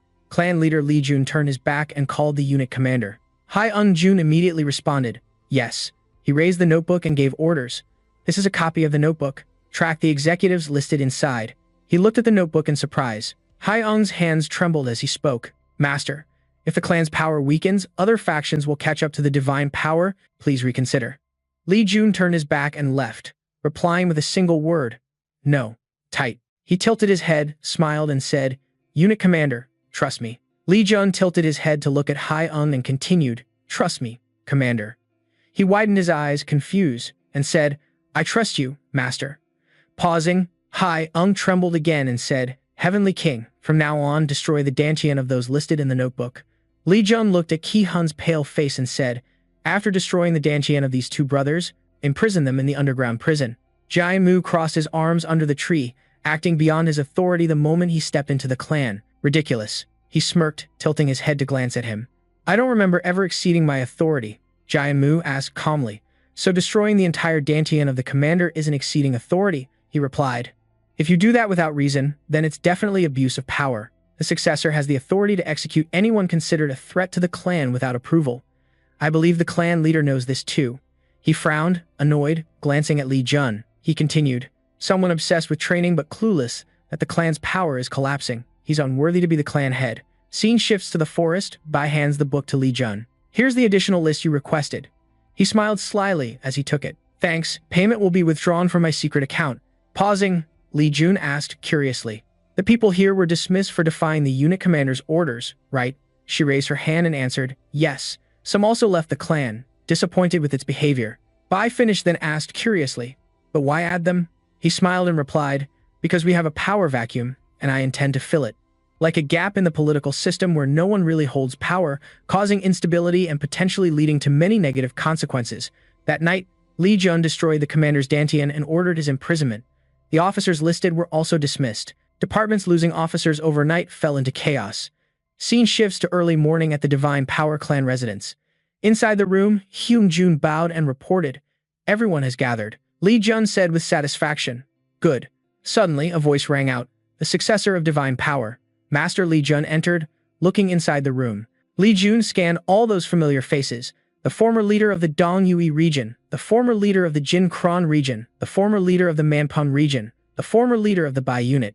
E.T. took a drag from his cigarette and asked him curiously, "So why did the young master call us old retirees here?" And that person was Li, the former leader of Dongyue. Li Jun sat down with a bright smile. "I have some important matters to discuss." He was surprised. "Important matters?" Li Jun spoke up. "Right now, there's a gap in the clan. All the high-ranking awakened, including the commander, have been dismissed." Jin Chan was shocked upon hearing this. "Even the commander? Who did that?" Li Jun smiled brightly and replied, "That would be me." Jin Chan's eyes widened in disbelief. He closed his eyes, holding his cigarette. "Lately, I've heard tons of stories about you, Li Jun. You just joined the clan and already overthrew the commander? That's pretty bold." He looked up at him and asked, "So this is why you called us here?" Hearing that question, Li Jun felt secretly pleased. Getting straight to the point, he smiled brightly and said, "I hope you all will fill those empty spots." Lai, the former leader of Dongyue, was once known as the right hand of the divine power alongside the commander. He was the only rival force against Kyongun. All the awakened gathered here had once sided with Li and were unfairly expelled by Xian Kongun. Li Jun calculated silently that if Lai Ti returned, the others would likely follow. He looked up at them and said, I didn't just tell you to come back for no reason. Li Jun raised both hands, showing sincerity. Anything you want from the clan, anything you like, I'll give you the best I can. He thought to himself that instead of replacing those positions with new people, bringing back those who had worked with him would avoid unnecessary conflicts. Jin Chan broke out in a sweat and said, We appreciate your offer, but we're already retired. Li Jun calmly said, Letting capable people like you sit idle is a loss, not just for the clan but for the whole nation. Pausing a bit, he continued, Like the commander of the Dong Yui region, for example. He silently smoked his cigarette, listening to Li Jun say, Isn't your skill level on par with the recently retired commander? Suddenly he spoke up. Young Master Li Jun, I appreciate your invitation, but I'm tired of clan battles. It's better to find someone new than to bring an old man like me back. Li Jun cut him off sharply. I heard your granddaughter is suffering from the 9 yin meridian blockage. He was shocked and asked gruffly, How do you know about that? Li Jun smiled and continued, I also heard you settled in Henan to find a cure for her. Li Jun felt quietly satisfied. Good, the intel from the underground network is worth the money. E.T. spoke up. Since you already know, it'll save time. I can't come back because I still have to treat my granddaughter. I heard the Millennium Flower, a medicine for the 9 yin meridian blockage, takes 2 years. Li Jun stared at him and made an offer. If I cure her, will you come back to the clan? E.T. replied, That's not a condition that can be treated easily. Li Jun's face turned dangerous. What if I teach her the Heavenly King Divine technique? That skill can definitely cure her. E was surprised and hesitated. The Heavenly King Divine technique for my granddaughter? That would definitely cure her. But Li Jun cut him off. Don't worry, I have enough inheritance flowers. E worriedly reminded. No, but first we need the clan leader's approval. Li Jun immediately replied, No need. Li Jun held out his hand and said seriously, I only pass my techniques to the families of my people. The clan has no right to stop me. Hearing this, everyone was shocked. Everyone there fell silent for a moment. E.T. stepped forward, grabbed Li Jun's hands, bowed his head, and begged, I'm putting my pride aside, please cure my granddaughter. Scene shifts to the room of the granddaughter with the 9 yin meridian blockage, a disease that blocks all meridians at age 20 and causes death. The upside is it grants massive inner strength thanks to strong yin energy. Li Jun asked Hung Jun, Have you read the skill book yet? He diligently read the book and replied, Yes, sir. The skill book is an item used to teach martial arts to others. The higher the skill rank, the lower the success rate. E.T. stood beside, watching anxiously. The Heavenly King Divine technique is an S-rank skill. Is he really going to give it to the girl? Just to get himself back in, Li Jun opened the skill book and placed it on her, a purple light immediately shining from within the book. He raised his hand and said to Hung Jun, The heir's flower, is it brewed already? Hand it over. He immediately replied, Yes, young master. Li Jun gave the medicine bowl he just brewed to Si Kaion, who then coughed harshly a few times, causing the medicine to spill. Yao Tei's face couldn't hide his worry. He looked at his granddaughter with a heart full of anxiousness. But right after, Sai Qian, with Li Jun supporting her to sit up, glanced at her grandfather and opened her mouth to speak. Grandpa Si Kaion placed his hand on his chest and said, Strange. I felt pain like being strangled, but now I feel so relieved. Pausing a bit, she smiled happily at Yao Tei, feeling like she was reborn. He looked silently at his awakened granddaughter for a moment. Li Jun smiled softly at the two. Si Kaion, confused, said, Grandpa, are you crying? The sun was slowly setting, the afternoon light gently shining on the porch. Li Jun sat thoughtfully on the steps. After a while, Yao Tei finally stepped out. Thank you so much, young master Li Jun. He smiled blankly at him, wiping the tears away. Li Jun reminded, Your eyes are all swollen now. T's eyes were now puffy, no longer showing the pupils. It's been a long time since I saw my granddaughter this healthy. He bowed respectfully. I, Liu Yifei, pledge my loyalty to young master Li Jun. Even if it costs my life. It didn't take long for Liu Yifei to convince the retired awakened warriors of the divine power, all of whom had once followed him. They pretended to hesitate but quickly agreed when urged to return. Looking at the paper in his hand, Li Jun asked, The blank spot is for the commander of authority? Hi, Hung Jun stood straight across and immediately answered, Yes, because that position is the right hand of the clan leader. We decided to leave it blank for careful consideration. He replied, I understand. Li Jun looked up excitedly and said, Then abolish the authority unit. Surprised, Hai Hung panicked and warned, The authority unit is the face of divine power. The clan will definitely be furious. Li Jun smiled and said, You guys are mine now, and I'm the next clan leader. Pausing, Li Jun continued, I'll remove my father from the clan leader position soon. Scene shifts to early morning at the Divine Power Clan's main house. John sat on the stairs and said, What's going on today? Everyone gathered at the main house, and so many familiar faces I haven't seen in ages. He listed familiar names one by one. Song Sun, Hyung, No Hun, Run Byung Run. Pausing, John Mu continued. Even Liu Yufei came to greet after a long absence from the clan leader. John Mu, the retired commander and leader, all returned. Li Jun, what are you doing? Li Jun stepped forward clearly and said, I told you, I'll take over the clan my own way. He wore a smug expression, his tone arrogant. It's time for you to step down. John Mu was already decided by young master Li Jun, the Jinshan area too, and Mamp as well. Hearing this, he let out a cold laugh. The BX unit and the Peacekeeper unit. John Mu slowly stood up. In such a short time, the one who conquered the hearts of all area commanders recalled the retired to fill the gaps. Pausing, he smirked, sighed, and stared at Li Jun among the sons. You're the most promising one. If only you showed this talent earlier. Li Jun widened his eyes and growled. He had no right to say that after abandoning his own blood. Enough talk, now fulfill your promise to me, he challenged, looking down at Li Jun. No, not yet. First, show me your skills right here. Li Jun grinned slyly and asked. He wants a one-on-one fight. John Mu grabbed his weapon, full of fighting spirit, and shouted. Yes, show me how strong you really are, he yelled. Bring it on, Li Jun. Li Jun also grabbed his weapon, ready to fight. Li Jun thought silently. John Mu. John Mu raised his hand with a cunning smile. Come at me. Thoughts kept flashing in his mind. A martial arts-obsessed dude. A cold-blooded clan leader who could abandon his own family for the clan's benefit. Li Jun thought while removing the golden ring from his hand. The immortal immediately appeared. With heavenly annihilation, you can only remove the primal ring for 5 minutes. Otherwise, you'll be overwhelmed by the primal divine magic inside you. Li Jun replied. Got it. He soared up high, gripping his spear tightly, aiming at John Mu to strike. Today, I'll take you down from that seat. Scene shifts to the Iron Blood Sword family estate, where everything is super quiet and peaceful. Suddenly, Chun Red seems to sense something. He looks up sharply. Suddenly, a voice rings out. Dad, here's your tea. Chun Red mutters thoughtfully. This energy. He quickly puts on a coat and says, I gotta go. John Seop calls out confused. Dad. Chun Red immediately bolts. John Seop shouts, the sun's about to set. Where are you going? Chun Red replies, there's a massive surge of demonic energy coming. Maybe some outsiders showed up. John Seop repeats, bewildered, outsiders. They both land successfully on the ground. John Seop looks at him and says, but, Dad. He pauses, eyeing the wicked energy inside, scratching his head. Is this the divine power territory? Chun Red looks at the demonic energy and says, the energy's still radiating from here. Something terrible is going down inside. John Seop asks, you're going in? Chun Red opens the gate and steps inside. I have to. There's no guard here. I need to see it with my own eyes. They both step inside. As soon as they enter, they're stunned by the spiritual energy before them. They watch the fierce battle between Li Jun and Jian Mu, but it looks like Li Jun has the upper hand. Jian Mu gets slashed hard by Li Jun's spear and spits out fresh blood. Jian Mu lies pitifully on the ground, clutching his other arm, saying, I give up. He continues, you've gotten stronger. My energy's been drained for a long time. He grins wickedly, staring at Li Jun.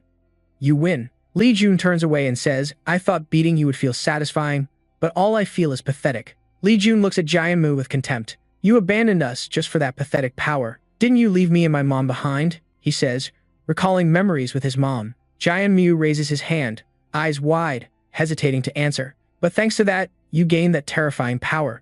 Li Jun's veins bulge hearing that, and the last bit of reason in his head snaps. Li Jun glares sharply, voice cutting. Yeah, I got the Heavenly King's divine technique you've been craving. How does it feel to kneel before your own son?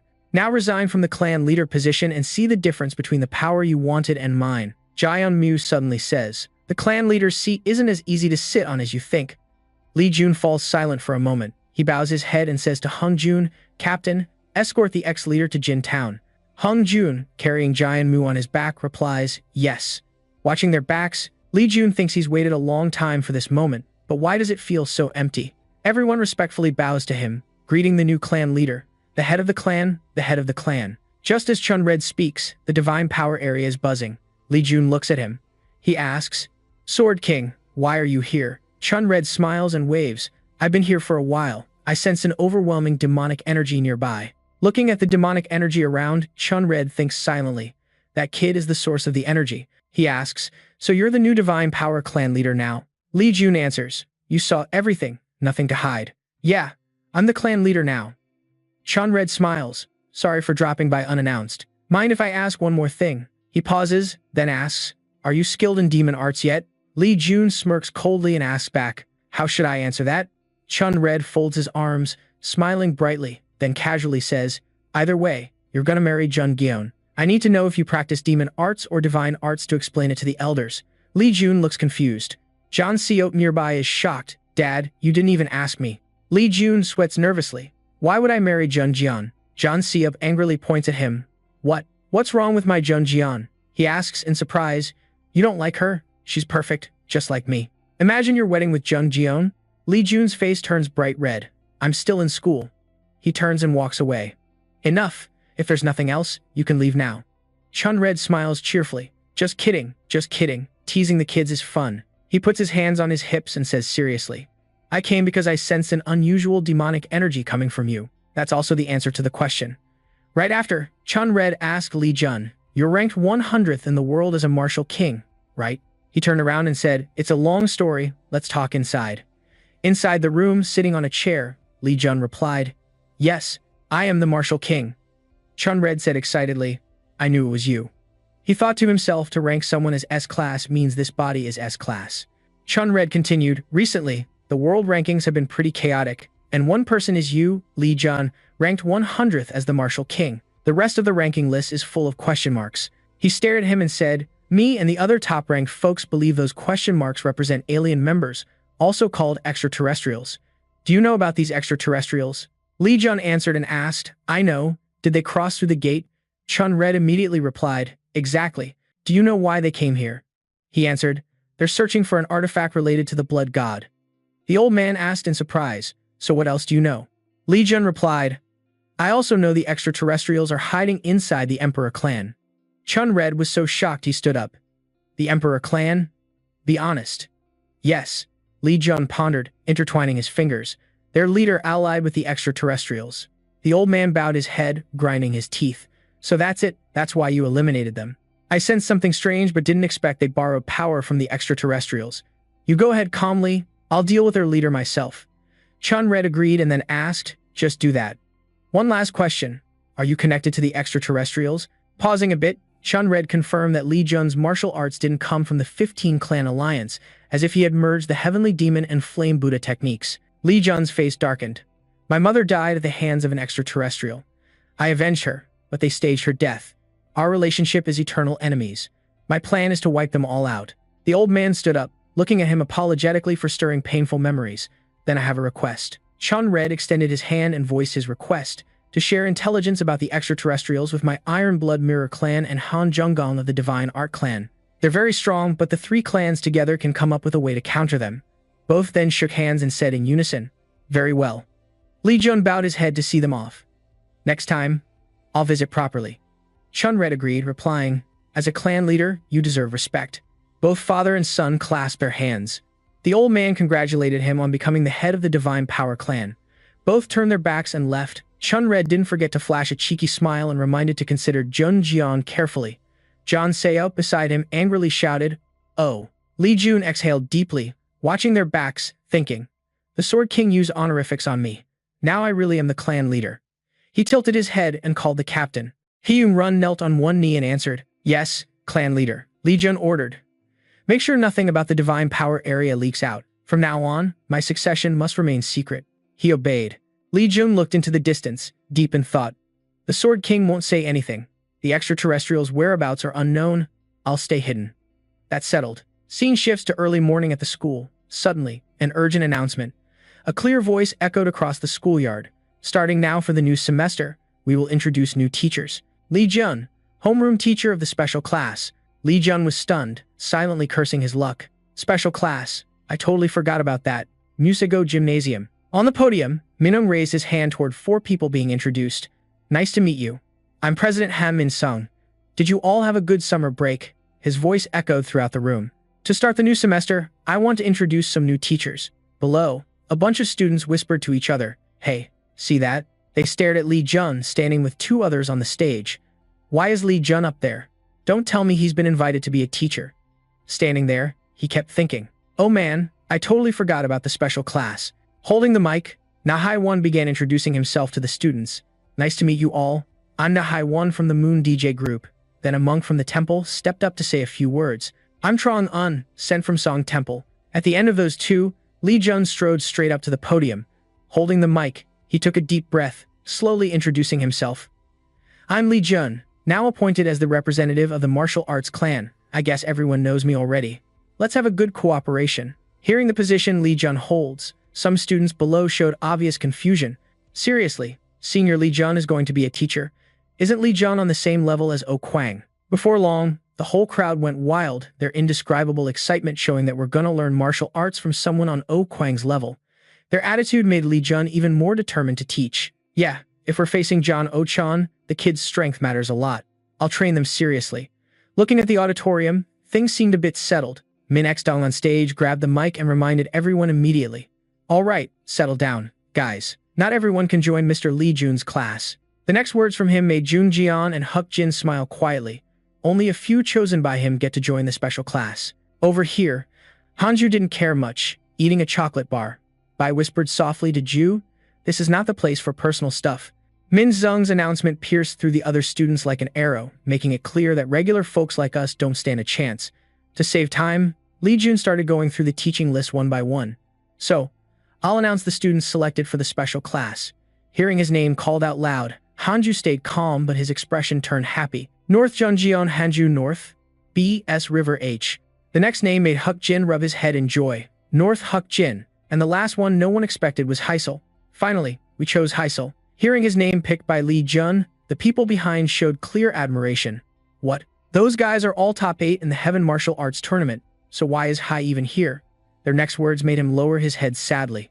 Lately, he's been hanging out with Senior Lee Jun, obviously just because of connections.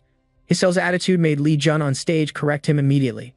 Look up, Hisel. He spread his arms wide toward him, emphasizing, you have the potential to be ranked among the best in the whole country. I'll help that potential bloom. Then he quickly suggested, let's work hard together. Praised by Lee Jun, Heisel's face flushed red. Yes, sir. The next morning, he was already at the stadium early. All special class students gathered on the field. Seeing the hat on Lee Jun's head, Hai Yuk Jin looked puzzled. Jun, what's with that hat? This isn't the military, but you're using your authority to remind us. Consider me a teacher. From afar, a girl carrying a box of weights was introduced by Lee Jun. Now, I introduce the assistant teacher of the special class, Miss Cha Kai. A big box full of heavy weights was placed on the ground. He asked everyone before starting training to put on the iron rings in front of them. Junyun glanced at the iron rings on his hands, each weighing about 100 kilograms, totaling 400 kilograms. She smiled lightly, commenting on their aesthetics. These rings aren't really my style. Can't you make them a bit cuter? That made Lee Jun helpless, forcing a smile to explain, this is training, sis. All right, has everyone put them on? Seeing the whole group done with the iron rings, he stated the rules. From now on, we will seal your internal energy. What?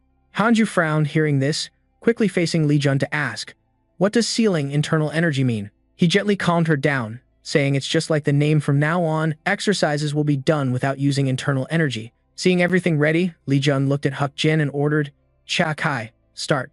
Her whole body was burning with determination. So, which line to start?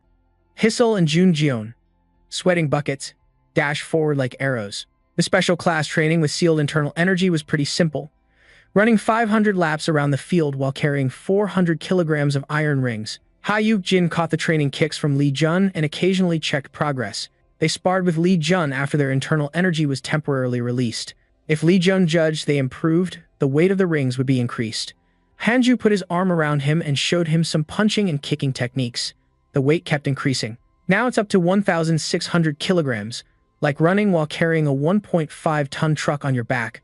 On the path of endurance training through running, Jungjian and Hanju didn't forget to compete against each other. This was doable because special class students had awakened bodies with extraordinary physical abilities. Standing outside drinking water, he was a bit surprised. They ran like monsters. Yeah, kinda helpless with those two. Are those two racing or what? Anyway, it's break time.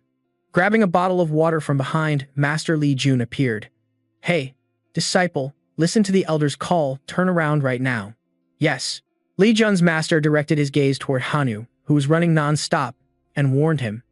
Are you sure you've thought about the consequences for that girl? Especially that kid. Looks like that kid wants to kill you once this is over. Knowing the elder was worried, he gave a slight smile to reassure him. then remembered. I don't let Hanju eat chocolate during training. I've been a teacher for a month now, maybe it's time to quit. In front of Lee Jun, a blue file containing information appeared. Anyway, he glanced at the info about the people he personally trained. After a month of basic training with the rings, everyone's endurance had increased significantly. Hyujin had insight, but that wasn't useful in combat. Sister Jung Jeon had no special traits at all. Jung Jian on the field was running, holding a water bottle to give Hanju, but it seemed physical training alone wasn't enough to awaken any traits. Drink up. Lee Jun fell into deep thought. He put his hand to his chin. It's time to lead the kids to storm the gate. Night was falling. Not far away, deep inside the forest near a cave, a man stood among bloodied corpses scattered on the ground. Suddenly, from outside, a breathless voice reported, "Sir, the Emperor clan has been attacked by Lee Jun." The old man seemed displeased. "Guys." Kim Bom ran in but stayed outside, trembling and bowing his head apologetically. "Sorry, I just got back and heard the news." His eyes couldn't hide the emotion, pupils burning red, glancing at Hatom with a tone. "Where are the bodies, uncles?" "Buried." Kim Bom's face was sweating lightly, his expression turning worried, suggesting, "I'll lead you there." A while later, beyond the Emperor clan's mountain, the three of them moved toward the graves. Fearing the old man wouldn't understand, he explained. "Because of all the prying eyes, we had no choice but to act quickly. We couldn't retrieve the bodies, so we only buried the clothes they were wearing at the time." Kang Gilu suddenly requested to go to the Emperor clan's main house, but Kim Bong disagreed a bit, though reporters were swarming the area now. Despite reasonable explanations from the guy, the old man insisted on moving forward. "I don't care." The three of them walked down the stairs. Below was a crowd of reporters waiting. Are they running away? They're escaping. Kang Gu heard their shouts, just silently glancing without a word.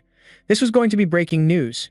In front of him was a swarm of reporters. No way out. Kang Gu tried to stay calm, raising his head to boldly declare to the media, "This is truly where our clan once stood, still standing as before."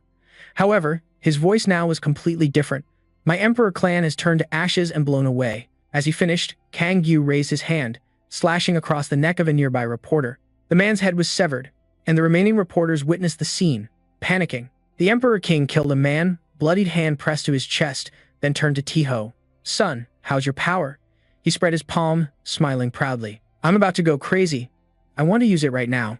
Hearing his son say that, Kang Gu's eyes turned fiery red, voice full of excitement. "Good, I'll let you run wild.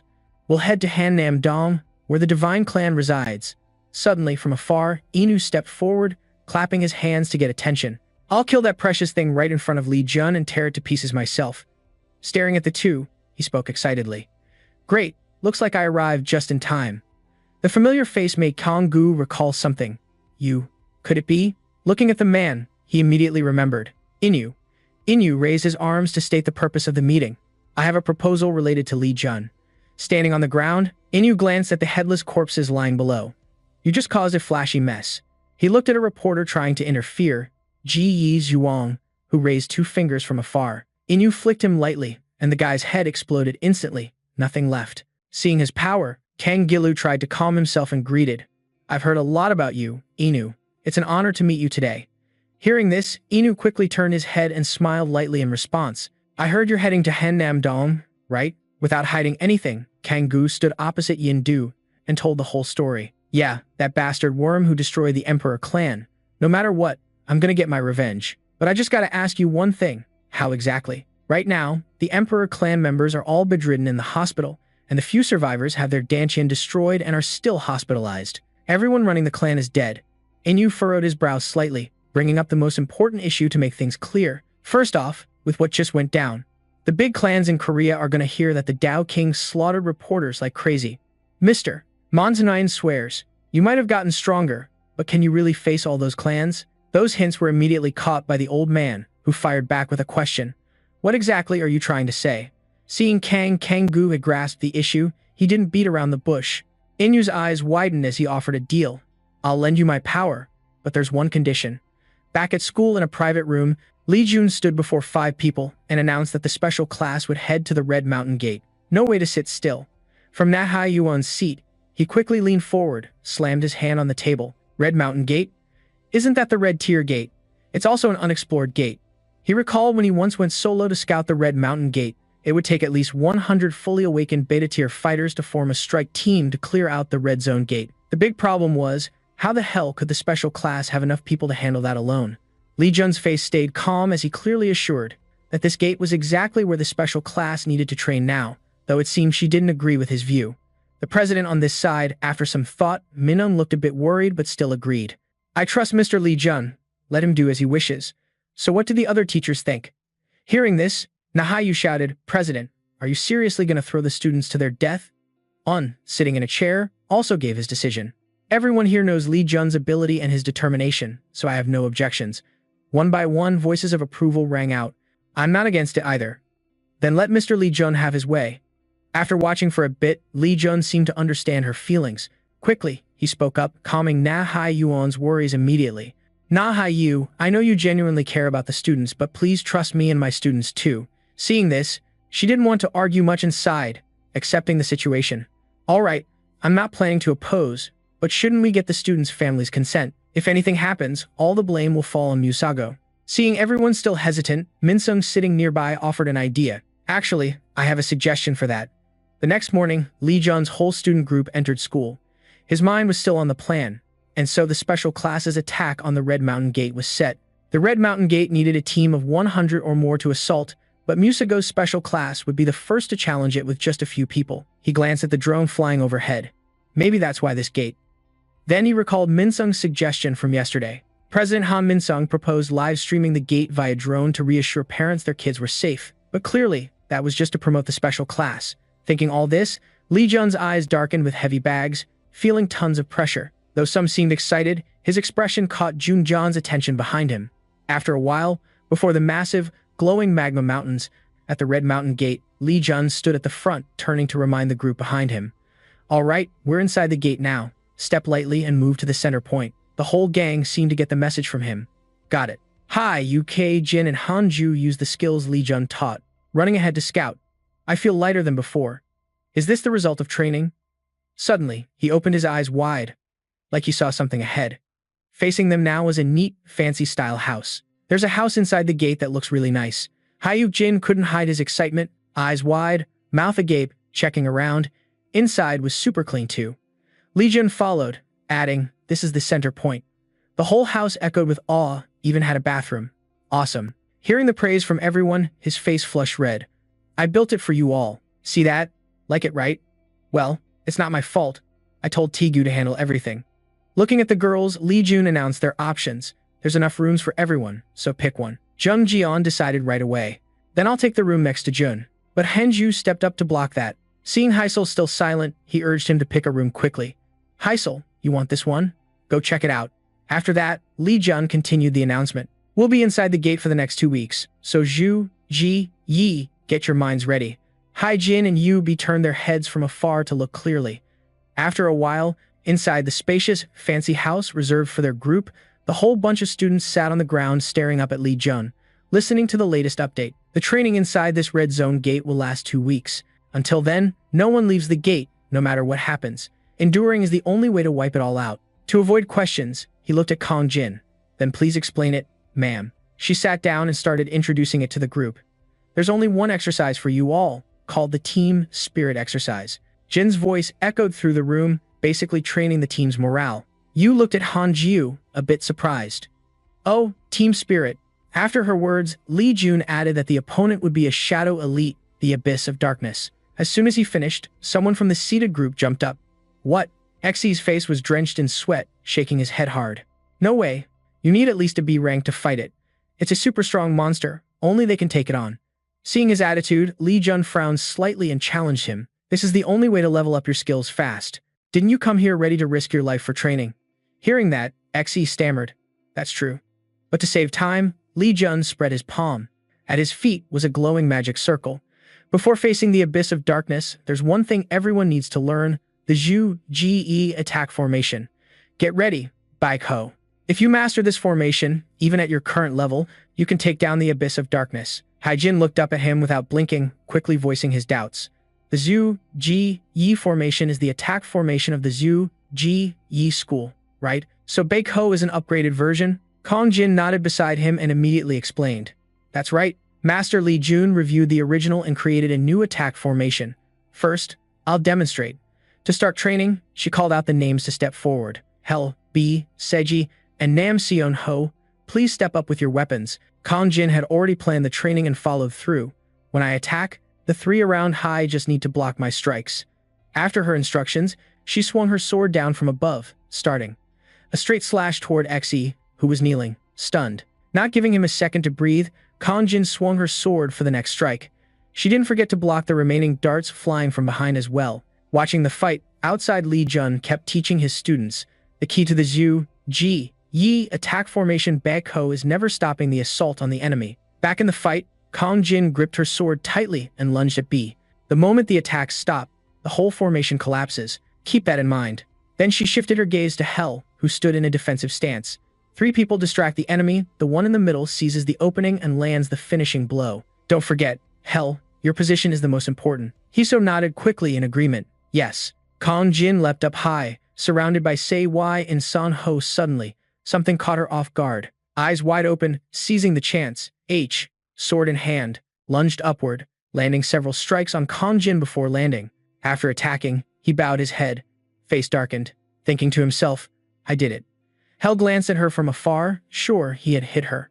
One strike, Kyung Jin's face had a slight scratch, and Li Jun brought medicine over. Here's the healing item, thanks. He didn't forget to praise the guy kneeling on the ground. First try and you did that well. Getting praised, Hai's face flushed red. Thanks, man. Seeing the whole group had mastered the skills, Li Jun turned and suggested, we'll keep training until dinner. When the sun sets, we'll fight for real. So Zhu, Ji, Yi, get ready. Everyone immediately agreed without hesitation. Got it. That's how the challenge started for his group tonight. The first night at the Red Mountain Gate had arrived. Night fell over the gloomy Red Mountain Gate with towering mountains and blazing red lava. Li Jun wore his backpack and led the way. He turned back to remind Hook Jin. Jun Jiyoung followed behind. Since it was dark, everyone needed to be careful walking. She couldn't wait any longer and asked, Run, how much longer do we have to go? But Li Jun put a finger to his lips to hush her. He whispered, telling her to look far ahead. There, Fang Yen Tich and his subordinates were hovering in the air, looking down disdainfully. Hook Jin was momentarily mesmerized by their beauty. Is that Tham Yu Yen Tich? Doesn't look human, but damn, it's so beautiful. Seeing her expression, Jun John lightly warned, Hey, that's a monster. Their noisy chatter forced Li Jun to speak up. Quiet, he gently opened his backpack. Lam Lam poked his head out from inside. We gotta deal with those black demons first. Liun quickly put him down on the ground and trust Lam Lam. Count on the kid. Tham Wu and Teach's subordinates seemed to sense something, sweating profusely. Lam Lam's mission was to freeze them on the spot. Among monsters, different species have their own hierarchy. Lam Lam shot forward fast, mouth wide open, aiming straight at them. If a regular red rank monster sees a red rank boss monster like Lam Lam, their whole body freezes and they can't move. At this moment, only Tham Wu and Tich stood there, eyes shut tight in fear. Taking advantage of that, we'll attack Tham Wu and Tich. Seizing the opportunity, Li Jun's group surrounded him from all sides. Team 2 formed an attack formation. Zhu, Ji, and Yi's Yue Backho were clear. Hiso gripped his sharp sword tightly, waiting for orders. The moment had come. He swung a powerful slash straight at Tham Yu and Tich, but was blocked. It was all thanks to Tham Yen Tich's sturdy arm. He used his tough arm as a weapon. Seeing him under attack, the subordinates controlled by Lam Lam grew anxious. Don't let them get close to Tham Yen Tich. Damn, I can't move. Observing from outside, Li Jun ordered everyone. When the enemy attacks, except for Hell, everyone else should defend together. SE immediately acknowledged the order, so the four of them surrounded Tham Yen Tich without stepping back. Then the special class students attacked Tham Yen Tich for 2 hours straight. Finally, Hiso found its weak spot and landed a fatal blow. After 2 hours, Hell found a gap and attacked Tham Yen Tich with his demon mirror. The special class succeeded in defeating Tham Yen Tich on their first try. The mirror in his hand emitted a dazzling blue light. Li Jun's face showed clear surprise, teeth clenched. The demon mirror finally shone. Beside him, his master also arrived. Besides the Heavenly Annihilator, it was the best weapon on Earth, but until now, its full power hadn't been unleashed. Not far away, after finishing his mission, he was breathing a sigh of relief. Li Jun guessed that meant the mirror had accepted Hell. The elder also agreed. That's how I see it. To let the group rest, he slowly approached and proposed, Great job, everyone. The rest, leave it to me and the master. Li Jun lowered his voice to add, Can you see the future ahead? There are 9 more trials waiting. Hook Jin was stunned and asked, But we just defeated Tham Yen Tich. 9 more trials? What do you mean? Seeing the group's attitude, Li Jun lowered his tone and turned to explain, There's no way such a big gate only has Tham Oyen Tich. According to the report, there are 9 more. Complaints erupted nonstop. No way, I'm dead. Lee Jun immediately warned, stop whining and head back to base. The hovering camera was recording everything that had happened. Back in a room, sitting inside, Chairman Myung was watching Hell through the camera and then looked at Ju across from him, asking, Secretary 5, did they really kill a red rank monster? She nodded immediately. Probably yes. Ju began describing and briefly introducing Heisel's background, who was holding a sword on the screen. A rookie red rank monster slayer defeating a red rank monster?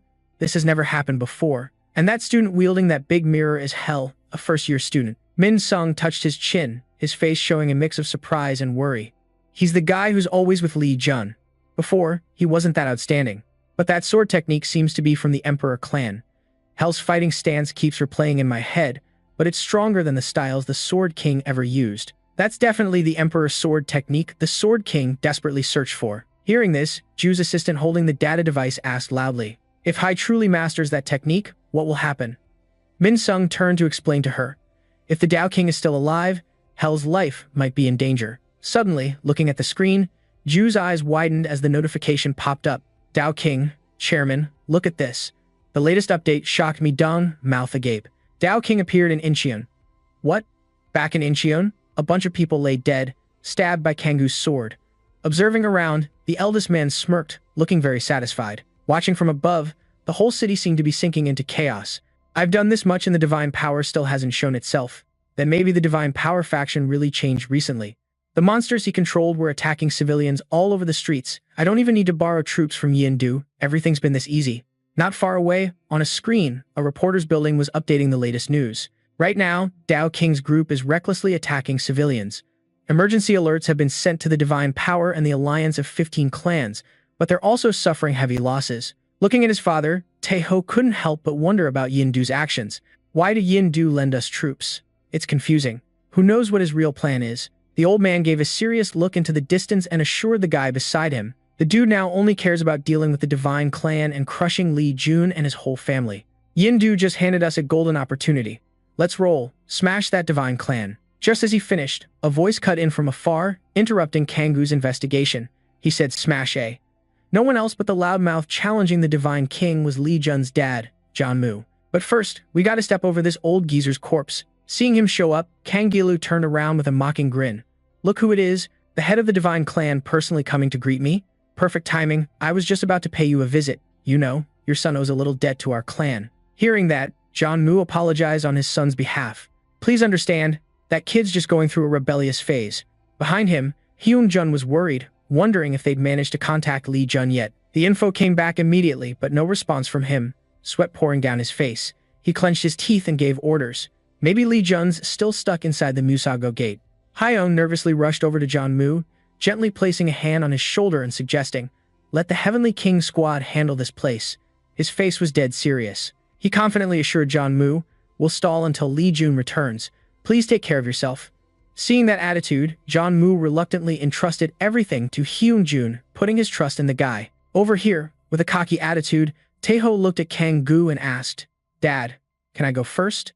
The old man hesitated a bit. Can you? There.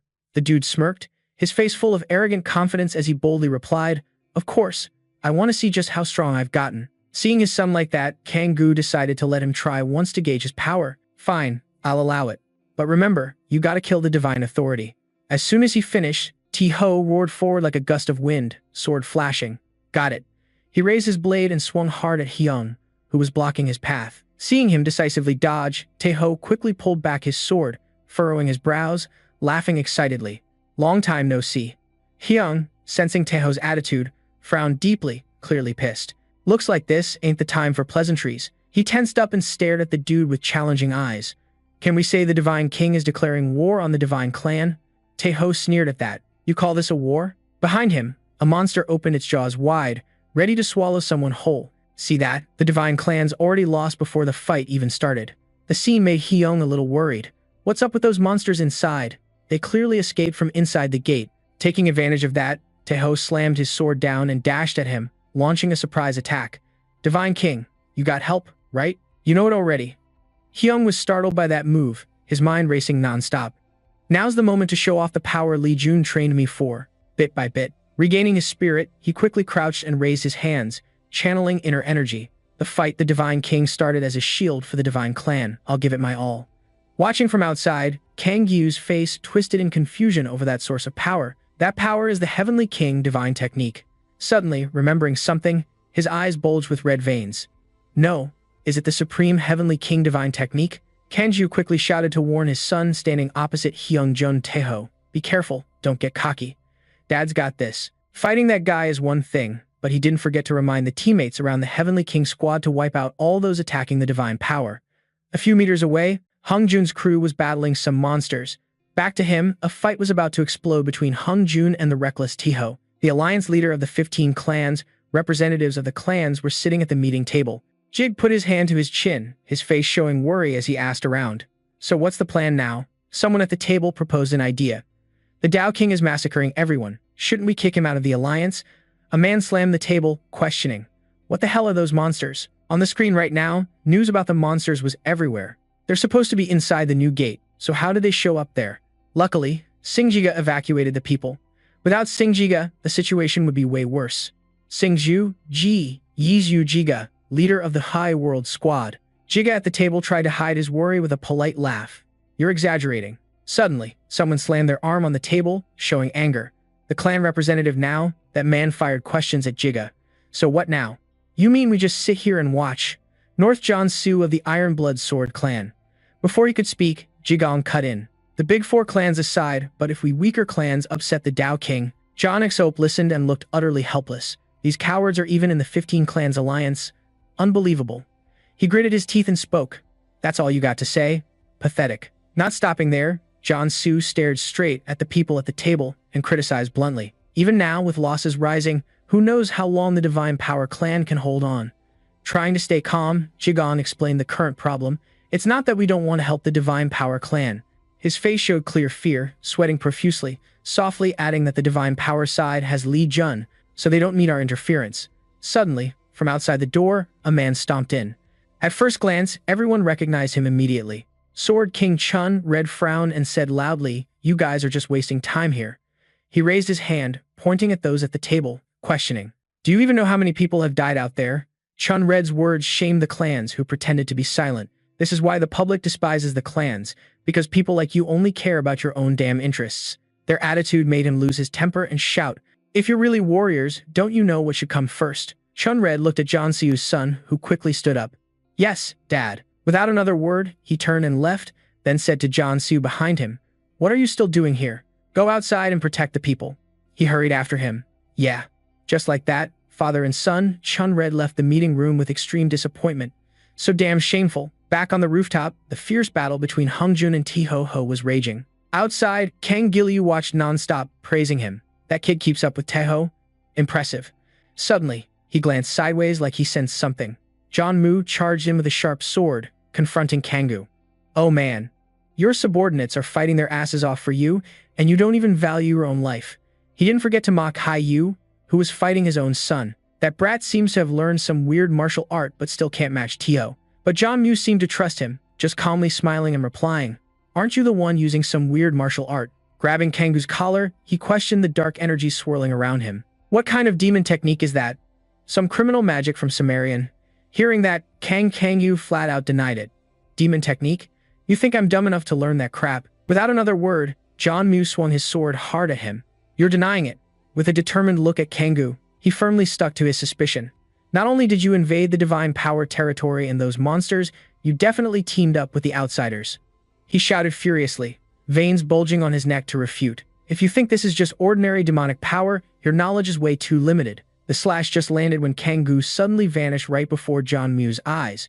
What the hell was that? It was the old man's teleportation technique, leaving John Mu dumbfounded, bowing his head awkwardly as he disappeared. Suddenly, from above, Kanggu's fists, glowing red, shot straight at John Mu. He'll have to find the answer himself. Back at the Six Sun Gate area, Junjian and Hanju finished their fight after a while. Blue scoreboards popped up. Ignoring the blue boards announcing their points, Li Jun stood still with a thoughtful look. Not far from him, a beetle-shaped monster lay unconscious on the ground. "This was our 10th raid into the deep abyss. This is the last one inside the gate." Looking at the group of students, Li Jun called out loud, anyone still not awakened their traits yet? Hu Jin, looking sad, raised his hand to report. Here. Standing on the ground with hands on hips, Li Jun looked puzzled.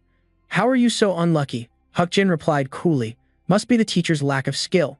Suspected by his student, he turned and walked away, laughing calmly. Better if you never awaken at all. Li Jun's action surprised him, just ditching the student like that. Hearing that, Li Jun quickly turned back to explain clearly to Hu Jin. Ditch what? The training's tough, just don't run away. Now go, all muddy, get some rest. Back to base. Resting while Zhu, Ji, and Yi gear up for the next training session. Got it. Suddenly, from above, the camera they've been using the whole trip speaks up. Teacher Li Jun. Teacher Li Jun. Please check your messages immediately.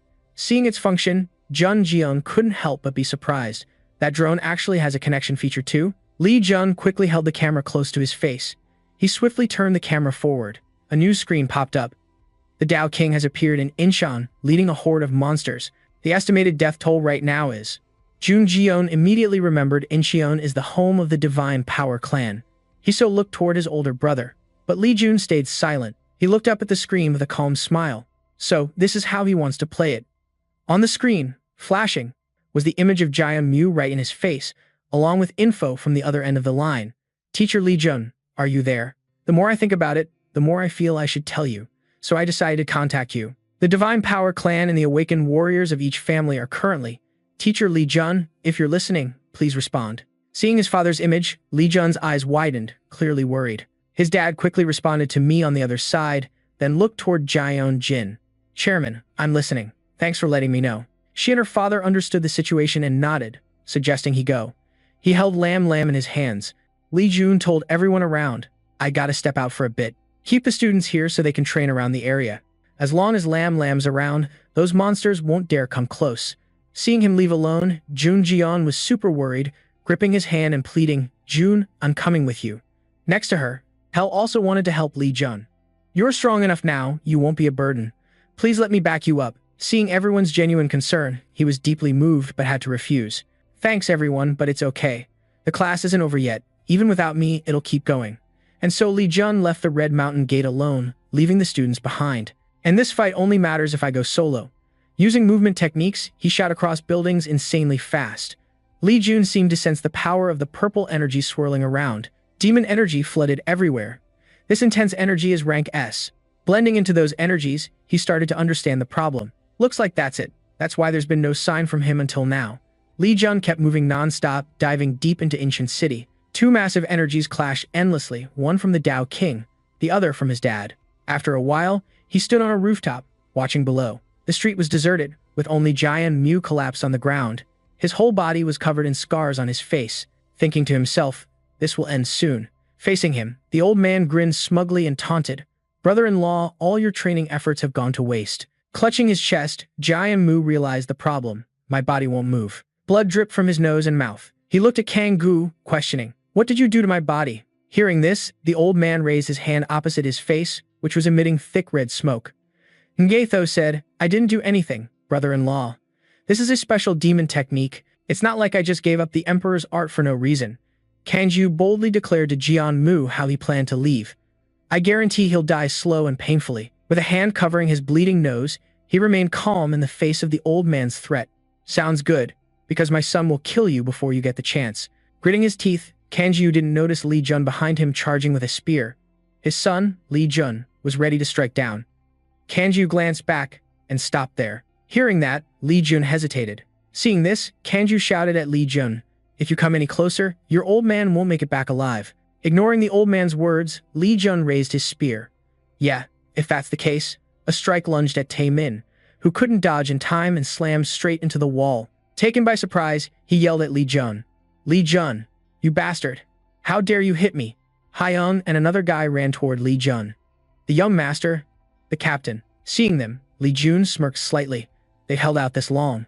Good, I'm a bit late. Taking down the remaining monsters and evacuating the civilians is on you too. Hyung Jun's eyes were full of trust for his young master. Got it.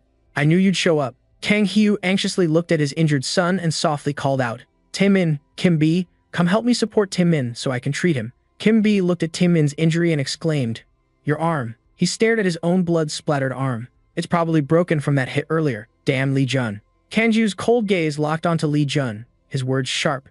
Don't you see your old man lying at my feet? Li Jun sneered defiantly.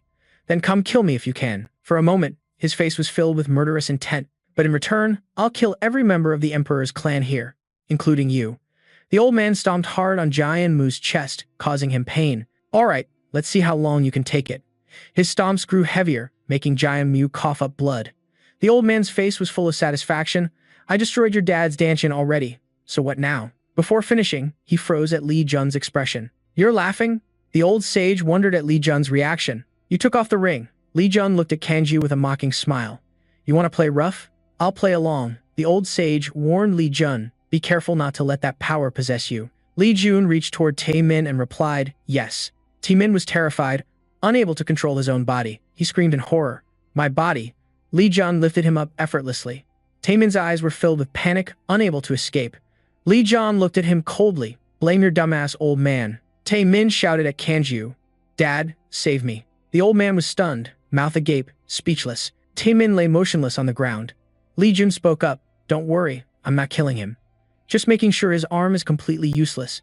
They say a swordsman's life lies in his hands, right? Well, you destroyed my dad's Danshin, so we're even. Hearing this, Kanju swung his sword at Li Jun. You're crazy if you think you can rush me like that. I'll kill you. Kanju raised his blade high, shouting, everyone connected to you, I'll cut them to pieces. Then he unleashed his ultimate move, striking hard at Li Jun. Kanju yelled, disappear. The slash caused a massive explosion. Hai Ung frowned, watching the battle. That terrifying power? This is almost impossible, unless the young master is a fake awakened S-rank. The other two looked on in shock. He's not human. Is the clan leader okay? Amid the loud shouts, clan leader Li Jun struggled to block the old man's attack. He gritted his teeth. Dao King. While in hiding, he trained to gain unimaginable power. To fight him, I need more strength from heavenly destruction. The old sage anxiously called Li Jun. Disciple, I know. Another slash came down, but Li Jun dodged swiftly. The old man warned him again, be careful not to get overwhelmed by heavenly destruction. I said, I know, master. After replying, Li Jun smirked at Kanju. You talk big, but that's all you got. The old man, angered, raised his sword again. You, trash like you, dare fight me? Arrogant fool. The blade split into multiple branches, but Li Jun's tone stayed calm. That line's only for when you're stronger than your opponent, and around Li Jun, a strange power began to radiate. Feeling this aura, Kanju broke into a cold sweat. This energy isn't a fragment of heavenly destruction, it's the real deal. The primal divine art, the energy of the primal divine art is dominating this place. The old man shouted at Li Jun, you act all noble, but you yourself have learned demon arts. He spoke loudly, demon arts. Li Jun laughed. If my master hears this, he'll scold me again. Suddenly, the elder appeared beside him, questioning. What, demon arts? Disciple, why are you still standing there? Quickly beat that guy to death. Li Jun gathered a bone aura around Kangu. It seemed the master heard it too. The old man's eyes widened should he dodge. Kangu gritted his teeth, cursing. Damn it, I'm trapped in the fog he released, no way to escape. He shouted, Infinite Void Technique. Immediately, the old man took a critical hit. Kangu was blasted away, crashing hard against the wall. He coughed up blood in disbelief. Everyone stared in shock. In just a moment, the morale of those around rose significantly. The clan chief is fighting where we are, so let's also try to defeat these monsters and protect our divine territory. Li Jun looked down at the old man standing up. Is he really going to charge into the divine force just to collapse here? Kangu clenched his sword, stammering, how is this possible? I'm an S-rank. How could I lose to someone like you? He looked terrified as Li Jun's hand moved closer to his face. Want to hear an interesting story? Li Jun said, gripping the old man's neck. You're not the only one who can drain blood and internal energy. Only Kangu's screams remained. The system announced, Ponji fragment absorbed. Points to unlock Ponji reduced to 250,000. Li Jun coldly eyed the energy in his hand. A clash of wills, as I thought. Seeing this, Kangu stammered, pointing at the worm. That's a demon truly absorbing internal energy. Why the hell are you attacking the Emperor? You're on our side. Li Jun raised an eyebrow, as if hearing a joke. On the same side, Kangu lost his temper, shouting, Wasn't that demon art given to you? Then you're a follower of the Lord like me. Li Jun sneered, glancing at the Lord. Is that guy the one pulling your strings? Kangu looked crushed. How dare you insult me, Li Jun? Li Jun, I'll kill you. Even if I have to sell my soul to the devil, I'll tear you apart piece by piece. Lee Jun just questioned him. That's probably how those killed by him felt. They were helpless, unable to do anything, except suffer and beg. Lee Jun's eyes burned with hatred. Did you ever spare them? The old man trembled, covering his mouth. Lee Jun swung his hand, summoning a black dragon. I'm just doing the same as you, protecting my own like you did. Kangoo stammered weakly. No, I don't want this. Lee Jun summoned the black dragon and controlled it to charge at Kangoo. Everyone stared in amazement at this strange scene. The monsters began to retreat. Kim Bom was stunned.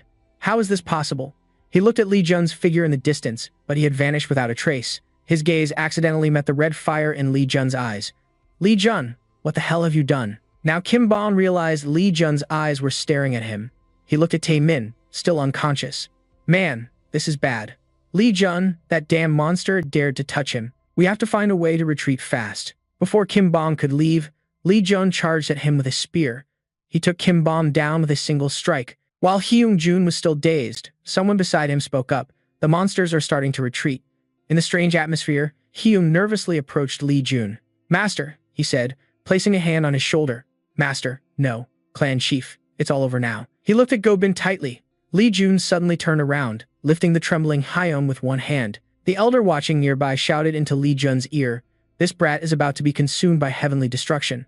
Don't embarrass me. Stop right now." Looking at the unfamiliar scene, Lee Jun was utterly confused. Master, where is this? Just as he heard his master's voice, a hand suddenly reached out. Someone unexpectedly called him. Finally, we meet. Lee Jun turned around, seeing another worm before him. You know me. His deep voice rose, clearly knowing a lot. How do you know? Because I am you and you are me. The cryptic answer made Lee Jun curious. What the hell? The other Lee Jun smirked. He's the great desire hidden inside you, tempting you to reach out. Your fate is to always walk with me. Together, we'll stain everything before us with blood. Lee Jun replied coldly, I know who you are, your heavenly destruction, right? Thought you were scary. Turns out you're pretty clumsy. He lifted his head with disdain. You mean my greed for honor, power, or money is because of you? Actually, that's pretty complicated. Turns out you're pretty clumsy. He lifted his head with disdain. You mean my greed for honor, power, or money is because of you? Actually, that's pretty complicated. Lee Jun tilted his head. Master will scold me for focusing on side stuff. Hearing Lee Jun's words, the guy in front of him no longer looked mysterious like before. Side stuff. Idiot. I am destruction itself. The bloodthirsty demon's craving. He shouted. I know it's not easy to shake you. Now I'll take over your mind and body. Let's do it together. Lee Jun's words made that other Lee Jun freeze. What? Didn't you hear me? I said let's do it together. As he spoke, he reached out his hand toward him, catching the other Lee Jun off guard.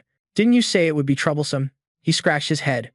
Oh, I meant troublesome. If Master finds out, I don't want to disappoint him. The mood lightened up, and the two of them sat down on the ground. That other Lee Jun asked him, You mean that old martial god? Why do you like that old man? From what I see, he's always tormenting you. He smiled softly. That's because he cares about me. You don't know how terrifying indifference can be, right? That other Lee Jun turned his back, mumbling, Who knows? I'm always the center of attention. Lee Jun raised an eyebrow at him. You interested in my master? He frowned. So that's why you think badly of him. If you've been ignored for 10 years straight, you wouldn't say that. Lee Jun drifted into memory. Master was the first to notice me.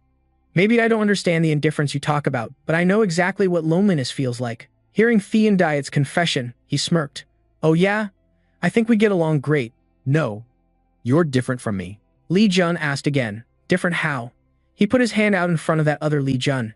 If you're feeling lonely now, I can be with you.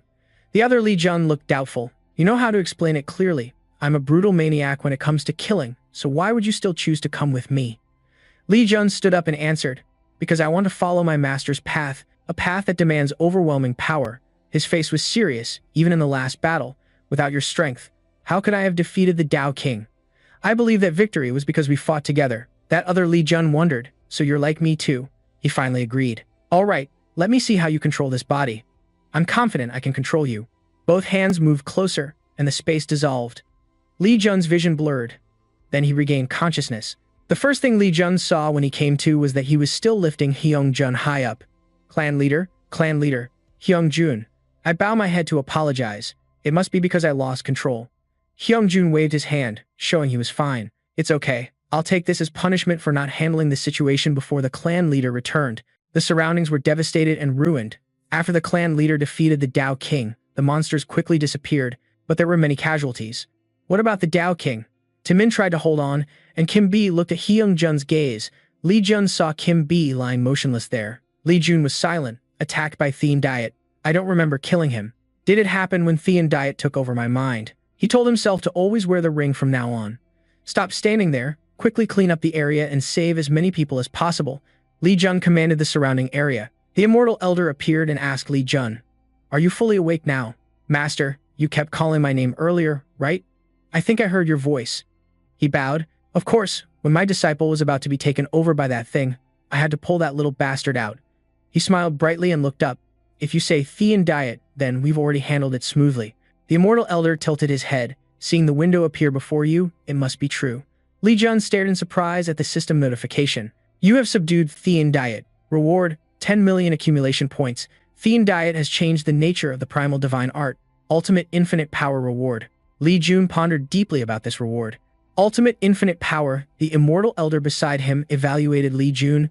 But thinking about you subduing that thing, your inner strength has stabilized and seems even stronger than when the primal divine art reached 8 stars. But the killing intent is still raging inside you. Although the primal ring has suppressed it a lot, maybe it's time for you to enter the Chaos Gate.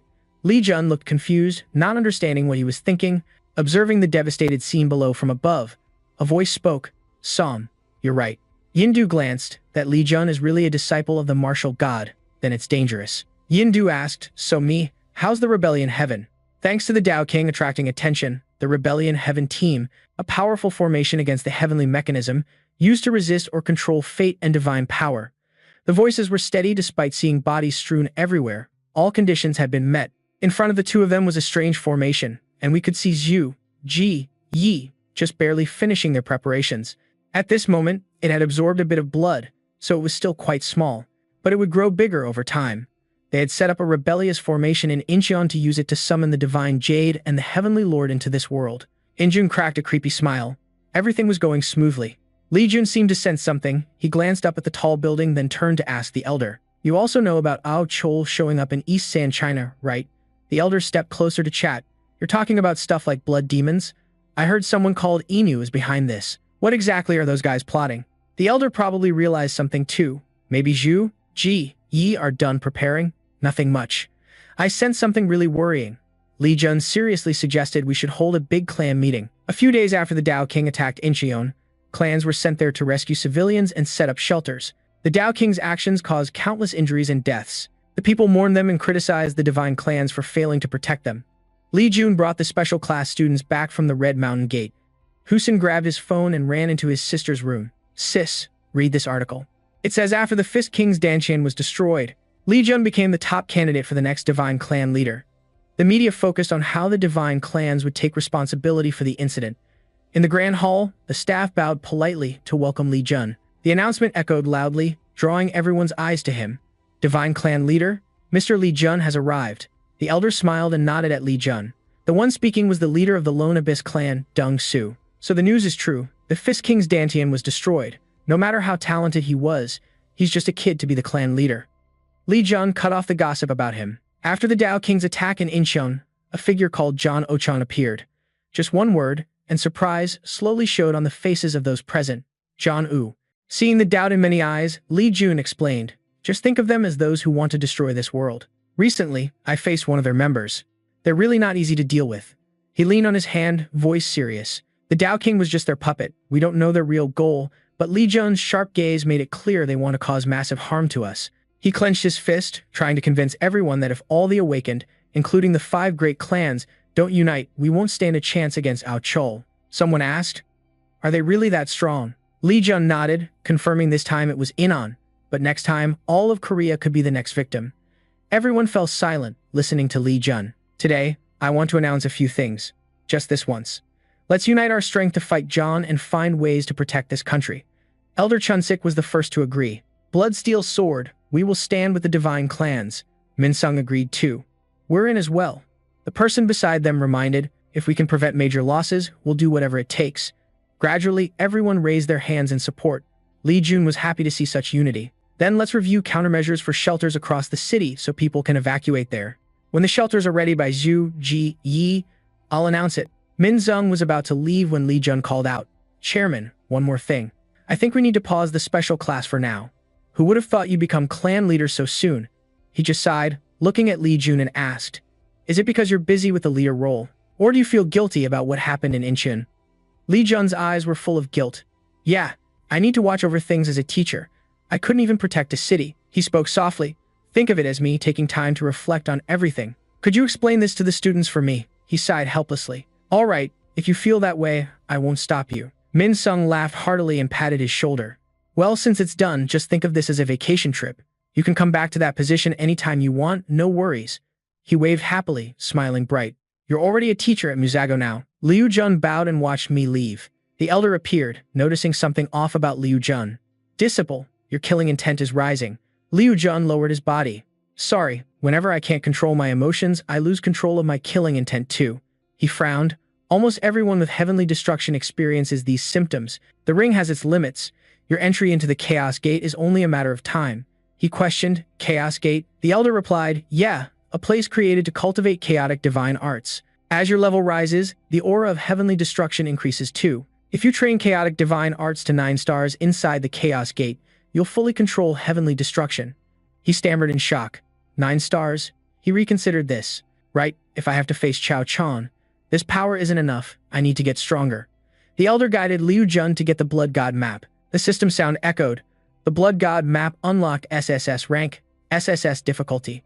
The map leads to where the Blood God hides with his disciples. The Blood God map was activated. Liu Jun touched a spot on the map. The Chaos Gate is here. Surex and gang. Liu Jun hovered in the air, observing below. He landed in a cave, relying on the map. The entrance must be nearby. Behind Liu Jun, the map floated forward, flying into the space ahead. A flash of light appeared, creating a path for him. Oh, so that's how it is. The elder gently reminded, let's go inside. He reached out. Yeah. He squinted, as the strong light shone directly on his face. System voice. You have entered an abnormal area. Chaos Gate. Liu Jun was stunned by the beauty here. This place was grander than the cracked temple from before. He glanced at his master beside him, twitching his mouth and asked, Master, why is it so huge? Did you create this place just to live alone? The elder looked at his disciple like he was an idiot and said, this is the Wind sect established by the greatest people of the era, so of course it's huge. Even those weaker than me have wind sects as big as mountains. If you walked and talked with me, this place would be small. Surprised much? Master, your influence is bigger than I thought. That's because your ambition is still too small. Liu Jun didn't know where to start. So what do we do first? His voice was steady. Listen before exploring. It's behind the largest hall. Here, he followed the elder's steps. Liu Jun entered the great hall.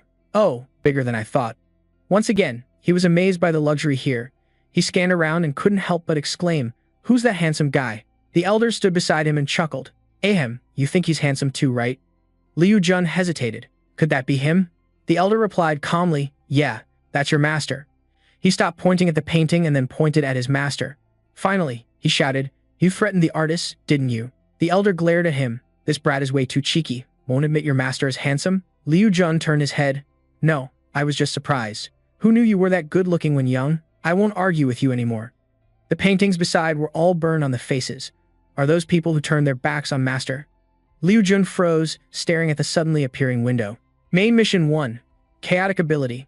SS Difficulty. Chaotic martial arts can become fire, sometimes water, and sometimes nature. Only by mastering all traits can you be recognized as the true heir of chaos. Master all traits to prove you are the chaos heir. Completion condition. Pass the first gate. Reward for the second gate.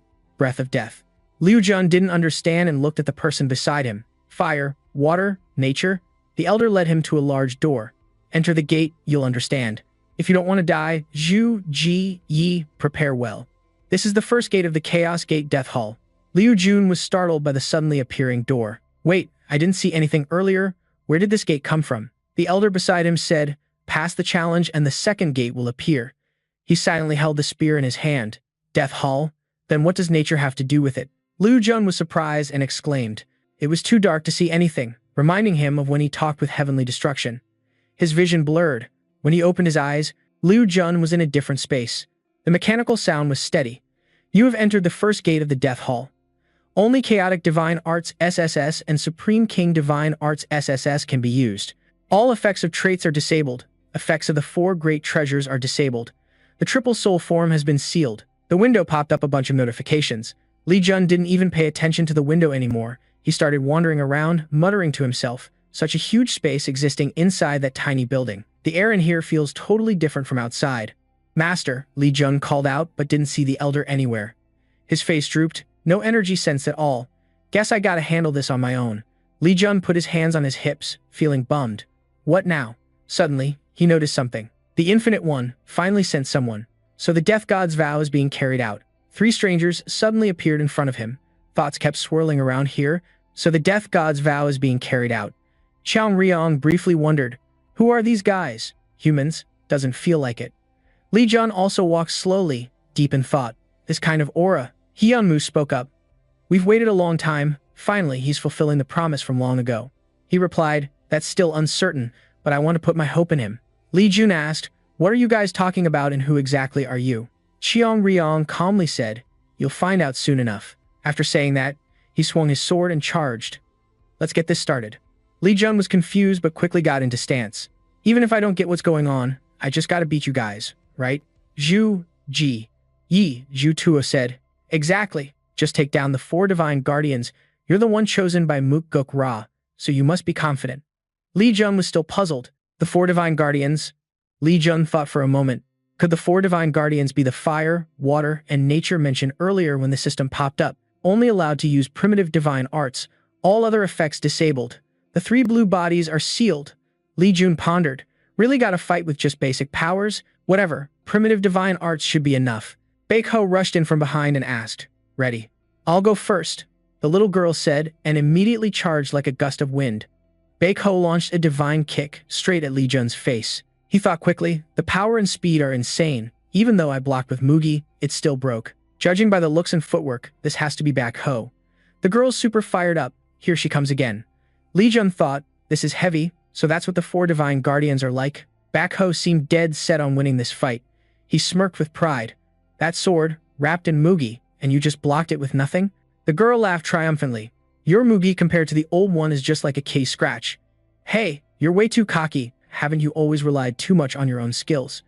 Chang Riong said, looks like Baekho alone can handle him. Hyunmu replied, it's not over yet. Li Jun was battered with wounds all over, but his spirit stayed strong enough to make him say, not bad spirit either. Li Jun weakly said, Mook Guk Ra, looks like you guys know my master. Baekho answered, of course. That's why you're stuck here, isn't it?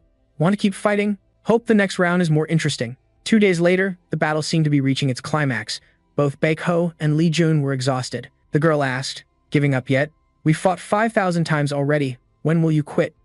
Li Jun stayed silent, then suddenly lifted his leg and kicked, surprising Baekho. He still had that cocky smile. I'm still full of energy. Bring it on. Baekho replied in shock. Your endurance is crazy. From above, Xiong, Riong, and Hyunmu watched closely, evaluating. His stance is way better than before. He's improving. If it's him, maybe he'll master the 12th star of primitive divine arts and fulfill our wish. Hyunmu said, I don't expect him to reach the 12th star. Just hope he hits the M star of primitive divine arts and fully controls heavenly annihilation. Zhu, Ji, Yi Zhu Tuo denied. Heavenly annihilation? Useless. That brat can't even beat Baekho. What hope is there? The purpose of the Divine Hall is to let the heir who's learned primitive divine arts control heavenly annihilation. Perfect control of primitive divine arts and heavenly annihilation is what the Mook Guk Ra family and the 4 divine guardians desire. Thoughts kept circling there. Only when he becomes that person can our plan be realized. Zhu, Ji, Yi Zhu Tuo got impatient. Enough waiting. I gotta join too. Can't let Baekho have all the fun. Chiang Riong joined in. I'm in too. Looks like Baekho's about to hit his limit. The fight's getting intense. It's a 1 versus 3. Li Jun looked a bit worried, thinking to himself. One by one, they joined the fight. The spear felt like it was burning in a sea of flames. Baekho waved them off. What's up, old man? I'm not done yet. Go play somewhere else. Zhu, Ji, Yi Zhu also refused to back down. You're the one who should disappear. The kid named Jujuk was up next. Suddenly, he noticed a weak spot on the old man's back. Chang Riong also launched a fierce attack. Li Jun stayed calm and said, wait until I'm completely drained. He grumbled. So, just attack one by one? Li Jun thought to himself. He had long passed his physical limits, his inner strength completely depleted, no energy left in his dantian. But if he accepted defeat like this, without fighting back, his master would definitely give him a serious scolding.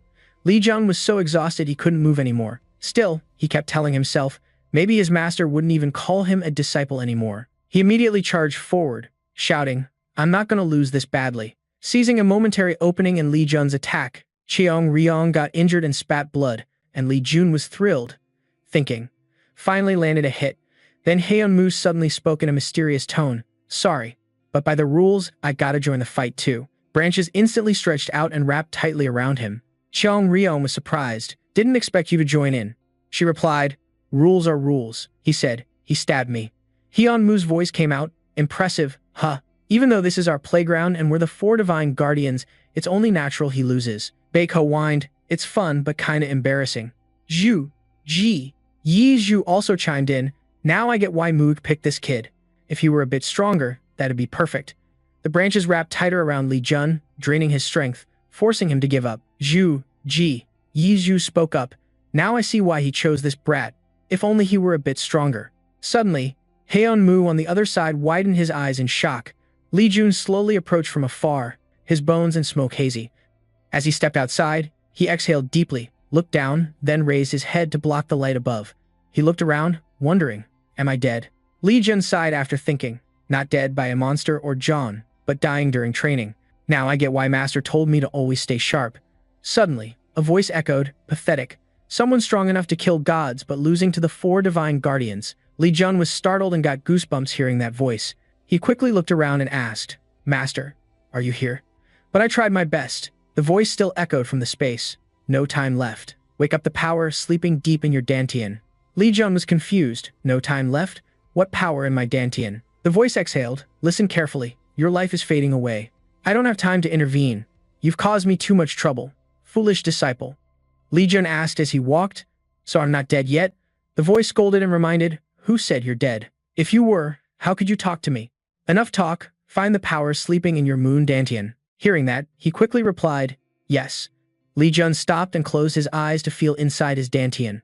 The voice kept guiding him step by step. Close your eyes and focus all your mind on your chest. Your heartbeat is slowing down. The voice gently reminded, don't panic, focus. Unlike before, now you know how to channel chaotic magic. Li Jun put his hand on his chest and muttered, to channel chaotic magic, I have to focus on it and stimulate my heart. Now he could feel his heart beating inside his chest. The voice gradually guided him. 1 circle, 2 circles, 5 circles, blood flowing through his heart beating again. Li Jun opened his eyes in shock, his blood being replaced by chaotic magic energy. He was amazed, as if waves were crashing into his body. This strange feeling was like chaotic magic was recreating itself inside him. Then Li Jun's body slowly merged with the flowing water and white mist. What is this missing power? His inner strength was coming back? No, it was even more abundant than before. He opened his eyes wide, amazed by the strange sensation in his body. After a moment, the scene before Li Jun changed into different images. The system showed chaotic magic SSS had reached 10 stars. All restrictions had been lifted. The effects of the 4 great treasures had been unsealed. The triple blue body had been unsealed. Seeing this, he immediately widened his eyes in shock. Newbie, that voice echoed again. Now that's what I call a disciple of the god of nothing. Open your eyes now. Strange images flashed chaotically inside Li Jun's head. He snapped his eyes open. At that moment, Li Jun realized he was radiating bright yellow energy waves floating above his dantian. Others below also looked up. They shielded their eyes from the glowing energy. That power was thunder energy. Zhu, Ji, and Yi Zhu Tuo questioned him. Aren't you supposed to master thunder energy? Cheong Ryong, what's going on? He stammered. I don't know how the chaotic divine technique suddenly carries thunder energy. Yeah, she said, looking up in shock. Not just thunder energy, this power is on a whole different level than before. Hesitating, she guessed. Maybe he upgraded the chaotic divine technique to 10 stars. Li Jun was stunned, staring at his own hand. Was that a dream? No, it felt more real than a dream. He marveled silently as his body surged with power. Li Jun shouted, with this strength, I can take you all down. The girl stretched excitedly. So we're gonna keep fighting, right? He immediately jumped down to attack. Yeah, sorry to keep you waiting. Seeing that, the girl bowed her head and said, this time, I'm going all out. They charged at each other, exchanging blows. Facing Li Jun, the girl thought, this guy's watching every move, his speed's way different now. She was confused, her eyes barely keeping up. Li Jun's legs moved lightning fast, not just faster but his power matched theirs. Ju Juk, the four-spirit fox guardian, angrily warned. Baek Ho behind suddenly found Li Jun behind her, saying, too late now. He dashed forward, shouting, "Destroy!" His hand reached out, and a staff slammed into Baek Ho's back before she could react. She collapsed on the ground, eyes wide open. Lee Jun retracted the staff. Seeing this, Hyunmoo couldn't hold back and attacked Baek Ho. Right after, vines appeared and attacked. Lee Jun grabbed a huge tree trunk to block. The trunk absorbed Hyunmoo's power, then shattered into pieces above the dantian. She was shocked. "No way, he's absorbing our attributes." Lee Jun jumped up again, swinging the staff. "Yeah, I can only absorb a little for now." He struck down. "Enough to fight you guys." Hyunmoo collapsed unconscious. Zhu, Ji, and Yi Zhu Tuo were stunned. He took down Hyunmoo with one blast. He immediately raised his guard against Lee Jun. "Who are you? And what's with that power?" Chang Ryong rushed over. "Zhu, Ji, Yi Zhu Tuo. You can't fight him alone. Team up," he agreed. Right after, the two combined forces. Just got a little stronger and already cocky. Zhu Ji and Yi Zhu Tuo charged Lee Jun with weapons. He calmly stood watching. They laughed. "Idiot, I'll just burn these vines." Lee Jun looked down and saw his feet frozen, unable to move. Zhu Ji and Yi Zhu Tuo reminded Chang Ryong, who grabbed his weapon. "I'll hold him down first." Zhu, Ji, and Yi Zhu Tuo. Lee Jun sneered. "Ice? Fine." And instantly a wall of ice appeared in front of Zhu, Ji, and Yi Zhu Tuo. Seeing this, they panicked. "Wait!" Zhu, Ji, Yi Zhu Tuo hesitated. "That won't melt, right?" Suddenly, the ice wall melted and crashed down on them. Zhu Ji and Yi Zhu Tuo were fire types. Once doused by water, they were powerless. Lee Jun turned to the last one. "All right, just you left," he said. "Impressive. Not only did you absorb our attributes in such a short time, all three were drained and unable to fight, but you sent all three of us packing." That sounded weird to him. Sent packing? That old man's just squeezing water over there. Chiang Ryong snapped his fingers. "If someone loses the will to fight, it's over. Whatever, with my current state, I can't face you." The ice freezing Lee Jun's feet melted away, so I give up. Seeing that, Lee Jun smiled. "Smart move. Even if we fought, the result would be the same." Then opened the gate to the next stage. But Chiang Ryong still reached out. "But first, I gotta claim my reward." "Unbelievable. You are the only human in history to achieve 10 stars through your own strength." At this moment, the system window popped up, and the watermark was imprinted on your heart. Next came the fire mark of nature. The chaotic divine magic SSS reacted to the mark. The seal of the 3 wolf bodies was lifted. He looked at this and felt confused. "What is this nature mark?" Chiang Ryong replied, "That's the power of the 4 divine guardians you absorbed and used earlier. From now on, you can freely use our power." Then a door opened, and he said, "If you've understood everything, hurry through the next gate." Before passing through, Lee Jun asked, "Before I go, I have one last question. Why are you here? And how do you know my master?" Chang Ryong answered, "A disciple asking us about his master?" Finally, he said, "Fine, since there's nothing else, I'll answer you." About a man called Vo Ha Nan. The story began when he was known as Seon Guk. Back then, he was just a young teenager. He started recounting. The former name of the Infinite One was Seon Guk. When he first came to Leon Inning, he was just over 30. He looked like a country bumpkin but suddenly challenged a lord to a duel, and he won in just 5 seconds. He used a strange martial art no one knew about. Witnesses said he was extremely excited when his martial art took effect. Next, he defeated the Northern Hawk clan leader, the region's best swordsman. Then Seon Guk traveled all over, training and defeating the rulers of the Central Plains one by one. One day, at the Jiang Evil Pavilion by Dongting Lake, he met a woman named Ju Kyung-a who was being chased. In the distance, a servant chased after her. "Miss, the elder will be furious if he finds out about this." She ran while saying, "Don't follow me." Suddenly, a hand grabbed Ju Kyung-a tightly. Then the man pulled her aside. "Don't say a word." Seon Guk asked if she was being chased. "I'll help you. Just follow me." Ju Kyung-a blushed, hearing this, then softly said, "Thank you, sir." Seon Guk couldn't help but blush too. The scene shifted to a night setting, with a crescent moon and a starry sky. After listening for a while, he was shocked. What? Running away from her clan? He looked up and sighed. Maybe I shouldn't have saved her back then. She thought that and shouted, "Wait, those chasing me are actually sent by my clan." Then Seon Guk asked, "Why do you have to run away?" Ju Kyung-a replied awkwardly, "It's not exactly running away. It's more like seeking freedom. I have my reasons." Here, she looked sad and apologized. "But I can't tell you." He didn't question her but asked if she had plans on where to go. Ju Kyung-a said no. So Seon Guk probed, "Want to come with me?" She was a bit startled, then asked, "Are you flirting with me?" Hearing this, he panicked and shouted, "No way, idiot." Then the two traveled everywhere together. their love beginning to bloom. Though they didn't know much about each other, they were happy together. Until 1 year later, Jukyung suddenly disappeared, leaving the room empty. When Seongguk returned home, she was gone, leaving only a letter saying she would return to her clan and asking him not to look for her. For 3 months straight, Seongguk frantically searched everywhere for Jukyung, believing she wouldn't leave without a word like that. Finally, he found her home, the Murim Alliance in Henan. They sat down and talked. Chong Ryong replied, "This is where the terrible misunderstanding began. The Infinite One made the biggest mistake of his life." Lee Jun asked, "Did he go crazy?" He answered, "Actually, the opposite. He behaved very properly." Hearing that, you felt confused. Then why was it the biggest mistake? He recounted that Seongguk was recognized by the Alliance leader as the man who defeated every leader of the Orthodox clans. Taking a guy like him as his son-in-law would be perfect, right? But isn't the Alliance leader Jukyung's father? Lee Jun found this confusing, but you said the Alliance is her family, and only the leader's children live there, right? Cheng Long answered, Jukyung isn't the leader's child, but his wife. At that time, her face was always full of sadness. 1 year ago, she ran away on her wedding day. At the same time, Seongguk thought the Alliance leader was Jukyung A's dad because he looked way older than her, so he didn't refuse the challenge from the leader. He even suspected the leader was hiding Jukyung. Curious, he asked, then what happened? The result was Seongguk won. Everything ended in tragedy. He defeated the leader of the Heavenly Demon sect and returned with the title of Martial God. But that was after Jukyung A took her own life upon hearing the news.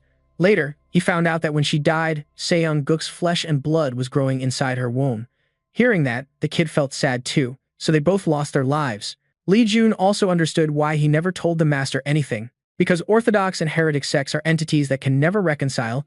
Even when he threw himself off a bottomless cliff or exploded all his inner energy, he even destroyed his own meridians. None of it could harm Seongguk's body. The price of becoming a supreme martial arts master was a curse that he would never die until his lifespan was completely drained. Chong Ryong kept telling the story. Seongguk lost all reason and senselessly killed every member of any Orthodox sect. Hearing that, the kid sighed. Based on the master's martial arts and personality, that was easy to understand. He continued, the tragedy repeated until the Infinite One locked himself in loneliness. Lee Jun asked, you mean his brothers betrayed him? At this point, Chong Ryong said, that's why I was so surprised to see someone. I didn't think the Infinite One would take another disciple. That's all I can tell you about the Infinite One. Lee Jun smiled hearing that. He rarely talked about himself. Then he stood up. Master, so you went through that kind of past. It's okay. From now on, I'll serve you well. Lee Jun looked at his hands. If he saw it as repaying a debt he couldn't pay back to his parents, that was enough. He didn't know exactly how the grudge with his brothers would end. Then he headed toward the second gate called Heart. But now I have one more reason to face them. At that moment, Lee Jun was transported to another space. He opened his eyes slightly and looked around, just like before. In front of him appeared another version of himself sitting there. We meet again. The challenge started the moment Lee Jun stepped through the gate. The condition to pass the second gate was to control the heavenly annihilation. This was a murderous soul that only knew killing. Normally, it wouldn't behave like Lee Jun. Then the space brightened. He looked around and said, it's brighter now. This is something even the Infinite One who created the gates never expected. Lee Jun looked at the young man opposite him. So the killing intent is controlled now? It still shows up sometimes with people. The other seriously replied, as long as nothing makes me angry, I can control it. But when struggling with death, I want to kill everything in sight. Lee Jun watched and said, you mean like that incense thief incident last time? The media reaction wasn't good for our clan. He sat on the ground and replied, well, what can you do? There were too many casualties, you can't please everyone. Just ignore the insults. Lee Jun kept talking. I can't do that. Having power but sitting still is the dumbest thing ever. If it were me, I'd immediately drown the world in red blood. The other turned and asked, but you wouldn't choose that path, right? Then he continued, all right then, I'll keep my eyes wide open watching you. They stared straight at each other, ready to accept and follow whatever choice Lee Jun made. Then the other pointed to the gate on the other side. If you understand, go out through that door. Lee Jun was startled. When did that door appear? He calmly replied, when this place brightened, it seems you met the gate's condition as soon as you entered. Lee Jun was amazed. I already finished it. He couldn't help but ask, so what exactly was the condition? But the guy disappeared. Lee Jun sighed, damn, at least give a heads up when I call, so cold. The voice continued, I'll still sleep peacefully inside you, don't worry. His hand simultaneously reached inside the door. For real? So now only the final gate is left. Suddenly, a light appeared, illuminating the dark gate. Before Lee Jun was a completely different scene, lush green grass and crystal clear water of a pond. Suddenly a voice echoed, you finally arrived. The moment Li Jun saw the other guy, he was shocked. Damn, the man looked like a young teenager now. He was stunned. Master. Seong-guk smiled and said, "This is the first time we've met in this form. This place was created by me." After a moment, the man's appearance shifted back to an old, worn-out look. He could transform into any shape. Li Jun exclaimed, "Master, why are you here?" Seong-guk replied, "I've been waiting for you for a long time." Li Jun asked straight up, "So the final gate means fighting you, right?" He answered, "Exactly." Then he stretched out his hand, and energy started to gather slowly. "But, disciple, it's not time yet." Li Jun was confused and asked, "What do you mean?" Seong-guk answered, "To face me, you have to master the Chaos Divine Art to 12 stars, but you're only at 10 stars now." At that moment, the smoke around them grew thicker and more blurry. Li Jun thought, "The fog's covering everything. I can't see you, master." So he asked again, "What about the third gate?" Seong-guk replied, "You can't take that challenge." His face was serious. "When your Chaos Divine Art reaches 12 stars, come back. Once you step into that gate, there's no time to waste. Reaching 12 stars is something you have to conquer on your own strength." Hearing this, Li Jun asked, "Until then, will you stay here forever, master?" He replied, "Like I said, I can't stay by your side forever." Li Jun felt a bit sad. "So that means from now on, he won't be by my side anymore. If I had known, I wouldn't have entered this gate." The image of his master grew more and more blurry before his eyes. He said, "Ha ha, you really like your master that much?" Li Jun wiped away a tear. "No. It's just that there's no one left for me to mess with." That hand then rested on his shoulder to comfort him. Seong-guk smiled. "Don't feel lonely just because your master isn't there. You've got some solid connections too, right?" Li Jun couldn't hold back his emotions, "But for me, master still is." "Enough already, I'm leaving now." Then Li Jun turned and walked away. His master's voice echoed behind him, "Disciple, even if I'm not by your side, you must always keep smiling." The gentle voice rang out, the words he needed to hear. Li Jun exhaled softly, smiled, and turned back to say, "I understand. Don't worry about me. I'll come back as soon as I can." His master smiled, relieved. "All right, I'll wait here." Then he stepped out of the door. A flash of light appeared, and Li Jun quietly called out to his master. Then his face was full of loss as he looked back at the petals, fluttering in the wind. Li Jun stood there, lonely. He was truly left all alone. When he returned, the 4 divine guardians shouted, "Hey, that guy's back already?" Of course, he cleared the second gate way too fast. Song Ryong suddenly said it seemed like he failed at the third gate. Li Jun looked at them and quietly said, "What's going on?" Then he coldly warned, "I'm in a bad mood. Don't bother me. If you have nothing to say, then get lost." Chong Ryong, still fearless, smiled and said, "Don't you want to reach 12 stars quickly?" Hearing that, Li Jun finally paid attention and asked, "Is there a faster way?" He answered, "Yeah." Nearby, Haeon Mu also said, "Absorb heavenly destruction from someone born with a rebellious body." Hearing that term confused Li Jun. "A rebellious body?" She replied, "Yeah, in this world, there are people born like that." Haeon Mu then named some outsiders, only his disciples Ju, Ji, and Yi. Hearing those 3 names, Li Jun was shocked. "Wait, you mean they're in this world?" Haeon Mu answered, "We don't know. Their power seems weakened now, but we can still sense them. They were probably brought here through the rebellion formation." Hearing that term confused him again. "Rebellion formation?" She explained, "It's a formation that defies fate or natural order. In other words, a method to bring people from other worlds into this one. To bring such powerful figures here, they paid a heavy price in blood." Li Jun was shocked, blood vessels visible in his eyes. They created that rebellion formation during the Dao King incident. No wonder that Yin Dugai helped the Dao King. His face was full of rage. Their plot was to turn Incheon, our divine power territory, into a sacrifice for the rebellion formation. Cheong Ryong suddenly stepped forward to remind him. "Hey," he said confused, "didn't he already clear the second gate? What's with this murderous aura?" Hearing this, Li Jun quickly explained, Normally, it's no big deal, but when my emotions flare up, sometimes it shows. I thought getting past both of them would calm him down." They saw the ring on your hand and asked, "Is he suppressing the heavenly destruction with that ring?" Li Jun also answered, "Yeah," he said from now on he'll just observe. But that's still just a precaution. He clenched his fist, staring at the ring. After all, to reach 12 stars, he's got to fight through everything. This time, without the master's help, maybe stepping through that gate was the wrong move. Over on the other side, Cheong Ryong said, "Don't worry, they can't act right away." He reminded to complete the summoning of Du and Ju into this world. One rebellion formation isn't enough. They'll keep building rebellion formations in major cities to regain all their power. Hearing that, Li Jun asked, "You mean this will happen all over the land?" Cheong Ryong replied, "Exactly. but now you're strong, you'll stop them. Backho appeared from behind, ruffling his hair and said, "Of course, we can vouch for his strength." The girl laughed. "My ribs still hurt from that hit earlier."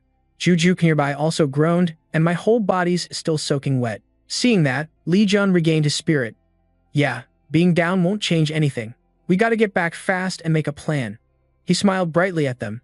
"All right, I'll get 12 stars and come back here again." Then Lee Jun quickly spun around to leave. Before going, he reminded, "Take care of Master for me until then."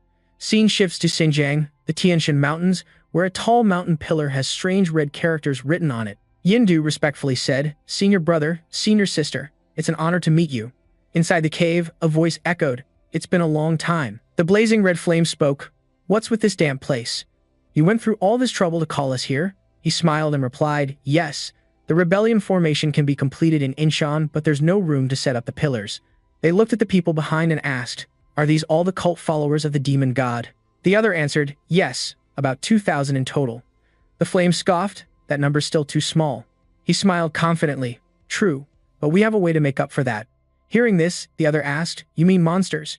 He replied, "Yes, creatures humans call monsters are mostly stronger than us, but enough to cause a big distraction." Yindu turned to the person beside him and said, "Show do." So Mi bowed, then a space appeared, the gate opened, and inside were many monsters. Seeing this, the guy exclaimed, "Monsters from the supreme and transcendent realm, very interesting." Then another female voice rang out, "Oh God, you want us to fight alongside them? That's disgusting." He replied, "Senior sister, they're the best option we have right now. Alone, they can cause a lot of chaos." The flame answered, "Yeah, maybe it'll work." "How many rebellion formations are left?" He said, "Only 4 locations remain. If everything goes as planned, we'll soon bring people into this world, senior sister." Then the other said, "Act fast. Even if the rebellion formation is completed and I set foot on that land, it seems someone in the shadows is being blinded. I'll resurrect him right on that land." His eyes slightly opened, signaling something bad was coming. So Mi on his side suddenly spoke, "Sir Zhu, Ji, Yi, Zhu, and Sir Inge." So Mi looked embarrassed. "Please forgive me for daring to say a few words." The flame said, "Go ahead." She knelt on the ground and said, "You two should be wary of the guy named Lee Jun. He's just a normal human but possesses heavenly destruction and chaos divine skill." Yindu smiled, "I heard you talk about that guy already. I've always kept an eye on him. He's dangerous, but no need to worry too much, senior brother." His tone turned cold. "Before the next rebellion formation is completed, I'll personally deal with him." Scene shifts back to Lee Jun. After returning, Lee Jun declared an emergency at the clan's strategy meeting. Shelters were set up in every city, district, and county, and he informed the clan leaders about Zhang Wei Tian. A few days later, a national emergency alert was issued across South Korea. The cause was the Red Gate appearing at Lee Jun's residence, Nonggak, the Divine Power clan. The city scene began to descend into chaos, gates opening wildly all over the country. All of them are red-level gates, causing high-level monsters to pour out. That's clearly a provocation from Zhang Wei Tian aimed at Lee Jun. At this moment, a hole appeared on the ground, revealing a gloomy red light inside, guarded by the Seo Divine Force tribe. Sa Hyun-jun immediately ordered the Heavenly King squad to protect and evacuate civilians around the buildings. They understood at once. Then a monster stretched out a clawed hand, growling. Seeing that, he said, "The Karog species is a high-level monster." They immediately went into battle mode, and the monster spread its big wings to fly. Sa Hyun-jun charged forward, white feathers flying in the air. He instantly punched the monster straight in the face. The monster roared in anger. The flames blazed fiercely. "It's useless. Your strength isn't enough to put out those flames." Sa Hyun-jun clenched his fist and said, "This is the fire of Zhu Ji-yi, the vermilion bird.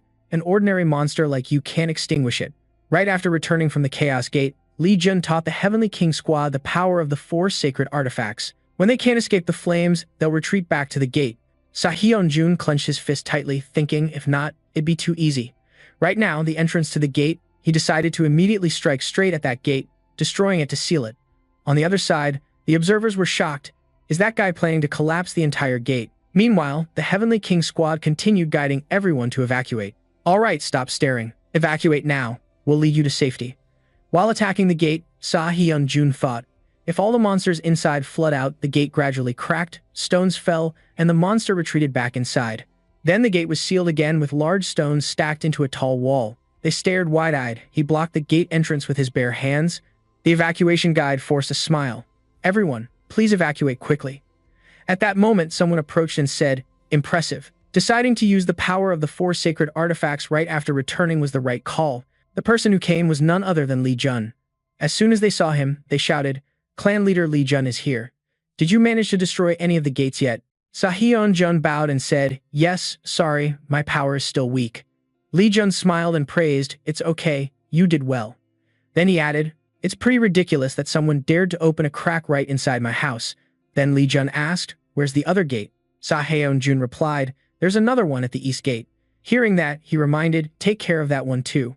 Also, I have some announcements, so gather the clan members, please." A while later, in the office, the chairs were neatly arranged. Li Jun pointed at the map on the table and said, "Currently, the estimated number of gates appearing nationwide is about this many." By then, the members had gathered in full. He continued, "Among them, some gates are red level, the highest gate level. We have to close the gates and wipe out as many monsters as possible."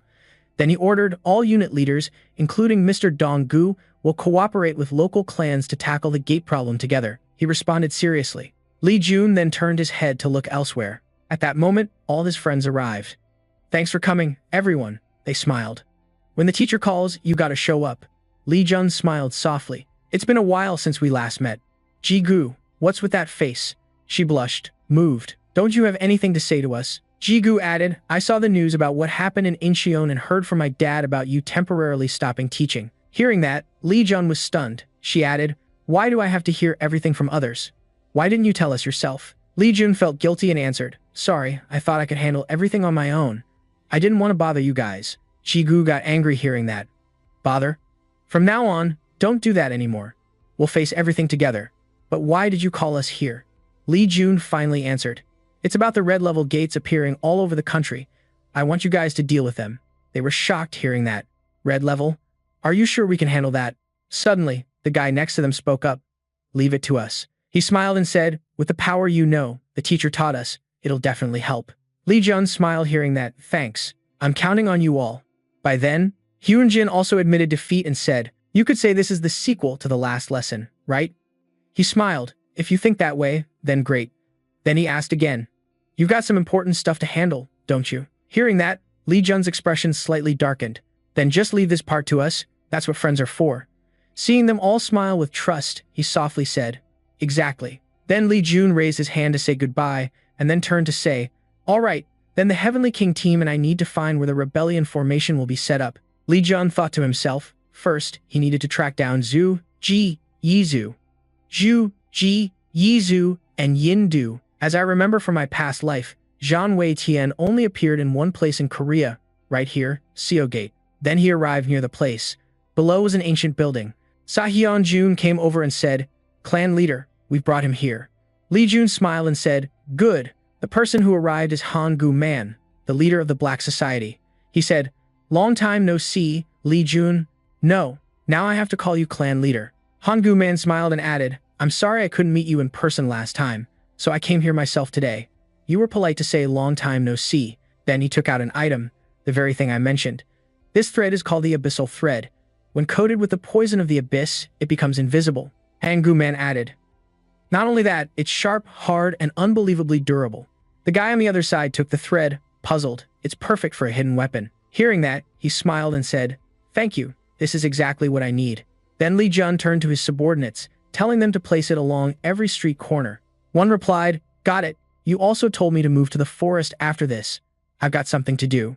Next, Li Jun looked at the paper in his hand. In his past life, the reason Zhang Wei Tian appeared at Seo Gate was to collect an item. Recalling that moment, before leaving the gate, his master gave him a map. He said it was the reward for reaching the third gate, a gift from master to disciple. At this moment, a circle appeared on the paper, like the edge on the map. That map led directly to Seo Gate, so it must be related to that place. Following its direction, the map moved fast, and he immediately confirmed his guess. Bigo, now Li Jun looked into that gap. Who would have thought there was a hidden gate right in the middle of the road? As soon as he peeked inside, his face turned shocked. Inside was a dry skeleton. It was a dragon. Cut to another scene. At Sichuan, China Airport, Yindu approached and asked, "Have you sent the message to everyone else?" The other replied, "Yes, sir." She said, "Everyone has decided to go to Korea through the gate. The monsters are moving across the sea." Hearing that, he reminded, "Remember, no mistakes allowed." So Mi respectfully said, "Understood." Yindu's face was silent. once in Korea, will immediately set up rebellion formations everywhere.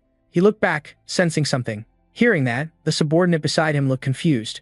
Lord Yindu quietly said, "Someone has found the dragon heart, and that someone is none other than Li Jun." At that moment, the system appeared. The ancient dragon tomb unlocked its unlocking condition, a map showing the location of the ancient dragon tomb. Hearing this, he was stunned. The reward is the dragon heart. Meanwhile, the skeleton started to emit a blue light.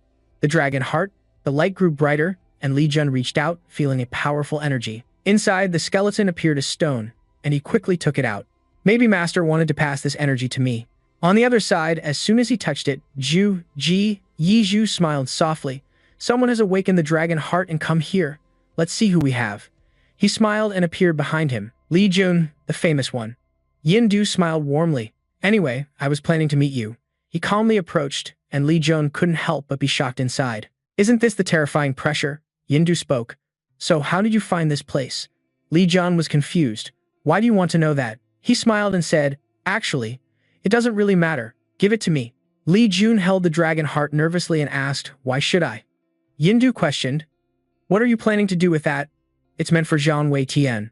To others, it's just a rock." Hearing this, Li Jun immediately realized that bastard was one of the Zhang Wei Tian. Then suddenly he jumped high and lunged down. If negotiation fails, then force it is. When he swung, Li Jun raised his hand to block the attack. He looked up, feeling tense. With this kind of power, the guy wasn't just some regular dude. He was a disciple of the master. According to the four great sacred artifacts, Zhu, Ji, Yizhu, and Jiju haven't fully manifested in this world yet, so the one in front of him must be Yindu. Seeing this, he smiled, finally recognizing me. Huh. But then, right before Li Jun's eyes, Yindu activated the Heavenly Annihilation technique. Li Jun smirked, but he wasn't the only one who could use it. Hearing that, Yindu got annoyed. He was pretty skeptical about Somi's report. But right after, that guy launched an attack. Just a cheap copycat, Li Jun didn't hesitate and immediately summoned his armor shield. Yindu scoffed, saying it wouldn't work. Then those attacks slammed into Li Jun's body. The pain hit hard, making Li Jun sweat nervously. The other guy quickly charged forward with his ice staff. Seeing that, Li Jun reached out to meet the challenge. Right after, the guy's weapon struck. Li Jun blocked the attack. After watching for a bit, Li Jun confirmed what he suspected from the start about the spear technique. His fighting style was just like his own. Li Jun couldn't help but exclaim, "You handle spear techniques pretty well, huh? Looks like you're the kid they compared me to originally." Hearing this, Yindu smiled and said, "Of course you think I haven't been on the battlefield for hundreds of years?" Lightning started gathering on Inu's spear. "My experience is on a whole different level than yours." The spear began glowing brighter and brighter. "Cry all you want, my white dragon spear." He soared into the air, and the spear tips rained down like shadows. Li Jun observed quietly, thinking that to create so many spears, the guy's inner strength must be nearly limitless. Li Jun stabbed his spear into the ground. Black Dragon Fortress, a golden dragon, appeared roaring, clashing with Inu's attacks. The Black Dragon had absorbed a fragment of Heavenly Annihilation. The chaotic divine technique purified the fragment. Still, Li Jun couldn't avoid some of Yindu's attacks, blood streaming down his face. This guy was truly different, the strongest martial artist Li Jun had ever faced. While fighting, Li Jun guessed it was probably because they shared the same master. His movements were exactly like his own. Yindu looked annoyed. "Don't copy me." Li Jun shouted back, "You're the one copying me." Li Jun also silently admitted that Inu's experience in spear techniques, martial arts, and combat knowledge was definitely superior. He raised his spear, thinking, "At least I'm stronger in this. Experience, forget it." Behind Li Jun, formation arrays appeared. "I'll crush you with my own strength," activating the World Annihilation Wheel formation. All attributes doubled. Now the lethal power increased by 100%, he said coldly. The main attribute was light. The system continued. "You have chosen light as your main attribute. The World Annihilation Wheel's attribute shifts to light. The secondary attribute is darkness. The system also notified that you selected darkness as your secondary attribute.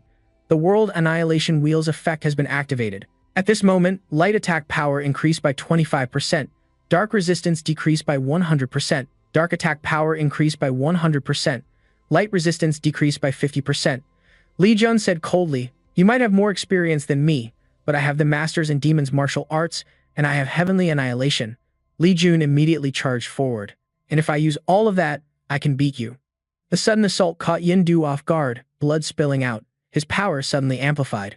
Did he activate some other power? Inu watched Li Jun, who didn't seem unstable enough to trigger such a strong surge. He silently told himself to counterattack. His efforts couldn't connect to whatever demonic function was wrapping around his elixir core. Then Yindu spoke up. You did something to my body, didn't you? Li Jun charged. Who knows? This isn't the time to stand around. Yindu muttered, suspecting someone had injected some kind of dark energy into his meridians, but that meant nothing to him. Yindu regained his momentum, clenching his fist and saying, I'll kill whoever I want quickly, that people desire.